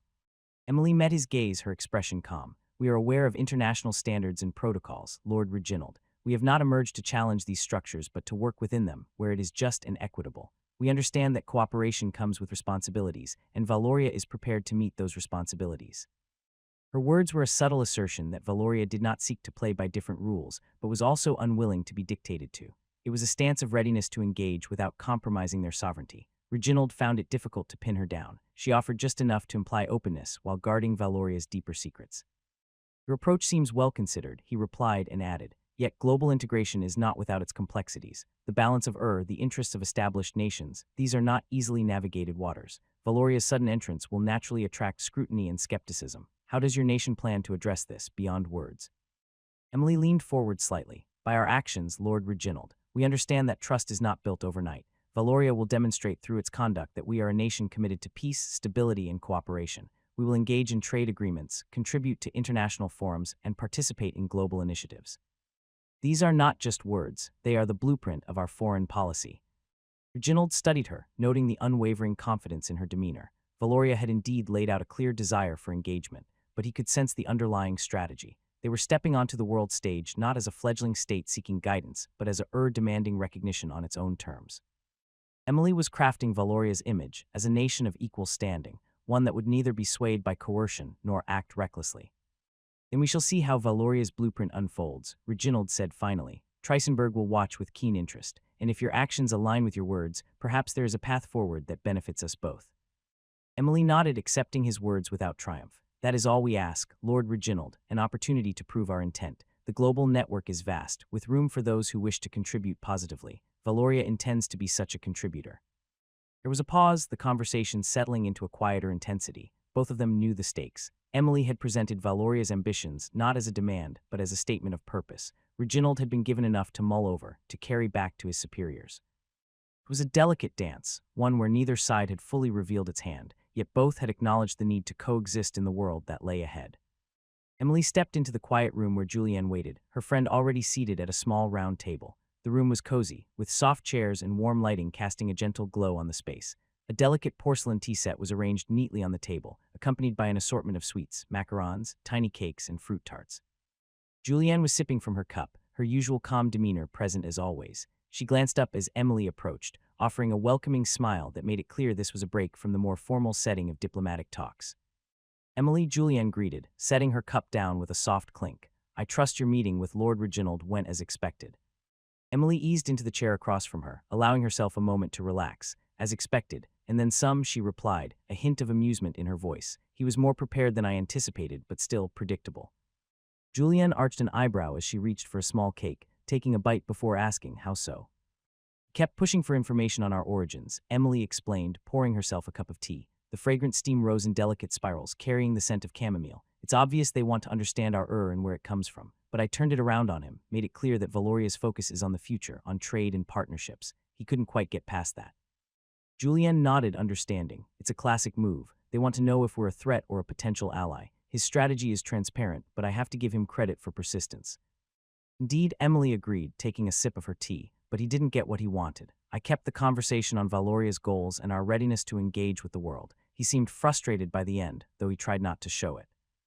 Julianne chuckled softly, shaking her head. It's always fun to watch them squirm, isn't it? These diplomats come in thinking they can control the narrative, only to realize they're not as clever as they think. Emily smiled, but it was a tired one. Yes, but it can be draining too, constantly redirecting the conversation, keeping them at arm's length. They want answers that we can't or won't give, and we have to be careful. We need to appear open while keeping certain things out of sight. Julienne poured herself another cup of tea, her eyes thoughtful as she stirred in a little sugar. Do you think he's going to push harder next time, or will he step back? He'll push, Emily said without hesitation. He's not the type to back down easily, but we've set the tone now. He knows we won't be cornered. I imagine his next move will be more cautious. Maybe he'll try to find some common ground, focus on what we can offer each other. Julienne took a slow sip of her tea, nodding. That's likely. Treisenberg can't afford to be too aggressive. They're still figuring out how much of a role we'll play in the global scene, and they don't want to alienate us too soon. Exactly, Emily replied. That's why I made sure to highlight our willingness to cooperate, to join the global network. I wanted him to see that we're not looking to disrupt anything, at least not openly. Julienne picked up a macaron, her fingers delicate as she examined the pastel-colored treat, and he bought it. He has no choice but to buy it, Emily said with a quiet laugh. For now, at least. But we'll need to keep our guard up. If they sense any weakness, they'll try to exploit it. Julienne nodded in agreement, her expression serious now. Of course, they're watching us closely, but we're ready for them. And besides, we've managed more difficult situations before. Emily leaned back in her chair, feeling the tension of the day slowly ease. True, but it's not just about keeping them at bay. We need to show that we're here to stay, that Valoria is a player on the global stage. They're still trying to figure out how we fit into their world. Julianne's eyes sparkled with a touch of mischief, and we're showing them that we're not here to fit into anything. We're creating our own space. Emily smiled, feeling a surge of pride. That's the plan. She then let out a dreamy sigh. I wonder when they are going to ask to meet His Excellency. There's no chance of that happening, Julienne replied, at least not without the mask. They would know for sure the moment they see his face. Really? So what are you going to do now? Julienne grabbed one macaron and then took a bit. She chewed it until everything was mushed and then spoke. Well, I'm going to tell him what you just told. Me, of course. He needs to stay informed about every detail of these interactions. You know how meticulous he is about keeping an eye on how these negotiations progress. Emily chuckled softly. Oh, I can imagine. His Excellency never misses a beat. I'm sure he already has a strategy for when they finally demand a meeting. Julienne nodded, her expression thoughtful. He's always prepared for every possible outcome, but meeting in person, that's a different story. They would never get the real His Excellency. The mask stays on and we keep the mystery alive. It's all part of the plan.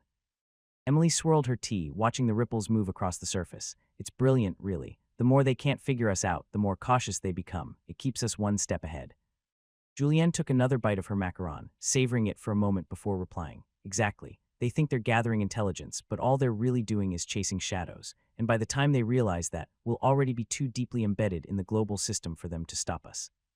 Emily's eyes flickered with a sharp, determined gleam. Let them play their games. We've already won the most important battle. They're engaging with us, which means they're acknowledging our even if they don't want to admit it.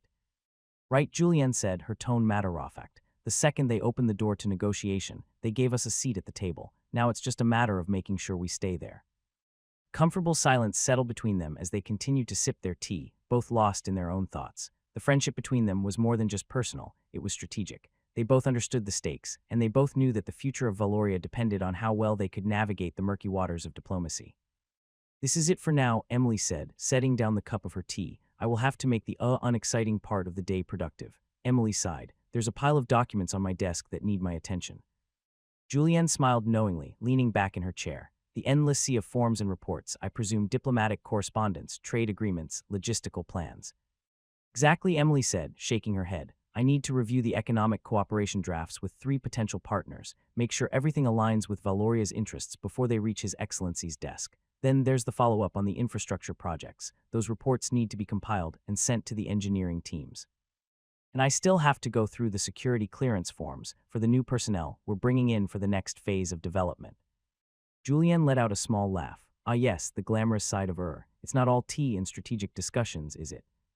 No, it's not, Emily replied, rolling her eyes. I also need to review the financial estimates for our upcoming technology exports, and that's going to take up most of my afternoon.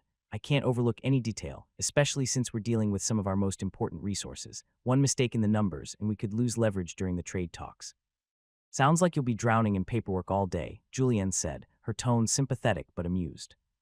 Don't even get me started on the legal documents, Emily continued. We've been tweaking the international trade regulations to fit Valoria's model, and I need to sign off on the final revisions before the lawyers send them out. They're waiting for me to approve the legal framework for export tariffs. Julienne grinned. Looks like you'll have quite a bit on your plate. Emily sighed again, and I have to make sure all the meeting summaries from today are logged and circulated to the right departments. The Ministry of Foreign Affairs will want detailed updates. I swear, I spend half my life writing summaries and debriefs. At least it's you who gets to shape the narrative, Julianne said, offering a playful wink. Emily smiled wryly. True, but it doesn't make the process any less tedious, and there's still the agenda planning for the upcoming summit with potential allies. His Excellency wants every item covered, and I need to make sure our stance on every issue is clearly articulated. Julianne leaned forward, her expression softening. You've always handled these things with finesse, Emily, but don't overwork yourself. You need to pace yourself. Valoria's rise is a marathon, not a sprint. Emily nodded appreciatively. You're right, but sometimes it feels like it's all coming at once. There's never a break when it comes to building a nation. Julianne gave her a warm smile. Well, I'll let you get to it. But remember, if you need help, you have an entire team behind you. Don't hesitate to delegate. Emily stood up, her hands resting on the back of the chair for a moment as she collected herself. Thank you, Julianne. I'll try not to drown in the paperwork. Julianne chuckled softly. You've got this. Now go tackle those forms like the diplomat you are. Julianne stepped through the wide, polished doors of the executive office wing, her footsteps light against the carpeted floor. The hallway was quiet, save for the occasional sound of distant voices from behind closed doors. As she approached Alexander's office, she nodded to the guards stationed outside. They stood at attention but offered her a slight nod in return. Without hesitation, Julianne reached for the handle, pushing open the door to the inner sanctum of Valoria's supreme leader. Inside, Alexander sat behind his large mahogany desk, the afternoon light filtering through the tall windows behind him, casting a soft glow across the dark wood. Alexander looked up from the papers he had been reading as Julianne entered. His face, calm as always, gave no hint of what he might be thinking. The mask that usually shielded his true thoughts was absent today, but his expression still remained unreadable. Julianne, he greeted, his voice steady as ever. I assume you've spoken with Emily. Julianne closed the door behind her and made her way to the chair in front of his desk. She nodded as she took a seat in proper position. I have, she replied. She handled Lord Reginald exactly as we expected. He tried to pry into our origins, of course, but she kept him focused on our goals, trade, cooperation, partnership. He didn't get much beyond that, though he certainly tried. Alexander leaned back slightly, his fingers steepled as he listened, and his reaction. He was frustrated, Julianne said, allowing herself a small smile, but he managed to hide it well. Still, it's clear that Trisenberg is trying to size us up. They're wary of what we represent, but they haven't decided yet if we're a threat or an opportunity. Typical, Alexander said with a quiet sigh. They'll keep pressing, won't they? Yes, but Emily has set the tone. They won't get anything substantial unless we choose to give it. She made it clear that Valoria is ready to engage on our terms. Lord Reginald knows better than to push too hard. There was a moment of silence as Alexander considered her words. His eyes drifted briefly to the documents spread across his desk, but Julianne knew his mind was still on the report. They'll want more, he said after a beat. It's only a matter of time before they ask for a face-to-face meeting. But you don't have to, Your Excellency. The Minister of Foreign Affairs can handle it, Julianne said. Alexander shook his head. That won't work, at least for the Empire of Trisenberg. They view themselves so highly that whenever they were to establish ties with a foreign country, they would always prefer to meet the ruler of that country, Alexander continued. They need to feel like they're dealing with an equal, someone they can gauge in person. The Foreign Affairs Minister won't be enough for them. Julianne leaned forward slightly, her gaze thoughtful. Then I think we have to change that for them. I believe they can do that simply because they think that they are Urfel for that reason. Julianne continued, but we don't need to play into their narrative. Valoria's strength is in its mystery, in keeping them guessing. If we show them that we control the pace of this relationship, they'll have no choice but to adjust their expectations. Alexander's fingers tapped lightly on the desk as he considered her words. He stood up slowly, walking over to the large windows that overlooked the massive space of Valkshall. It will push, he said, his voice contemplative. Trisenberg doesn't take no lightly. If they sense resistance, they'll dig deeper, try to find leverage. But you're right, Julianne. We can't let them dictate the terms. We need to craft an encounter where they feel they're getting what they want while we remain in control. Julianne rose from her chair, standing beside him at the window. Perhaps we give them a semblance of what they're looking for. We could orchestrate a controlled setting, a meeting where they feel they're engaging with but never truly see the full scope. Keep the mask on, metaphorically and literally. Alexander turned to her, a faint smile tugging at the corner of his lips. You're suggesting we give them just enough to satisfy their curiosity without truly giving anything away. Exactly, Julianne replied. Let them think they're walking away with insight, but in reality, all they'll have are carefully crafted answers that lead nowhere. It'll keep them engaged, but still in the dark. Alexander's gaze drifted back to the window. That could work. We offer them a meeting, something formal, structured, and limited in scope. will control every aspect from the location to the timing, ensuring that they leave with more questions than they came with. Trisenberg will think they're gaining ground, but will be the ones shaping the narrative. But that will only happen if they request to see the ruler of Valoria, which is you, Julianne pointed out, her voice calm but firm. If they insist on meeting you, we'll have to be ready. They'll expect to see the face of Valoria. And as you said, they want to measure their equal. We can't afford to let them feel they're in control. Alexander's smile widened slightly, though it didn't reach his eyes. Back at Lord Reginald's estate in Valoria, Lord Reginald documented his encounter with the foreign minister in his personal journal, carefully noting the intricacies of the conversation. The sun was beginning to set, casting a soft orange glow over his study. He paused for a moment, rubbing his temple, feeling the weight of the day pressing on him. Emily Harris had been sharper than he expected, deftly maneuvering around his questions. She had kept Valoria's secrets tightly locked, offering only glimpses of the nation's goals while revealing nothing of its origins or deeper intentions. Reginald couldn't shake the feeling that there was more to Valoria than what had been shared in their formal talks. He dipped his pen back into the inkwell, his brow furrowing. Valoria remains a mystery, he wrote. They present themselves as cooperative, but there is an underlying strategy that we have yet to uncover. Their reluctance to engage openly on matters of origin suggests a larger game at play. A knock at the door interrupted his thoughts. Reginald looked up, setting his pen aside. "Enter," he called. The door creaked open, revealing his aide, Adrian, who stepped inside with a stack of papers in hand. "My lord," Adrian began, "I have the latest correspondence from Trisenberg. They've been following your reports closely and are eager for more updates on your interactions with Valoria's government." Reginald sighed, leaning back in his chair, eager but impatient, no doubt. Adrian smiled slightly. "That seems to be the sentiment, my lord. They're particularly interested in whether you've managed to secure a meeting with their supreme leader." I haven't formally requested a meeting yet," Reginald replied, his tone measured as he rubbed his chin thoughtfully. "Pushing too soon might give them leverage, and I don't want to appear desperate for answers." Adrian nodded, stepping closer to the desk and placing the stack of papers neatly in front of him. "Understood, my lord, but the higher-ups are getting restless. They want something tangible, even if it's just the prospect of a future engagement with Valoria's ruler."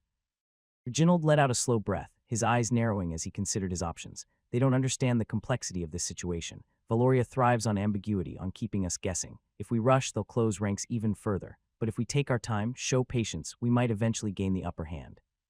Adrian shifted, concern briefly flashing across his face. "And if they never agree to a meeting, what if their strategy is to keep us at arm's length indefinitely?" Reginald tapped his fingers lightly on the desk, considering the question. "Then we force their hand. If Valoria won't play by our rules, we create a situation where they have no choice but to engage more directly." Adrian tilted his head slightly. "You mean apply pressure?" "Precisely," Reginald said, his voice hardening. "Valoria may be mysterious, but they're not invincible. We can leverage diplomatic channels, stir up uncertainty in the global community, make them realize that staying isolated isn't in their best interest." Adrian's eyes brightened at the idea, and he began scribbling notes on a small notepad. "That could work, my lord. We could start by spreading doubts about their intentions, using our allies to question their motives."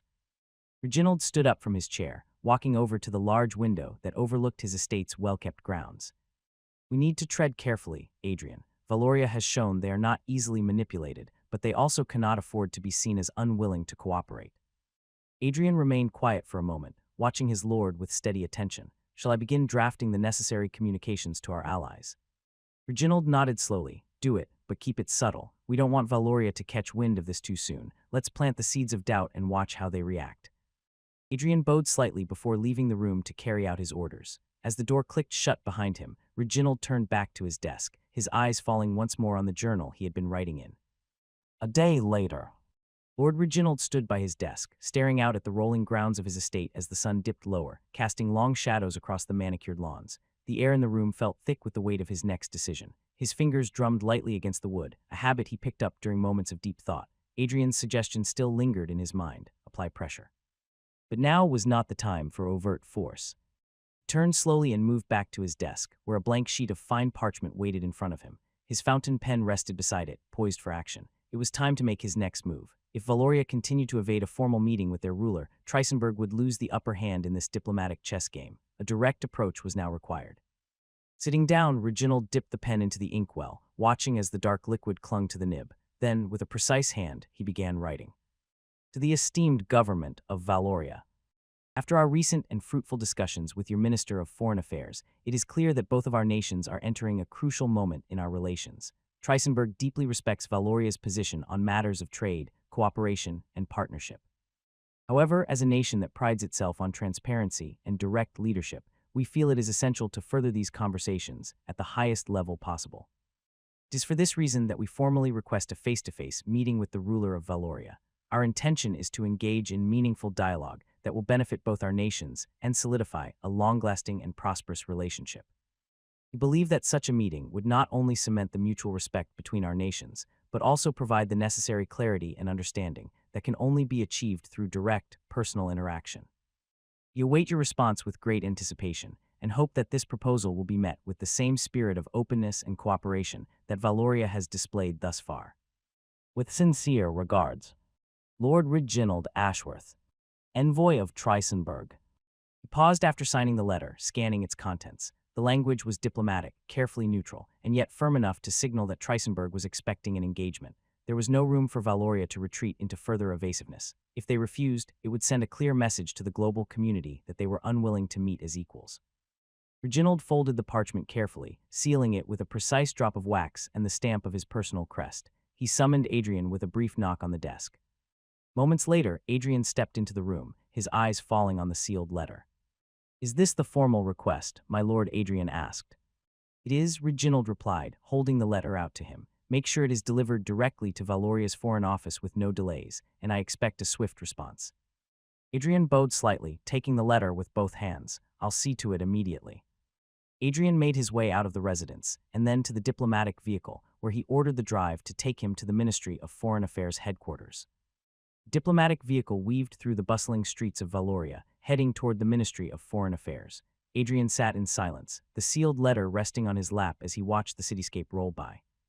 As the car approached the ministry's grand entrance, Adrian straightened his jacket and mentally prepared himself. The driver came to a stop, and without wasting time, Adrian stepped out, clutching the letter with firm resolve. He strode up the stairs of the ministry building. Adrian made his way to the reception desk, where the attendant greeted him politely. "I'm here to deliver a formal communication from the Trisenberg envoy, Lord Reginald." The attendant nodded, immediately recognizing the significance of the delivery. "I will have this sent directly to the foreign minister's office, sir. Please wait here for confirmation." Emily Harris was just about to clock out when the sharp ring of the telephone on her desk interrupted her thoughts. She had been looking forward to the brief reprieve that the evening promised, but the timing of the call made her stomach churn with a familiar sense of urgency. She hesitated for only a moment before picking up the receiver. "Harris," she answered briskly, already anticipating more work. "Minister Harris, this is the front desk," came the voice on the other end. "We've received an urgent communication from the Trisenberg envoy, Lord Reginald. It's been marked as a formal request, and it's been sent directly to your office." Emily's brow furrowed. She glanced at the clock, feeling the weight of the long day, but knew there would be no leaving just yet. "I see. Send it up and have someone bring me a pot of coffee," she said, trying to brace herself for whatever new maneuver Reginald had put into motion. Line clicked as the call ended, and Emily leaned back in her chair, eyes fixed on the door. She had expected a push from Reginald soon enough, but not this quickly. The game between Valoria and Trisenberg had been carefully played so far, each side maintaining a delicate balance of diplomacy and restraint. But this, if it was what she suspected, would raise the stakes. Moments later, a soft knock at her door signaled the arrival of the letter. The assistant stepped in, placing the sealed document on her desk. Emily eyed the wax seal, Lord Reginald's personal crest, and felt a sense of inevitability creeping in. She thanked the assistant, who quietly left, leaving her alone with the envelope. Carefully, she broke the seal and unfolded the parchment, her eyes scanning the familiar handwriting of Reginald Ashworth. His request was exactly as she feared, a direct appeal for a face-to-face meeting with Valoria's ruler. Reginald was pressing for what they had worked to avoid, and he was framing it as a necessity for diplomacy. Emily sighed deeply, setting the letter down as the assistant returned with her coffee. She poured a cup and took a long, thoughtful sip, allowing the bitter warmth to cut through her fatigue. She knew she had to take this directly to Alexander. There was no avoiding it now.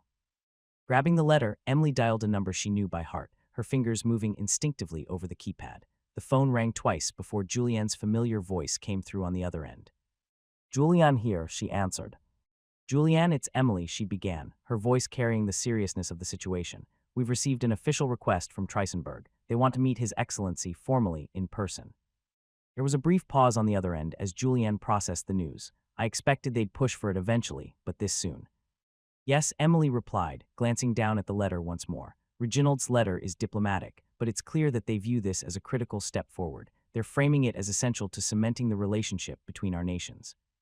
Julianne let out a soft sigh. Of course they are. They want to make sure they can gauge us in person. It's all about perception and control. That's exactly what I was thinking, Emily said, taking another sip of her coffee. They believe they'll get the upper hand by forcing a meeting with His Excellency, but we can't let them think we're at their mercy. Agreed, we'll have to be strategic with our response, Julianne said, her tone thoughtful. Let me reach out to His Excellency and brief him on the situation. I'm assuming this can't wait. I think so. I'm sure His Excellency would want to see the diplomat sooner rather than later. Very well, I will call you later, Julianne replied. Julianne wasted no time. She strode down the halls of the executive wing with purpose, her heels tapping sharply against the polished floor. Reaching Alexander's office, she was met by the guards, who gave her a quick nod of acknowledgement before allowing her to enter. Alexander was seated behind his desk, going over a stack of reports. Julianne he greeted, though his eyes indicated that he knew something important was on her mind. What's the matter? Julianne stepped forward and relayed the news. We've received an official request from Trisenberg. They're asking for a face-to-face meeting with you, Your Excellency. I see, then set it up tomorrow, Alexander said, leaning back slightly in his chair. Julianne nodded, already thinking through the logistics. I'll make the necessary arrangements. We'll control the venue, the setting, everything will be on our terms.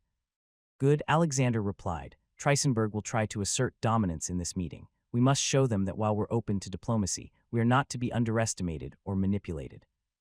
Julianne smiled slightly. Of course, Your Excellency. I'll ensure everything goes smoothly. They'll get their meeting but will remain in control. See that you do, Alexander said, his tone final. With that, Julianne left the room.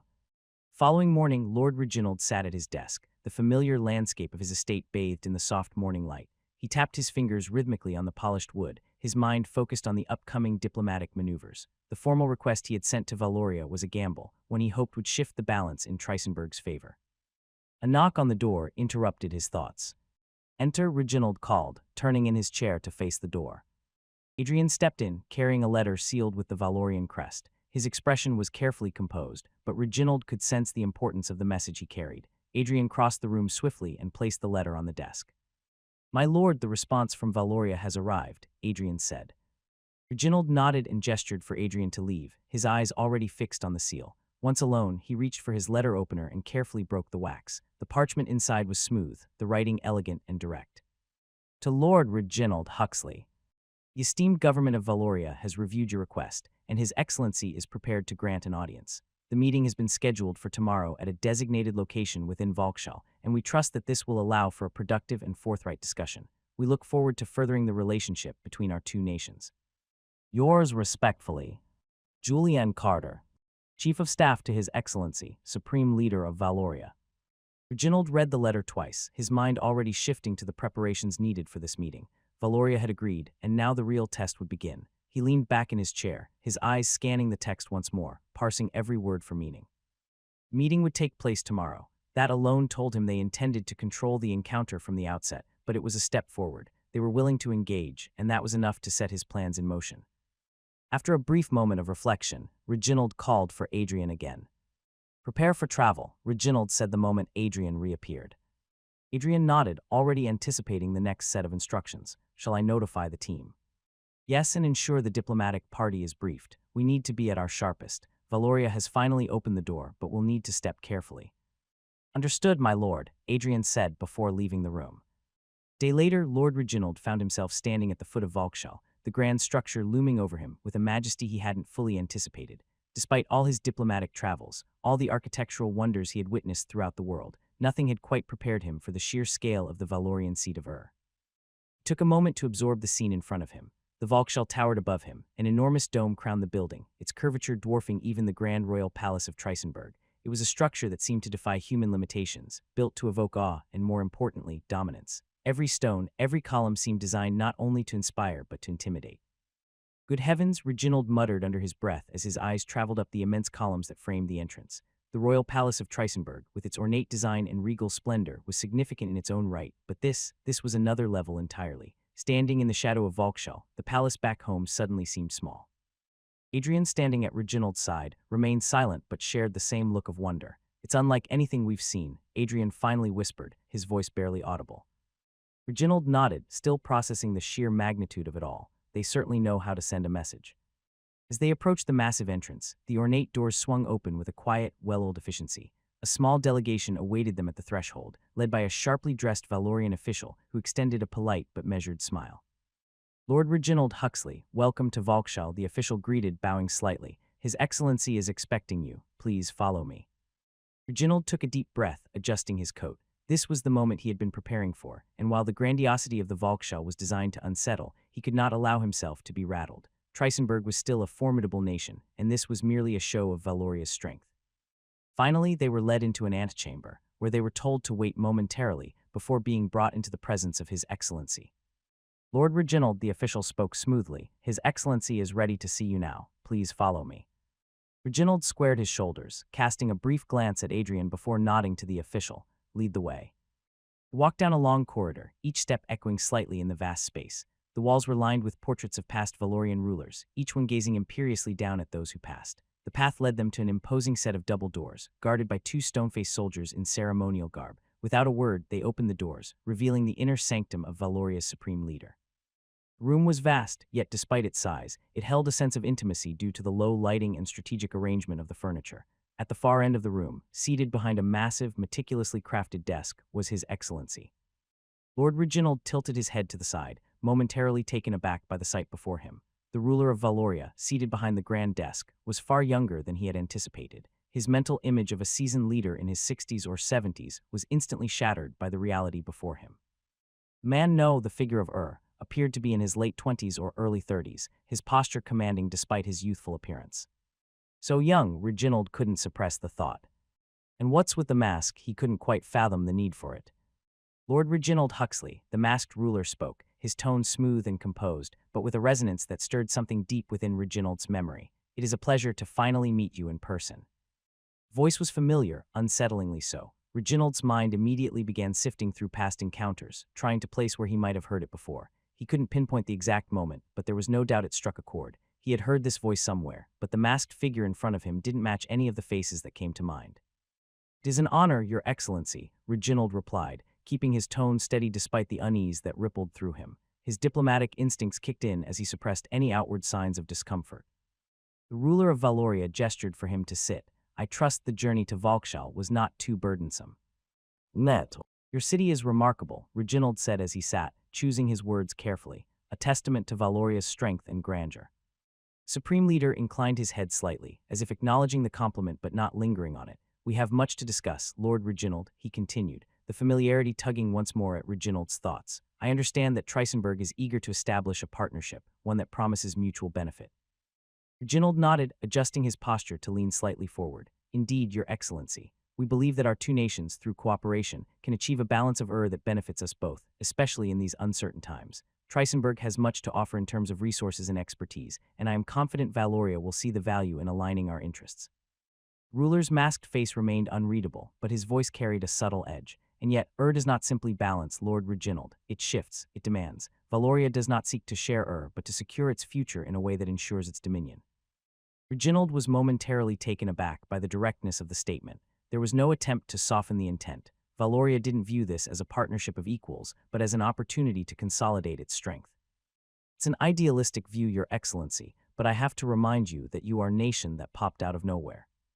Out of nowhere, the ruler repeated, his voice carrying a curious undertone, as if amused by the observation. I assure you, Lord Reginald, Valoria has always been here, quietly shaping its own future while the rest of the world looked elsewhere. We were sure that your country was not on the map thousands of years ago, Reginald said. That is a fact. Perhaps your maps were incomplete, the ruler responded smoothly, the tone still carrying that strange, unsettling familiarity. Valoria has always existed, not in the shadows, but in places where the eyes of the world failed to see. It is not our presence that was absent, it was your world's awareness. Reginald narrowed his eyes, trying to read between the lines, but the mask remained impenetrable, both physically and metaphorically. He felt that Valoria's ruler was playing a deeper game, one that involved more than just territorial claims or political influence. That as it may, Reginald began, regaining his composure. Trisenberg has made every effort to understand the dynamics of this world, and for centuries we have known all nations, all Valoria's sudden rise does not fit with what we know. This abrupt emergence, though impressive, raises questions. Ruler leaned forward slightly, his posture exuding authority even behind the mask. I would expect nothing less from a nation such as Trisenberg. You seek to understand, to fill in the gaps. But Valoria has no obligation to explain its origins to you, Lord Reginald. What matters now is the present and the future. Lord Reginald's words hung in the air, met with a brief silence that felt deliberate, as if the masked ruler was considering each element of the statement with care. Questions, the ruler mused softly, leaning back slightly in his chair. In time, Lord Reginald, answers come to those who ask the right ones, but answers are not always given freely. Valoria's rise, as you call it, was not sudden, it was inevitable. We are not bound by the limitations of old alliances or outdated maps. We grow because we must.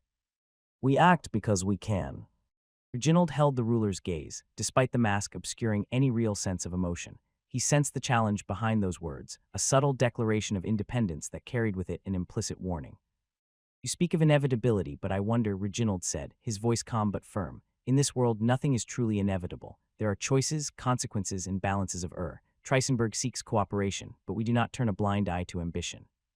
Ruler's response was swift. Ambition is not something to be feared, Lord Reginald. It is the fuel that drives nations to greatness. Valoria has no intention of hiding that ambition. We seek to build a future where we determine our own path, unchallenged and unrestrained. Reginald's mind raced, parsing the layered statements before him. And what of those who stand in the way of that future, he asked, carefully probing for any sign of Valoria's deeper intentions. What happens to those who refuse to yield? For the first time in their exchange, the masked ruler's tone sharpened. Those who resist are left behind. Progress waits for no one. Finality of those words was impossible to ignore. Reginald straightened in his seat, knowing the conversation was edging into dangerous territory. I see. And yet, you must understand, Your Excellency, that nations such as Trisenberg will not simply stand aside while others seek unchecked dominion. We believe in the value of shared prosperity, of alliances that benefit all parties involved. The ruler remained still for a moment, as though contemplating Reginald's words. Shared prosperity is a noble idea, but it is not always the most practical. Some must lead and others must follow. You and I both know that true is not shared equally, it is earned. Reginald couldn't suppress a quiet sigh. The conversation was circling a point he knew was inevitable, the undeniable fact that Valoria viewed itself as a rising empire, one that would not tolerate equals, let alone competitors. Perhaps there is room for both views to coexist, Reginald offered diplomatically. Trisenberg is prepared to offer trade, expertise, and strategic partnerships. Our history shows we are a nation of peace, but we do not shy away from defending our interests when necessary. Peace, the ruler said with a hint of amusement, though his voice remained composed. A delicate thing, easily broken. But you misunderstand Valoria's intentions. We are not warmongers. What we seek is stability on our terms, a future shaped by our vision, where peace is the reward for those willing to align with us. Reginald absorbed the statement, knowing full well that Valoria's vision of peace would not align with Trisenberg's idea of cooperation. He chose his next words carefully. And what assurances can you give, Your Excellency, that this stability will not come at the expense of other nations' sovereignty? Ruler paused, and when he spoke again, his voice held a calm that bordered on unsettling. Assurances will be given when they are earned, Lord Reginald. Trust must be built. But Valoria does not threaten those who respect our vision. We welcome partners who recognize the future we are building. Reginald could see that there would be no clear path forward from this conversation, at least, not today. Valoria was asserting itself as a force that would not be contained, and any partnership would come with conditions that Trisenberg could not yet foresee. I appreciate your candidness, Your Excellency, Reginald said, deciding to steer the conversation toward a close. It is clear that Valoria's ambitions are bold, and I will relay our discussion to my government. We will consider what steps to take next, but I am hopeful that a path forward can be found, one that benefits both our nations. The ruler nodded, a silent acknowledgement that the meeting was drawing to an end. We will be in contact soon, Lord Reginald. I trust you will make the right choice for Trisenberg. Reginald rose from his seat, offering a respectful nod as he prepared to leave. Thank you for your time, Your Excellency. I look forward to hearing from you. As the doors to the chamber opened once more, Reginald walked out with Adrian by his side. The grandeur of the Volkshalle no longer held his attention. His mind was already racing through the implications of the conversation, analyzing every word and every subtle shift in tone. Adrian broke the silence as they exited the building. How did it go, my lord? Reginald glanced at his advisor, his face unreadable. It went exactly as I expected. Valoria is not interested in being anyone's equal, Adrian. They see themselves as rulers of their own destiny, and perhaps others as well. And what does that mean for us? Adrian asked, his voice low.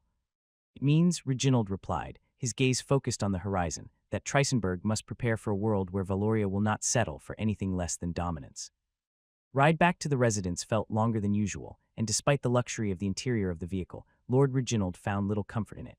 His mind was racing with thoughts of the conversation in the Volkshalle. The masked ruler's words replayed in his head like an unsolved puzzle, every phrase revealing more about Valoria's ambitions than Reginald had expected. By the time he returned to his estate, the dusk had settled, and the familiar sight of his land bathed in the fading light offered no solace. As the carriage came to a halt, he stepped out and made his way to his study, where he knew a difficult task awaited him. He needed to write to Prince Theodore. There was much to say, and none of it boded well for the future of Trisenberg. The fire in the hearth crackled quietly, its warmth filling the room, but Reginald barely noticed. Sitting at his desk, he pulled a fresh sheet of parchment from the drawer and dipped his pen into the ink. Then he began to write. To His Royal Highness, Prince Theodore of Trisenberg. I trust this letter finds you in good health. It is with the utmost importance that I write to inform you of the outcome of my meeting with the ruler of Valoria. What I had anticipated as a formal diplomatic exchange quickly revealed itself to be something far more profound, and dare I say, concerning. Valoria is not the nation we once believed it to be. Its rise was no accident or sudden occurrence. Their leader made it abundantly clear that Valoria has been shaping its future for many years, quietly expanding its influence while the rest of the world was distracted by other matters. They view themselves not as equals on the world stage, but as future rulers of it. During my conversation with their supreme leader, it became evident that Valoria has no intention of sharing or forming partnerships of true equality. Their ambition is boundless, and their vision is one of total dominion. Any relationship they seek with Trisenberg would be one where we must follow their lead, and their vision of peace is one that would benefit them first and foremost. I pressed him on the matter of sovereignty, specifically, how they would treat other nations in pursuit of their goals. His response, though cloaked in diplomacy, was unmistakably firm. Valoria will ensure stability on its own terms, and those who resist will be left behind. This is not a nation looking for mutual benefit. They are carving their path forward, and we are left to decide whether we stand with them or against them. I wish I could offer more optimistic news, but I feel it is my duty to caution you, Your Royal Highness. Valoria is not simply an emerging it is an empire in the making, one that sees Trisenberg as either an asset to be used or an obstacle to be overcome. As for next steps, I believe it is imperative that we prepare for the possibility that Valoria may try to assert its influence over our nation in ways that go beyond mere diplomacy. We must strengthen our alliances, bolster our defenses, and remain vigilant to their moves on the world stage. They are ambitious, yes, but we must be equally strategic if we are to maintain our sovereignty and protect our interests. I will be at your service to discuss these matters in person as soon as you deem it necessary. In the meantime, I urge caution in any future dealings with Valoria. Their vision of the future does not leave room for competitors or equals, and I fear their ambitions will not be easily tempered. Your loyal servant, Lord Reginald Huxley. Reginald signed the letter with a flourish and folded it carefully before sealing it with his crest. 2 days later, Prince Theodore sat in his air-conditioned office at Gaborone, Vitswana, shielded from the sweltering heat outside. The city, usually bustling with activity, seemed to slow under the oppressive sun, but inside the cool confines of his office, Theodore remained focused on the papers spread out before him. His brow furrowed slightly as he skimmed through reports and diplomatic briefs, none of which did much to ease his growing concerns about Valoria. A soft knock interrupted his thoughts. Without looking up, Theodore waved a hand. Enter. The door opened and one of his aides, a young man with a crisp uniform and neatly combed hair, stepped inside. He moved with purpose, but there was something in his posture that caught Theodore's attention. The aide approached the desk, holding a printed letter. Your Royal Highness, the aide began, his tone respectful. This just arrived. It's from Lord Reginald. He's returned from his meeting with Valoria.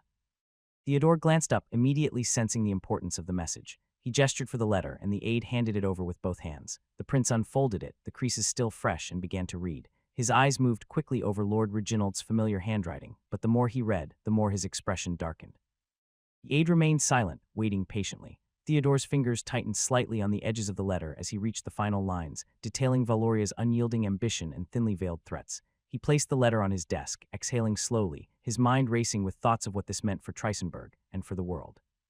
Valoria, Theodore muttered, half to himself. Why are they acting like this? Well, if that is the game they want to play, then we'll play their game. I will write a letter to my father, send more troops to this area. We are going to show them a little bit of the Trisenberg army.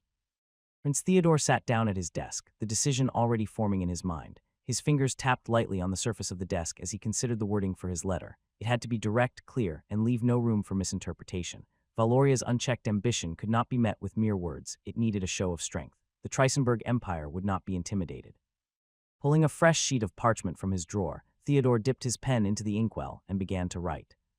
To His Imperial Majesty, Emperor Frederick of the Trisenberg Empire. I write to you with the utmost urgency. 2 days ago, I received a report from Lord Reginald Huxley following his meeting with the ruler of Valoria. The contents of his report are deeply concerning, as they reveal a nation bent on expansion and domination, not as an equal among Urs, but as an empire intent on bending the world to its will. Valoria's ambition knows no bounds, and they have made it clear that they intend to shape the future on their terms. We must be prepared for what is coming, father. They do not seek cooperation, they seek submission. As Prince and Governor of the Black Continent territories, I urge you to immediately mobilize the full strength of our fleet stationed in this region. We must send them to the coast nearest Valoria, not in an act of war, but as a message, a clear demonstration that Trisenberg will not be cowed by those who seek to rise unchecked. Our presence must be felt, and Valoria must understand that while they may dream of domination, we will not allow it to come to pass unchallenged. Please grant the authority to move our fleet into position and send additional forces to ensure that our territories here are secure. The Black Continent must be a stronghold, ready for whatever may come. I await your swift response, knowing that you share my concerns and understand the gravity of this situation. Your loyal son and servant, Prince Theodore of Trisenberg. Theodore read over the letter once more before sealing it with his personal crest. He handed it to his aide, who had been quietly waiting for the command. Send this directly to the Emperor, Theodore instructed. No delays, and alert the fleet commander. We may need to move sooner than anticipated. The aide nodded, taking the letter with a firm grip before exiting the room. As the door closed behind him, Theodore leaned back in his chair, staring out of the window at the distant horizon. The heat outside seemed to pale in comparison to the storm brewing in his thoughts. He had no illusions about Valoria's intentions. They were building something far larger than just a nation. And if Trisenberg didn't act swiftly, they would find themselves cornered by an empire that left no room for opposition. Let's see how Valoria responds to a fleet at their doorstep, Theodore muttered to himself. At the royal palace of Trisenberg, Emperor Frederick sat at his grand oak desk, sunlight streaming through the large windows behind him. The emperor's sharp eyes moved over the letter that had just arrived from Gaborone. His son's handwriting, bold and confident, filled the page with words that unsettled him. Frederick frowned deeply as he finished reading, his fingers tightening on the edges of the parchment. He placed the letter down carefully, as if it might ignite at any moment, and leaned back in his chair, rubbing his temples. Was Theodore out of his mind requesting the entire fleet, stationed in the Black Continent, to be mobilized? Frederick had sent him to observe, to gather intelligence on Valoria's intentions, not to provoke them with a full-scale show of force. Now his son was requesting more troops, more resources, in a region already strained by the last rebellion of the Makelp tribes against the kingdom of Zambesi. Troops that had been sent to stabilize the situation were now being called upon for something far more dangerous. As he lost sight of our broader strategy, Frederick muttered to himself, frustration creeping into his voice. The empire was juggling too many interests at the moment. Emperor Frederick stood and walked toward the window, the letter still clutched in his hand. The Black Continent was a volatile region, strategically important, yes, but also fraught with conflicts that required delicate handling. A full naval deployment would send a clear message, one that might tip the balance in the wrong direction. His thoughts were interrupted by a soft knock on the door. His personal advisor, Lord Jonathan, entered with a calm but concerned expression. Your Majesty, you seem troubled, Jonathan said, his voice respectful but probing. He approached cautiously, sensing the gravity of the situation from the Emperor's stance by the window. Frederick sighed, turning to face his advisor. Jonathan, it's Theodore. He's asking for the entire fleet stationed in the Black Continent to be mobilized. All of it. On top of that, he wants more troops. Jonathan furrowed his brow, his eyes flicking to the letter that Frederick still held tightly in his hand. Mobilizing the fleet in that region would certainly raise alarms across the continent. Valoria would take it as a direct challenge, and with their ambitions, it could push them to act more aggressively. Not to mention, the whole world is watching. But I think your son, your Majesty, has some sort of a plan. Perhaps we can entertain his request for about a week, and then after that, have the naval fleet be returned to their post. The Emperor contemplated. No, let's summon the council and discuss it. We can't just send the entire Black Continent fleet to Valoria because my son said so. Admiral of the Black Continent Fleet, Henry Sturbridge, stood aboard the deck of his flagship, the TNS Imperius, a massive aircraft carrier that towered over the waters of the Mediterranean, stationed off the coast of Cairo. The sun bore down on the steel of the ship, casting a sharp reflection across the waves. Sturbridge's sharp eyes scanned the horizon, but his mind was elsewhere. The fleet, composed of aircraft carriers, battleships, destroyers, submarines, and frigates, was at rest, but the admiral knew better than to take this calm for granted. He had just returned to his quarters when a call came through the intercom, its tone formal, direct. Admiral Sturbridge, orders from High Command have arrived. It's marked urgent. The admiral's brow furrowed as he stepped toward his desk, picking up the receiver. Patch it through. Moments later, the voice of the fleet's communications officer came through with crisp efficiency. Admiral, High Command has issued a directive. The entire fleet is to prepare for immediate deployment near Valoria. Specifics will follow, but this is a show of strength, not an act of engagement. Sturbridge's grip tightened slightly on the edge of the desk. He had expected something like this, given the growing tensions surrounding Valoria. Still, to mobilize the entire Black Continent fleet, the implications were significant. Understood, Sturbridge replied, his voice calm but authoritative. Prepare all divisions for movement. I want a full report on readiness within the hour. Yes, sir. Line went silent, and Sturbridge stood for a moment, his eyes drifting to the window that framed the vast expanse of ocean outside. He could feel the weight of what was coming. This was not just another drill or exercise. The deployment of an entire fleet was a message that would resonate far beyond the shores of Valoria. With swift, purposeful steps, Sturbridge moved back onto the deck, the hum of the engines below vibrating through the steel. His officers were already at work, relaying his commands to each vessel under his command. The aircraft carriers were soon abuzz with activity, the flight decks preparing their squadrons for launch. Destroyers and frigates moved into formation, while the sleek forms of submarines quietly disappeared beneath the waves, ready to position themselves strategically along the route. TNS Imperius was the heart of the fleet, but each of the other ships played their role in what would soon be an unmistakable show of force. Crews scurried across decks, finalizing preparations and ensuring every aspect of the deployment was flawless. The rhythm of military efficiency fell into place as planes were checked, weapons systems were primed, and engines roared to life. Admiral Sturbridge watched it all unfold, his mind sharp and focused on the task ahead. The order had been clear. This was not an act of war, but it was meant to send a message, and Sturbridge knew that the slightest misstep could lead to something far more dangerous. His second-in-command, Commander Ellis, approached with a brisk salute. All divisions report readiness, sir. The fleet is prepared for immediate deployment. Sturbridge nodded, his eyes narrowing slightly as he considered their next move. Good, we'll proceed as ordered. Maintain strict communications discipline. No unnecessary transmissions. We move as a unified force. Ellis nodded and stepped away to relay the final orders. The Admiral remained on deck for a few moments longer, gazing out at the vast expanse of ocean before him. He had commanded fleets in tense situations before, but this felt different. As the engines of the fleet began to hum with renewed vigor, Sturbridge gave one last glance at the horizon. The ships moved as one, a force both silent and undeniable. Whatever Valoria's ambitions were, they would not be allowed to go unchecked. With a final deep breath, Sturbridge turned and stepped back into the command center, ready to guide his fleet toward their next destination. 20 days after setting sail, the Black Continent fleet had arrived near Valoria's waters. The ships moved steadily into their assigned positions, guided by Admiral Henry Sturbridge aboard the aircraft carrier TNS Imperius. The fleet, consisting of carriers, battleships, destroyers, submarines, and frigates, held a calm but organized formation. The purpose was clear, a show of strength, not an act of aggression. Admiral Sturbridge, a man of few words and calculated decisions, stood on the deck of the TNS Imperius watching the horizon. He knew they were close to Valorian territory, but the fleet would remain just outside their waters, as instructed. This operation was all about precision and discipline. A voice crackled through his comms device. Admiral, the fleet is in position. All ships report ready. Good, Sturbridge replied. Hold positions and keep all communications clear. We're here to send a message, not start a fight. He turned to his second-in-command, Commander Ellis, who stood nearby. Make sure all ships maintain their distance from Valorian waters. We don't need any incidents. Everything needs to go by the book. Yes, Admiral, Ellis responded, quickly relaying the orders down the chain of command. The fleet had been moving without incident for weeks, but now, as they neared Valoria, the tension was building. Sturbridge could feel it, though he kept his demeanor steady. Then a voice crackled over the radio, breaking the silence. Admiral, radar's picking up something. Unidentified aircraft approaching from the northeast. Sturbridge's eyes narrowed, altitude and speed.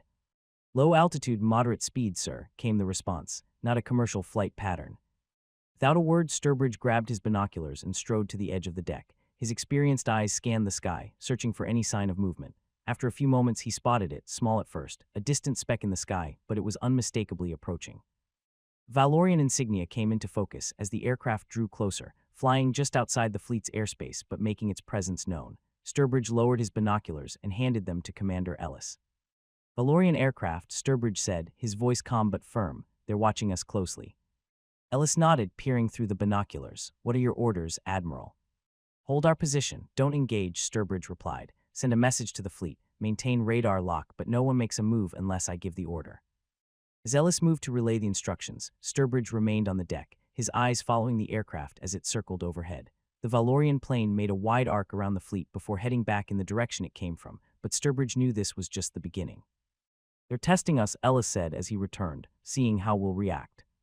Sturbridge nodded, let them watch, but we won't be the ones to escalate this. Julianne Carter moved quickly through the grand halls of Volkshall. The message she had just received from the Minister of Defense was urgent. The Trisenberg fleet, massive and fully armed, was stationed just outside their maritime borders. It wasn't an act of aggression, yet, but it was clear they weren't there for routine patrols. She needed to inform Alexander immediately. Reaching the Supreme Leader's office, she knocked firmly, not waiting for the usual formalities. When she entered, Alexander was seated at his desk, his focus on reports scattered in front of him. He looked up, a slight frown crossing his face. "Julianne," he asked, sensing the importance of her arrival. "Sir, the Trisenberg fleet has arrived just outside our waters. They've stationed their carriers, battleships, submarines. Their entire Black Continent fleet is there. Minister of Defense Thompson is requesting an emergency meeting to discuss our response." Alexander remained silent for a moment, processing the information. His face betrayed no emotion as he pushed back from his desk and stood. "Schedule the meeting," he said, his voice steady. "We'll address it immediately. Tell Thompson and the others I'll be there shortly." Julianne nodded and quickly left the office, already arranging for the emergency meeting. The implications were serious. A fleet of that size from Trisenberg wasn't positioned outside Valorian territory without intent. This wasn't a drill or a simple display of force. Something bigger was unfolding. Within minutes, Alexander walked into the secure meeting room. The atmosphere was quiet but focused. Around the large table sat the key members of Valoria's defense and intelligence teams, including Minister of Defense Thompson, who stood as Alexander entered. "Your Excellency," Thompson began without preamble, "our reconnaissance confirms that the entire Black Continent fleet is in position just beyond our maritime borders. They're holding their distance, but it's clear they're not here for routine operations." Alexander sat at the head of the table, his eyes fixed on the defense minister. "What's their formation?" Thompson tapped the blackboard, revealing a detailed map of Valoria's maritime borders. Red markers representing the Trisenberg fleet were positioned in a semicircle just outside the designated waters. "They've spread out, covering a wide area," Thompson continued. "It looks like they're ready for anything, but they're holding the line just beyond our jurisdiction. No violations so far, but this is a clear show of force. They want us to see this." "So in short, they are saber-rattling," Alexander said. He leaned forward slightly, eyes fixed on the map in front of him. "How many are they exactly?" Minister Thompson, standing by the board, quickly scanned the updated data Minister Thompson, standing by the board, quickly scanned the updated data provided by Valoria's intelligence and reconnaissance teams. He stepped forward and pointed at the key markers on the map. "Currently, we have visual and radar confirmation of approximately 40 ships, Your Excellency. This includes 2 aircraft carriers, 5 battleships, and a large contingent of destroyers, frigates, and submarines. Their air assets are on standby, with multiple squadrons patrolling the perimeter." Alexander's expression remained calm, though his gaze sharpened at the numbers. "That's a whole modern fleet. Are they really here for saber-rattling, or is it a prelude to an armed conflict? What the heck are they thinking?" "We have called Lord Reginald about this issue," Emily chimed in. "He said that he was not aware of the situation and is attempting to reach out to his government." "Well, it doesn't matter now. What matters is how we should respond to his threat," Alexander said firmly. "Minister Thompson, what do you think we should do in a situation like this? Should we also send out our navy to the area and match their show of force?" Thompson took a deep breath, weighing the options carefully before responding. "We could deploy a portion of our fleet to mirror their presence, Your Excellency, but doing so could escalate tensions. While they haven't crossed into our waters, positioning our ships too close to theirs could send the wrong message." Alexander, still seated at the head of the table, tapped his fingers thoughtfully on the surface. "What if we maintain a defensive stance, increase air and naval patrols, but don't send the bulk of our fleet just yet? Let them know we see them, but we aren't biting on their provocation." Julianne, standing near the door, spoke up. "It would show restraint on our part, sir. We don't want to give Trisenberg any excuse to turn this into a full-scale conflict." "Still, they can't just send their fleet near our country and expect us to do nothing," Alexander interrupted, his tone sharper. "This is a blatant show of intimidation. If we don't respond, they'll take it as a sign of weakness." Minister Thompson nodded slowly, acknowledging the delicate balance they had to maintain. "You're right, Your Excellency. We can't appear weak, but a measured response, enough to show them that Valoria is prepared without escalating unnecessarily, could be the right move. If we overcommit now, we risk playing into their hands." Alexander stood, the tension in the room palpable. He crossed his arms and stared at the map of the Trisenberg fleet once more, deep in thought. "We'll increase air patrols and deploy a portion of the navy to our side of the border. Keep our fleet in reserve, but ready to move at a moment's notice. I want constant radar sweeps on their ships, and I want our intelligence to monitor any changes in their movements." Julianne, standing by the door, nodded. "Understood, sir. I'll make sure our intelligence teams coordinate with defense to monitor everything coming from Trisenberg." "Good," Alexander replied, "and make sure our diplomatic channels are open. We don't want to close any doors that could prevent this from escalating into something far worse." Minister Thompson looked up from the map. "I'll coordinate the fleet, Your Excellency. Our naval forces will be in position within the next 12 hours. Alexander nodded, his gaze still fixed on the map. If Trisenberg wants a standoff, we'll give them one, but we won't be the first to make a mistake. Net.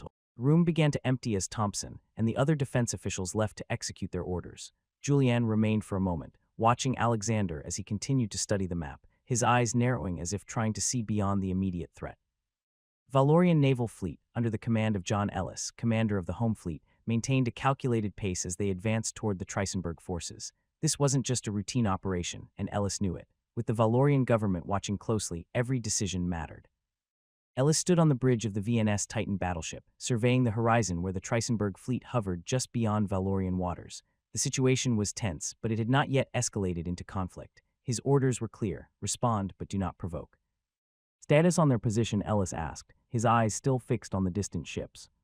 Still holding just beyond the border, sir, the radar officer replied. They haven't moved any closer, but they aren't pulling back either. Ellis nodded. Keep a close watch. I want updates every 5 minutes. As the fleet continued its course, Ellis knew that the eyes of the world were likely on this moment. Two of the most erful fleets in the region, now almost face-to-face. It was a delicate balance of that could shift with the slightest miscalculation. Communications, open a channel to the lead ship of the Trisenberg fleet, Ellis ordered. Channel open, sir. Ellis took a breath and then spoke, his tone firm but diplomatic. This is Commander John Ellis of the Valorian Home Fleet. You are inside of our territorial waters. Please state your intentions and adjust your course immediately to avoid escalation. There was a pause on the line as Ellis waited for a response, the hum of the ship's systems the only sound on the bridge. Everyone in the room was tense but focused, aware that the next few minutes could set the tone for whatever came next. Response coming through, sir, the communications officer reported. This is Admiral Henry Sturbridge of the Trisenberg Black Continent Fleet. We are conducting operations in international waters. We have no intention of violating Valorian sovereignty, but we will not alter our course at this time. Ellis frowned. It was a diplomatic response, but there was a firmness in Sturbridge's tone that told him the Trisenberg fleet had no intention of backing down. Looks like they're digging in, Captain Jason remarked quietly, standing beside Ellis. Ellis nodded. They're testing us, pushing to see how we'll react. We can't give them the satisfaction of thinking we're rattled. He turned back to the communications officer, acknowledge the message and reiterate our position. Let them know that any unauthorized movement toward Valorian waters will be considered a hostile act, and we will respond accordingly. The message was sent, and the bridge fell into a focused silence. Ellis could feel the weight of the situation pressing on him, but he remained outwardly calm. The Valorian fleet was holding firm, but the game of brinkmanship was now fully underway. Minutes passed with no change in the positions of the two fleets. Both sides were holding their ground, watching, waiting for the other to make a move. It was a delicate dance, with the potential for disaster lurking in every shift of the wind, every flicker on the radar. Sir, the radar officer suddenly called out, breaking the silence. We're detecting movement, small craft, possibly reconnaissance planes, launching from the Trisenberg carriers. Ellis's eyes narrowed. Are they approaching us? Not yet, sir, but they're headed in our direction. Maintain our position, Ellis ordered. Deploy our own reconnaissance planes to shadow them. No engagement unless they violate our airspace. Captain Jason leaned in closer. Do you think they're trying to provoke us? They're watching just like we are, seeing how far they can push without crossing the line. Ellis's voice was calm, but the undercurrent of tension was unmistakable. But we'll be ready. Within minutes, Valorian aircraft were in the sky, tracking the movements of the Trisenberg planes. The two sides circled each other warily, like predators testing each other's defenses. Both fleets were poised, waiting for the smallest mistake that could ignite the dare keg they were both standing on. Sir, Air Control is reporting that our planes are maintaining visual contact, the communications officer reported. No further movement from the Trisenberg side. Ellis exhaled quietly. Good, let's keep it that way. But even as the situation remained stable, Ellis knew that this was only the beginning. The real question was how long the standoff could last before someone, on either side, miscalculated, and when that happened, there would be no turning back. Prepare to brief the high command, Ellis said quietly to Captain Jason. This could go on for days, or it could end in minutes. Either way, we need to be ready. Within the hour, Valoria's high command gathered in the briefing room of Volkschall. The doors opened, and Alexander, the supreme leader of Valoria, entered the room with a purposeful stride. He scanned the faces around the table before taking his seat at the head. Julianne Carter followed closely behind, taking her usual place next to him. Minister Thompson spoke. Your Excellency, the Trisenberg Black Continent Fleet remains just beyond our territorial waters. Our reconnaissance shows approximately 40 ships, including 2 aircraft carriers and several battleships. They have launched reconnaissance planes, but they have not made any hostile moves or entered our airspace. Alexander's gaze sharpened as he took in the report and their intentions. He claimed to be conducting operations in international waters, with no intention of violating our sovereignty, Thompson continued. However, their presence so close to our borders cannot be ignored. They've made it clear they're not altering course. Your Excellency, this is a blatant attempt at intimidation. They're testing our resolve, seeing how far they can push us before we react. We cannot allow them to think they can place a fleet of that size near our waters and face no consequences, Emily said. I agree, this is more than just posturing. They're signaling their willingness to challenge us, and that cannot stand. If we don't respond, it will be seen as a sign of weakness. Julienne shifted slightly in her seat, her voice calm yet firm as she interjected. But if we escalate too quickly, we risk turning this into a full-scale conflict. The Trisenberg fleet hasn't crossed into our waters, and they haven't fired a shot. If we react too aggressively, we could be playing into their hands. Alexander's expression hardened. They've already provoked us by being there. We cannot afford to wait for them to make the first move. Thompson nodded in agreement. I recommend we order them to turn back immediately. If they refuse, well, a warning shot should suffice. Alexander's eyes flicked to Thompson. How ready is our fleet for direct engagement? Very, Your Excellency, Thompson said in a serious tone. Then in that case do it, Alexander signaled. Communications, patch me through to the Trisenberg lead ship, Ellis ordered calmly. Aye, sir, channel open, the communications officer responded. Ellis stepped forward, his voice steady but with a hard edge. This is Captain John Ellis of the Valorian Home Fleet. You are ordered to alter your course and turn back immediately. Your continued presence so close to Valorian waters will not be tolerated. Failure to comply will result in defensive action. You have 5 minutes to respond. He gestured to the officer to keep the line open, the countdown already running in his mind. The Trisenberg fleet had been pushing the limits, but this was their last chance to back down. If they didn't, the consequences could be severe. Sir, the radar officer said quietly, no immediate movement from their fleet. They're still holding position. Ellis nodded, but his focus remained on the clock ticking down. Keep me updated. I want to know the second anything changes. The silence on the bridge was thick with anticipation. The Valorian crew knew the stakes. Everyone was on edge, awaiting the response, or lack thereof, from the Trisenberg forces. Still no reply, sir, the communications officer said after a tense minute. Ellis' jaw clenched slightly. He had hoped they would pull back, but it seemed the Trisenberg fleet was determined to test their resolve. He exchanged a glance with his second-in-command, Captain Jason, who gave a small nod, ready for the next step. Prepare to fire a warning shot, Ellis ordered, his voice cold and firm. Target an area far enough from their ships to avoid damage, but close enough to make it clear we're not bluffing. 4 main turrets of the VNS Titan, each housing 3 massive 16-inch 50-caliber Mark 7 naval guns, began to swivel with an almost mechanical precision. Target acquired, the weapons officer reported. Coordinates locked. The shot will impact at a safe distance. Ellis nodded, his eyes still fixed on the distant ships of the Trisenberg fleet, visible on the horizon. Fire. The deep thunderous, the Titan's forward turrets unleashed their shells, the barrels belching flame and smoke as the massive rounds tore through the air. The sound of the firing echoed across the waters, the shockwave of the discharge rolling through the ships of the Valorian fleet. On board the lead ship of the Trisenberg Navy, Admiral Henry Sturbridge stood on the bridge of the TNS Imperius, his eyes narrowing as he watched the Titan's guns fire. The sea surface exploded in a distant geyser as the shells landed in the water, far enough from the Trisenberg fleet to avoid damage but close enough to make a statement. Captain, one of Sturbridge's officers, called out, the Titan's guns have fired. A warning shot, but close enough to mean business. Sturbridge nodded, eyes scanning the Valorian fleet. He had seen the turrets begin to move moments earlier, and the crew had already been on high alert. The shot was expected, but that didn't make the situation any less volatile. You're getting a bit confrontational now, Sturbridge muttered, his tone cool but with an underlying edge. His gaze shifted from the distant plume of water to the Valorian fleet on the horizon. The warning shot had been delivered, but the message was clear. Valoria wasn't bluffing. Sturbridge glanced at his second-in-command, Commander Fenton, standing by his side. Status report. Are all systems ready? All systems are fully operational, Admiral. Our fleet is at battle readiness, but we've held fire, Fenton replied, his voice steady but tense. No further movement from the Valorians after the shot. Sturbridge nodded, knowing that both sides were walking a fine line. He turned back to the communications officer. Send a message back to the Valorian fleet. The officer nodded and quickly patched the line through. Captain Ellis, Sturbridge began, his voice calm but with an unmistakable firmness. We have received your warning shot. Let me remind you that the Trisenberg fleet is operating within international waters, and we are fully within our rights to continue our operations. We have no intention of violating Valorian sovereignty, but we will not be intimidated into turning away. Any further aggressive action from your fleet will be met with a response. Message was sent, and Sturbridge stood silently for a moment, allowing the weight of his words to sink in. He wasn't one to escalate unnecessarily, but he also wasn't about to let Valoria dictate terms on the high seas. His fleet was prepared for whatever came next, but he hoped that cooler heads would prevail. Back on the VNS Titan, Captain Ellis received the response, his brow furrowing slightly as he listened to Sturbridge's words. "Sir, the Trisenberg fleet remains defiant," the communications officer reported. "They're standing their ground." "Why are they so stubborn? Very well, give them a last warning," Captain Ellis said, his tone colder now. He turned to the communications officer. "Open the channel." The officer quickly complied, patching the line through once more. Ellis took a breath, knowing that his next words could tip the balance of this already precarious situation.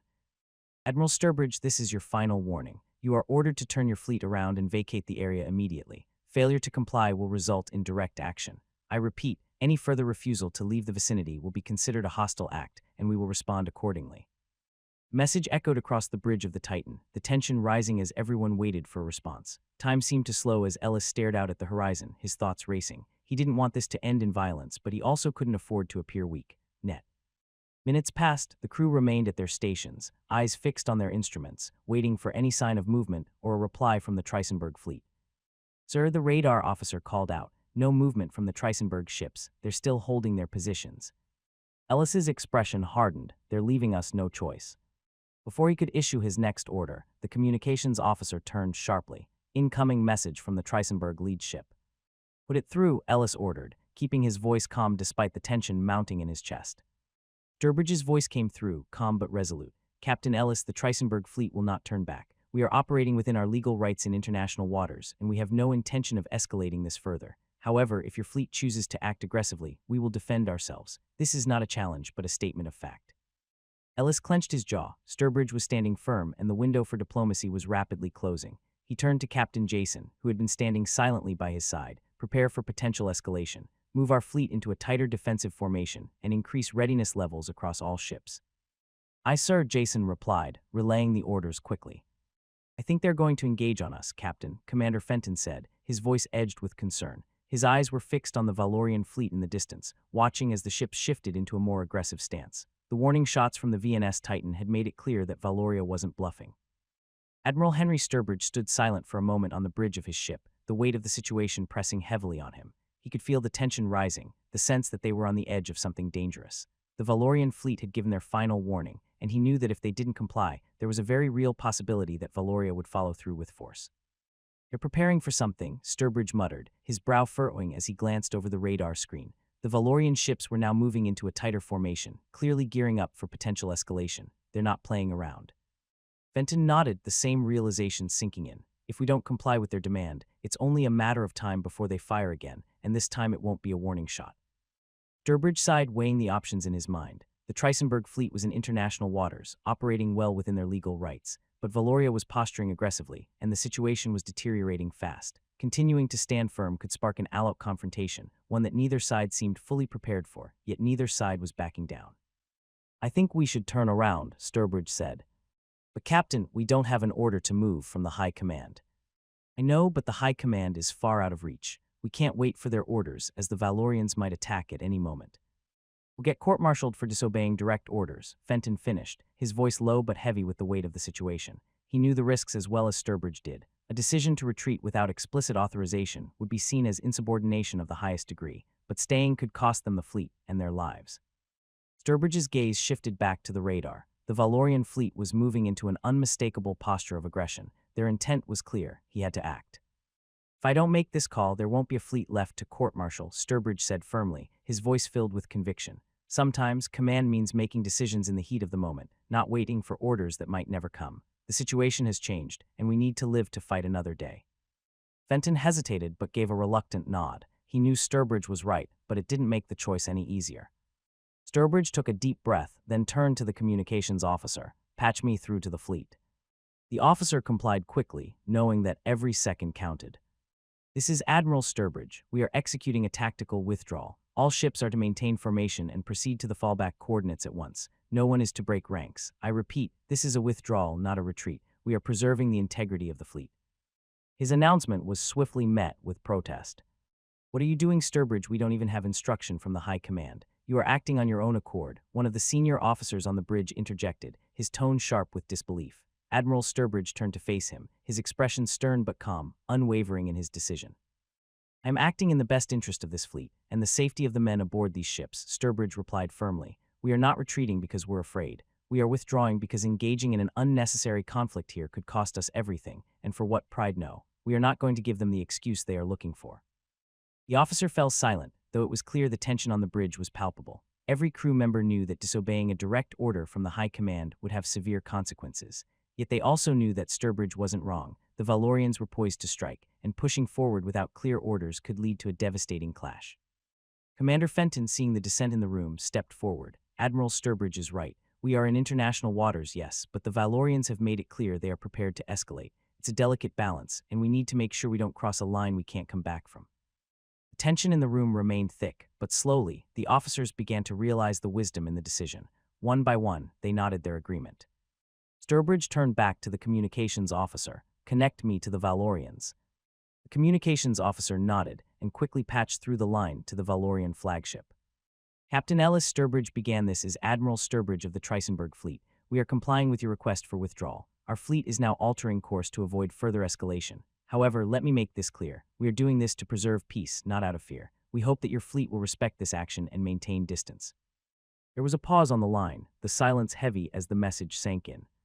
Back on the VNS Titan, Captain Ellis listened carefully to Sturbridge's words. He exchanged a glance with his second-in-command, Captain Jason, who nodded in silent approval. The Valorians had achieved what they set out to do, show dominance without sparking outright conflict. Admiral Sturbridge, Ellis replied, we acknowledge your decision. Our fleet will hold position and ensure your withdrawal is conducted without interference. Let this be the end of this standoff. Valoria does not seek conflict either. The line went quiet, and both sides knew that, for now, the threat of violence had passed. The Trisenberg ships began to peel away from the Valorian formation, maintaining a disciplined withdrawal as they moved toward their fallback coordinates. Commander Fenton exhaled a breath he hadn't realized he'd been holding. We dodged a bullet, sir. Yes, Sturbridge said, staring out over the water, but this isn't over. The tensions between Valoria and Trisenberg are only going to get worse. We need to be ready for whatever comes next. As the fleet sailed away, the weight of what had been avoided settled on the crew, but so too did the realization that it could have easily gone the other way. Captain Ellis stood on the bridge of the VNS Titan, the events of the last hour still fresh in his mind. He watched as the Trisenberg fleet began to pull away, maintaining their formation as they initiated their tactical withdrawal. The standoff, for now, had de-escalated. Communications, patch me through to the Defense Ministry, Ellis ordered. The officer quickly complied, connecting him to Minister Thompson. A few moments later, the line was open. Captain Ellis, what's the situation? Thompson's voice came through, direct and sharp. Minister, the Trisenberg fleet has complied with our demands. They are retreating from the area. We maintained our position without any further escalation, Ellis reported, his tone professional.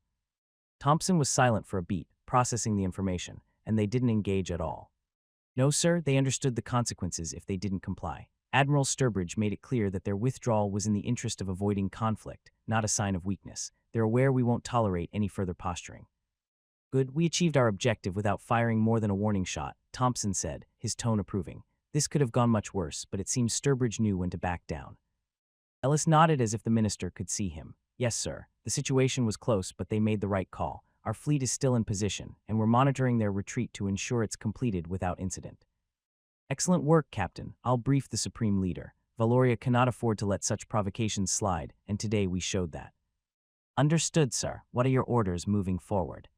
For now, remain vigilant and ensure that they don't double back. Once we're sure they've returned to safer waters, you can stand down and return to regular patrols, Thompson said. We'll discuss any further actions after this. Yes, Minister, Ellis responded. We'll continue to track them and report back on their progress. Keep me updated, Captain. I'll expect your next report soon. The line disconnected, and Ellis turned to Captain Jason. We're to maintain our current position and ensure their retreat stays on course. Jason nodded, relaying the orders to the rest of the crew.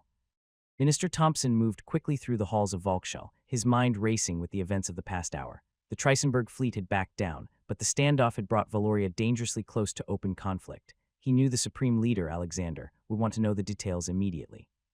As he approached the doors to Alexander's private office, Julianne Carter was already there, anticipating his arrival. She gave him a quick nod and opened the door, allowing him entry.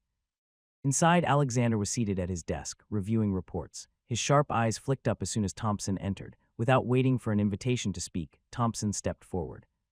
Your Excellency, the Trisenberg fleet has retreated. Captain Ellis confirmed their withdrawal, and our forces are maintaining position to ensure they leave the area completely.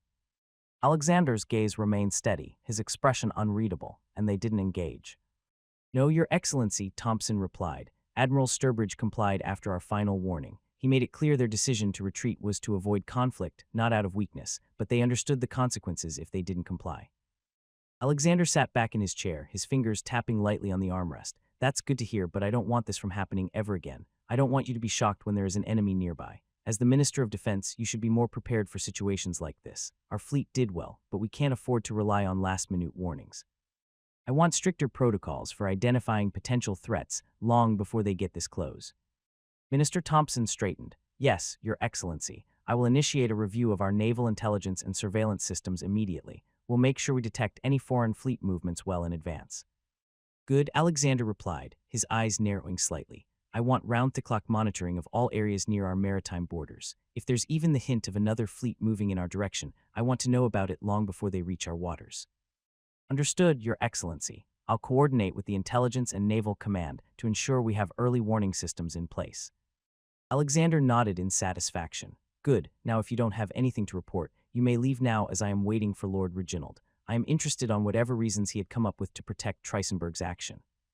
Minister Thompson nodded before heading out of the room. He had to act fast, ensuring that Valoria's naval intelligence was updated and its protocols refined was a top priority now. Thompson knew that another situation like this would not be tolerated by Alexander, and he couldn't afford another near miss. As he walked out, he passed Lord Reginald in the hallway.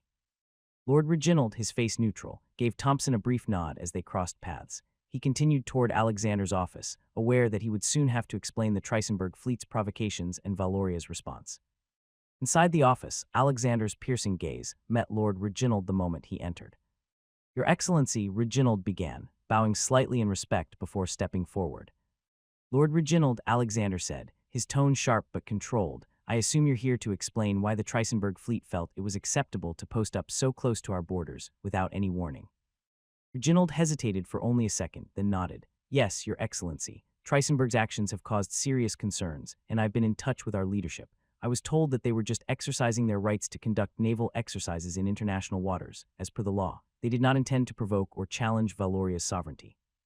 However, Reginald continued cautiously, I understand how the presence of such a large fleet so close to your borders could be seen as a provocation. Alexander's gaze remained unblinking, his expression stern. That's an understatement, Lord Reginald. A fleet of that size, positioned where it was, sent a clear message. Whether your leadership intended it or not, it was received as a threat. Reginald took a steadying breath, aware that he was treading dangerous ground. I assure you, Your Excellency, that was not the intention. I've been tasked with ensuring that communication between our nations remains open, and I believe we can prevent misunderstandings like this from occurring in the future. Our leadership has agreed to further clarify our military movements to avoid unnecessary tension. Alexander leaned forward slightly, his gaze intensifying. Clarification is one thing, but assurances are another. If the Trisenberg fleet pulls a stunt like this again, it will not be tolerated. We've demonstrated our willingness to respond forcefully. Next time there may not be a retreat. Reginald nodded solemnly. Understood, Your Excellency. I will make sure that our leadership fully comprehends the gravity of the situation and that such actions are not repeated. Alexander studied him for a moment longer, letting the weight of his words sink in before he spoke again. Good. Ensure that your leaders understand Valoria's position. Our patience has limits. Of course, Your Excellency, Reginald replied. I will report everything to my government immediately. We value the stability between our nations, and I'm confident that this will not happen again. Alexander leaned back slightly, his eyes still fixed on the Trisenberg official. Let's hope you're right. Now, if you have nothing further, you may go. Prince Theodore Trisenberg paced the length of his opulent war room, his boots thudding on the polished marble floor. The sound echoed in the cavernous chamber, punctuated only by his labored breathing. Maps and naval reports lay scattered across a wide mahogany table at the room's center. His gaze was fixed on nothing in particular, yet his mind was consumed by thoughts of the Valorian fleet and the shame that now darkened his name. The door creaked open behind him, and his aide, Lieutenant Falk, entered quietly, his face pale. Theodore didn't turn, but he felt the weight of Falk's presence. Your Highness, Falk began, his voice trembling ever so slightly. He hesitated for a moment, then continued. The Trisenese naval fleet has retreated from their positions near Valorian waters. Admiral Sturbridge complied with their demands. There was a heartbeat of silence before Theodore spun around, his eyes blazing with fury. What his voice was a roar, shaking the very air in the room. Falk flinched. They've withdrawn, Your Highness. The Valorian fleet held their ground, and Sturbridge chose to avoid conflict. For a moment, Theodore's expression was unreadable, as if he hadn't fully processed the words. Then, with a savage yell, he kicked the table in front of him, sending maps, glasses, and ink bottles to the floor. The sharp sound of shattering glass rang through the chamber as the prince stormed toward the far wall, his fists clenched. Retreated, retreated, he bellowed, his voice thick with rage. How dare they? How dare Sturbridge turn his back on Valoria? He grabbed the nearest object, a decanter of fine brandy, and hurled it against the wall. The glass exploded on impact, amber liquid spraying across the stone. Theodore's chest heaved, his breath ragged, as he ripped one of the thick velvet curtains from the window and tore it to shreds with his bare hands. You weak, spineless cowards, he shouted, his voice breaking as he overturned a chair, sending it to the ground. His boots crunched over broken glass as he stormed back to the table, lifting it by its edge and flipping it violently. The heavy wood struck the floor with a deafening thud, splintering at the corners. Falk stood frozen, his eyes wide as he watched the prince's furious rampage. Theodore's face was flushed, his lips pulled back in a snarl as he stalked toward another cabinet. With a swift kick, he shattered its glass doors, sending fine porcelain and crystal tumbling out and onto the floor. You've humiliated me, he raged, kicking the remains of the cabinet aside. Sturbridge has made us look like fools. His hands clenched into fists, and for a moment it seemed like he might strike Falk himself. The aide took a step back, fear clear in his eyes. Theodore's breath came in ragged gasps as he stood amid the wreckage, his once-pristine war room now in ruins. His eyes blazed with fury, his chest rising and falling with each heavy breath. He clenched his fists so tightly that his knuckles turned white, his entire body shaking. Prince Theodore's voice dripped with disbelief and anger, his words echoing through the wreckage of the once pristine war room. His face was flushed, and his hands trembled as he struggled to contain the fire raging inside him. "I fear the Valorians, Falk," Theodore spat, his voice climbing in pitch as he continued. "We are supposed to be feared. The Trisenberg Empire, the mightiest force on land and sea, brought to heel by a pack of cowards." Falk stood in silence, his eyes cast down, unsure of how to respond. He had seen Theodore's anger before, but never like this. The prince was losing control, driven by humiliation and wounded pride. "You've humiliated me," Theodore muttered, as if speaking to himself. His eyes darted across the room, landing on the shattered glass, the overturned furniture, the wreckage that matched the chaos in his mind. "The world will see this retreat as a failure, as a sign that we are weak."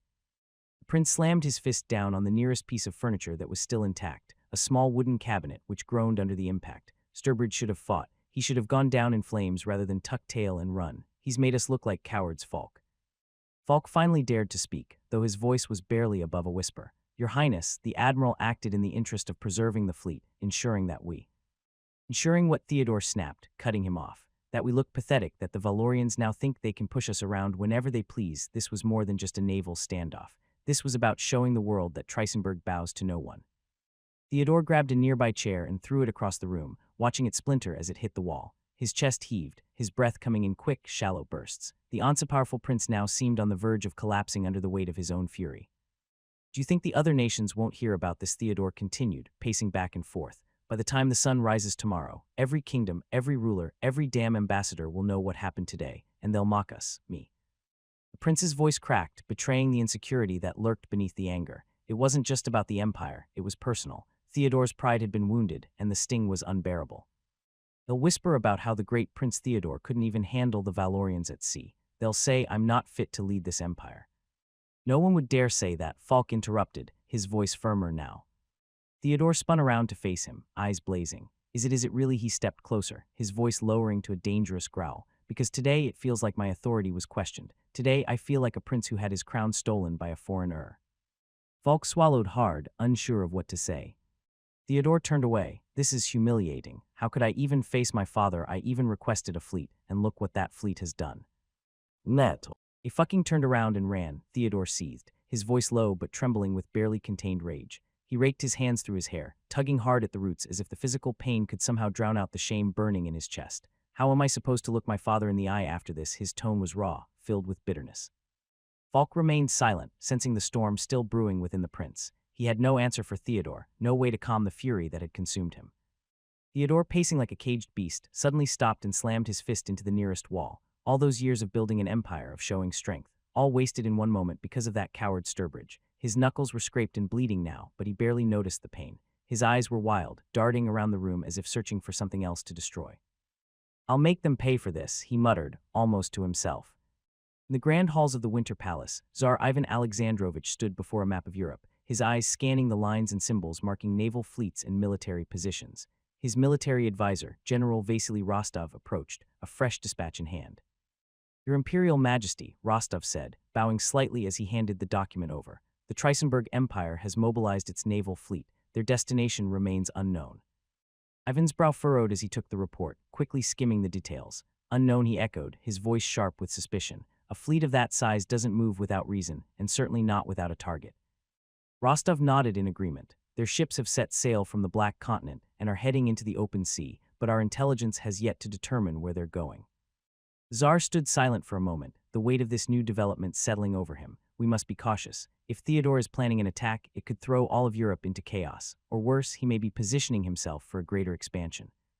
General Rostov stepped closer to the map, pointing out key locations along the sea routes. If they head north, they could be targeting Sardinia or Britannia's colonies. If they move south, perhaps Francois territory. Either way, we need to be ready. Tsar Ivan's expression hardened. "Alert our navy. I want every ship prepared to defend our waters and strengthen our surveillance. I don't want a single ship from Trisenberg to enter our sphere of influence without us knowing about it." "Immediately, Your Majesty," Rostov replied, already turning to carry out the orders. As the general left, Ivan stared at the map, his thoughts racing. Theodore's fleet in motion without a clear destination was a dangerous unknown, and in the game of empires, an unknown could quickly turn into a disaster.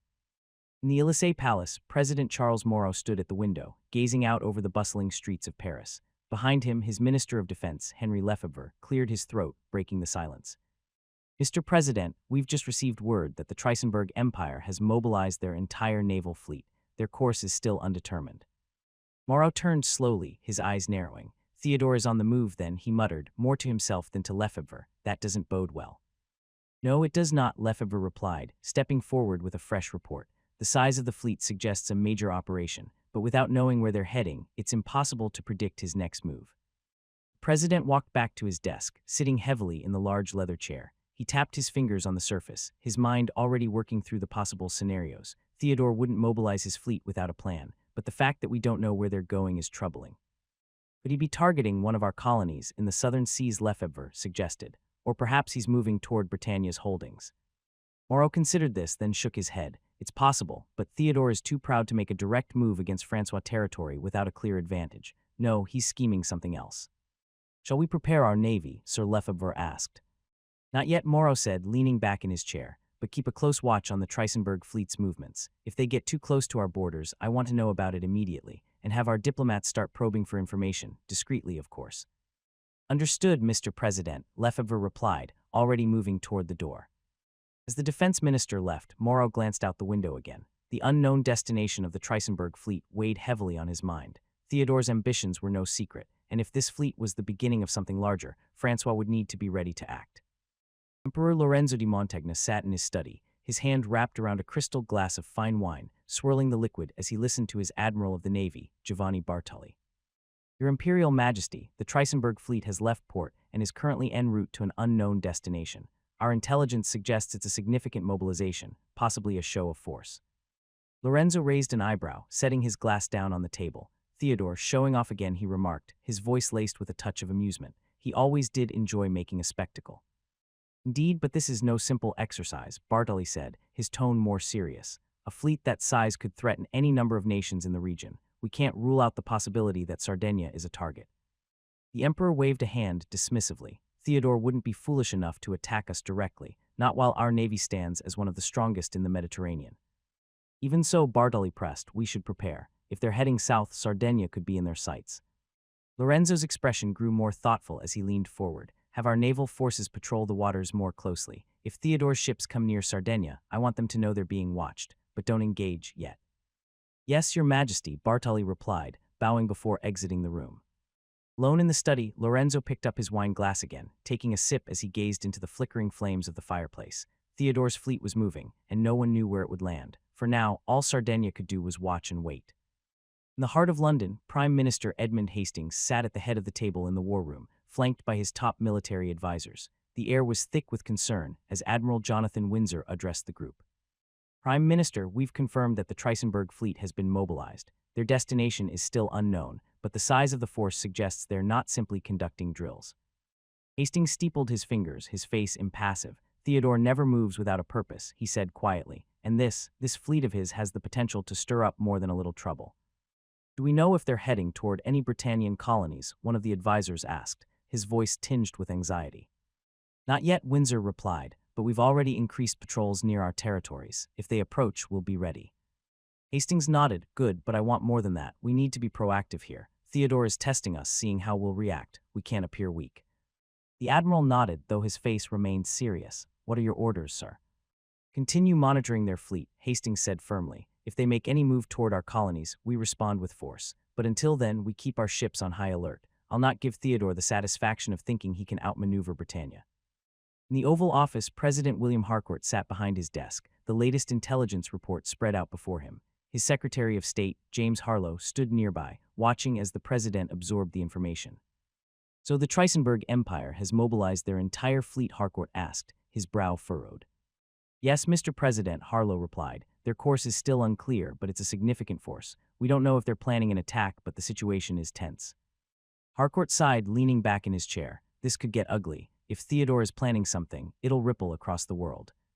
Harlow nodded in agreement. Do you think Fredonia needs to prepare, sir? The president rubbed his temples, deep in thought. We need to be careful. This isn't our fight, not yet at least. But if Trisenberg starts something that drags other nations in, Fredonia will need to act. Start reaching out to our allies, see what they know, and make sure they're watching this closely. Understood, Mr. President, Harlow said before exiting the room. Alone, Harcourt stared at the map of Europe on the wall. The Trisenberg fleet was on the move, and the world was holding its breath. 5 days later, Captain Henry Sturbridge stood outside the grand entrance of the palace in Gaborone, Botswana. The heat of the southern continent bore down on him as he straightened his uniform, his face expressionless. He knew what was coming. The moment word had spread that the fleet had retreated from Valorian waters, Sturbridge knew he would be summoned by Prince Theodore himself. Now the time had come. An attendant led Sturbridge through the halls of the palace, each step echoing on the polished marble floors. The closer they got to the room where Prince Theodore was in, the more the air seemed to crackle with the unspoken fury waiting for him. The door to the war room swung open, and there stood Prince Theodore, pacing like a caged animal, his eyes locked onto Sturbridge the moment he entered. Leave us, Theodore barked at the attendant, who quickly scurried away, closing the door behind him. The room was silent for a moment as the prince stared at Sturbridge, his face red with barely contained anger. Finally, Theodore spoke, his voice low and dangerous. So, you ran, he began, his words biting. You ran from a fight we should have won. You turned my fleet around and made us look like cowards. Sturbridge stood tall, but inside he felt the pressure of Theodore's gaze. Your Highness, we were in international waters, the Valorians. I don't care about international waters, Theodore interrupted, his voice rising. I care about the fact that my fleet, under your command, was the laughingstock of the High Command. Do you have any idea what this has done to our reputation? You couldn't. What? Theodore snapped, taking a step forward. You couldn't defend the honor of Trisenberg. You couldn't stand up to Valoria and show them that we are not to be trifled with. Sturbridge's jaw tightened, but he maintained his composure. I acted in the best interest of the fleet and the Empire, Your Highness. Engaging the Valorian fleet without clear authorization would have been reckless. We would have lost everything. Theodore's face twisted in rage. He slammed his fist onto the table, sending maps and documents flying. Lost everything. We lost everything the moment you turned that fleet around. What if the other Western nations were to learn about this? Sure, their intelligence department knew that the fleet had mobilized, but they don't know where. And if they were to learn that we went to an unknown nation and turned the fleet, they'll mock us, Sturbridge. They'll see the Trisenberg Empire as nothing but a paper tiger. He swung his arm toward the maps strewn across the table. Do you realize how vulnerable this makes us look? We showed our hand, and then you folded before the game even began. Sturbridge held his ground, his face impassive, though he felt the growing tension in the room. He knew better than to interrupt the prince when he was this enraged. Theodore wasn't just angry at the retreat. He was angry because his pride had been bruised, and that made him dangerous. But little by little, Sturbridge was weighing if he could speak for himself, and when he thought that the timing was now, he took the opportunity. Your Highness, if I may ask, why did you order an entire fleet to surround the Valorian waters? Do you really intend to go to war with them? Prince Theodore's eyes narrowed as he processed Sturbridge's question. The room, already thick with anger, seemed to grow still as the prince hesitated, caught off guard by the directness of the captain's inquiry. Sturbridge, or any other military officers, had never dared to challenge him so openly before, and now that he had, Theodore's mind whirled, trying to grasp a coherent answer. Truth was, Theodore's grand strategy was built more on pride than tactical brilliance. His goal had been simple, to force Valoria into acknowledging Trisenberg as a dominant and and to test the waters for an alliance or at least a show of respect. Valoria was not like the weaker nations Trisenberg had dealt with before. They were strong and well-organized. Theodore had wanted to shake their foundations without igniting a full-blown war. Yet now, standing in front of Sturbridge, his purpose seemed less defined. "I don't need to explain my decisions to you, Captain," Theodore finally snapped, though the sharpness in his voice lacked its usual conviction. "I ordered the fleet to show Valoria that we are not to be ignored, not to be trifled with. We needed them to understand that Trisenberg is their equal, if not their superior. And instead of demonstrating our you turned the ships around and handed them victory. You're saber-owling to scare them, yet we folded." Theodore laughed bitterly, his voice full of venom. He threw himself into a nearby chair, his fingers digging into the armrests as if trying to physically contain his rage. What was the point of sending that fleet if we were just going to retreat at the first sign of resistance? Sturbridge took a slow breath, keeping his posture straight and calm despite the prince's spiraling anger. "Your Highness, I understand the desire to display but Valoria is not a nation that responds to intimidation. Their navy is as formidable as ours, and engaging them without a concrete plan would have been reckless." Theodore's eyes flashed with fury. "Reckless? You think I don't know that I ordered you to take a stand, not provoke war? But now, all we've done is show our enemies that we lack resolve. They'll talk, Sturbridge. You know they will. The Francois, the Britannians, even the damned Sardegnians will hear of this and think Trisenberg has lost its bite." Sturbridge shifted slightly, but his gaze remained steady on the prince. "Your Highness, with all due respect, a battle would have given them more to talk about. Had we engaged the Valorians and lost, it wouldn't just be whispers of weakness, it would be a resounding declaration across the continent. I acted to preserve our strength, not display weakness." "Whatever, from now on you are dismissed," Prince Theodore spat, rising from his chair abruptly, his voice ringing with finality. "You are no longer fit to lead my fleet." Sturbridge stood motionless for a moment, stunned but resolute. He had expected consequences for his decision, but to be dismissed outright, stripped of his command after years of loyal service, was a harsher blow than he had anticipated.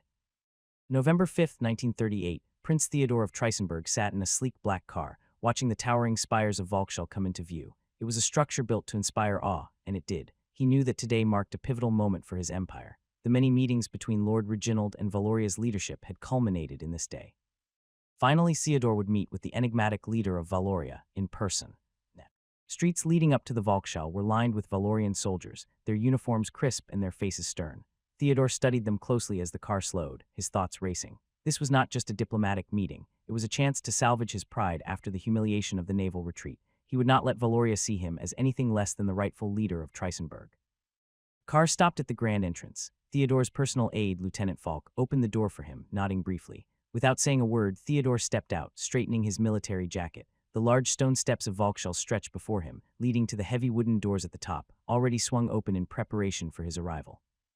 A delegation of Valorian officials stood waiting at the top of the stairs. Ever since he got here, Theodore had noticed that the Valorians were trying to impress him.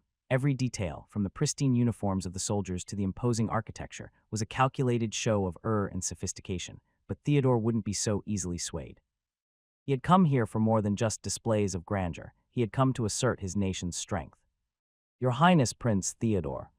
A soft voice called not far from his position. He turned his head and saw a beautiful woman in her 20s with golden blonde hair and a well-endowed figure, dressed in a tailored navy suit that exuded both elegance and professionalism. She approached with confident strides, her posture perfect, and her eyes sharp but friendly.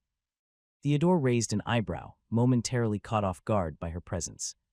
"Your Highness," she said again, extending her hand gracefully. "I'm Julianne Carter, Chief of Staff to the Supreme Leader. I've been assigned to assist you during your visit." Theodore took her hand in a firm handshake, his gaze lingering on her for a brief moment. "Miss Carter," he greeted, his tone measured. "I've heard of you. I trust the Supreme Leader keeps you busy." Julianne smiled, though it didn't quite reach her eyes. "He does. And today, I'm here to ensure everything runs smoothly for your meeting. If there's anything you need before we head inside, please don't hesitate to ask." "Well, first off, I want to say that you are a beautiful maiden. You are the type of girl that I imagine to become my wife." "What?" Julianne's expression didn't waver, but there was a flicker of something in her eyes, a brief pause that signaled she hadn't expected such a blunt comment. She remained professional, her hands slipping from his grip as she straightened her posture. "I appreciate the compliment, Your Highness," she said smoothly, her voice maintaining its even tone. "But I'm here to assist you with your diplomatic visit, not discuss personal matters." Theodore smirked, clearly unfazed by her composed response. Of course, he replied, stepping closer as they began to walk toward the entrance. "But surely, a beautiful woman like yourself must hear that often." Julianne remained focused, her steps quick and purposeful as they climbed the stone steps. "Flattery is part of my job, Your Highness," she said, her voice calm but with a subtle firmness. "But my priority is ensuring your meeting with the Supreme Leader goes well." "And how about after the meeting with your Supreme Leader, would that be a time when we could discuss something more personal?" Theodore finished, his eyes glinting with self-assured charm. He was used to women vying for his attention, eager to win his favor with just a glance or a word. "I'm afraid not, Your Highness." Her voice was firm but polite, leaving no room for further advances. "My role here is entirely professional. I have no interest in mixing personal matters with my duties." Theodore blinked, momentarily caught off guard. His usual charm, which had always worked on other women, seemed to bounce off her like it was nothing. For the first time in a long while, he found himself at a loss for words. He quickly recovered, though. "I see," he said, his tone smooth, though there was an edge of surprise to it. "You're a tough one, Miss Carter. Most women would have jumped at the chance to catch my eye." Julianne raised an eyebrow, her lips barely curving into a smile. "I'm not most women, Your Highness," she said, a hint of amusement in her voice. "Now, if you'll follow me, we should head inside. The Supreme Leader is expecting you." Theodore was silent for a moment, watching as she turned and walked ahead of him toward the grand doors of Volkschal. He was used to being the one in control, the one who could turn any situation to his advantage. But this time, he had been bested. Julianne's rejection, her indifference, left him with a strange feeling of defeat. It gnawed at him. Women usually fawned over him, charmed by his title and his looks. Yet here was someone completely immune to his advances, treating him like any other guest. It was unexpected, and it intrigued him more than he cared to admit. As they entered the vast hall of Volkschal, with its towering ceilings and marble floors, Theodore couldn't help but steal glances at Julianne. She was focused on her duties, entirely uninterested in his attention. He realized, with some frustration, that she was not a woman to be swayed by mere words or titles. As they neared the meeting room, Theodore decided to drop the subject for now. He had more pressing matters to attend to, and the Supreme Leader of Valoria was not someone to keep waiting. But as Julianne led the way, he couldn't shake the thought of her calm refusal. It was a new kind of challenge, and one he wasn't sure how to approach. Still, he wasn't one to back down. As Prince Theodore of Trisenberg stepped into the grand meeting room of Volkschal, his boots echoing across the polished marble floor, he couldn't help but feel a sense of anticipation. Lord Reginald's cryptic words replayed in his mind. The Supreme Leader of Valoria is not what you'd expect. Theodore had met countless leaders, kings, emperors, generals, men with carved into their faces by time, age, and experience. Today, he expected no different. Yet the moment he stepped into the vast, dimly lit chamber, he immediately sensed something was off. The long table that dominated the center of the room was sparsely occupied. On one end stood a small group of Valorian officials, their faces tight with professionalism, their eyes tracking Theodore's every move, but it wasn't them that held his attention. No, it was the figure seated at the head of the table, cloaked in a long, dark coat, his face obscured by a black mask that covered everything but his sharp eyes. Theodore froze for a moment, his eyes narrowing. The Supreme Leader of Valoria was young, far younger than he'd imagined. The man couldn't have been more than in his 20s, his presence more mysterious than imposing. His youth, however, wasn't the only thing that threw Theodore off guard. The mask was unnerving. It wasn't some ceremonial piece or an ornate symbol of leadership. It was simple, almost unsettling in its starkness, as though the man behind it had no desire to be known.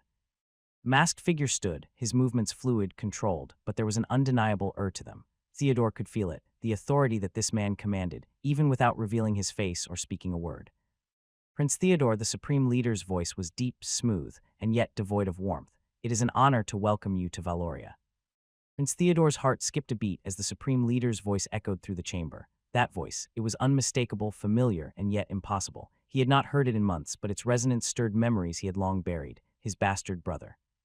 Theodore clenched his fists, maintaining his composed exterior. He wasn't one to allow himself to be rattled, not in front of these Valorian officials, not in front of this masked enigma.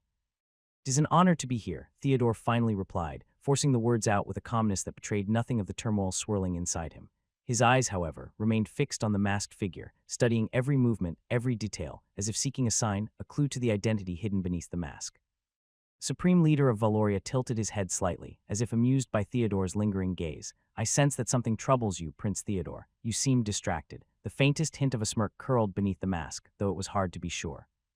Theodore straightened, his jaw tightening. "Not at all," he said with measured confidence, merely surprised. "Lord Reginald did say you were not what I'd expect. I see now that he wasn't exaggerating." "Oh, he told you about me," the Supreme Leader chuckled. "Please take your seat, as we will begin our discussion in a few moments." Theodore obliged. As Prince Theodore settled into his seat across from the Supreme Leader of Valoria, he couldn't shake the feeling of unease. The man behind the mask remained a mystery, and for someone as used to control and dominance as Theodore, the unknown gnawed at him. He inhaled slowly, preparing himself for what would surely be a tense and delicate conversation. Supreme Leader remained standing for a moment, his masked face angled downward, as though studying Theodore before finally sitting down across from him. Theodore straightened his posture, clearing his throat before speaking. Typically, such discussions begin with introductions. Allow me to formally introduce myself. I am Prince Theodore of the Trisenberg Empire. He paused briefly, his gaze fixed on the masked figure. Now, would you care to share your name, Supreme Leader? Room fell silent for a beat. The Supreme Leader's dark eyes regarded Theodore from behind the mask, his expression unreadable. The Valorian officials shifted ever so slightly, but the Supreme Leader didn't flinch. He leaned forward, clasping his gloved hands together on the table, and replied in a voice that was cool and controlled, "Names are unnecessary." Theodore blinked, momentarily caught off guard. "Unnecessary," he repeated, his tone cautious, masking his growing irritation. "In matters of diplomacy, it's customary to know who you're addressing." "You can call me Valoria, for I am the representation of its strength and will," the Supreme Leader interrupted, his voice as smooth as it was unsettling. He leaned back slightly, his gloved fingers tapping the table in a rhythm that seemed deliberate, almost mocking. Theodore narrowed his eyes. He had dealt with difficult negotiations before, but this was unlike anything he had expected. Valoria, a nation with such military might, led by a figure who hid behind a mask and refused even the most basic courtesies of diplomacy. It was not only frustrating, but it also felt like a game, and Theodore was not one to be toyed with. "Very well," Theodore said, keeping his tone even, though inside his frustration was growing. "Valoria it is then, but I would hope that the discussions we are about to have today are more transparent than the identities involved." Masked Leader's eyes glinted with amusement, as if he relished Theodore's discomfort. "Transparency, Prince Theodore, transparency is a luxury few nations can afford in times like these. We are all forced to wear masks of one kind or another. Mine is just more literal." Theodore bit back a retort, knowing that rising to the bait would only play into the Supreme Leader's hands. Instead, he shifted the conversation toward the real purpose of his visit. "We can dispense with pleasantries then. Trisenberg seeks to establish a mutually beneficial relationship with Valoria. We can be the gate for you to enter this world. We recognize you, then every nation on this planet will recognize you as a formidable He wanted to appeal to Valoria's ambition, the same ambition that seemed to lurk behind the Supreme Leader's mask. "Getting recognition is easy when we display our might, so if you have anything else better to offer, then you should speak now." "Prince Theodore," the Supreme Leader interrupted, his voice carrying a tone that was equal parts curious and dismissive. Theodore inhaled sharply, recognizing that his usual strategies, appealing to ambition, were not working as they typically would. The Supreme Leader of Valoria was playing a different game altogether, one that Theodore was unfamiliar with, and it unnerved him. "Of course," Theodore said carefully, leaning back in his chair to project confidence, "but the strength of an empire is measured not just by its military might, but by its alliances. A nation that stands alone in times of conflict is vulnerable, no matter how formidable its armies. Trisenberg can offer more than just recognition. We can offer solidarity in the face of shared threats." "Threats like how is that even possible, when the whole world doesn't even know about our existence?" Theodore leaned forward, carefully choosing his next words. "I believe that is exactly the point. Isn't it you don't want to remain in the shadows forever, Supreme Leader? Valoria may be Urful, but true influence comes when the world knows your name, when your enemies know what they face. Trisenberg can help make that happen. We can offer you the stage you need to reveal your strength to the world on your own terms." Masked Leader remained silent for a moment, the only sound in the room the faint tapping of his gloved fingers on the polished surface of the table. Theodore could feel the tension building, unsure of how his words had landed. He knew he was walking a fine line, appealing to the Supreme Leader's ambition while avoiding any hint of condescension.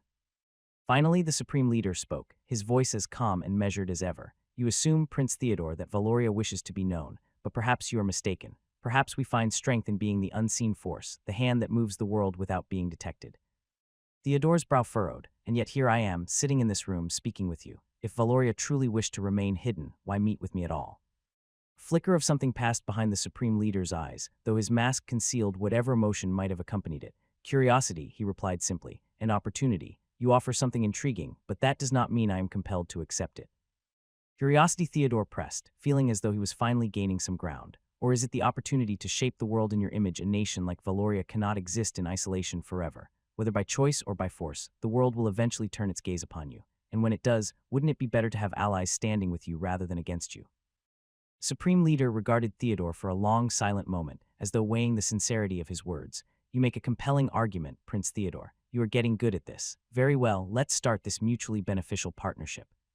"First question," the Supreme Leader began. "What is the usual protocol when your country discovers a nation so technologically backward compared to yours? Let's use the Black Continent as an example." Theodore narrowed his eyes slightly, caught off guard by the question. What's the point of that question, he responded, tilting his head, trying to gauge where this conversation was heading. Supreme Leader leaned back in his chair, his gloved fingers tapping the table softly. Well, I've heard that you have several colonies in the Black Continent, independent before your arrival, so I was wondering if you used similar words, perhaps promises of prosperity, to lure them into signing treaties they didn't fully understand.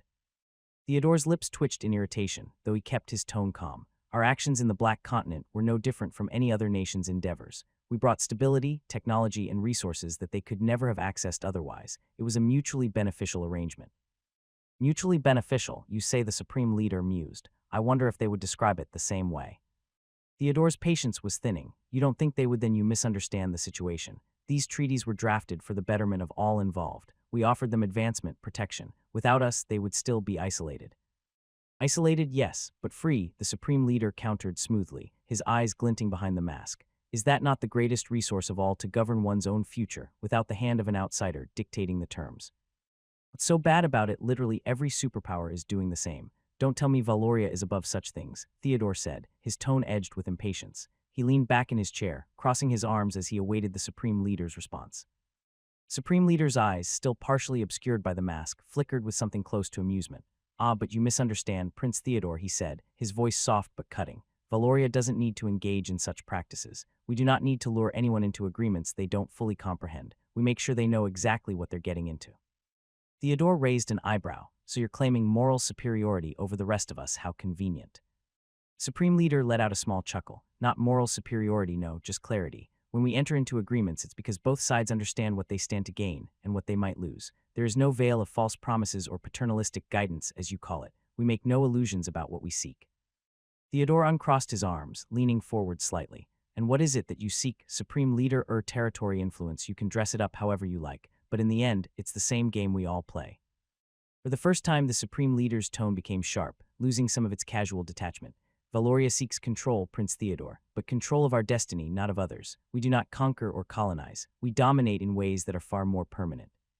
Theodore frowned, sensing the shift. You are saying that because you never had a colony. You know what they say, when you experience over others, your perspective changes, Theodore finished, a smirk curling at the edge of his lips. He leaned back again, confident in his retort.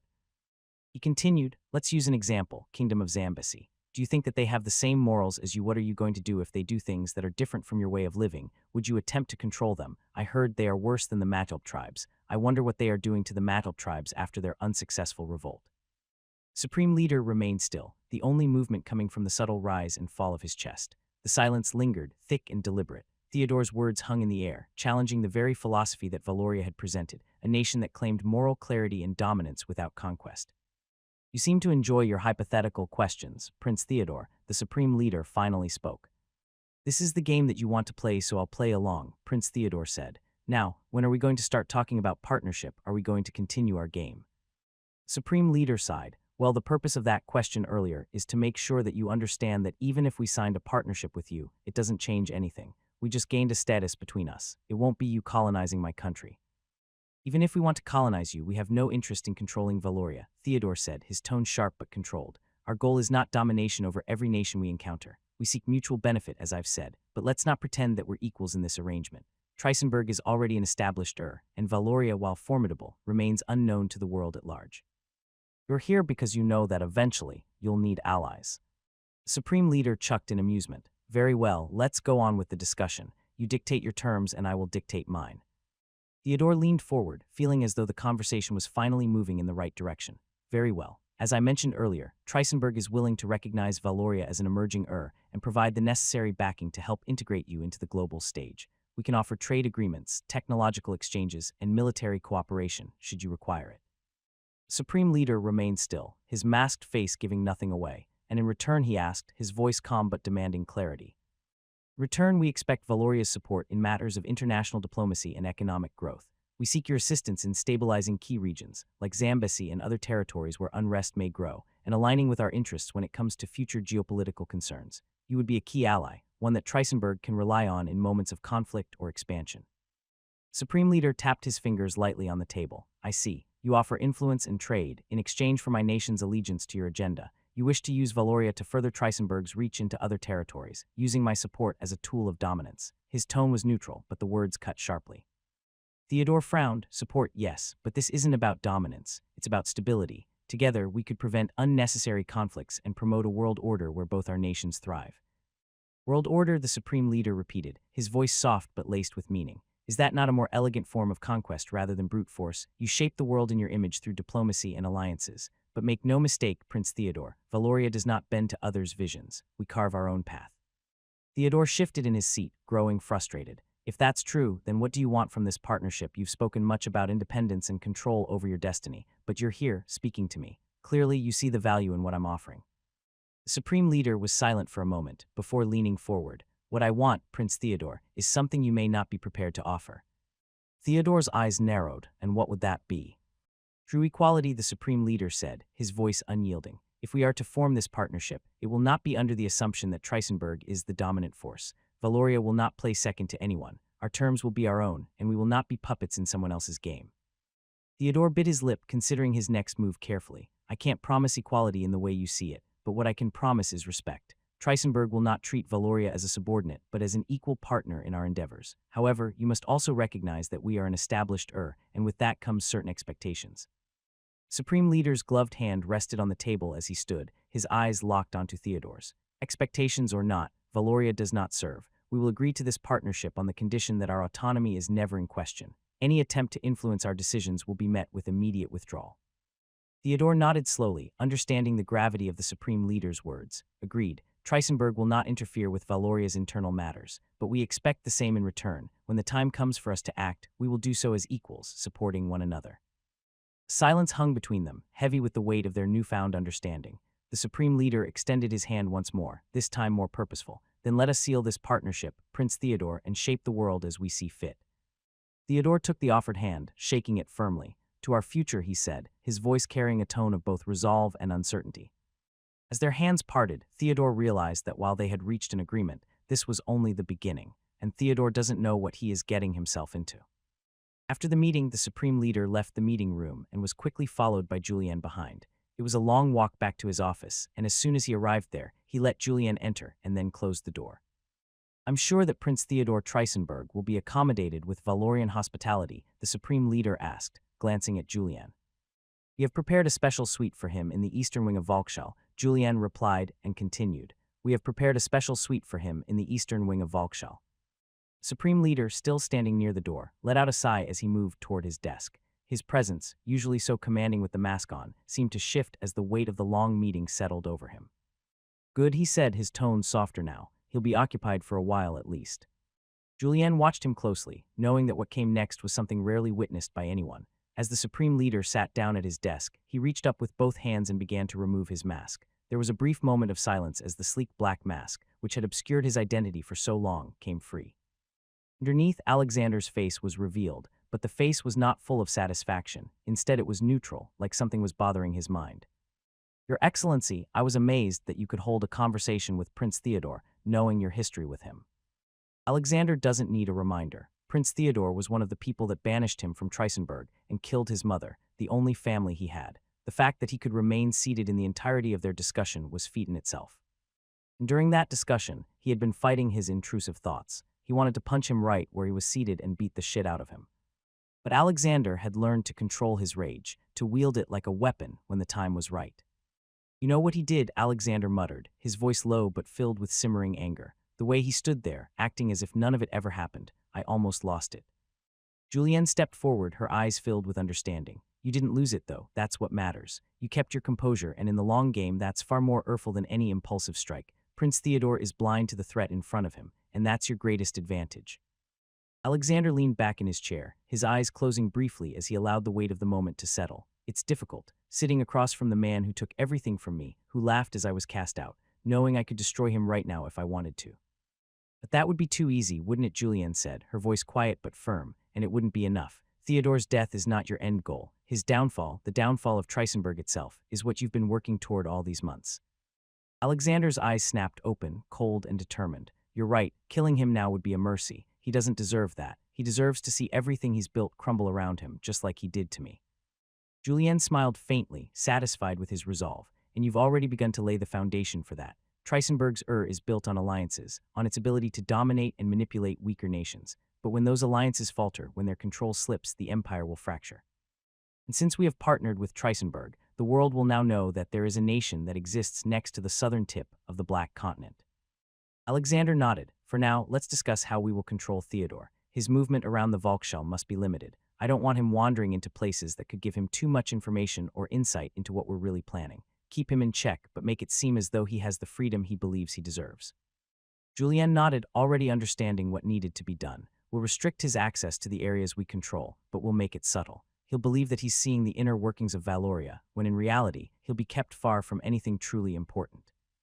Alexander's eyes narrowed. Good. He must never see our true strength, not until it's too late. The more he believes we are just another nation vying for the easier it will be to control him. Julien paused for a moment, considering her next words carefully. There's something else we need to consider, Your Excellency. Prince Theodore is a man of pride. He may not take kindly to subtle restrictions, especially if he senses that he's being played. Alexander leaned forward, his fingers tapping rhythmically on the armrest of his chair. Let him feel whatever pride he wants. His arrogance is what makes him weak. He's already underestimated us, and that will be his downfall. Julien nodded again, but there was a flicker of concern in her eyes. In what of the Valorian officials, there are some who are already questioning this partnership with Trisenberg, worried that we are aligning ourselves too closely with an empire that has a history of betrayal. Oh, they feel that way, Alexander said, his voice cold and sharp. I thought I was the supreme leader of Valoria, yet there are people in my government who doubt my decisions. Julien hesitated, her expression carefully composed as she responded. The government officials are loyal to you and to the country, Your Excellency. It's just that they think your personal history with Trisenberg might cloud your judgment in this partnership.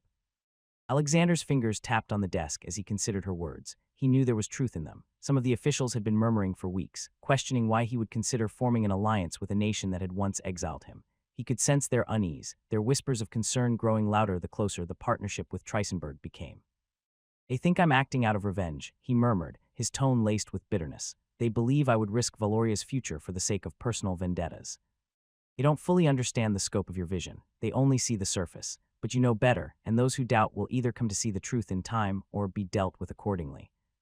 Alexander's lips curled into a thin smile, his eyes darkening. They'll see the truth soon enough. This partnership with Trisenberg is a means to an end. Theodore thinks he's gaining an ally, but what he's really doing is tightening the noose around his own neck. Julien inclined her head slightly, her eyes gleaming with quiet approval. So we continue as planned. Keep Theodore entertained and oblivious. In the meantime, we subtly manage the concerns within our own ranks. Exactly. Following morning, Alexander sat at his desk, the early light streaming through the large windows of his office in Volkshell. The previous day's meeting with Prince Theodore had left him mentally exhausted, but his resolve remained unshaken. There were far more important matters at hand, and he could feel the weight of them pressing against the edges of his mind. As he reviewed reports from his intelligence network, the soft knock at his door broke the silence. Enter, he said, his voice as steady as ever. Julien stepped in, her expression uncharacteristically grim. She held a folder in her hand, the contents clearly not of the routine nature. She moved across the room with her usual grace but paused slightly before speaking. Your Excellency, she began, her tone laced with unease. I've just received a report from our intelligence in the Black Continent. It concerns the kingdom of Zambesi. Alexander set down the document he had been reading and turned his full attention to her. His brow furrowed slightly, though he remained composed. What's happening in Zambesi? Julien hesitated for a moment, then handed him the folder. The kingdom of Zambesi has begun a ruthless campaign against the Matilp tribes. They are systematically massacring those who participated in the recent rebellion. The situation is worse than we had initially feared. Net. Alexander's jaw tightened as he opened the folder and scanned the reports. His eyes darkened as he took in the brutal details. Entire villages razed, families slaughtered without mercy, and the once proud Matilp tribes being eradicated by Zambesi's forces. They're eliminating the Matilp, he murmured, more to himself than to Julien. This isn't just a response to rebellion, it's extermination.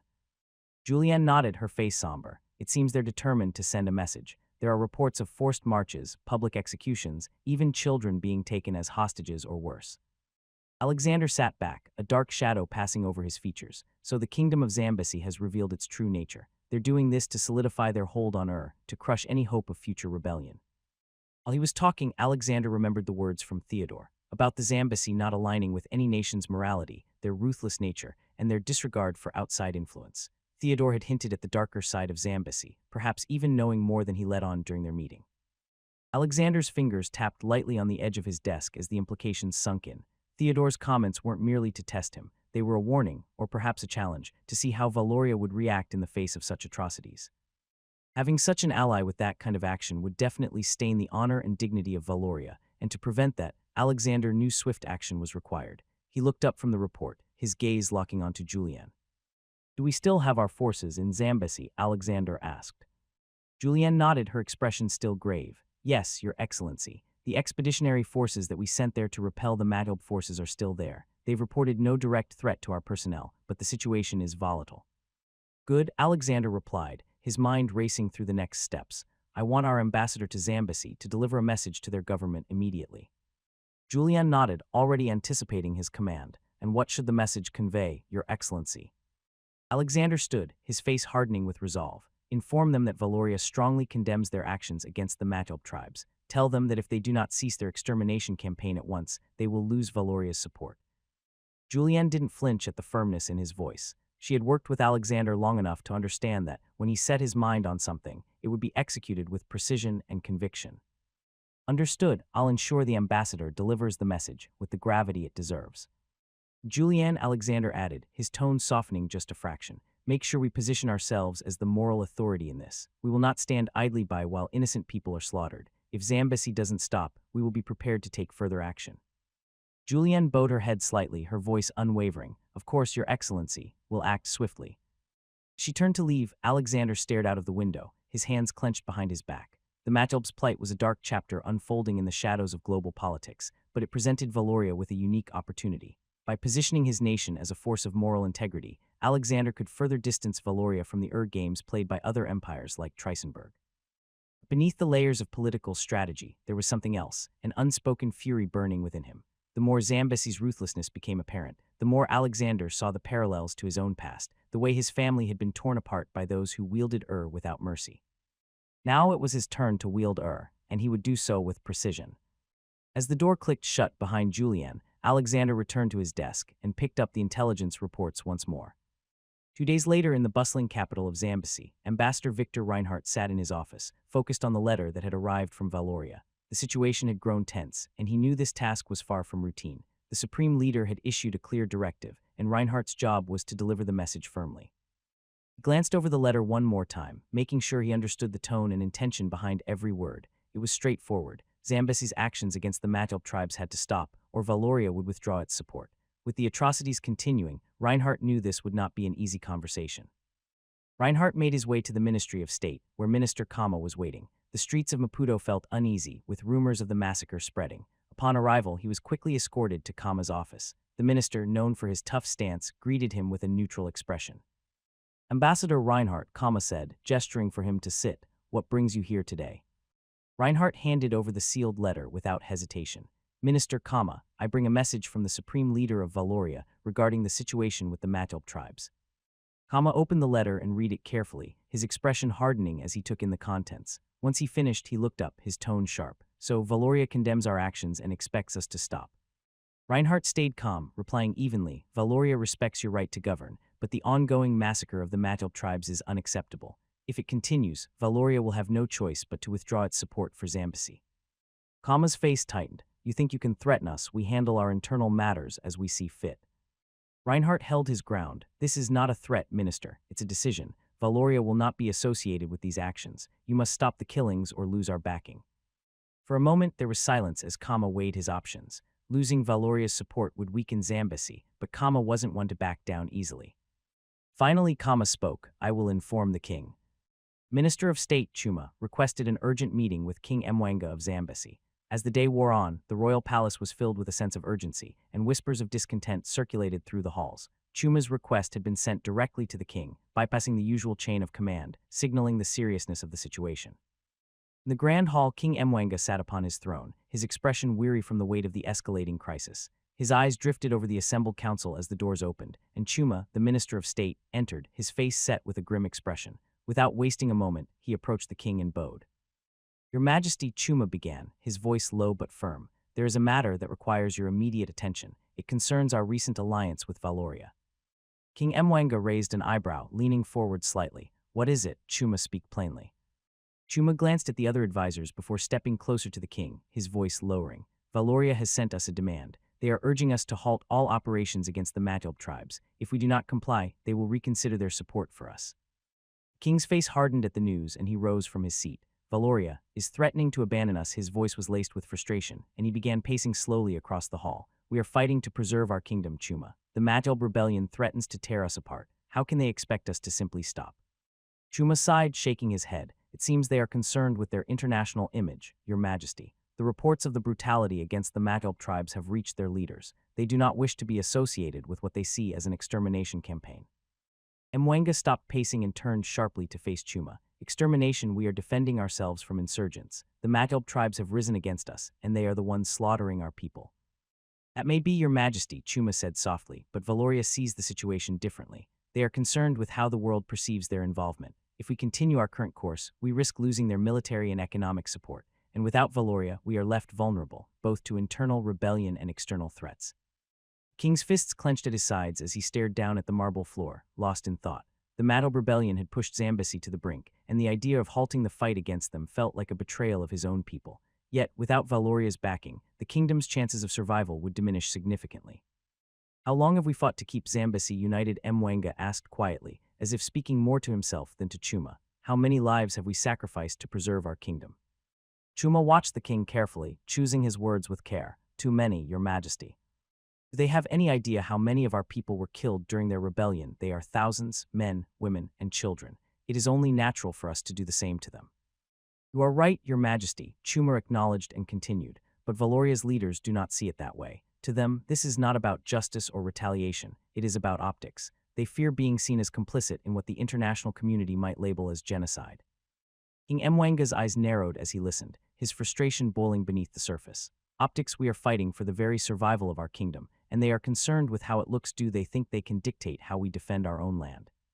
Chuma remained calm, but his gaze did not waver. "Your Majesty, Valoria's support has been instrumental in keeping Zambesi stable. Without their backing, financially, militarily, our enemies will sense weakness. The manhwaedit rebellion has already emboldened them. If Valoria pulls out now, our kingdom will stand alone in this fight."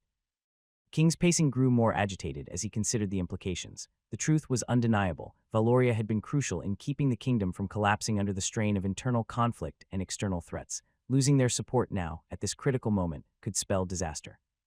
"I refuse to be blackmailed by foreign Urs," Mwenga finally said, his voice sharp. "We will not simply allow the manhwaedit to continue their rebellion. They have committed atrocities against our people. How am I supposed to sit idly by and watch as they tear our kingdom apart?"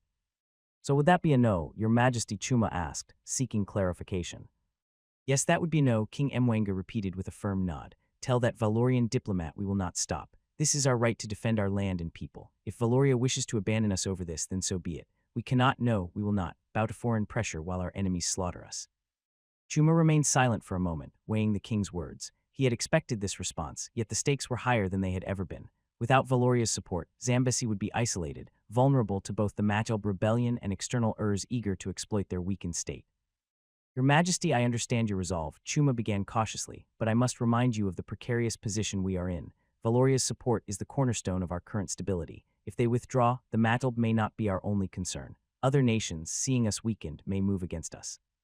I fully understand what's at stake. Remember that we once stood alone, while the rest of the country in the Black Continent were being colonized by the Western Urs. We can do things alone." "As you command, Your Majesty," Chuma replied, his voice respectful but tinged with concern. "I will inform the Valorian diplomat of your decision immediately." Mwenga stepped forward, his face hardening with determination. "Make sure they understand that Zambesi will not be bullied. We have stood our ground against greater threats before. This is no different." Chuma bowed and turned to leave. At this point, he was worried what's going to happen in Zambesi's future. The car ride to the Valorian consulate was short, but it gave Chuma time to consider his approach. The king's words had been clear. Zambesi would not yield to foreign pressure yet. Chuma also understood the delicate position they were in. Valoria's support was the pillar keeping their enemies at bay, and without it, the kingdom risked crumbling under the weight of both internal rebellion and external threats. As the car arrived at the entrance to the consulate, Chuma's thoughts shifted to the meeting ahead. The Valorian ambassador, Victor Reinhardt, was known for his sharp mind and unwavering loyalty to his homeland. Delivering Mwenga's refusal would not be easy, and Chuma knew the consequences could be severe. He stepped out of the carriage, the cool evening air biting against his skin as he approached the heavy iron gates. The Valorian guards, standing tall and vigilant, recognized Chuma immediately and allowed him entry without question. Chuma was escorted to the ambassador's office, his footsteps echoing faintly in the long corridors. As he approached the large wooden doors of the office, he straightened his posture and prepared himself for the task ahead. Doors opened, and Chuma was greeted by the sight of Ambassador Reinhardt sitting behind his desk, his sharp eyes studying a document. The ambassador looked up, his expression unreadable, before motioning for Chuma to take a seat. "Minister Chuma," Reinhardt said smoothly, "I trust you've come to discuss your king's response to our request."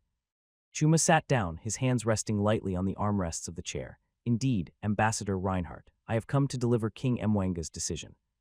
Reinhardt leaned back slightly, folding his hands in his lap. "And what has His Majesty decided regarding the Majulb issue?" "King Mwanga has made it clear that Zambesi will not halt its operations against the Majulb tribes. His Majesty sees it as his duty to defend his kingdom and its people. The rebellion has caused significant loss of life, and he believes it is only right to respond accordingly." The ambassador's expression remained neutral, but Chuma could sense the shift in the room. Reinhardt's eyes narrowed slightly, and after a brief pause he spoke again. "So your king has chosen to reject Valoria's request. Does he understand the implications of this decision?" Chuma nodded. "He is fully aware, Ambassador. His Majesty believes that Zambesi has faced greater challenges before and will continue to stand strong, with or without Valoria's support." Reinhardt was silent for a moment, his gaze fixed on Chuma. Finally he spoke, his voice calm but with an edge of warning. "Minister Chuma, Valoria values its alliance with Zambesi, but our support comes with certain expectations. If your king chooses to ignore our request, Valoria may have to reconsider its position. I urge you to remind His Majesty of the importance of maintaining strong allies in times of crisis." Chuma held his ground, his voice unwavering. "Zambesi does not take its alliances lightly, Ambassador, but we cannot sacrifice our sovereignty in the face of foreign demands. We will continue to defend our kingdom as we see fit." "But you are not defending your kingdom, Minister Chuma. You are slaughtering the Majulb people. There is no armed resistance left. We have already driven them from the battlefield. What remains are civilians, innocent families caught in the crossfire." Majulb tribes initiated this rebellion. They are responsible for the deaths of countless Zambesi citizens, and we cannot ignore the threat they pose. If we allow them to regroup, they will return with more violence. His Majesty sees this as a necessary course of action. Reinhardt's eyes narrowed. "This is not a necessary course of action. It's a campaign of extermination. Valoria does not condone such actions, and if your king refuses to recognize the distinction between defense and massacre, then we will be forced to reconsider our alliance." Tension between them grew as Chuma weighed his response. He knew the stakes of this conversation were growing higher by the second. Valoria had positioned itself as a critical ally, but Zambesi's sovereignty could not be undermined. "Ambassador, I understand your concerns," Chuma replied carefully, "but Zambesi will not be dictated to by foreign Urs. Our history has been one of survival against overwhelming odds. We will continue to act in our best interests." Reinhardt's eyes hardened. "And if your best interests lead to further bloodshed, Zambesi may find itself without the allies it needs most. Tell your king that Valoria's patience is wearing thin. We have been more than generous in our support, but there are limits to what we can tolerate." Chuma stood, his expression firm. "I will relay your message to His Majesty, but make no mistake, Ambassador, Zambesi will stand with or without Valoria. We have weathered worse storms." Reinhardt remained seated, his gaze unflinching. "You may find, Minister, that this storm is unlike any you've faced before." "We shall see, Ambassador," he said, giving a slight nod. "I will deliver your message to the king." Without another word, Chuma turned and made his way out of the office, escorted once again through the long corridors of the consulate. His thoughts swirled as he exited the building and stepped back into the cool evening air. The conversation had gone as he expected, but the weight of Valoria's implied threat now loomed over him like a dark cloud. Ride back to the royal palace was quiet, the streets of the capital filled with the usual evening bustle, but the urgency of the moment pressed heavily on Chuma's mind. He knew the king would not be swayed easily, and he could already predict how Mwanga would react to Reinhardt's warning. Zambesi had never bowed to foreign demands before, and the king had no intention of starting now. When Chuma arrived at the palace, he made his way swiftly to the grand hall, where the king was waiting. As he entered, he could see Mwanga pacing, clearly agitated. The rest of the council had gathered as well, their faces tense with concern. "Chuma," Mwanga said sharply as soon as he saw him. "What did the ambassador say?" Chuma took a deep breath and bowed slightly before speaking. "Your Majesty," Ambassador Reinhardt reiterated Valoria's stance. "They demand we halt all operations against the Majulb tribes immediately. He warned that if we continue, Valoria may be forced to reconsider their alliance with us." The king's expression darkened, his fists clenching at his sides. "So they would abandon us after everything we've endured, after all the bloodshed they would leave us to fend for ourselves." "That is the implication, Your Majesty," Chuma replied. Reinhardt made it clear that Valoria's patience is running thin. They will not condone further actions that could be perceived as an extermination of the Majulb people. Well, if that's what they want, then give it to them. Morning sun filtered through the tall windows of Alexander's office in Volkshall, casting a muted glow across the room. The supreme leader sat behind his desk, deep in thought, his fingers lightly tapping on the surface. The recent diplomatic efforts with Zambesi weighed heavily on his mind. News of Zambesi's aggressive stance against the Makelp tribes had already caused waves within Valoria. A soft knock at the door pulled him from his thoughts. Without looking up, he responded, "Enter." Julianne stepped into the room, her face serious. She held a folder in her hand, one that Alexander could tell carried significant news. She approached his desk with purpose and placed the folder in front of him before speaking. "Your Excellency, I've just received the latest report from Zambesi. Minister Chuma met with our ambassador, Victor Reinhardt, and it appears they're not backing down." Alexander's eyes flicked to Julianne, his expression unreadable. He opened the folder and scanned the contents, his jaw tightening as he read, "So they have chosen defiance." Julianne nodded, her voice steady. "Yes, Your Excellency. King Mwanga has made it clear that Zambesi will continue its operations against the Makelp tribes. They view it as a defense of their sovereignty, and they are prepared to lose our alliance if that's what it comes to." Alexander's fingers stopped tapping. He leaned back in his chair, exhaling slowly as he processed the information. "So they would rather risk their entire kingdom than comply with our demand." "It seems that way, Your Excellency," Julianne replied, her eyes locked on Alexander's as she continued. "They believe they can weather this storm without our support." Alexander's gaze drifted towards the window. The vast cityscape of Volkshall spread out beneath him. "Pride has destroyed more nations than any war or famine," he muttered under his breath. He turned back to Julianne. "And yet, Zambesi still believes it can stand alone." Julianne hesitated for a moment before speaking again. "Your Excellency, our ambassador warned them of the consequences. He made it clear that Valoria would not tolerate a campaign of extermination under the guise of defense, but their response was resolute. They believe they are in the right." Alexander closed the folder with a sharp snap, the sound echoing in the quiet room. "Zambesi is blind to the consequences of their actions. They think that by holding firm, they can preserve their sovereignty, but what they fail to realize is that without our support, they are vulnerable." Julianne nodded. "Our intelligence suggests that Zambesi's enemies are already watching closely, waiting for the kingdom to falter. If we withdraw our backing, it's only a matter of time before the Makelp rebellion gains new momentum, or worse, external forces move in to exploit the situation." "That is what they want, so let them choose their fate," Alexander said unconcernedly. "Now explain to me the process on how to cut ties with Zambesi." "Your Excellency, there are several key steps involved in severing diplomatic and economic ties with another nation. First, we formally recall our ambassador and diplomatic staff from Zambesi. This is a signal to both Zambesi and the international community that our diplomatic relations are deteriorating.